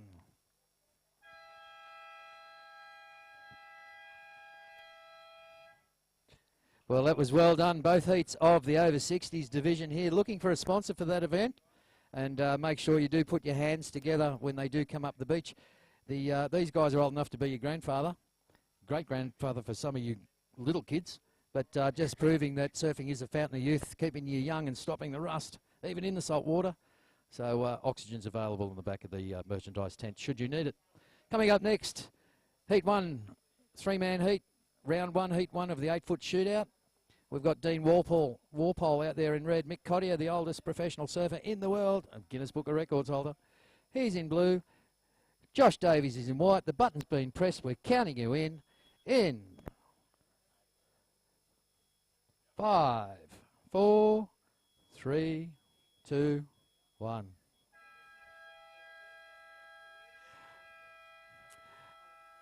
There's a surprise for young players. Walked out the door, the siren sound. She's deaf. Look at this. Look at Within this one. seconds, the opening stanza of this heat. Michael Cottier, the frothing grommet, eternally happy. Oh.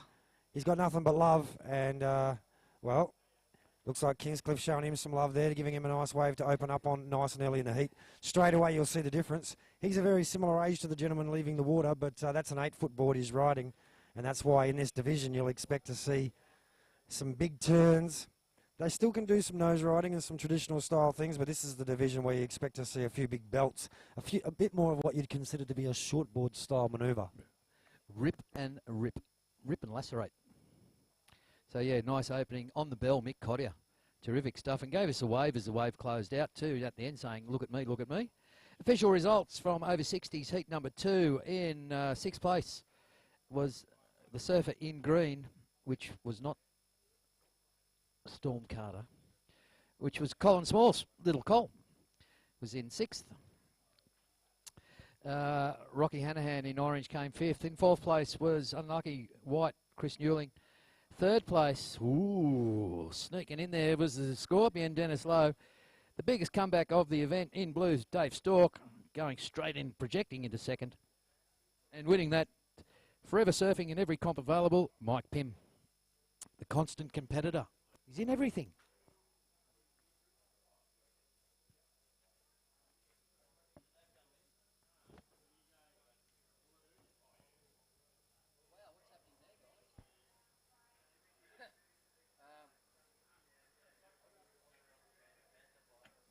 Virus is in the computer. Watch out.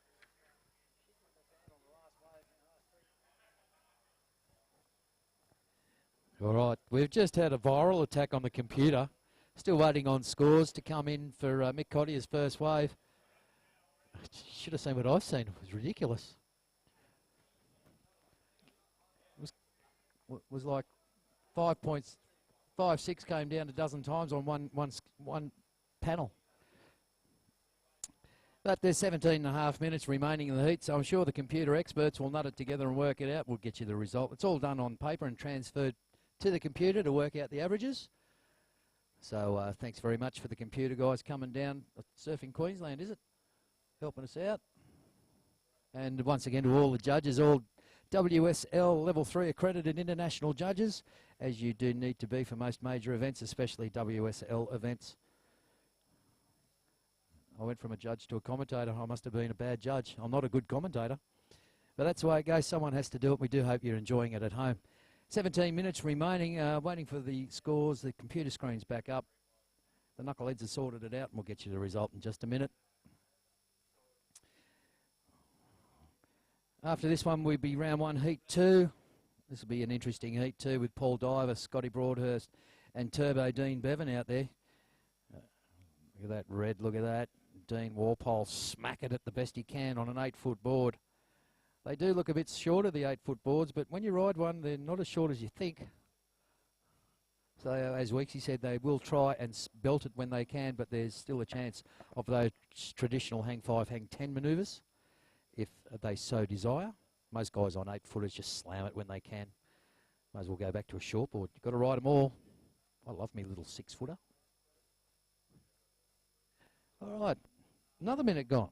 16 minutes remaining. Look at the top bank. There's a grinder out the back and no one on it.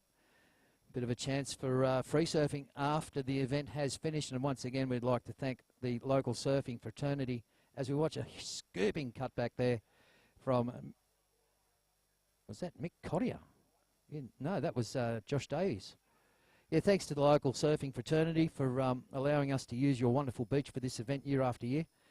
And to all the tourists that have come down for the long weekend, do hope you're enjoying your time here. There's plenty of beach available, and in between your swimming and relaxation, you can watch the World Australian Longboard Surfing Open presented to the world through the podcast by sportscast24.tv.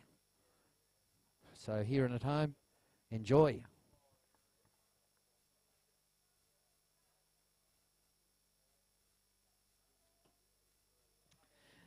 And don't forget, if you'd like a souvenir of this event or past events, we do have the current Australian Longboard Surfing Open T-shirt for sale, plus a few shirts we had left over from last year.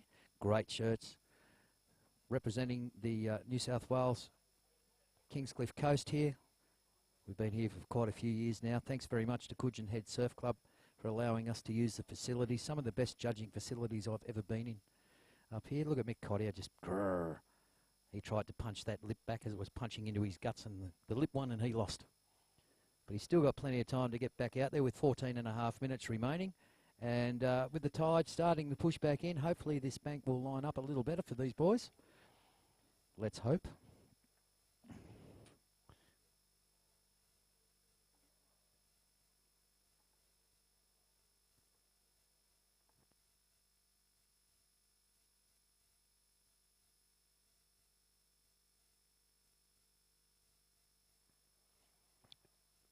Coming up right after this, of course, will be the final heat for the day.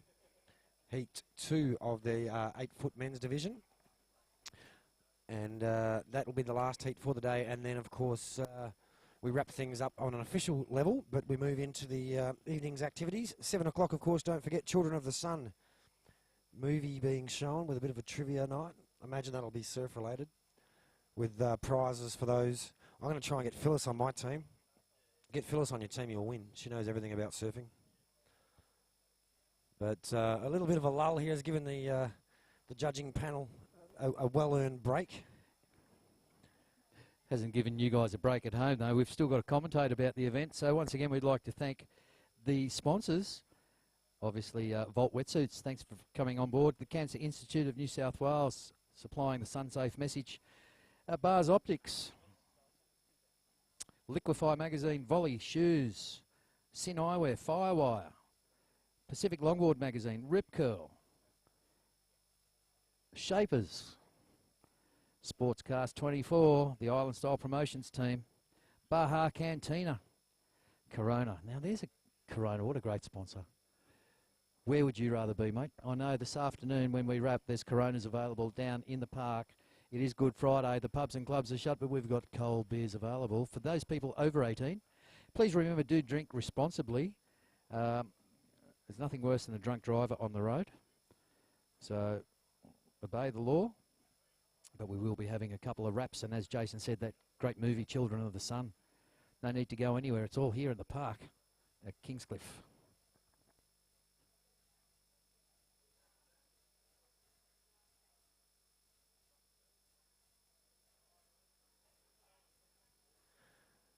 kicking off tomorrow morning, of course, bright and early. 8 o'clock start for the first round 2 heat of the Vault Wetsuits LQS men's division. Followed straight after that by the Cancer Institute New South Wales LQS women's division. So the best of the men and the women starting off the morning's activities. It hasn't stopped out here yet, though. Our surfer in red, that's Big Dino, driving off the bottom and throwing a bit of spray out the top. So it's still an 8-foot long surfboard, so the shortboarders watching at home. This is, they're relatively manoeuvrable compared to a 9-foot surfboard, but of course, compared to your standard shortboard, they're still very cumbersome, hard to get through the waves and hard to turn. Those two guys going out with your shortboards, I hope you're not going to go into the contest area, guys. That would be highly inappropriate and unnecessary. There's only one heat left after this, in which case you can have it all to yourself. So if you wait for about 31 minutes, you'll have it all for yourself. In the meantime, we'd ask you to stay clear of the contest zone.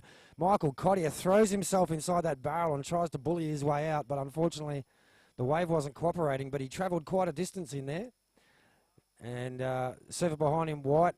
So looks like those shortboarders are going to go for the dash through, heading off down to the southern, to the northern, I should say, free surf area. I only just flew in from Perth, folks, so my left and my right, my north and the south are still a little bit mixed up. Obviously, when you look to the left at the beach in WA, you're looking south. If you guys are going to go, you want to get real clear real quick. We'd really appreciate it. Surfer in red turning and having a look now, and just about running over White, but opens up with just a wrapping little S-turn, comes himself back into the power pocket. He's looking for the barrel, and he's in there. He's still travelling. Oh, he'll blame that on the shortboarders getting in the way. Oh, I think he might have grabbed a fin on that shallow bank, but wasn't that well done. Good stalling and was just locked inside. I think the did everything except come out. Yeah, little roll of the rail, unfortunately, at the end. But see what the judges think. Looked pretty cool from where I was, and at the moment, that surfer in red, Big Dino Walpole, he's got the highest scoring wave of the heat with an 8.17. He's backed it up with a 3.33, but that's going to change in a minute. So at the moment we've got red over blue over white, and Dean Walpole just still holding first place with an 8.17. Your last wave, unfortunately, didn't come out. It would have been a lot higher, I bet, but it was a 3.87. Incomplete, the judges have called it. Mick Cottier, the effervescent youth, a 3.67 and 3.17 holding second place. And Mr. Davies, surfer out there in white, a 3.77 and a throwaway of a 1.50. Needing to improve on that. You need a 3.07 to go into second, Josh. And Mick requiring an 8.37 to get back into first 9 minutes, so plenty of time to do it. 9 minutes, fellas. Catch 3 waves in that time. 8-footers. They're into it. This next heat's going to be a cracker too, with Paul Diver, Scotty Broadhurst and Dean Bevan. I've already given them a wrap. Hope they live up to my expectations. At the turbo, we'll be out there firing.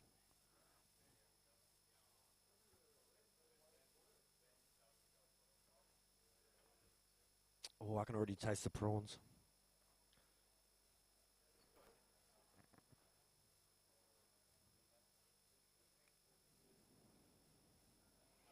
A few little creases approaching, and this will be a free surfer, I think, a long way up the peak. So those couple of free surfers, guys, you really need to clear the area. There's only one more heat after this, so you see where the flags are on the beach. You can't enter that area, fellas. We really appreciate your cooperation.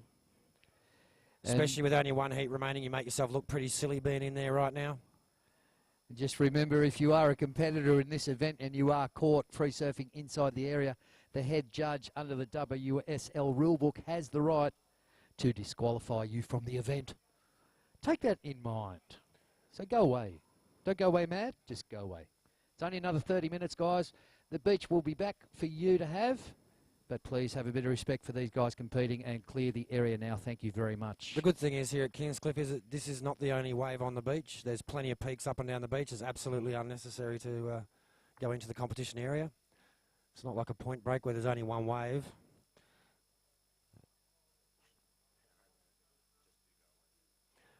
Seven minutes remaining on the clock. A little bit of work to do. Michael Cottier currently in second. Anything better than a 3.17 will improve your situation. That last wave of Josh Davies in white, a 2.13, that's improved your score but hasn't changed the situation. You're still needing a 3.07 to move into first place.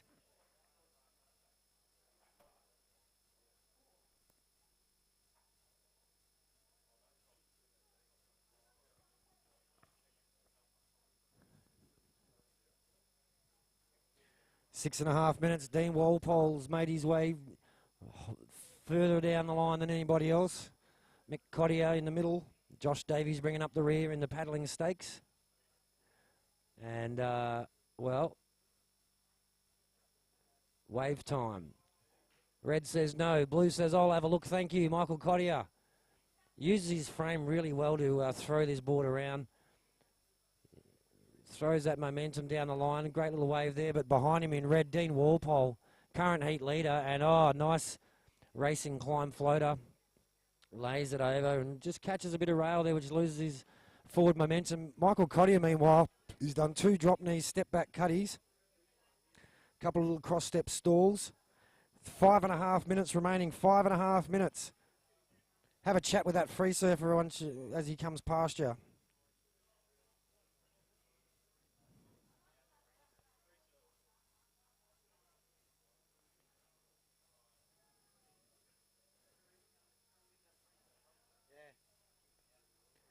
That free surfer, mate, you really need to get out of the area, buddy. If you are in the event, you are running the risk of being disqualified. If you're not in the event, you're running the risk of being branded a bit of a fool.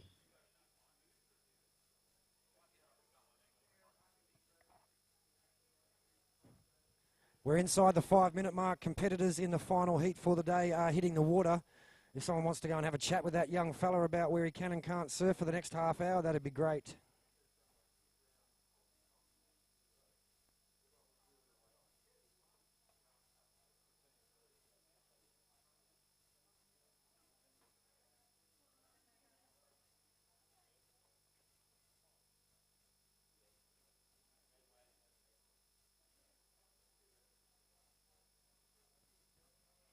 This is essentially a semi-final. First and second for each of these 2 heats go into the final tomorrow.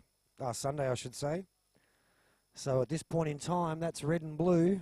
White with the work to do. So Josh Davies looking to improve his situation. Anything better than a 3.07, and he's into first place. Into second place, I should say. Michael Cottier needing a combination of scores to move into first. So really, blue needs to make sure white doesn't exceed his score.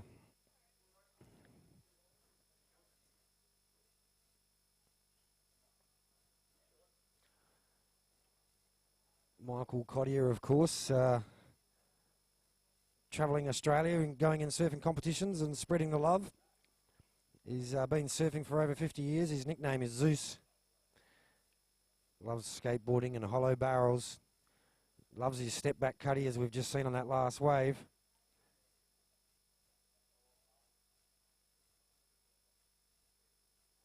He's been to the Tweed Coast many, many times before, and his highest World Surf League ranking was LQS, was 5th. I think that was last year. Something you wouldn't know from looking at him. He's a Justice of the Peace in New South Wales. And mixed message, as it always is. Happy Friday, keep smiling. So, spreading the message of love and happiness. And I think as far as messages go, that's about as good as one as you could hope to get. Can't go wrong approaching life with that attitude. And with 2 minutes 40 remaining, that last wave of yours, Michael, a 2.9, so not even enough to replace your second score. But anything better than a 3.17 will solidify your second place. Josh Davies only chasing quite a small score in order to move into second. So Michael Cottier will be looking to improve on his existing score, and Josh, of course, doing the same. At this point in time, though, Dean Walpole is looking very comfortable with 2 minutes 15. He's got his fellow competitors combo, they need a combination of 14 points to take him out of first place, and I can't see that happening in the last 2 minutes.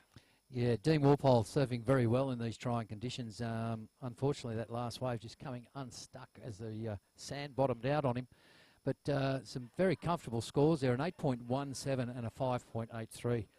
So really dominating the heat right now. It's not stopping him, though. He's still looking. He's going hard. Never say never. 1 minute and 40 seconds remaining. Surfers in the water, 1 minute 40. So second heat. Guys should be on your way out there. It's Paul Diver in red, Scotty Broadhurst in blue, and Dean Turbo Bevan will be in the white. Gee, I wouldn't want to be those free surfers when Turbo paddles out. I reckon he might tell them. Being in local legend status as he is, I'm sure that he'd be allowed to say whatever he felt like. Don't forget, if you are visiting the beach and you are watching the action, fill in a survey down at the merchandise tent. You can go in the draw to win a men's and women's Maxim watch. So thanks very much, Maxim watches, and that's just putting pen to paper and telling us your views on the event, your stay in Kingscliff, and what you think of the whole thing. And as I said, for a good Friday, it's been a great Friday. We've had some competition out there. We've had some good waves surfed. Congratulations to all the guys that have progressed through to the second round. No commiserations to the guys that didn't. They were very trying, contestable conditions. 30 seconds.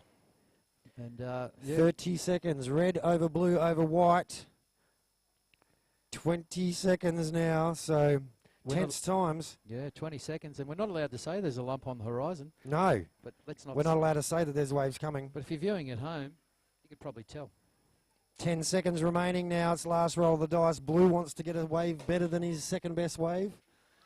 White wants to get a wave better than his current best wave. There's no time. So the clock wins that one, folks. That's the second last heat of the day out the way. And look at this out the back.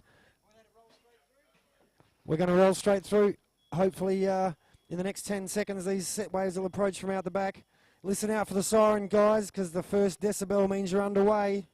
Oh, there it is. So close yet so far. Looked This like looks- Dean Bevan was ready to snake into one then, but he's not out of it yet. Turbo knows the area. He's been a local. Here he goes. Turbo out there in the white. Watch him wind this up. Look at the speed. He's dragging. Look for an aerial here. Oh, Turbo! And he's out the front. Tell you what, folks, you might have paid for a whole seat, but you got ripped off because you're only going to need the edge of it. Last heat of the day, and it's getting under control. Scott Broadhurst takes off out the back. Tell you what, I thought he was going to bust an air there, but he was going for the barrel. Yeah, I thought the air was coming, and he decided to go the umbrella, not deep inside, but stayed fast under the lip and then pulled straight before it smashed him into the sandbank. Well, official results are through from that first heat of the 8-foot division. Taking that in red with a 14-point heat total and a dominating performance from Dean Walpole, our surfer in red. Blue and white not so far apart. Mick Cottier getting the best of that in second place. Well done, Mick, through to the final tomorrow. And a bit of bad luck there. Josh Davies not able to get that second backup wave he needed. Well, you know, a 6.84 for Mick Cottier, a 5.9 for Josh Davies. So he wasn't that far behind, but everyone's playing in the same ocean. And out there today, Dean Walpole definitely got the best of that little exchange. Yeah, the luck of the draw and wave selection. Obviously, that's competition. Sometimes it wins for you, sometimes it doesn't. And Dean Walpole's just saying, yeah, one for him.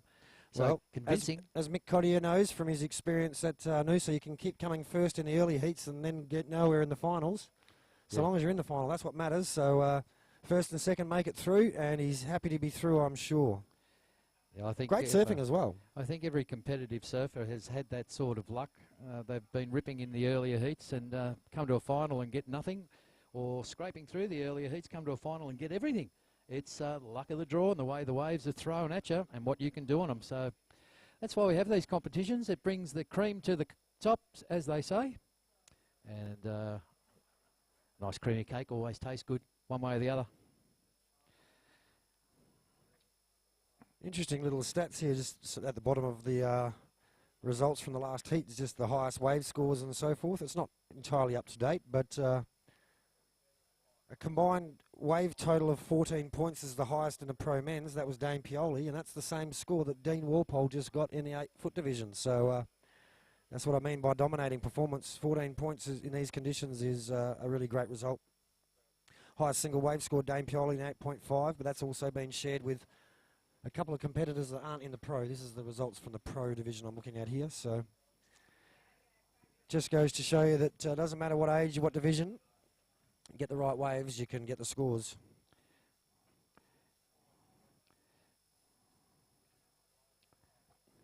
Yeah.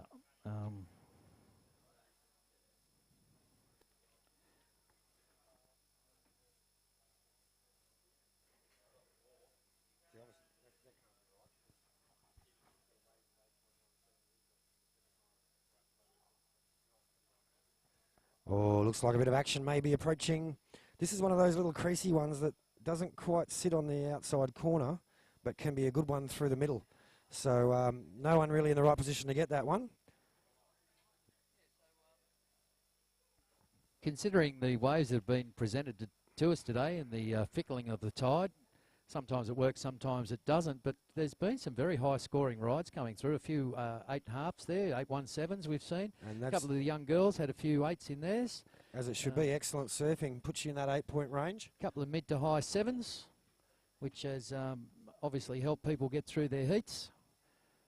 And, you know, you only need two good waves in 20 minutes to get a perfect result. So for the uninitiated out there, it's not a wave-catching competition. 2 waves. I've seen guys get 2 waves in a whole heat and just both waves have just smashed them through. So it's more of a selection of waves for opportunity to do that repertoire of manoeuvres they keep talking about, with a combination of control speed in the critical part of the wave, flow and style. And here they are at the Australian Longboard Surfing Open for 2016, proving that to you today on Good Friday here in Australia. Easter weekend. Tomorrow, we'll call tomorrow a sensational Saturday already. Predicted. Followed by smoking Sunday. Yeah, we are expecting a light northerly tomorrow, probably only about 7 knots, which shouldn't ruffle things too much. I was thinking light northerly on an open beach break is like speed ramps. You can chuck re-entries. Up and riding though, turbo slicing through. See the rail go back on that board, winding up. Look at the speed. There's the other cutback. Oh, Touch of the Tommy Carroll in those legs.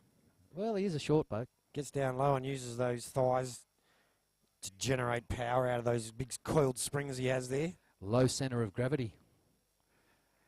Turbo Bevan, you can understand why they call him Turbo. Did you see him wrap speed at that one?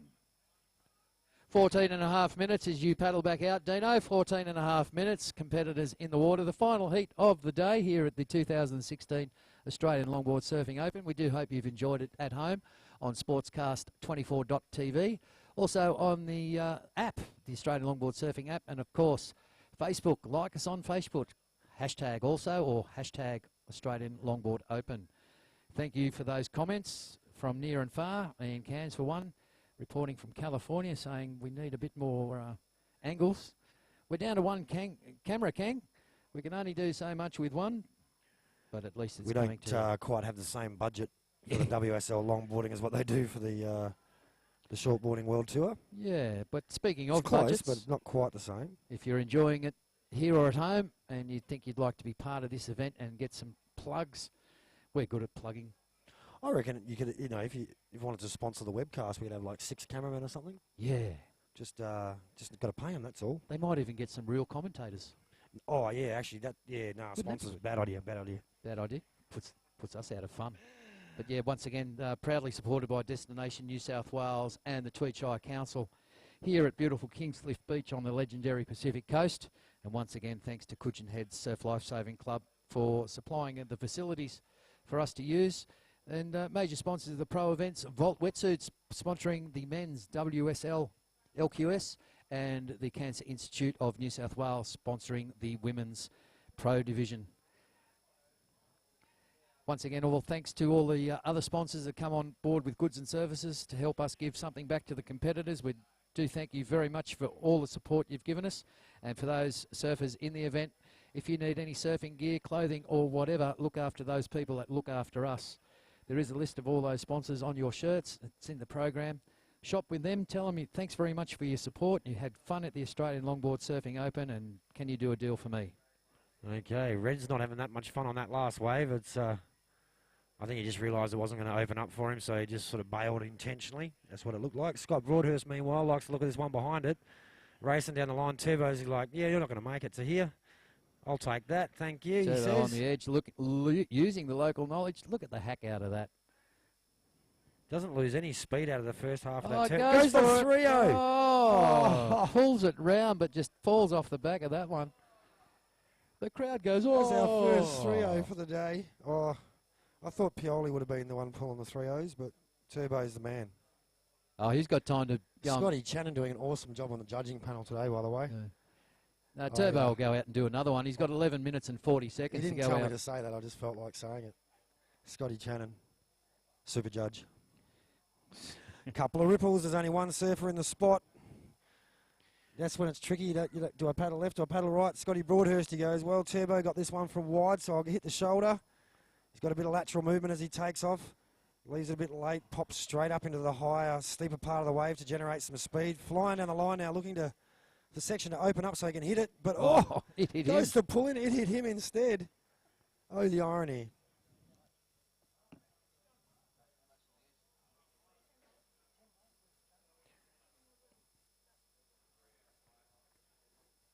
So we're getting towards the halfway mark of this last heat of the day, 11 minutes remaining.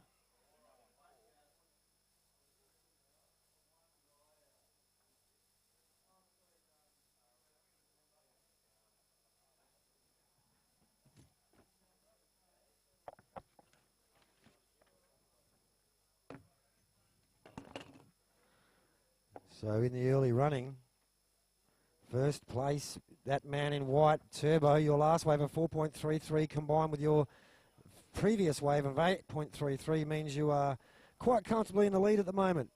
Mr. Bromhurst looking for a 9.83 to topple you from your position. He's currently in second with a 2.83 and a 1.67. Surfer in red, he's kicking back and letting the judges have a bit of a breather. And just approaching the halfway mark as we look outside, free surfer. Yeah, not good, mate. Now, with 10 minutes remaining, the free surfer out there, we'd really appreciate if you just paddled south for a minute or two. Hey? No. It's only 10 minutes to go, guys. The beach will be yours, so just hold back, sit out there and have a chat. Let the boys do their business as we watch inside, building up. Dean Bevan driving around, looking to get some speed back to get past a little foam ball. Does a head rinse. Got a lower head dip. Yeah, parts his hair. 6 inches of wave and just powered through it. Frothing like a teenager. He is. He's just a big kid. 9 minutes remaining. 9 minutes. You two guys on your shorties aren't heading out to the comp area, are you? You have to go north of where you currently are, or wait for 9 minutes and then you can have it all to yourself. Please, please, please do not get in the way of the surfers competing in this final heat of the day. Especially don't get in the way of Turbo. That's not going to end well.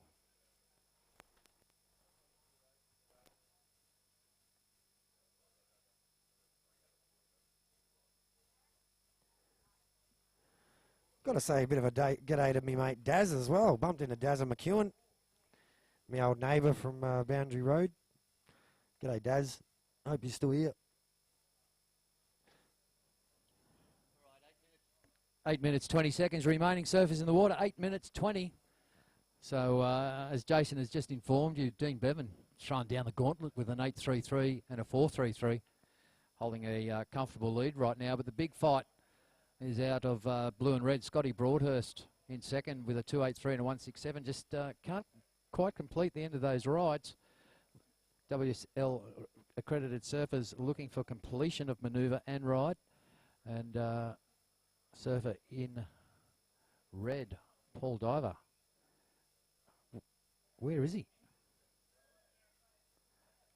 MIA.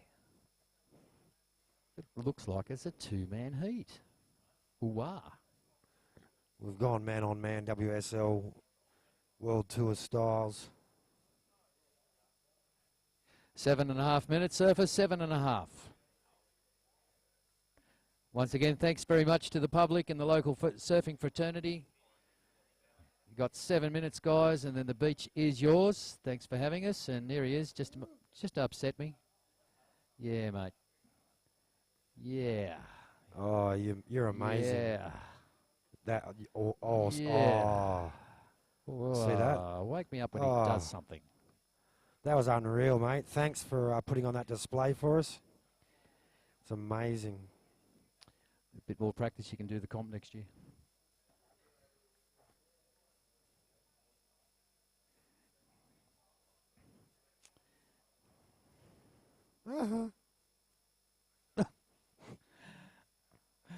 Yeah, just entertainment. Can't duck dive. That's entertainment. For you guys watching at home and around the world, never surf in a competition area, especially with the blokes like me and Weeksy on the mics. Yeah. It won't stop. Punishment never ceases.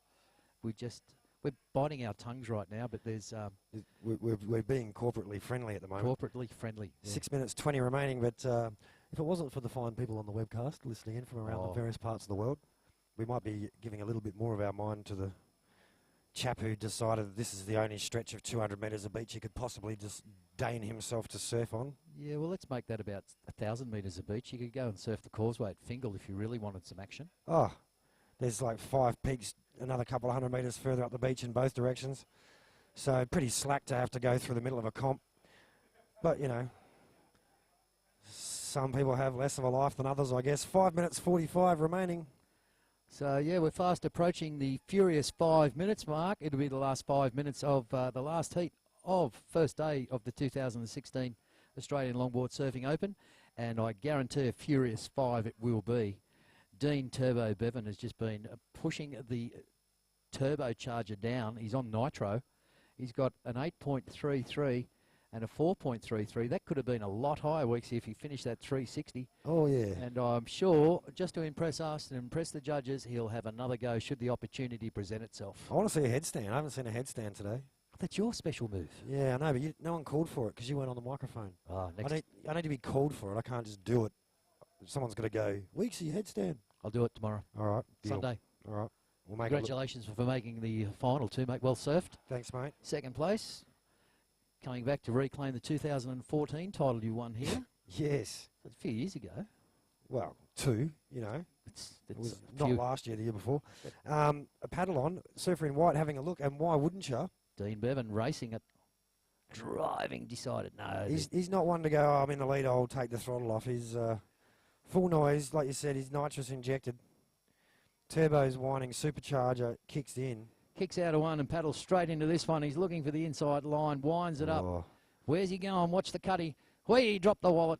I feel sorry for this end section if he gets a bit of momentum going. And a little head dip rinse and then, decided I'll just let the hair part down the middle. 4 minutes, Turbo, 4 minutes.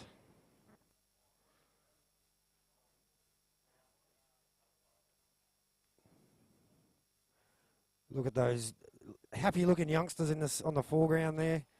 They'll wait for the next 3.5 minutes before they paddle out, I'm sure.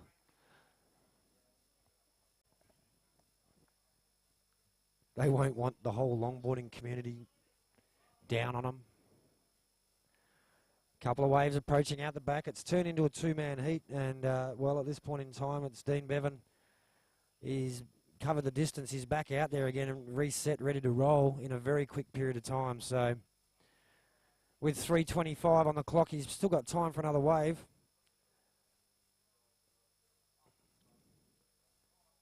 And I'll tell you what, looks like Huey's come to the party. I can see 3 or 4 little corduroy lines.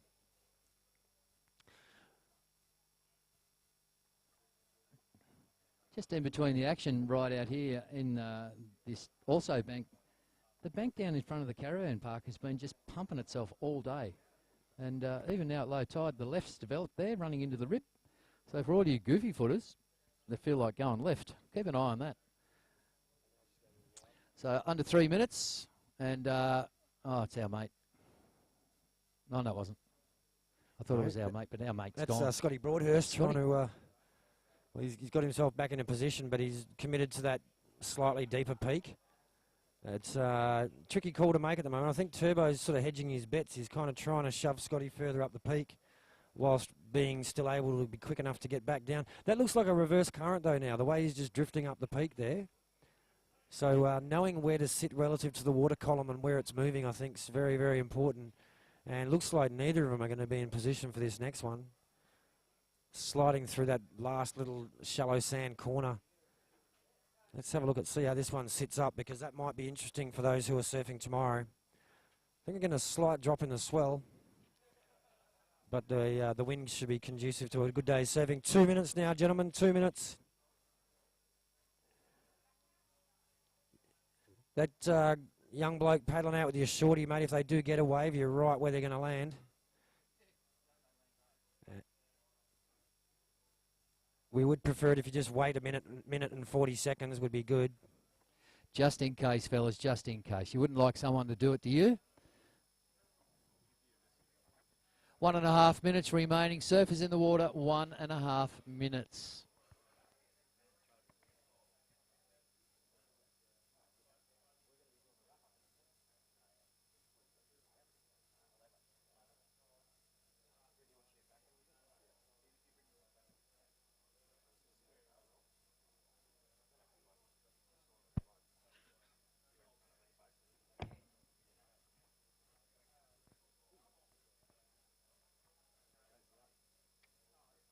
All right, we are into the mad minute, definitely into the mad minute, and the boys just sitting out there. It looks like we've got Scotty Broadhurst. That free surfer with his shortboard, please do everything you need to do to get out the way of these surfers. So this will be the last throw of the dice. 40 seconds remaining. Oh, held up in the lip there, but heard the call. Turbo, head down and paddling, and why wouldn't you? This one's going to run off nicely in front of him. Decided to bail. I think you might have seen one behind it and thought that might be a good way to go. 26 seconds. Life and death, do and die. 20 seconds. 15, and Bevo's paddling. His turn, he's looking. 10 seconds. He's up and riding. The question is, will there be another one behind it? 5 seconds remaining. 4, wait for the siren. 3, 2, There's 1. the 3-0. Oh!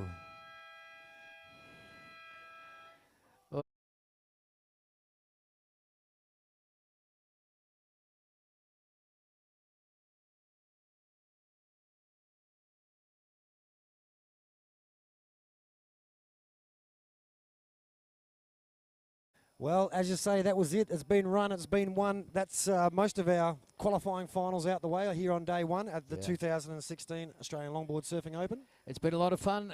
As I said, Jason Weeks, a good Friday's been a great Friday, and some exciting surfing action, and that last heat of the day just got the froth on. Dean Turbo Bevan doing his bit out there. What would have been the highlight of the day for you? You reckon Turbo at the end? Oh, yeah, always Turbo at the end. He just goes hard whatever he does. For me, it was the ladies. I reckon there's some great surfing to be seen yet. Well, we kick off the day tomorrow with the pro men's and the pro women's divisions. Yeah, don't forget the pro men's divisions. All the seeded surfers back into the mix now with the guys that qualified this morning. World champions, Australian champions, multiple US champions. We've got Japanese, French, Brazilian, Hawaiian, American, but people from all around the world. We'd love to have you with us tomorrow. We look forward to seeing you again for day 2 of the 2006 Australian Longboard Surfing Open. I'm Jason Weeks. I'm Ian Pearson. This is us. That's See you tomorrow. See you tomorrow. Thanks for coming.